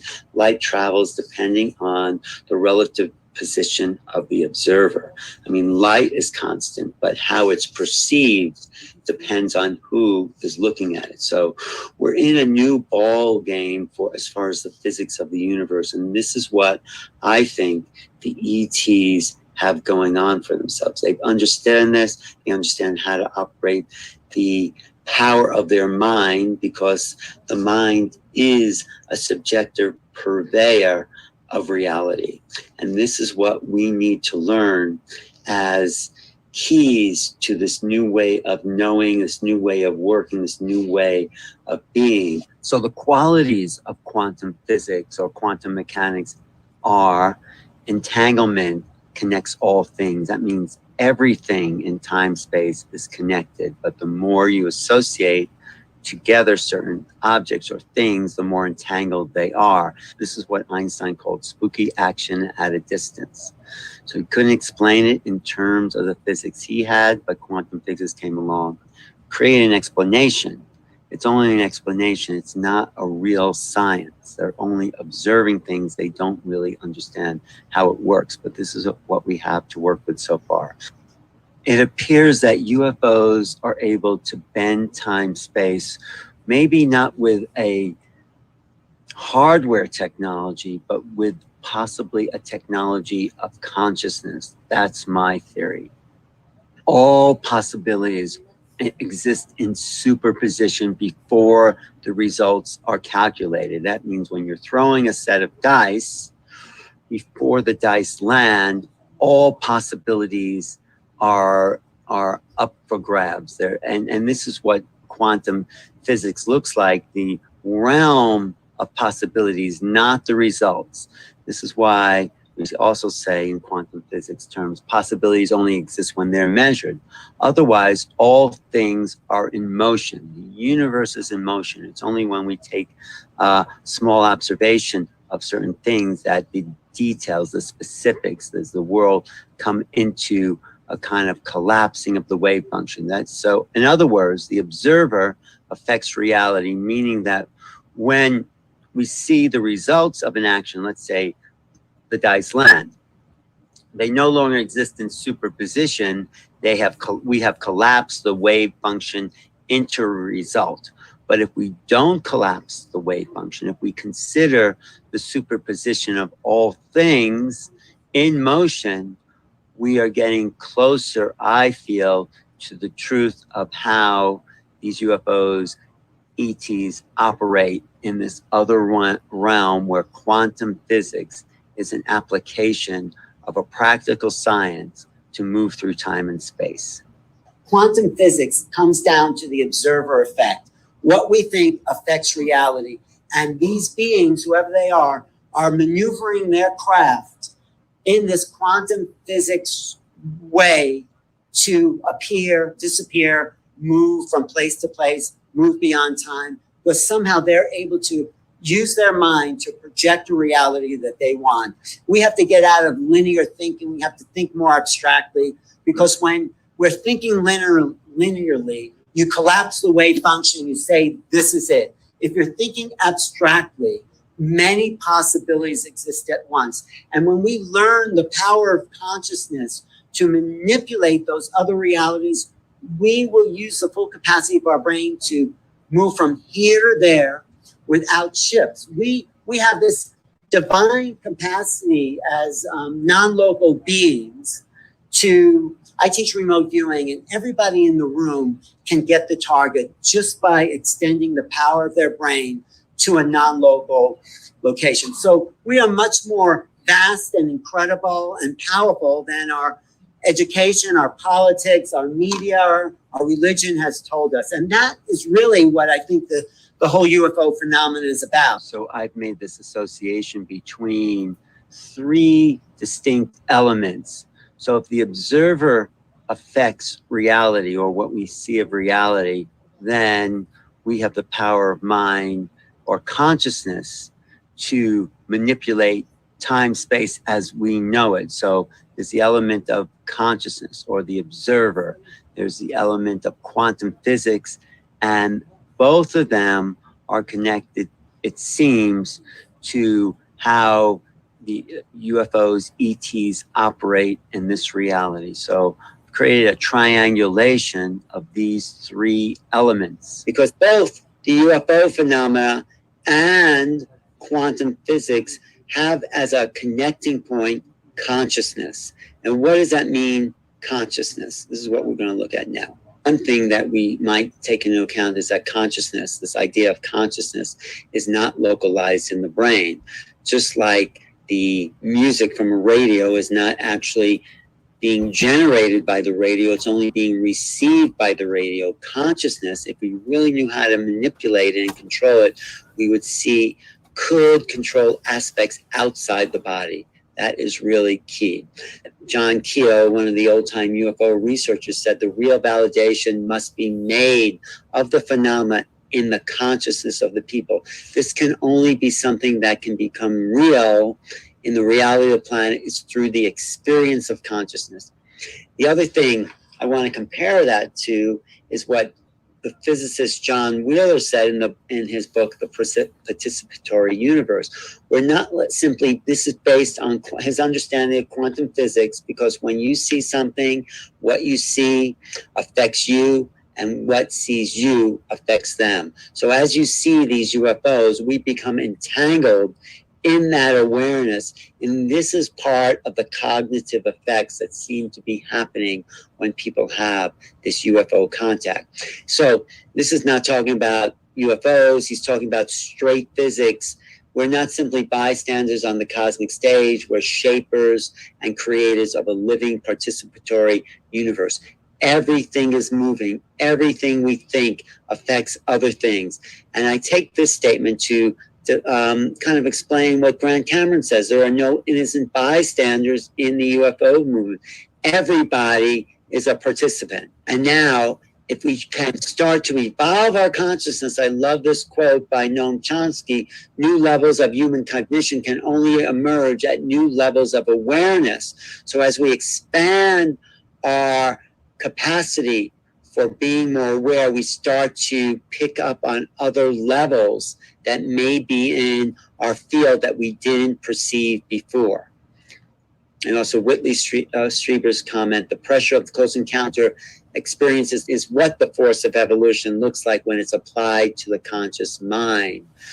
As our mind becomes more conscious, as we become more aware of the capacities of consciousness, this is bringing on what we're calling the close encounter experience, because maybe these beings are connected to an evolutionary awareness that brings in a new level of cognition.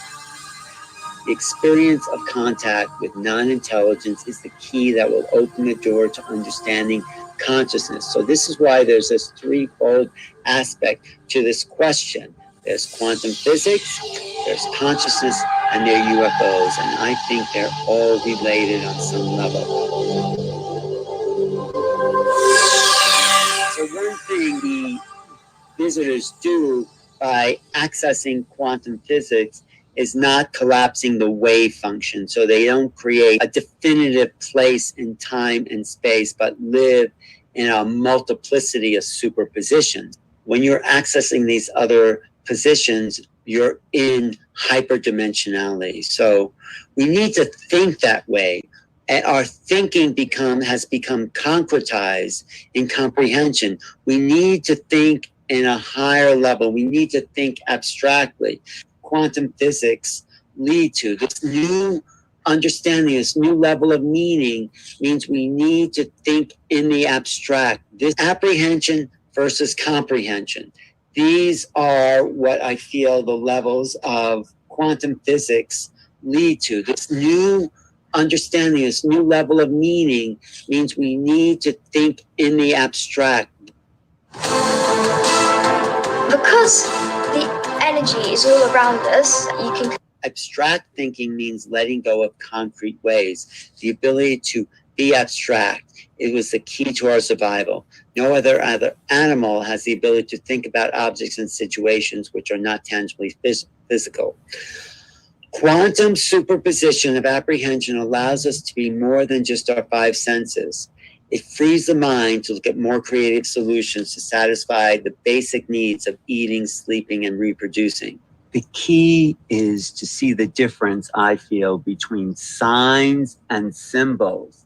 This illustrates the comprehension idea versus apprehension idea. When we see a sign, like a stop sign, there's no question that's what it is. We have collapsed the wave function into that concretized observation. But when we use that same stop sign in a picture of a polluted ocean, then that stop sign becomes a symbol. It means that is less definable in terms of, oh yeah, I know what that means. It means stop, but it means more than just stop. It means the urgency of stopping. It means stopping a whole way of life. It means an urgency to change our way of living. It takes on a less concrete, but more overview effect of what that image actually means. This is how I feel the ETs are in control of their reality, because they don't concretize into comprehension a single meaning. The power of the symbol lies in its ability to convey multiple meanings at once. Words concretize the world into specific meaning. What we get with images, an emoji, you may give someone a thumbs up after they say, oh, let's meet.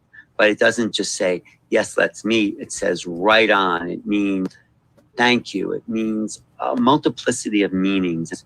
Johann Goethe says, symbols are a living, perceptual, instantaneous revelation of the unfathomable.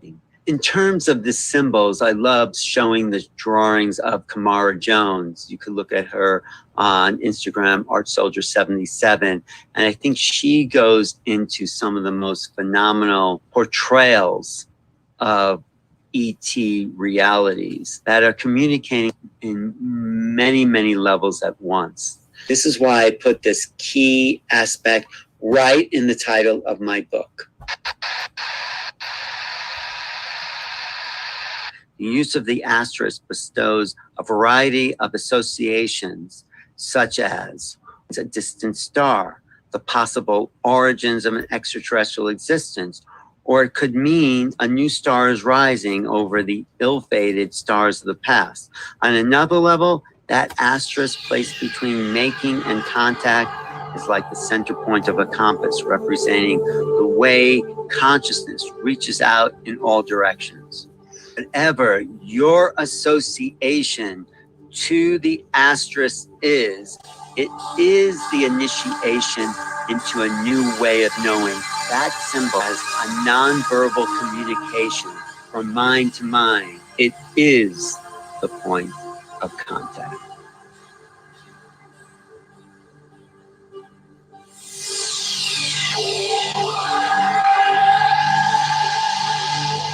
Perhaps we'll realize one day that who and what we are making contact with is really ourselves.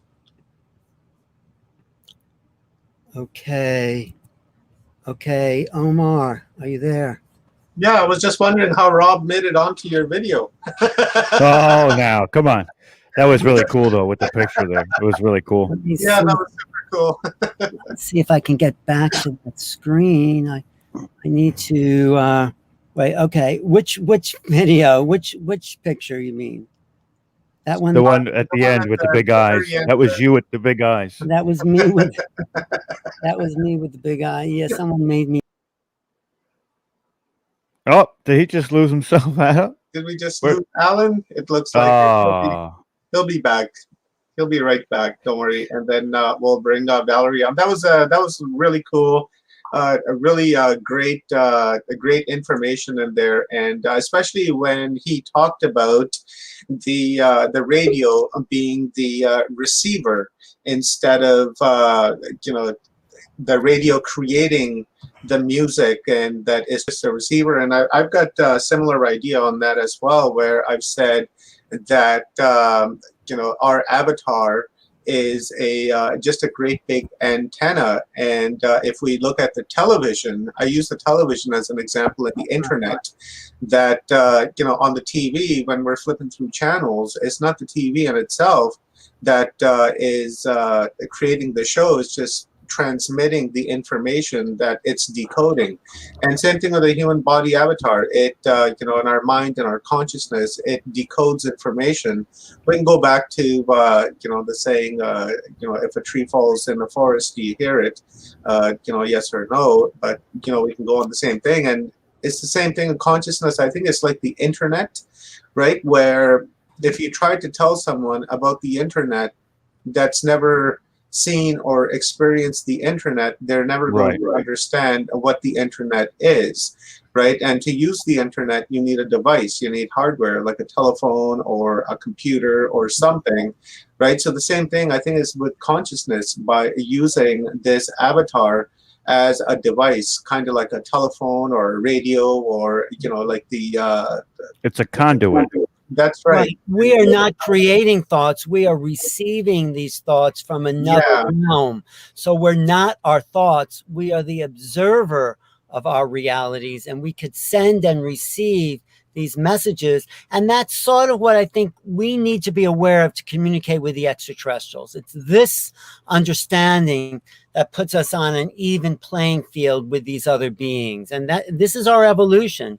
It's to stop thinking that we're so limited, but we are so much more. So this is why when I teach remote viewing, people get that immediately. Leanne, who's always is an incredible remote viewer, and she's usually on the chat here, and she just puts her mind, and boom, it shows up. We are all non-local. The body is just the radio, but it's not the generator of thought. It is, like you said, Omar, it is the transducer. But we are not limited to the body. This is the miracle of being embodied, but out being the body, so yeah. So so what did you think? I haven't really showed that publicly too much, that presentation. I still need to work on it a little bit, but what do you think about that idea of abstract thinking, as opposed to saying, this is what I know what this is? This is like left brain versus right brain awareness. Does that make sense to you? Yeah, it totally does. Let's start with Greg on this one. He's been pretty quiet. Okay. Yeah, no. Hey, Alan. Pleasure to meet you. Thank you. Especially, I'm going. I'm in Brooklyn, so I'm going. Oh my gosh, this guy is a New York. Looking back on everything, going, this guy's a New York legend over here. Oh yeah. Oh yeah. Like, he's been around. My gosh. Yeah. No. It's an amazing, and there's a lot of people in the chat. Someone saying they watched you on local public TV access years ago. Yep. Oh, Yeah. I'm still on public access every Monday night, actually. Yes. Wow. Awesome. So, I'm actually, Greg, when I do a book opening in New York, come down, okay, the end of September. Everyone's invited. So what was your comment on all this? Yeah, I mean, I'm just thinking about that asterisk. That's the thing, the asterisk that really I resonated made with them me. put that in the book. They said, what for? I said, this is the most important thing in the whole book is the asterisk, because that is the nonverbal communication that opens up a different part of our minds that we need, because these beings are not talking to us in language that we understand. They're talking to us in telepathic symbols that we interpret. Yes. Right? I say, like, when we talk to a dog, we're talking from a higher level of consciousness. We're not barking at the dog to make them understand what they're saying. So we need to go to this place where we can communicate in this more abstract apprehension type of way. Yeah.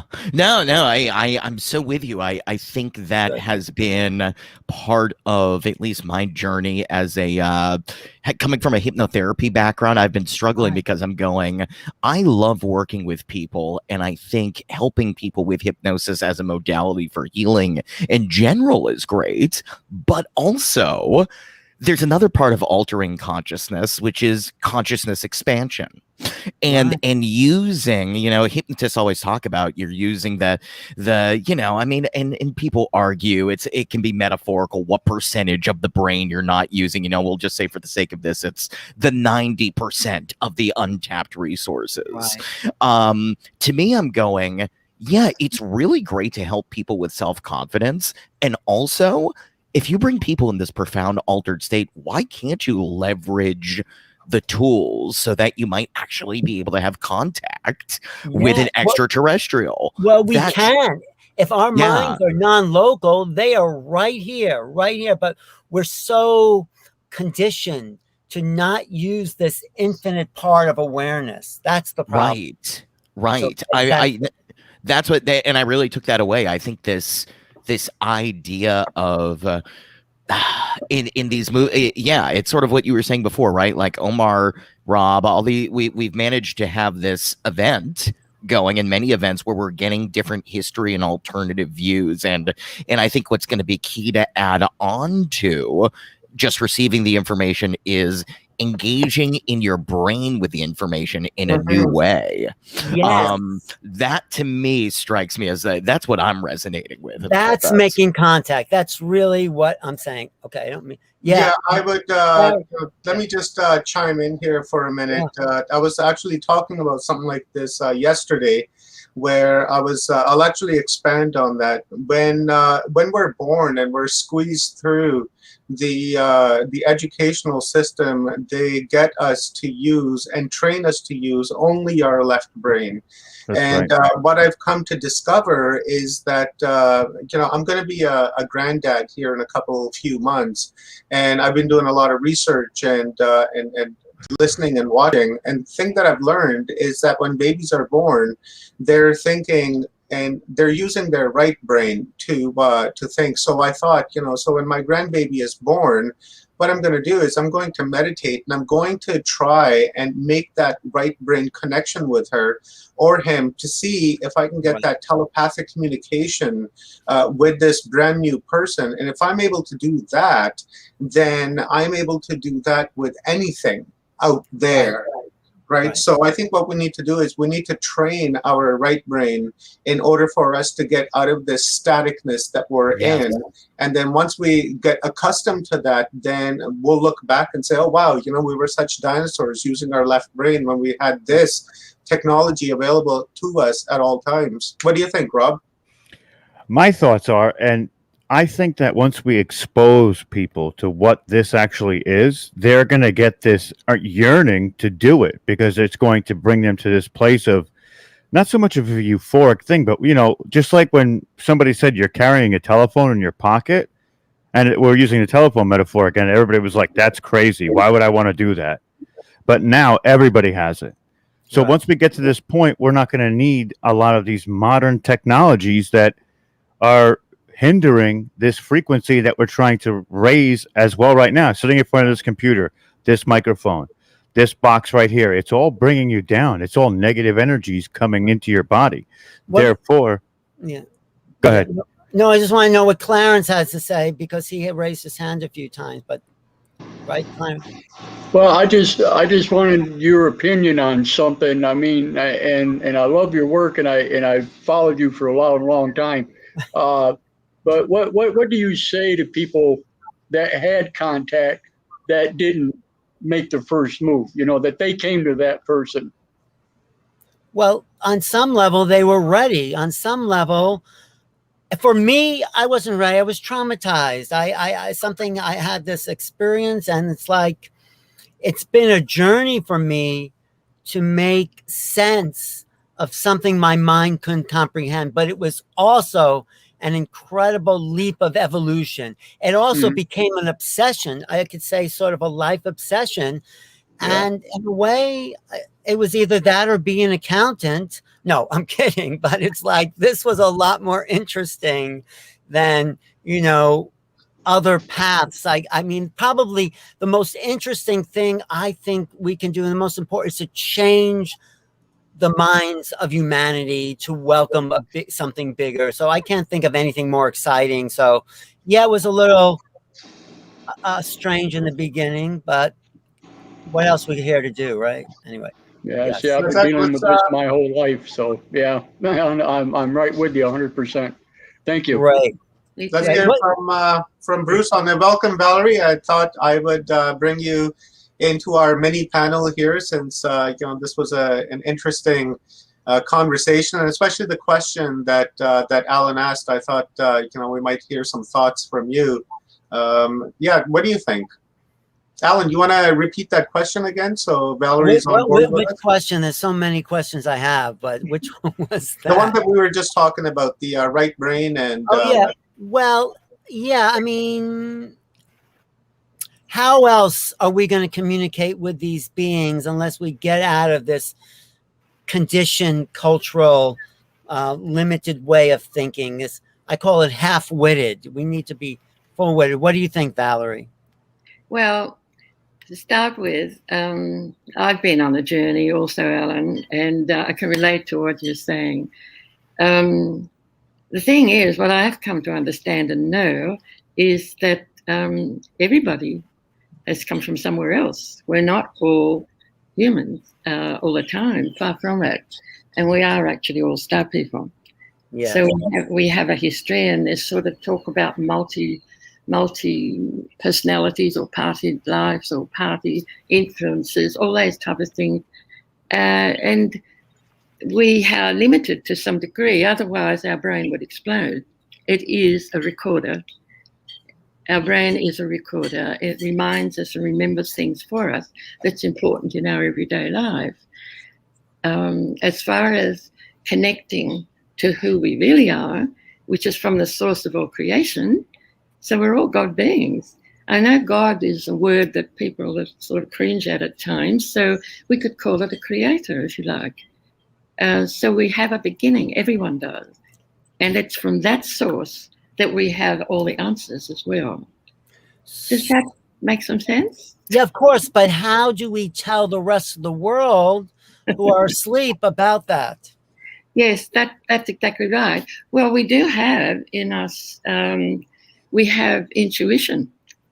And if we encourage people to listen to that intuitively, and like you said, with symbols or signs, I live by those all the time, because they are the same as the indigenous people do too.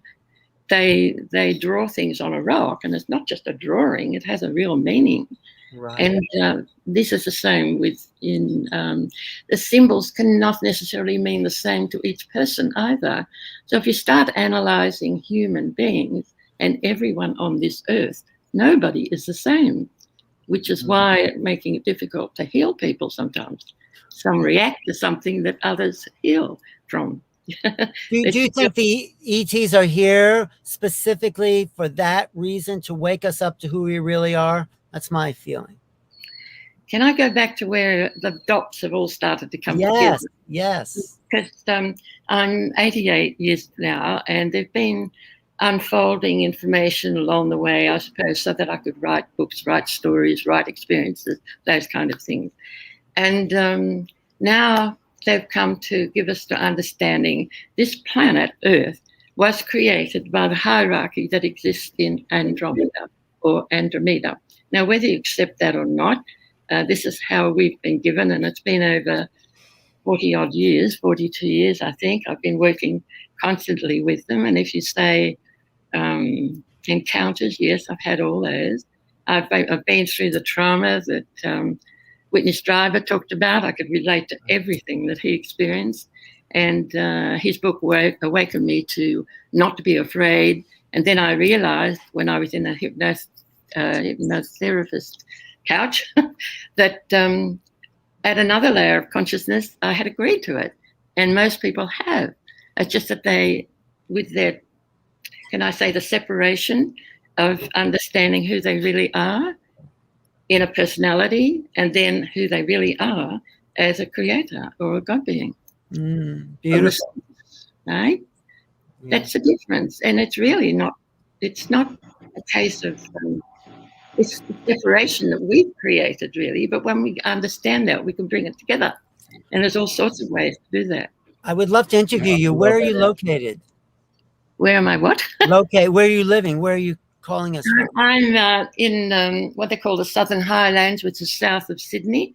Oh. The mountains, it's very cold at the moment. We don't have high mountains in Australia, but it has been very cold this winter. Well, thank you for sharing your experiences. I'll be in touch with you. And what does Bruce was Bruce? Yeah, Bruce. Bruce Cunningham coming at us from the Philippines. What are your thoughts, Bruce? You've been pretty quiet. Yes, Alan. Oh my. No, I don't think the connection. I'm familiar with work. Oh, I here in the Philippines. Oh. Fantastic stuff. Your audio. I really like consciousness. I'm a big I reader like all the words of I'm the catching. The old Napoleon Hill. But Yeah, you're your breaking audio your audio is pretty bad, Bruce. What about Steve and Evan?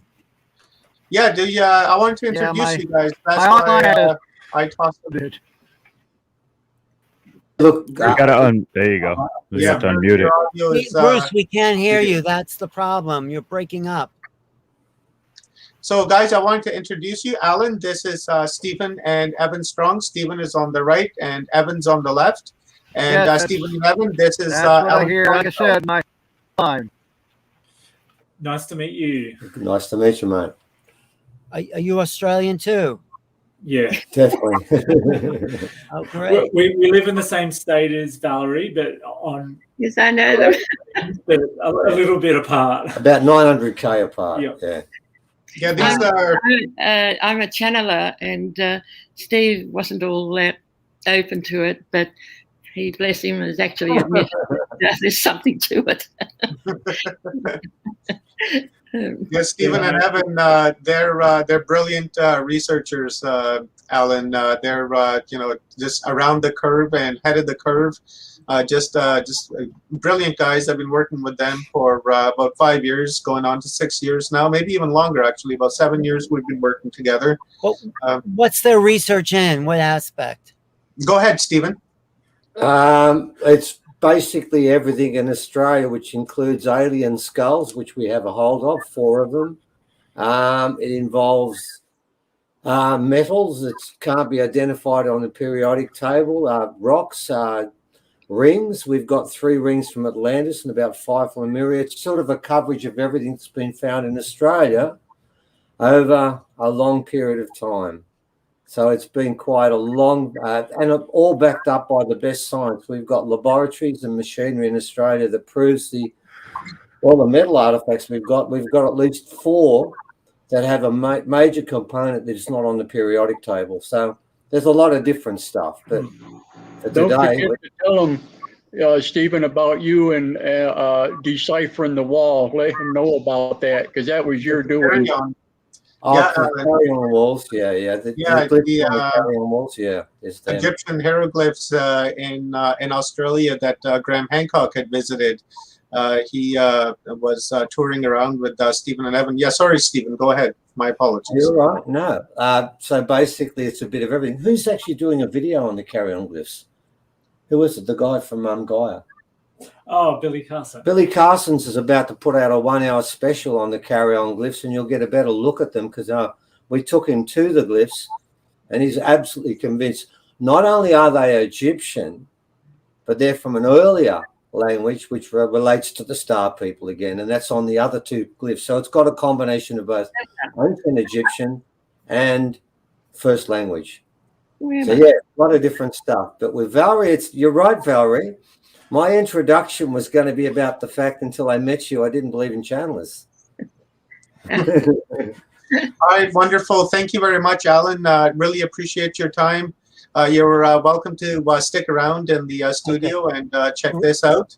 Great. And, Valerie, I'm going to be in touch with you. I want to know everything you know for the last 88 years.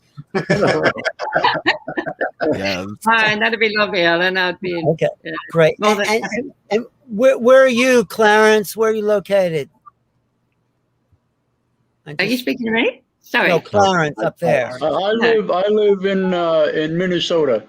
Okay. I'm from the central United States. Great. And Greg, I'll see you. And Rob, Yes. hopefully I'll see you too. All right. Absolutely. Thank you. Pleasure to meet you, Alan. That was Yes, fantastic. definitely a pleasure. So Thanks, good. everyone. It was really fun to be here. Okay. Thank see you, tomorrow. Alan. Really appreciate it. Love you, brother. We'll Thank talk you soon. too. It's been really fun. I'll see you tomorrow. Okay, bye. Bye. Thanks. Thank you, everyone. Bye. Thank you, Alan. All right, guys, so we're going to leave Stephen and Evan and Valerie, and I'm going to remove myself off of the screen, and we'll leave this up to them. And I'm sure we're going to get an epic download from Valerie. And, like Alan was saying, 88 years. So we're about to get something here.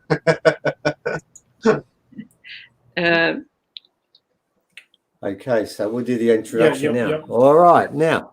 Okay, well, actually, we gave away a bit of this when we just spoke before.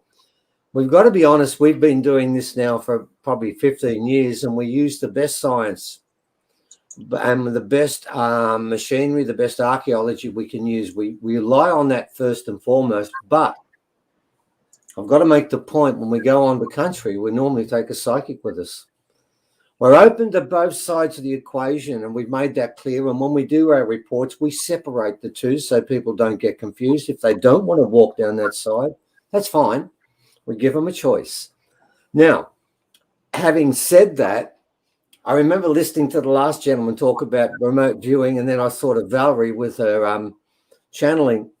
And I've got to be honest, of all the different disciplines, it was the one that I was the least interested in, and had to be really converted to believe in this. And I want to explain why.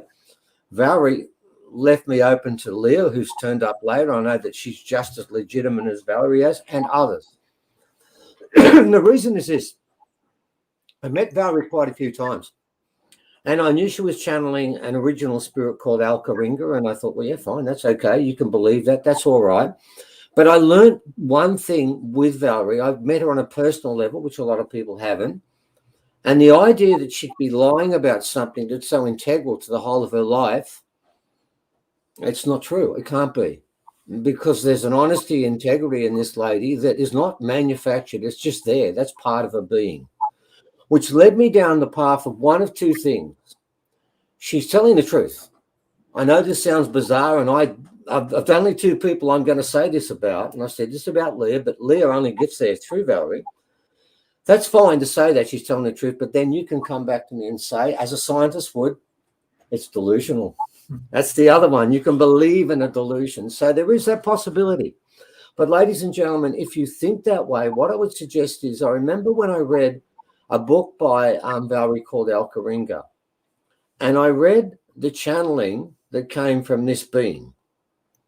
And I can tell you now, the depth of wisdom and the insights that were coming through this channeling can't come from a delusional mind. There's high intelligence, insight, and wisdom there that just doesn't come from a raving lunatic, which I've been called, haven't I? Yes, you have many times.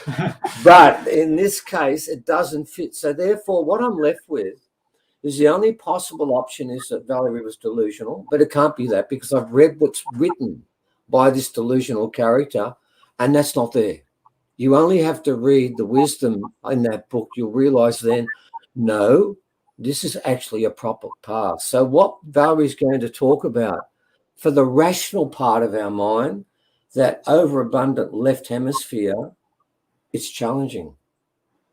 Because she's going to say things, you're going to say, well, where's the thing that you're channeling from? Where is that being manifested in front of me? So it's a leap of faith.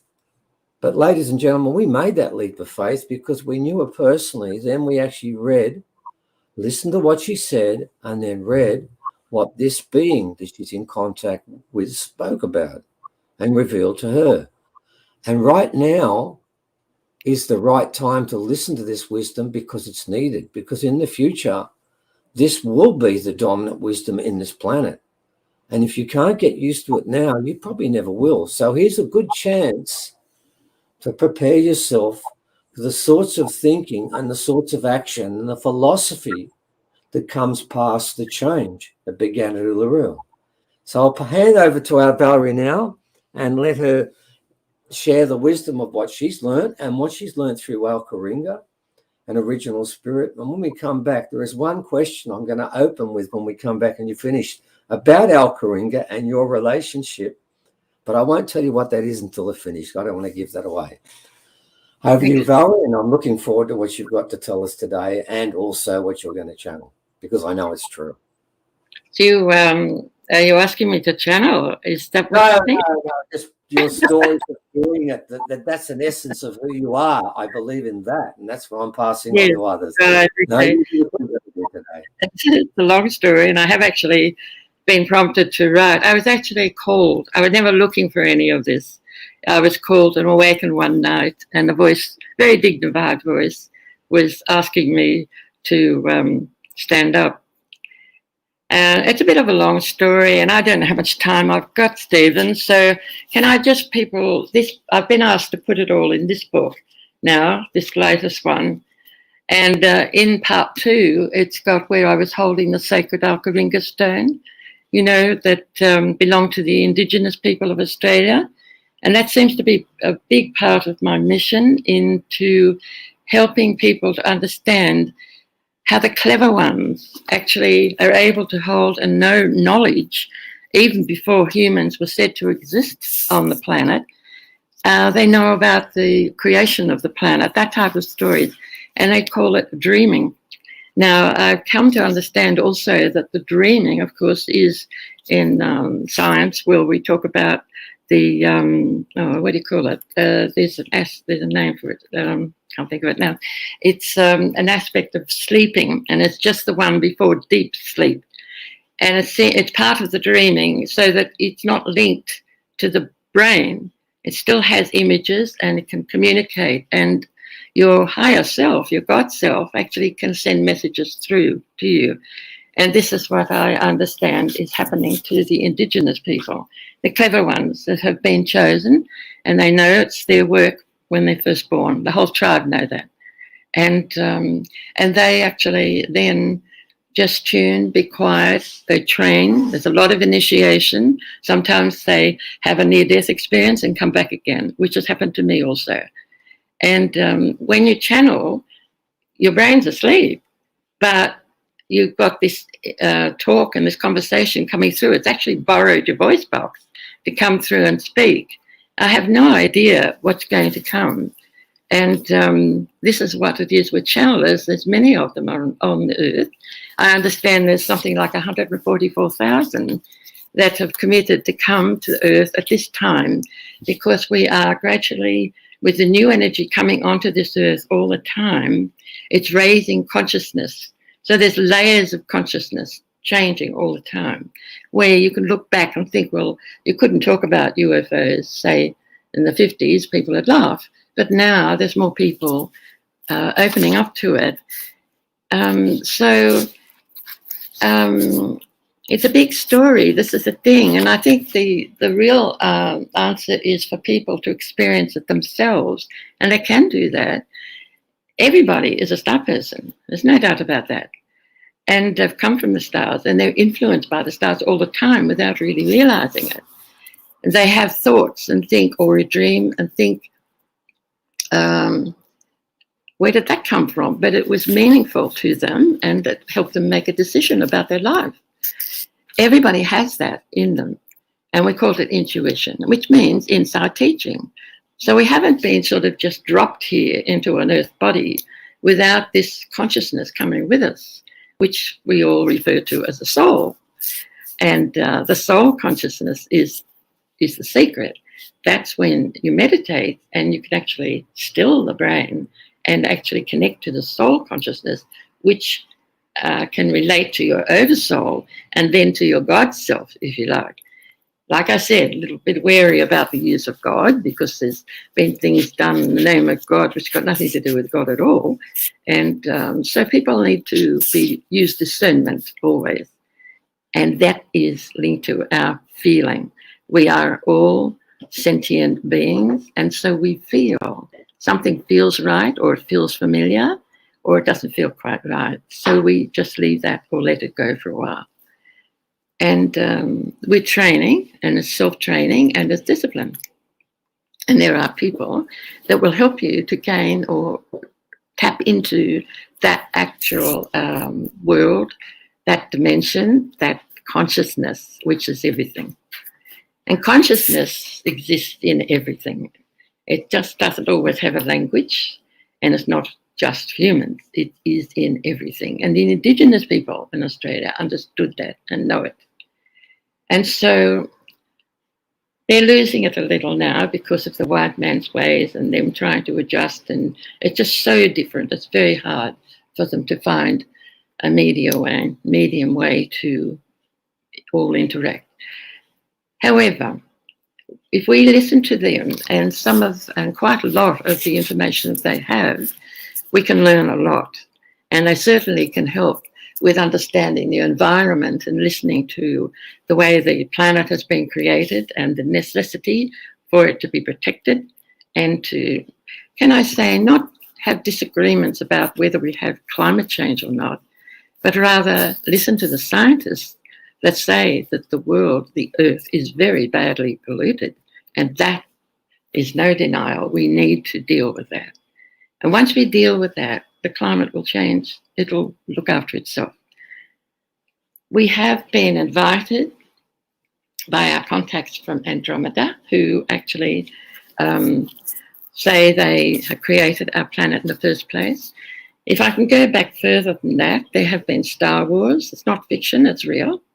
And it's in mythologies of many, many different races on this planet. And there's a reality there. So the fact that there have been Star Wars means that there's been use of bombs and freezing so that things are actually, can't think of the word now, but just frozen. And so that that has happened also. There was a time on this planet when it was the time of giants. If you go to another planet, it wouldn't look like giants, but comparing to how it is here on this Earth, this planet, it was a time of giants. And there were, shall we say, illegal people that had come from the stars to occupy this Earth and were misusing genetic engineering. They're very clever with that. The source asked that anyone that is using genetic engineering, that they connect with the source of all creation and find permission first for all their creations. So it's necessary that we understand that the universal laws, and the universal laws also, we have been given free will. And that means that the star people can't readily come and help us. They want to. There are many, many benevolent star people that have presented themselves in many different names. For me, they have said they are United Planetary Nations, and they have agreed to help, and they want to help, but they can't just step in and take over. So they drop little thoughts around us, and if we pick it up, it becomes our choice, and so that we can move and be led or guided from those thoughts. However, they do now want to actually present themselves in a hologram of light, the same way they did to me back in 2017. Andromeda Val, she calls herself, actually presented herself and looking very human, and presented herself in this light beside my bed, and I was awake, and I must say I was a bit surprised, but it actually helped me to understand also of how it is. They communicate mind to mind, and so to communicate, they need channelers like I am, that they borrow the voice box and speak through that person. It's all been agreed to long before any of us have come. When we come, we have agreed to some certain amount of things happening in our life ahead of us. And one of the things for people like myself, with the 144,000 that have come voluntarily, they didn't have to come, but they've come to help to earth the new energy that's coming and gradually changing and calibrating the earth and bringing it back to the balance that it had before the fall of Atlantis. The earth almost died at that time, and there have been reports about that from scientists all over, and confusion for scientists also, because Earth dated, shall we say, old Earth became on the top of new Earth, and so it's all mixed up, and that the measurement and dating could be very confusing. However, they have attempted to, with this sacred stone, for instance, in holding it, they gave a clear way of how it all happened. That was a brief overview. That is now part 2 in this book. And so if anyone's interested, it's all done with love, and it's also been blessed by the avatar of India called Sri Satyasabhama, who actually called me and gave me this ring. He manifested it and put it on my hand. This is the one here. It actually is a diamond. And I was shown that it was actually made by extraterrestrials. I could see long white fingers working very, very fast. And it was explained that it was made the same way as humans make industrial diamonds. And so when Baba gave me this ring, he put it in my hand and said, when you look in there, I will be there. And so now at this time, he helps people. We work on Skype with people in to go into a light meditation. It's not a heavy meditation at all, but the energy is there, and I'm able to take energies from my mobile, which shows the different energy colors and patterns that show up while the work's being done. And they're actually having scalar energy, which is what Nikola Tesla talked about. It's now moved on and calling scalar energy. And it helps to lift and recalibrate the, so will I say, the DNA within our Earth body. Because that's lagging behind. It's a little harder, it's heavier, it's harder to lift that consciousness, whereas our brain and our consciousness from our soul consciousness can be lifted much easier. It's done with our thought, it's done with focus and intent. And that's the secret, because in actual fact, when you think about consciousness, it is not limited by time or distance at all. And so it's all relative where you focus and what your intent is. And that's the thing, to begin to actually help yourself to actually focus and not get distracted in any way. And that is a clear connection to your God self or creator self. And from there, you can have conversations with God, if you like. And the important thing too is that you can actually, what can I say, give up your brain in what your personal personality wants or thinks, and dedicate yourself to your God self and follow from that point. You're not giving your power away, you're actually gaining it. And that's an important thing, but it's not important. It's important not to give away your power to anyone else, of course, not at all. And so you can actually follow and live a life here, which is difficult on this planet, because we are here to help many, many different star people that are coming into Earth bodies that are cold-blooded, that's in this corner of our galaxy, the Milky Way, and we have all agreed to help one another. And this is important, that we don't judge anything. However, it doesn't mean to say we have to be best friends with everyone, but there is a prayer. Now that sounds like religion, but it's actually science, because if you have an intent and a focus and you're calling on the source of all creation to help this person, then you hand it over, and then it will be led and given in any way. This helps the star people then to bypass the universal law of intruding without being asked first. So you can ask for other people as well. And if it's given, it's, shall we say, the creator's choice. You just hand it over. So I don't know if I'm going on a bit too long, Stephen. I don't know if I seem to be the only one here. So can I, am I going on too much? Or? No, not at all, Valerie. You're doing good. People are really resonating with what you're saying. I was just actually reading a comment from one of our sponsors, Paul Wallace. He's saying, I love Valerie's clarity, love her point about not giving your power away. So you're resonating. You're doing just fantastic. So please carry on. Okay. I am a little lost because, it's been many, many years. And as the books that I've written or been asked to write, I've done. And like I said, they were blessed also by an avatar. Well, that doesn't happen just anyone. He had millions of followers and still has. Even though he's left this body, he's still only in the next world working and helping, as are a lot of the very clever and wise ones. They're still here helping us. We are not alone, never alone. There's always our angelic self that is helping us more than anything else.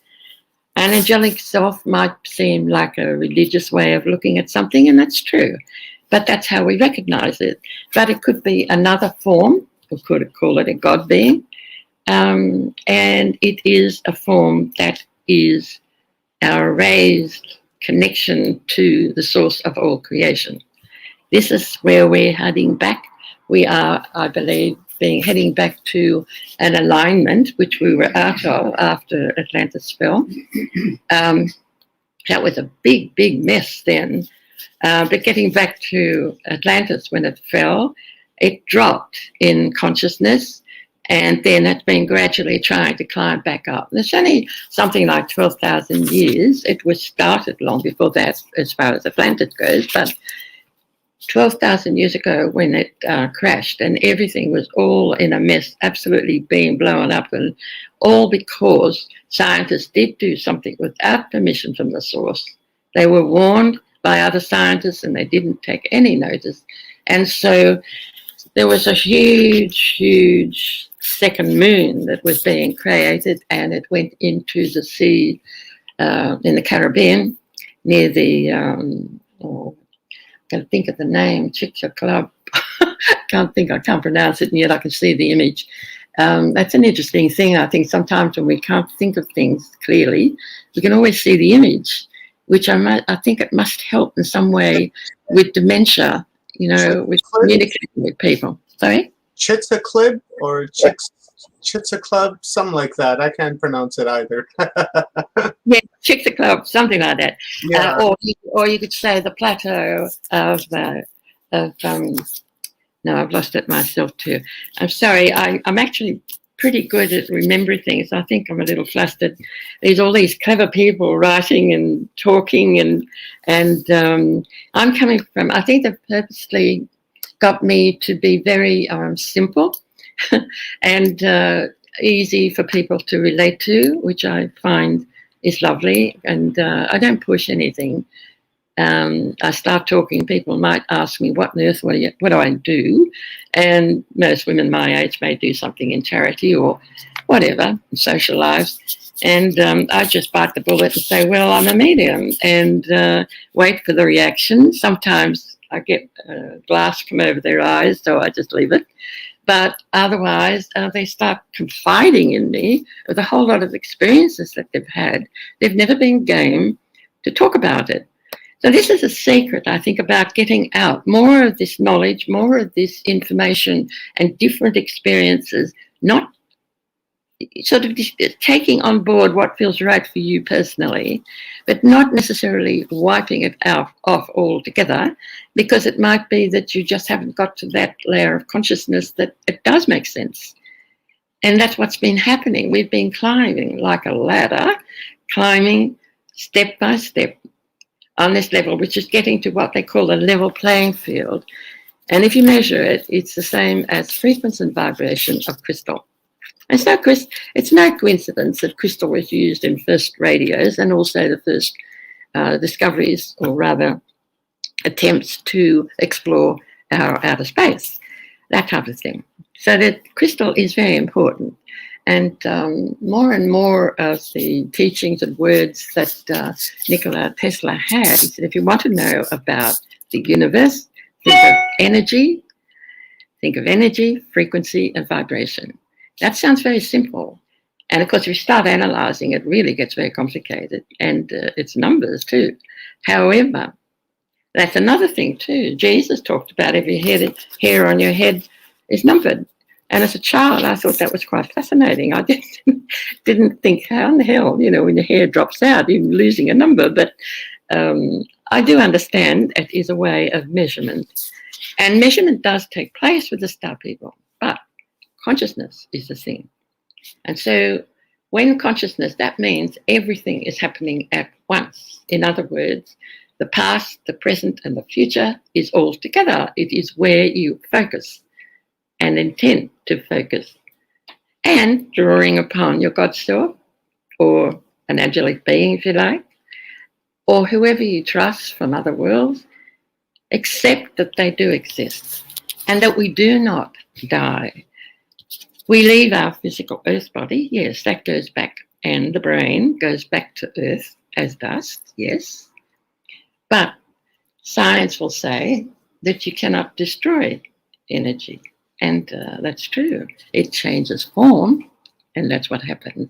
We actually go back to the light being we have always been, as well as an earth body. We are an earth body and a light body, and the consciousness interact there, both of them. So getting caught up with all these technology and understanding, that's fine. And if that helps you to understand something, that's fine too. And so we need to respect always all the different ways people talk about things and not be rude or brush it off. Just think, well, it doesn't quite fit with the way I've been shown or whatever.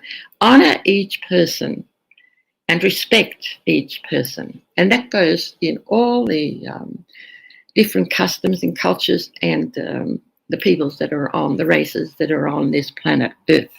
That way we will find peace. Because it's only misunderstandings that causes conflict. We can always agree to disagree, but most of the time, if we just keep rephrasing the way we speak or express ourselves, sooner or later, you find we were all talking about the same thing. It's just that we were saying it in a different way. Understand, if you go to consciousness only, telepathic communication, there's less likely to be misunderstanding. I think that makes sense.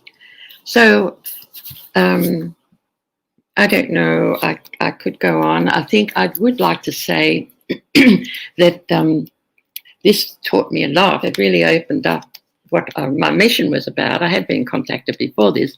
This is written in part 2 of this book now. It had to be republished.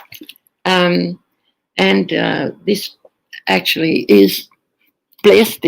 The stone I was holding was wrapped in paper bark and tied with string, and it came from the stars. The indigenous people knew that and said it. And it was linked also with Uluru. Now, Uluru is another thing altogether, because I believe there are indigenous people, the clever ones will say that Uluru has come from the stars. Well, holding the sacred stone, and I didn't know anything, I only heard all this afterwards, that Uluru had come from the stars. And there was a conflict in that scientists say, no, it couldn't have come from the stars. There could be a huge impact crater, but it would have exploded, and it would be really real evidence of an asteroid coming in. Well, the Star people have actually asked me now to write another book, which will be published in about 6 months. I've sent the manuscript now to the editors at the publishers, and so they're working on it. But I've also worked with a scientist, and he was a bit cheery. No, it couldn't be an asteroid and survive. However, when I gave him the clues that Ringa gave me or us, he started to change his thinking. And so we did put together a, what can I say, a PowerPoint presentation for scientists. We didn't talk about star people because they haven't been officially accepted yet. As soon as they are, all, shall we say, theories or hypotheses that scientists have without the answers that they're looking for will be clarified. The star people will be able to clarify and help them also how to get our planet back onto balance and the way it is meant to be from when it was first created. They have actually put out an announcement, and that is on my website. Also, with a YouTube. I did channeling. Like I said, I don't know what's going to come. They just borrow my voice box and takes over. And they said they would like to meet the leaders. And so there's nothing I have to do, they said to me. But there's that invitation. So they really are working and wanting to communicate officially, and they will come. And they will present themselves in a hologram of light, the way they did beside my bed. They have the technology. They have the radio connection already with different radios. It's like radio. From our point of view, it's a bit hard to accept, but they have the advanced technology that does it. And we connect to Andromeda whenever we have our monthly meetings. And so they give us information or answer questions, that type of thing. And so it's quite exciting actually now, because they do want to come and present themselves in a hologram of light. And that's quite wonderful. And hopefully it will happen, and fairly soon, I think, because they are concerned about the state of our planet. It needs to be rethought about how it's used, how it's misused, and how we need to heal it. So I think I got off the track. No, I wanted to say it was one of my readers sent me a book. If I got it here, this one. It's this one called The Secret Places of Light. It's a very appropriate, I don't know if anybody's seen it, by George Hunt Williamson. Hang on, there you go. And he's not alive anymore. He left us in 2015. However, it's got a lot of very interesting information. The lady that brought it to my attention said, when you've written that lady book, Star Lady book, and talked about the different experiences you had with your guides leading you to all these different travels and remembering who you were, well, they fit with the information that's given in this book. And this book, just reading the first little bit, says mankind's earliest traditions speak of arrival of certain souls, not of this earth, who appear as radiant beings from heaven and who come to assist mankind in its struggle to develop its divine birthright. These self-sacrificing guardians of the human race have figured prominently in the wide panorama of human history. I really would recommend it. You can still get the book, and I got mine from Booktopia, and it's got a lot of information, and particularly about early ancient Egypt, which was the follow-on after Atlantis fell, and it was such a mess, and it had to be closed off. There's a net that you can't see with your eyes, but it holds our atmosphere in.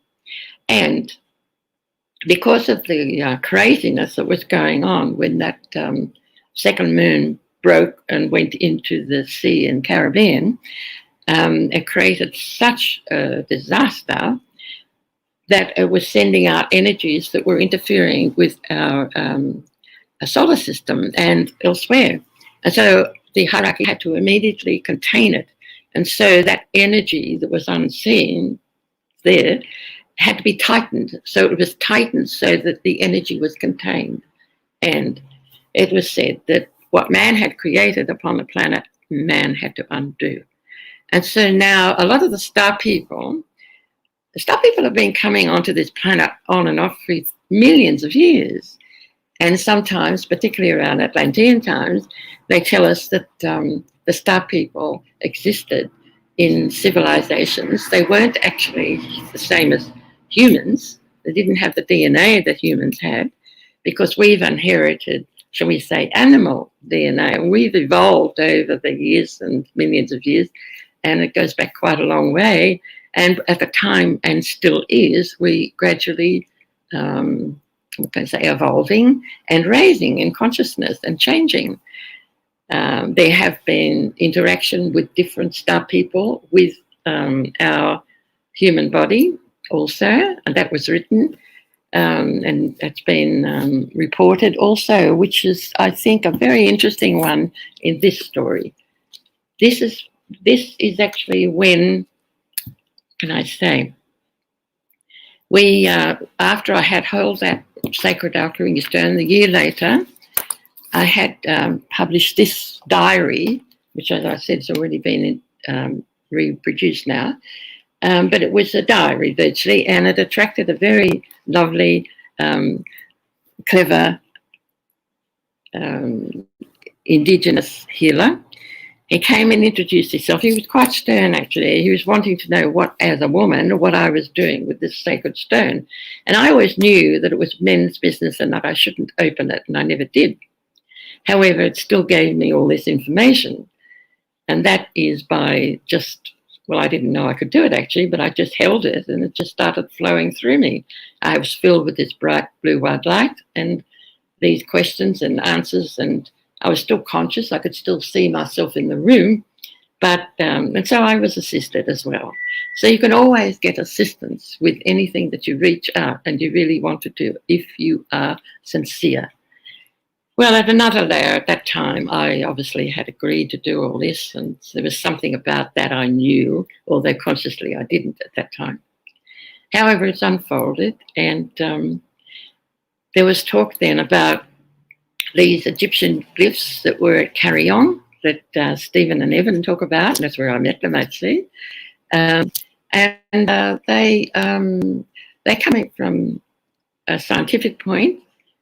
We're coming from a metaphysic point, but they do interact very much so. So it's like quantum physics. Quantum physics, it's all part of the same thing. It's just that we haven't actually begun to explore that larger picture. And I think Alan was talking about that, and well, he was, definitely. So it's a case of opening up and finding a different way, and also making a ceremony, if you like, of that you would like to know more and connect to your God self.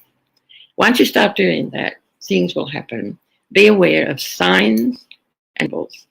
They're very important in that they teach a lot.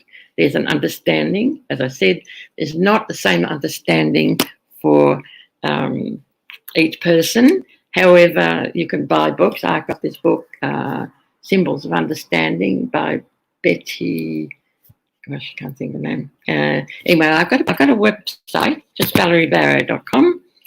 And it's got my email address on. If anyone wants to write and ask questions, then I'd be happy to reply. So getting back to this, I found that John and I, we had past lives, and we'd written in that other book, the Lady book, Star Lady book, and it had been blessed by the avatar. And he called me Star Lady, actually, and he called me Val, which I didn't particularly like, and my name's Valerie. But he did that. That was when he gave me the ring. That was back in 1992.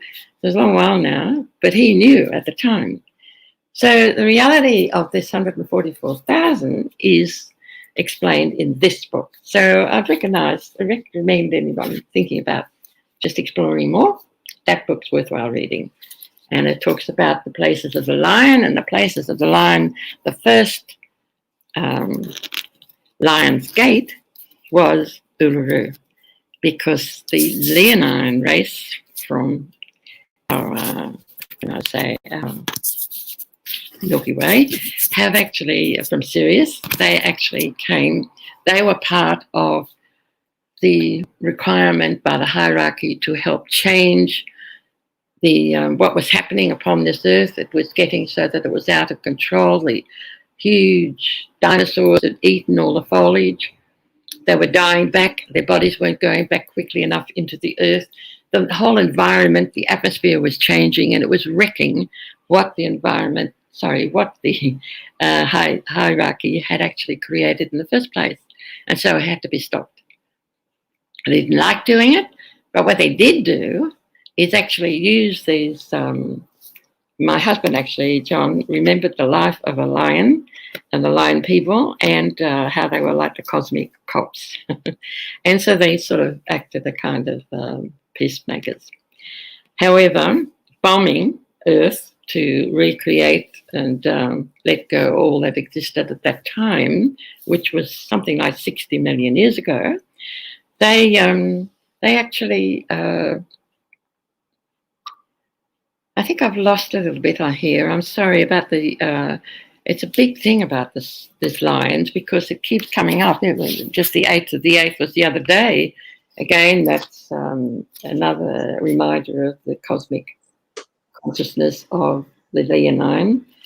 Because with the experiments of the illegal occupiers of our planet, they just came and took it over. This is the cold-blooded people. They actually took it over and they, we can't judge them, but they did take it over and they were using experimental, having fun actually, creating new works of art all the time as they saw it. And so there were new animals, new birds, new crustaceans, a whole lot of things. There's a real story in it and it's all comes out and explained in this book. This book was actually came together by many people remembering being star people and remembering the event that happened at that time. That was nearly 1 million years ago. Now, time differs with the star people and here. So it was a long time ago. You could say 700,000 to 900,000 years ago. And that was when we were lifted from animal man to human. Human is light. And so we were lifted with a soul and a light being as well, and which is what we have gone on to be and who have eventually become, because there have been more evolvements down through the time since then. But that was the big change. And we started to get this story after our friend Jerry, who took us, the Aboriginal clever fellow, the healer, took us to the site at Carillon. And these Egyptian-like hieroglyphs actually somehow opened us. We were all mediums, and they all, it seemed to unlock this memory of being star people. And then more heard about it and more contacted me, and it seemed like I was the one that had to put it together, because my role at another time completely was with El Chiringa, who's always been known by many of the Indigenous people here, especially on the eastern side of Australia and Central Australia, always been helping. But he was the commander-in-chief of the huge mothership called Rexagena. Interesting, the Rexagena means king, and genes, of course, genes. So it's like King Genes, which came. They had it was very difficult. It's a long story. Recommend that people read it just to get a feeling about it.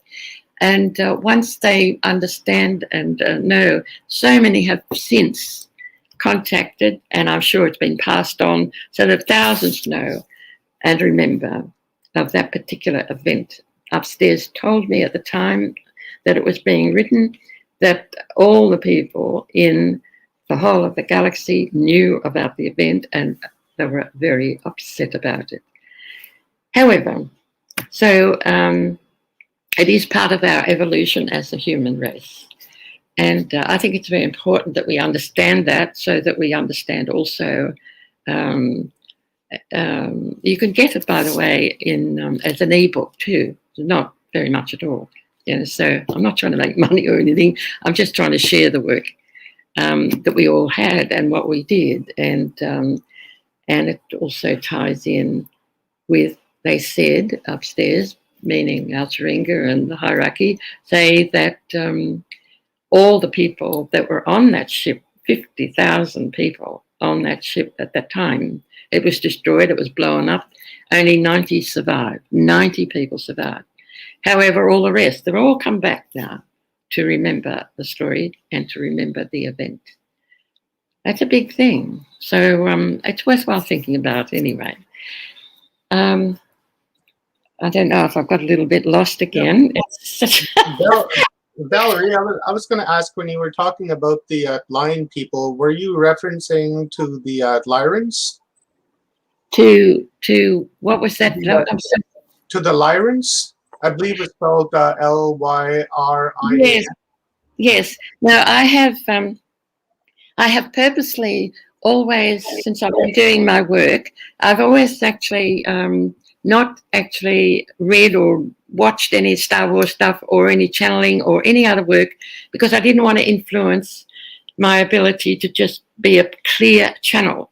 So I didn't have anything else in my head, but I was given the understanding that yes, Al-Sharinga and his wife, which is where I come from, I'm a messenger, that's all, here in this earth body, but at another layer of consciousness, I was his wife. And so that was why I and he now we were being appointed to tell the story. And yes, we were Lyrans at that time.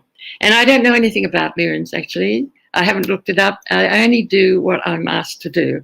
That way, because I know there's so much and I could get confused.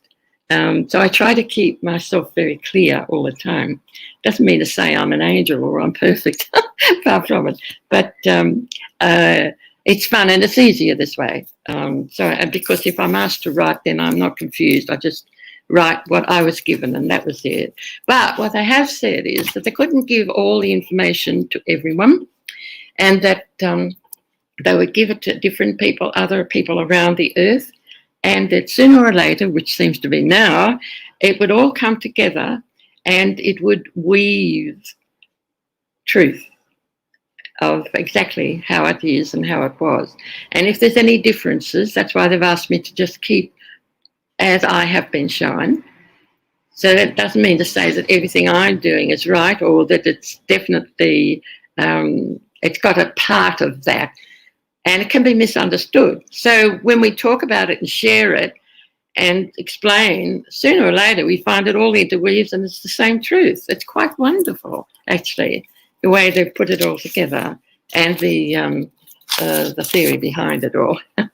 So I'm in service and I'm a messenger. That's it. So you asked me a question. I think I've lost it. What did you ask? Sorry. When you've lost it too. I'm here. I'm just trying to figure out. That's right. Yes, that's how right. to unmute Stephen and Evan. Stephen, Evan, if you just want to exit the studio and maybe just come back in. No, I'm good. I found it. Okay. There we go. Right on.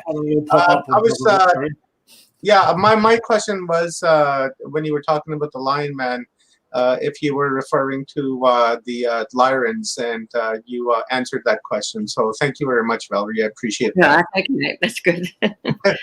We'll leave the rest up to Steve, the legend, because that's what Steve is. Stephen Strong from Forgotten Origins and Our Alien Ancestry. Stephen, it's all yours. Okay, I'm not so sure about the legend part, but we'll do it anyway. Look, a couple of questions that came up as you were talking there, Valerie, I wanted to just explore a little bit more. You spoke about holding the sacred stone, and as you know, I'm quite empathetic with the idea that stones have a lot of energy. You know that back to front, as most people do. So that's not an issue for me, and I do believe you have been in contact with them. But there's something in that I find quite interesting I wanted to talk about. And I know that you invariably, and I might be wrong about this, always dress in white.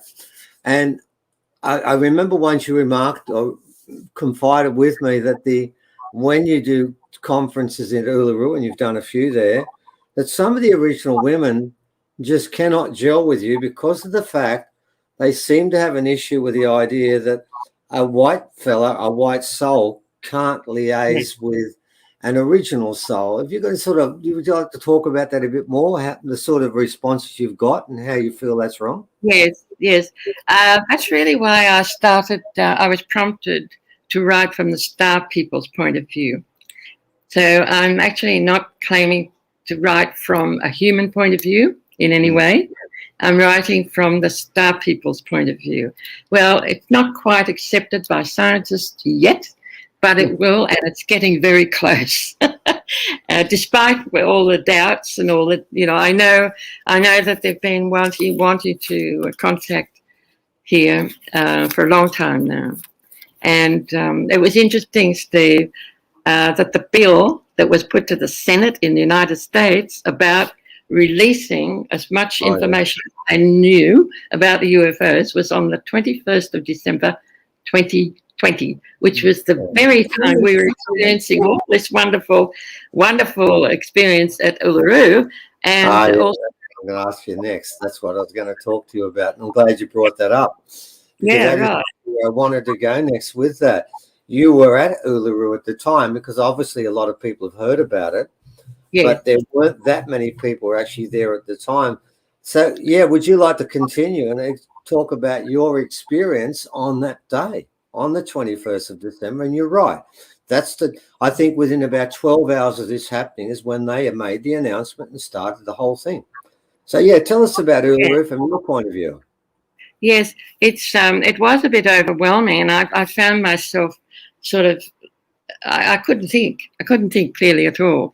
And this is interesting, when you visit a place, people like Sai Baba, who was an avatar, when you're in his presence, you cannot think. And so it was like when you do tune in, and there was a lot going on. Also, I was worried about John a bit. He was John is always putting me off a little bit. But anyway, we both noticed this moon. There was grey clouds, and everyone thought it might even rain.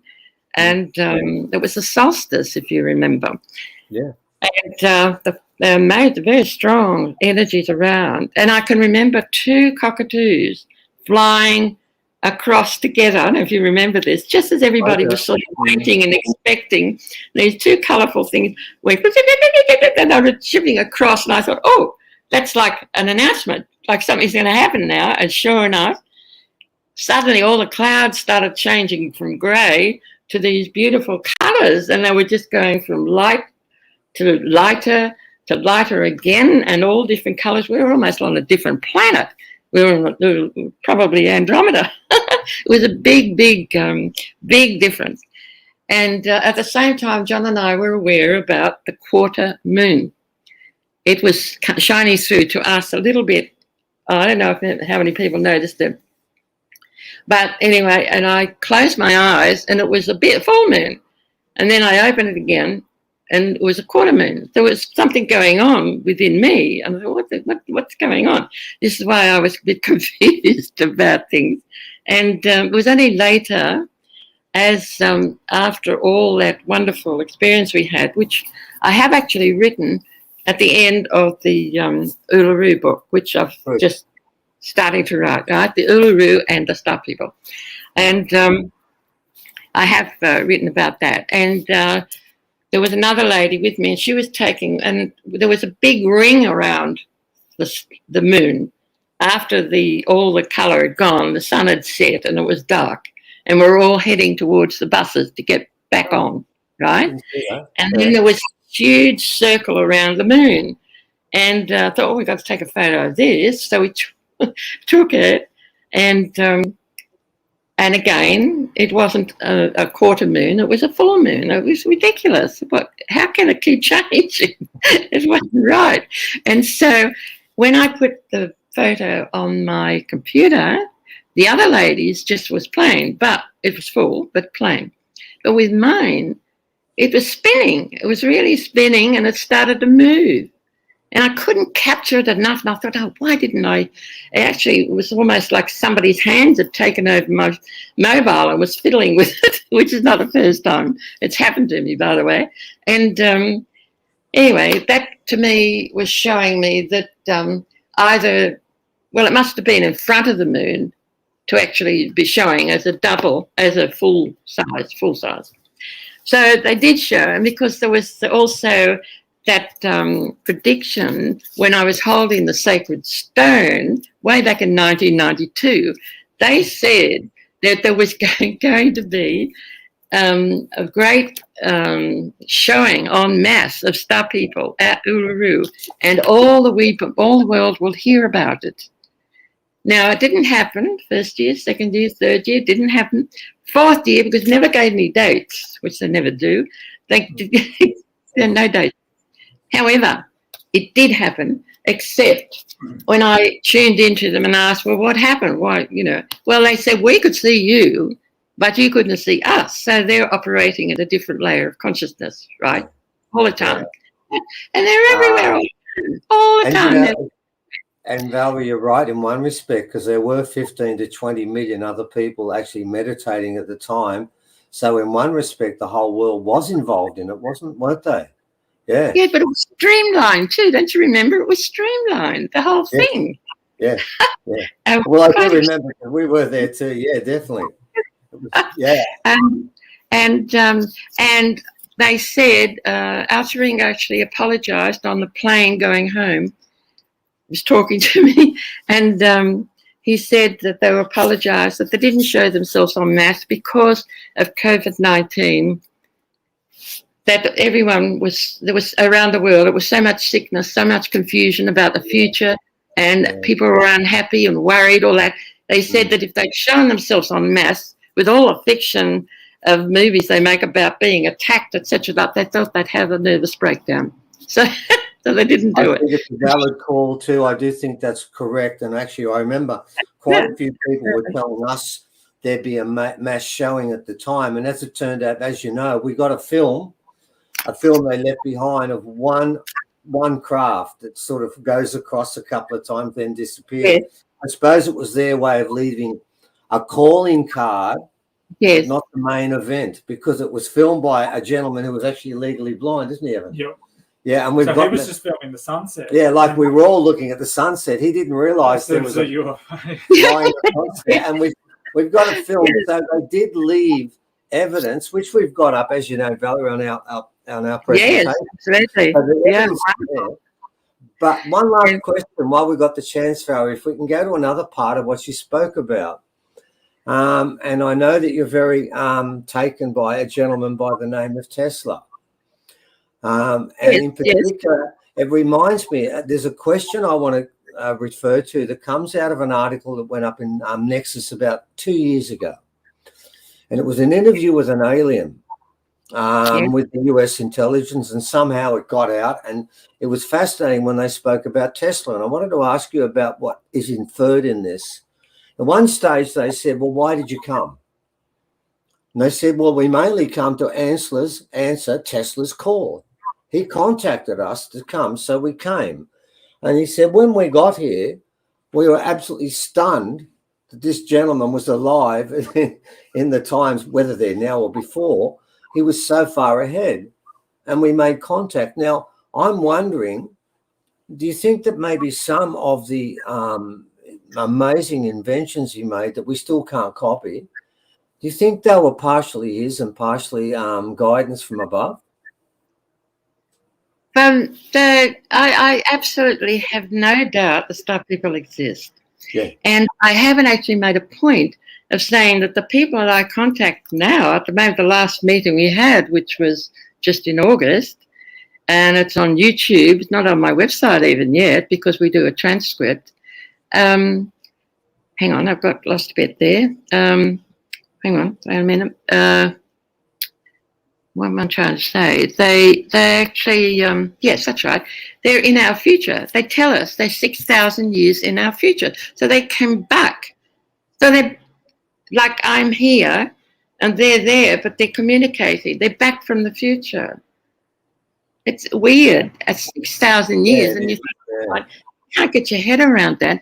But when you realize with quantum physics and everything happening at once, and even Einstein saying everything's relative, it's where your mind is focused.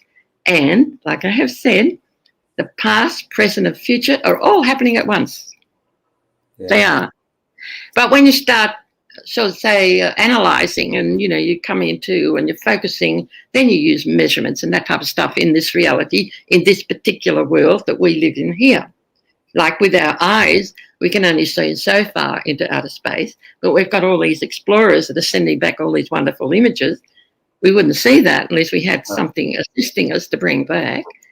And then there's another one I like too, is the fact there's different layers of consciousness. Well, what about the layer of consciousness that's very busy with life forms of bacteria and virus? That exists. We see that in a microscope, but we can't see it with our physical eyes. So straight away, come on, open your minds a bit. There's a lot of things that we don't understand because we are limited in a physical earth body, but not with our soul consciousness, with our God self. We are given what we need to know. Yeah. So I think Tesla may have been in contact with other levels and they may have assisted that. And one last thing, at the beginning here, you spoke a bit about the dreaming, okay? Yes. And I thought it might be a good way to finish this because Al Karinga is obviously an original spirit. I have no doubt about that. And then you have contact with the rock, and I have no doubt about that. And you spoke about the dreaming, and we do have no doubt also that that will become part of the future. That's what's going to take place in the future.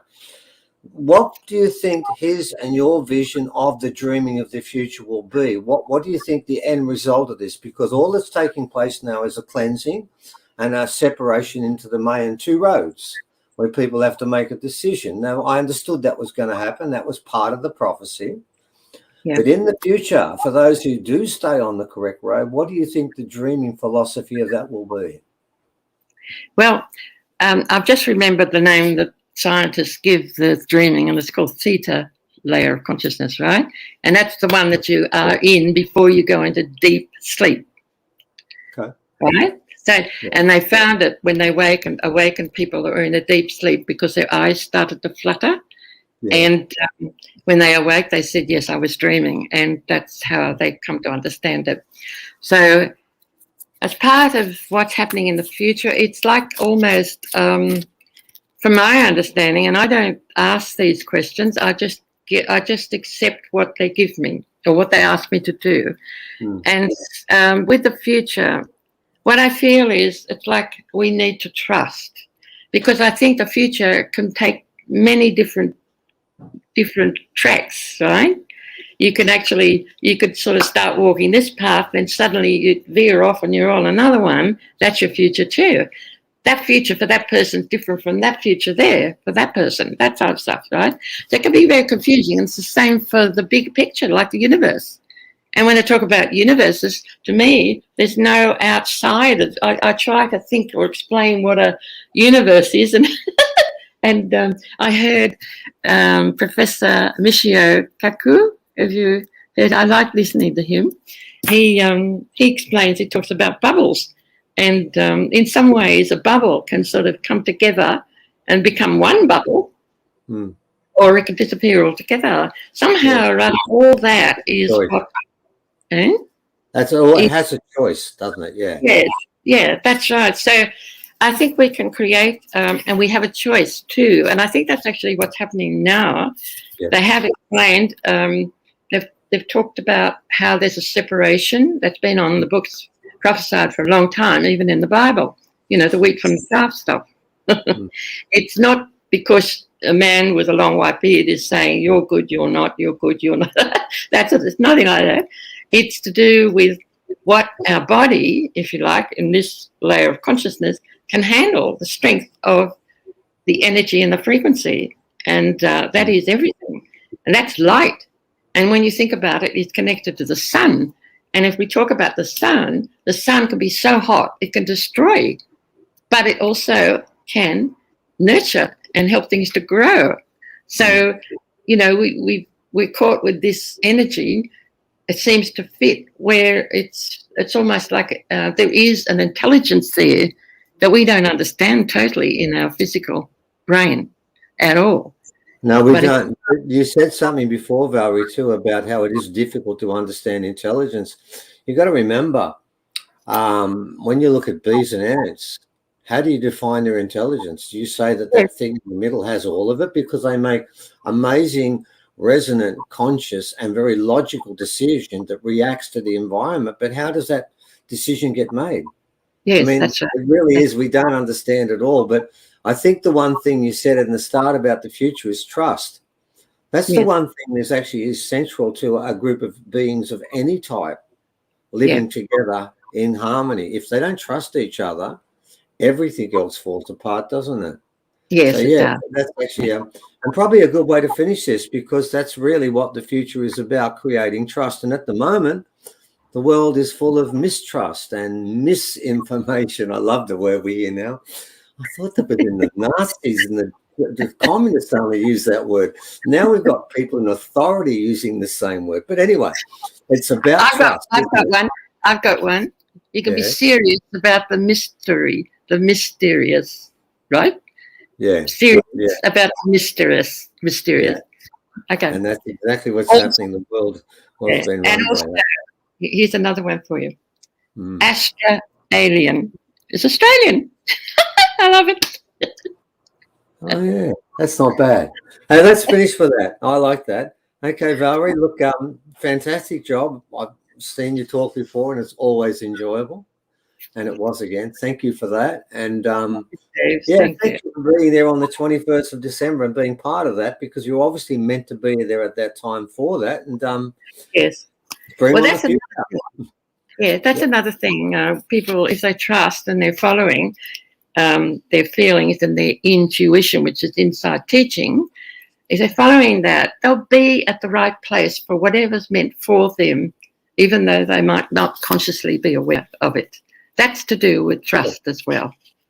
Good one. Excellent. I think that's a great finish. Okay, we throw it back to Omar now. And thank you, Valerie. Over to you, Omar. Thank you, Omar. Valerie, I just have one last question for you.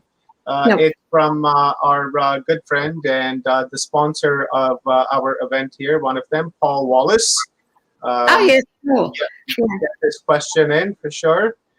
Paul Wallace says, I would like to ask Valerie, are there any good tools that you would recommend for achieving a theta state? A what kind of state? A theta state, Theta. Am I saying that right, Paul? Maybe. Theta, yes, yes. Theta. Okay. Theta, Theta state, yeah. Yeah, I believe there have been schools and they cost a fortune, but you don't have to do that. We all have it within us, and well, I do the work. I don't know what I'm letting myself in for here, but I do the work on Skype, and when I tune in, I'm blessed with this stone that still has this wonderful energy with it, and that seems to take over. And you can hear funny noises on the Skype. I've got a whole lot of stuff I could share with someone if they're interested, and there's patterns and colours, and also there's sometimes it's like a laser, a white like laser going into somebody's head here, working, and because it's on I can't do it for too long, but it's actually on a movie, and it's actually helping people to recalibrate the what can I say, the DNA or the RNA, whatever you like, the consciousness of the Earth body, because it's our Earth body that's heavy and lagging behind to try and keep up with the raised consciousness that's happening upon this Earth now.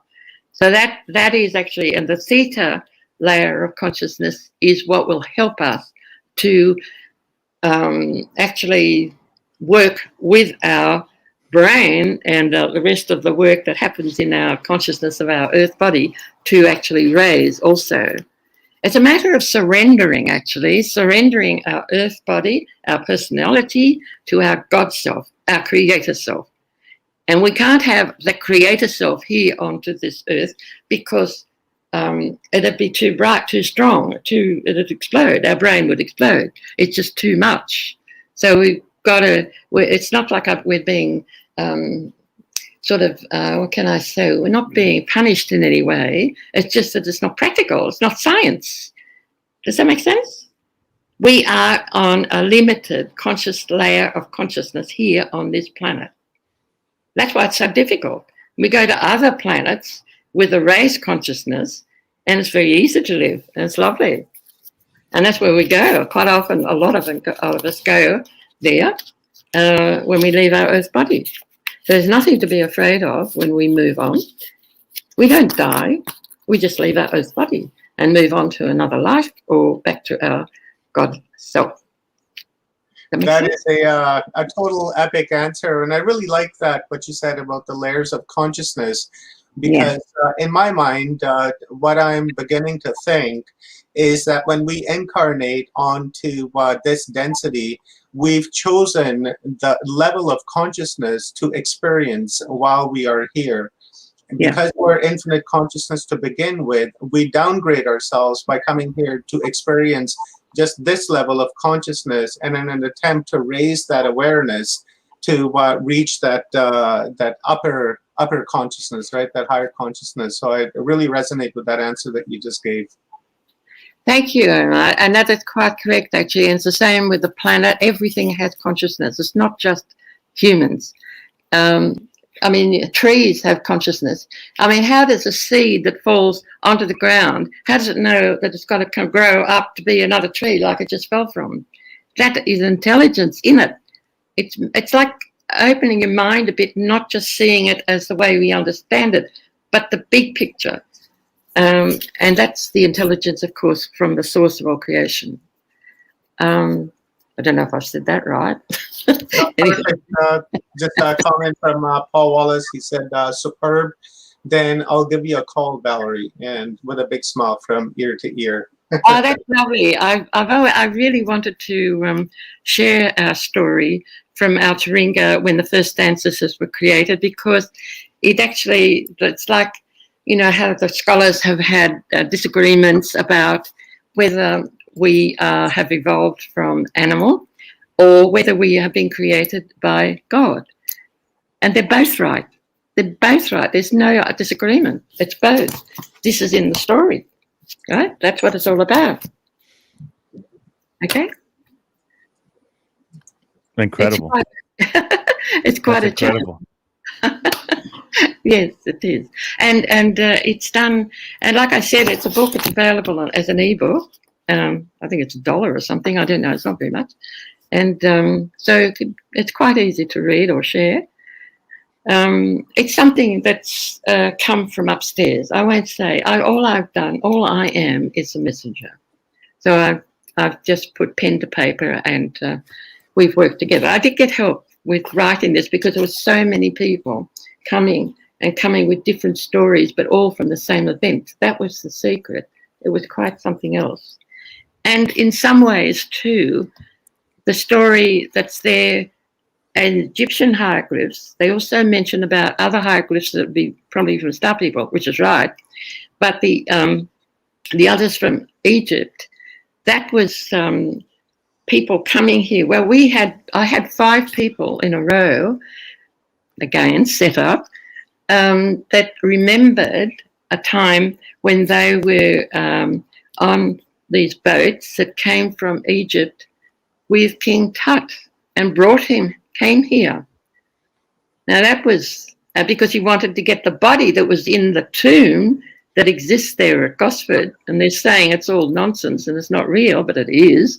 The body disappeared. That's because they took it back to Egypt.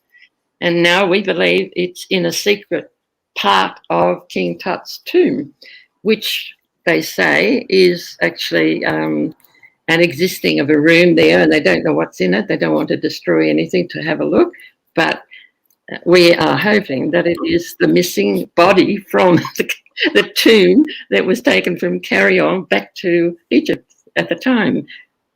So that'll be proof. And also that bone, Stephen, you remember the bone that Auntie Minnie gave you and you had it analysed? I have a feeling because King Tut apparently was related to the body that was first there 1,000 odd years before. And when they came back, so if he dropped a little bone, that DNA would be recorded in probably King Tut's DNA, but really comes from the original body that was there in the first place. If he's related, I don't know enough about genetics, but to me, they can prove that they're related. So yeah, you're right about that. They actually are, and that's why the Australian government made it clear to me officially by phone and in writing that the bones I have, if I take them out the front door, I'll be arrested, and they've told me that I'll go to jail for how long and what the fine will be, 3 years and $1 million. And if I get them tested, I will be immediately arrested and put in jail. So yes, I'm quite sure the Australian government knows that the bone I've got is. Nefertari's bone. There's no doubt about that, because the object that was found with it has 24% metal that's never been found on this planet. So they were found together. But yes, the government have got that under control. The Australian government has sorted that out. Don't worry about that. There will be no testing, and anyone that tried to test it would also go to jail. And I've got an academic, a professor, that has all the machinery to do it and has seen it and will do it. So don't worry, that's all sorted out. But the government's on top of that. Yeah, that's so wrong though, because there's an agenda there, of course. I mean, why would they want to hide it? Why would they want to hide it? It's ridiculous. So we can take guesses, right? That's a different story. But there's a agenda in Australia with anything we've got. Well, that's okay. It's normal. we need a whole lot of new leaders. Well, New leaders. that's what the change is about, Valerie. Okay, that's what it's about, and it's another reason why we have to have a change, because it's chaos. Absolutely. Yes, absolutely. Wonderful. Thank you very much, Valerie. And thank you very much, Stephen and Evan. I really appreciate you guys coming on to Watchers Talk, to our Total Disclosure, to really give us a download and help us to understand our reality a little bit better than what we did an hour ago and yesterday and last week. So I really appreciate it. Lots of respect for you, Valerie. Lots of love for you. I've been following your work for a long time. So, I'm very happy that you had accepted to come on here and share your thoughts with us. And of course, Stephen, thank you very much for this wonderful interview and the great questions that you asked. I just love your mindset and the way you approach the subject and the topic. It's very teacherly-like. Guilty as charged. So I really appreciate it, guys. Thank you very much. And I think we are at the closing of our day 4. And we got one more day to go. And guys, we have plowed through 40 some odd speakers in the last 4 days. We've analyzed and explored almost every spectrum of the disclosure package, and and we've learned a lot, and we've I've sat, as Paul would say, at the feet of some very amazing people like Valerie and Stephen and Dr. Sam and Dr. Manu and Alan, and we can just go on and on and on with the list of speakers and the amazing people that we've had here. Those are the people that we've been waiting for. People like Valerie, people like Stephen, because they've been out there working hard for like decades in researching and learning and writing books and doing things to help us to elevate our awareness. So they are the truly ones that we've been waiting for. We're just simply facilitating their message to the world. Clarence? Yes, thank you, Omar. Something I want to bring up real quick, and thank you very much, Valerie and Steve. Wow, awesome stuff. Greg made a comment earlier in our chat room, and he said that if you had gray or white hair, you are winning on this video stream tonight. Oh yeah, and He's well, right. here's the thing, right?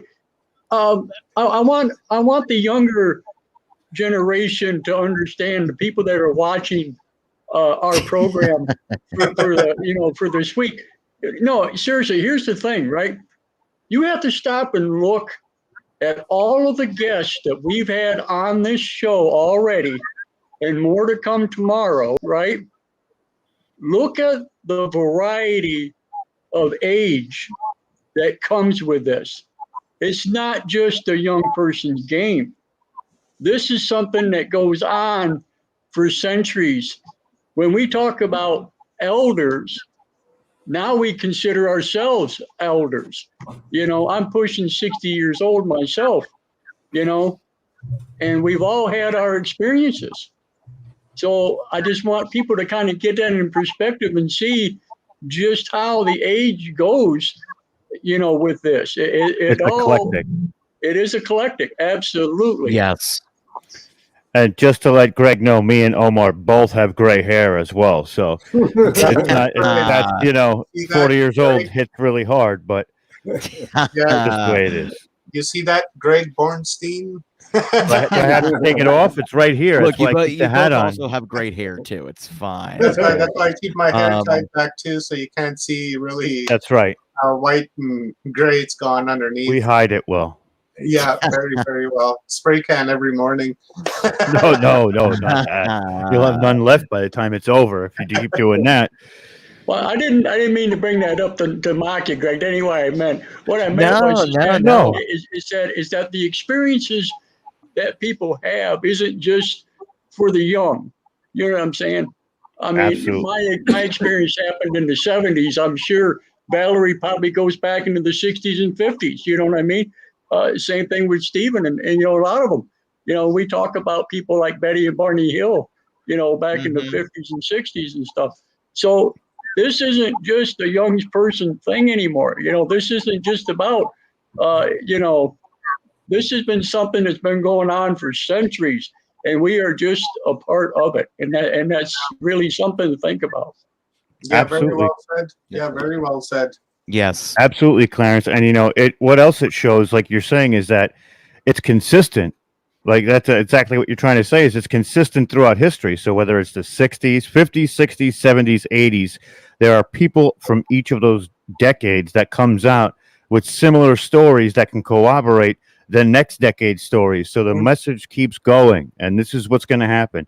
2020, 2030, 2040, the message is going to keep getting more prolific as more comes to light too. So what you guys may have been talking about in the 60s or 70s, now we're in the 2000s, and it's even getting greater and bigger and reaching more people too because of technology as well, but also because of word of mouth. That, you know, it's like a domino effect. Each one teach one, and this is one of the things that we try and incorporate in these types of events. You know, when me and Omar and everybody that was involved in this, what we set out to do was to outdo what the mainstream does. We're coming in under the radar, but we're going to literally touch all in that aspect while we go through it, because what do? We share it out on Facebook. So one person sees one, then they share it, and now we're building something greater than the mainstream could ever hope to put together after all said and done. I mean, I'm not saying that we're at that level, but it's the potential of it. You know what I mean? Yeah, I totally understand. Yeah, consciousness is an arena for everyone, regardless of your age. You could be 1 year old, or you could be a newborn that's telepathically connected to someone who's been around for a couple of decades, and they could probably teach a thing or two to someone that's been around for a while. So the game of consciousness is for everyone. So great point there, Clarence. So guys, we are going to close out for the evening, our day 4. So let's just quickly go around the table for final thoughts, and then we will close out. Valerie, do you have any final thoughts for our audience? No, just one thought, Karen, I may have said it already, is that when we come, before we come, we've made agreements to what will happen more or less for the life that we are in the new little baby's body that we come into as a soul. And the one big thing is we have all agreed to help one another. And so I think if we can remember that all the time, even if, we're not happy about some people, we can still help them in a prayer. And prayer might sound like religion, but it isn't. It is actually science. It is a request, mind to mind, mind to the source, and it is a request to help that being or whoever it is that you're concerned about. So it's not a religious thing necessarily, and it is very, very powerful, right? So that is all, I think, just to help one another. That's what we have come to do. And Beautiful. respect. I love that. Beautiful. Valerie, I love that message. Sorry, I didn't mean to cut you off. Just got excited. Respect one another, I mean. What I was going to say, that's all. Yeah, respect and love, and to the service to the whole. And go back to the source, because we are part of source, and when we harm somebody else, we're really harming ourselves. Learn, teach and learn. It's a two-way street on that avenue. So thank you very much, Valerie. Words of wisdom there. Stephen? Yeah, look, primarily what I'd like to finish with is something something Russell Brand said about the revelations from the Pentagon. And he said this had the potential to be the greatest spiritual revelation humanity had ever faced.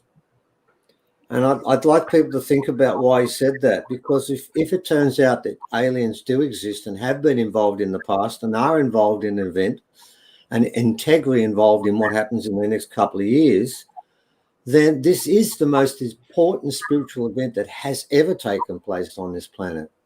So I would say to people over the next couple of years, instead of fearing each day, because there's going to be worse ahead, I can guarantee you that, look upon it as the final trial and tribulation. And all you've got to do is stand tall through this. And then it ends up like a Hopi prophecy that finishes with, we are the ones we've been waiting for. And ladies and gentlemen, this is what this is all about. So this little conference, the conference you've done this time and the ones before, Omar, are all about the same thing, giving people the idea, their weapons, and the way to respond to this, because we have to find a way to keep our heads straight. And at the moment, the old prophecies are correct. The change is coming. Embrace it. Thank you very much, Stephen. That's a great message. Greg Bornstein. Such a beautiful message. Oh my gosh. Everybody here tonight, all the speakers, I mean, everybody's made such an impact. You know, as I soak up all this information, and I really, again, you know, we always talked about how jokingly, like, I'm the young skeptical one of the bunch, right? Like, I'm sitting here going, is it real? Is it real? But I have to tell you, Omar Rob, this skepticism is it's getting thinner and thinner by the second. It is, as we told you it would. As we told you it would. Yes, because look, and the thing is this, it's I think the thing that's sticking with me is being in the chat with everybody. And I want to thank all of you who've been out there, Full Spectrum Universe, Watchers Talk, Paul Anthony Wallace's channel, Portal to Ascension. Where else were we? New Realities, Lion's channel. I mean, every single person, the frequency. Yes, we were, every single one of you has really contributed to this. And the thing I kept seeing over and over as I was monitoring the chat was, I'm so happy to have found a community of people that talk about this stuff. I felt left out. I felt like I haven't been able to express myself. I felt like I haven't been able to be around people that are in the same level of consciousness. And there's something about this. I said it at the forgery, at the end of Forgery Unmasked, the last one, or the one couple months ago. There's something about the community of people here that is unlike other groups in the world. There is just, when people want to talk about these themes, there is such a level of heart that feels like we know in this world there are people out there that are just nice people, but there's an agenda. I feel like it's just a very comforting space. It really is. It's a very comforting, and it's a heart space that is really purely about connection. So I want to thank all of you for helping me expand my consciousness in a way that doesn't have ego, doesn't have goals, doesn't have anything nefarious behind it, but really is just about building community. This is, it's so much more about building community than it even is staring up at the sky.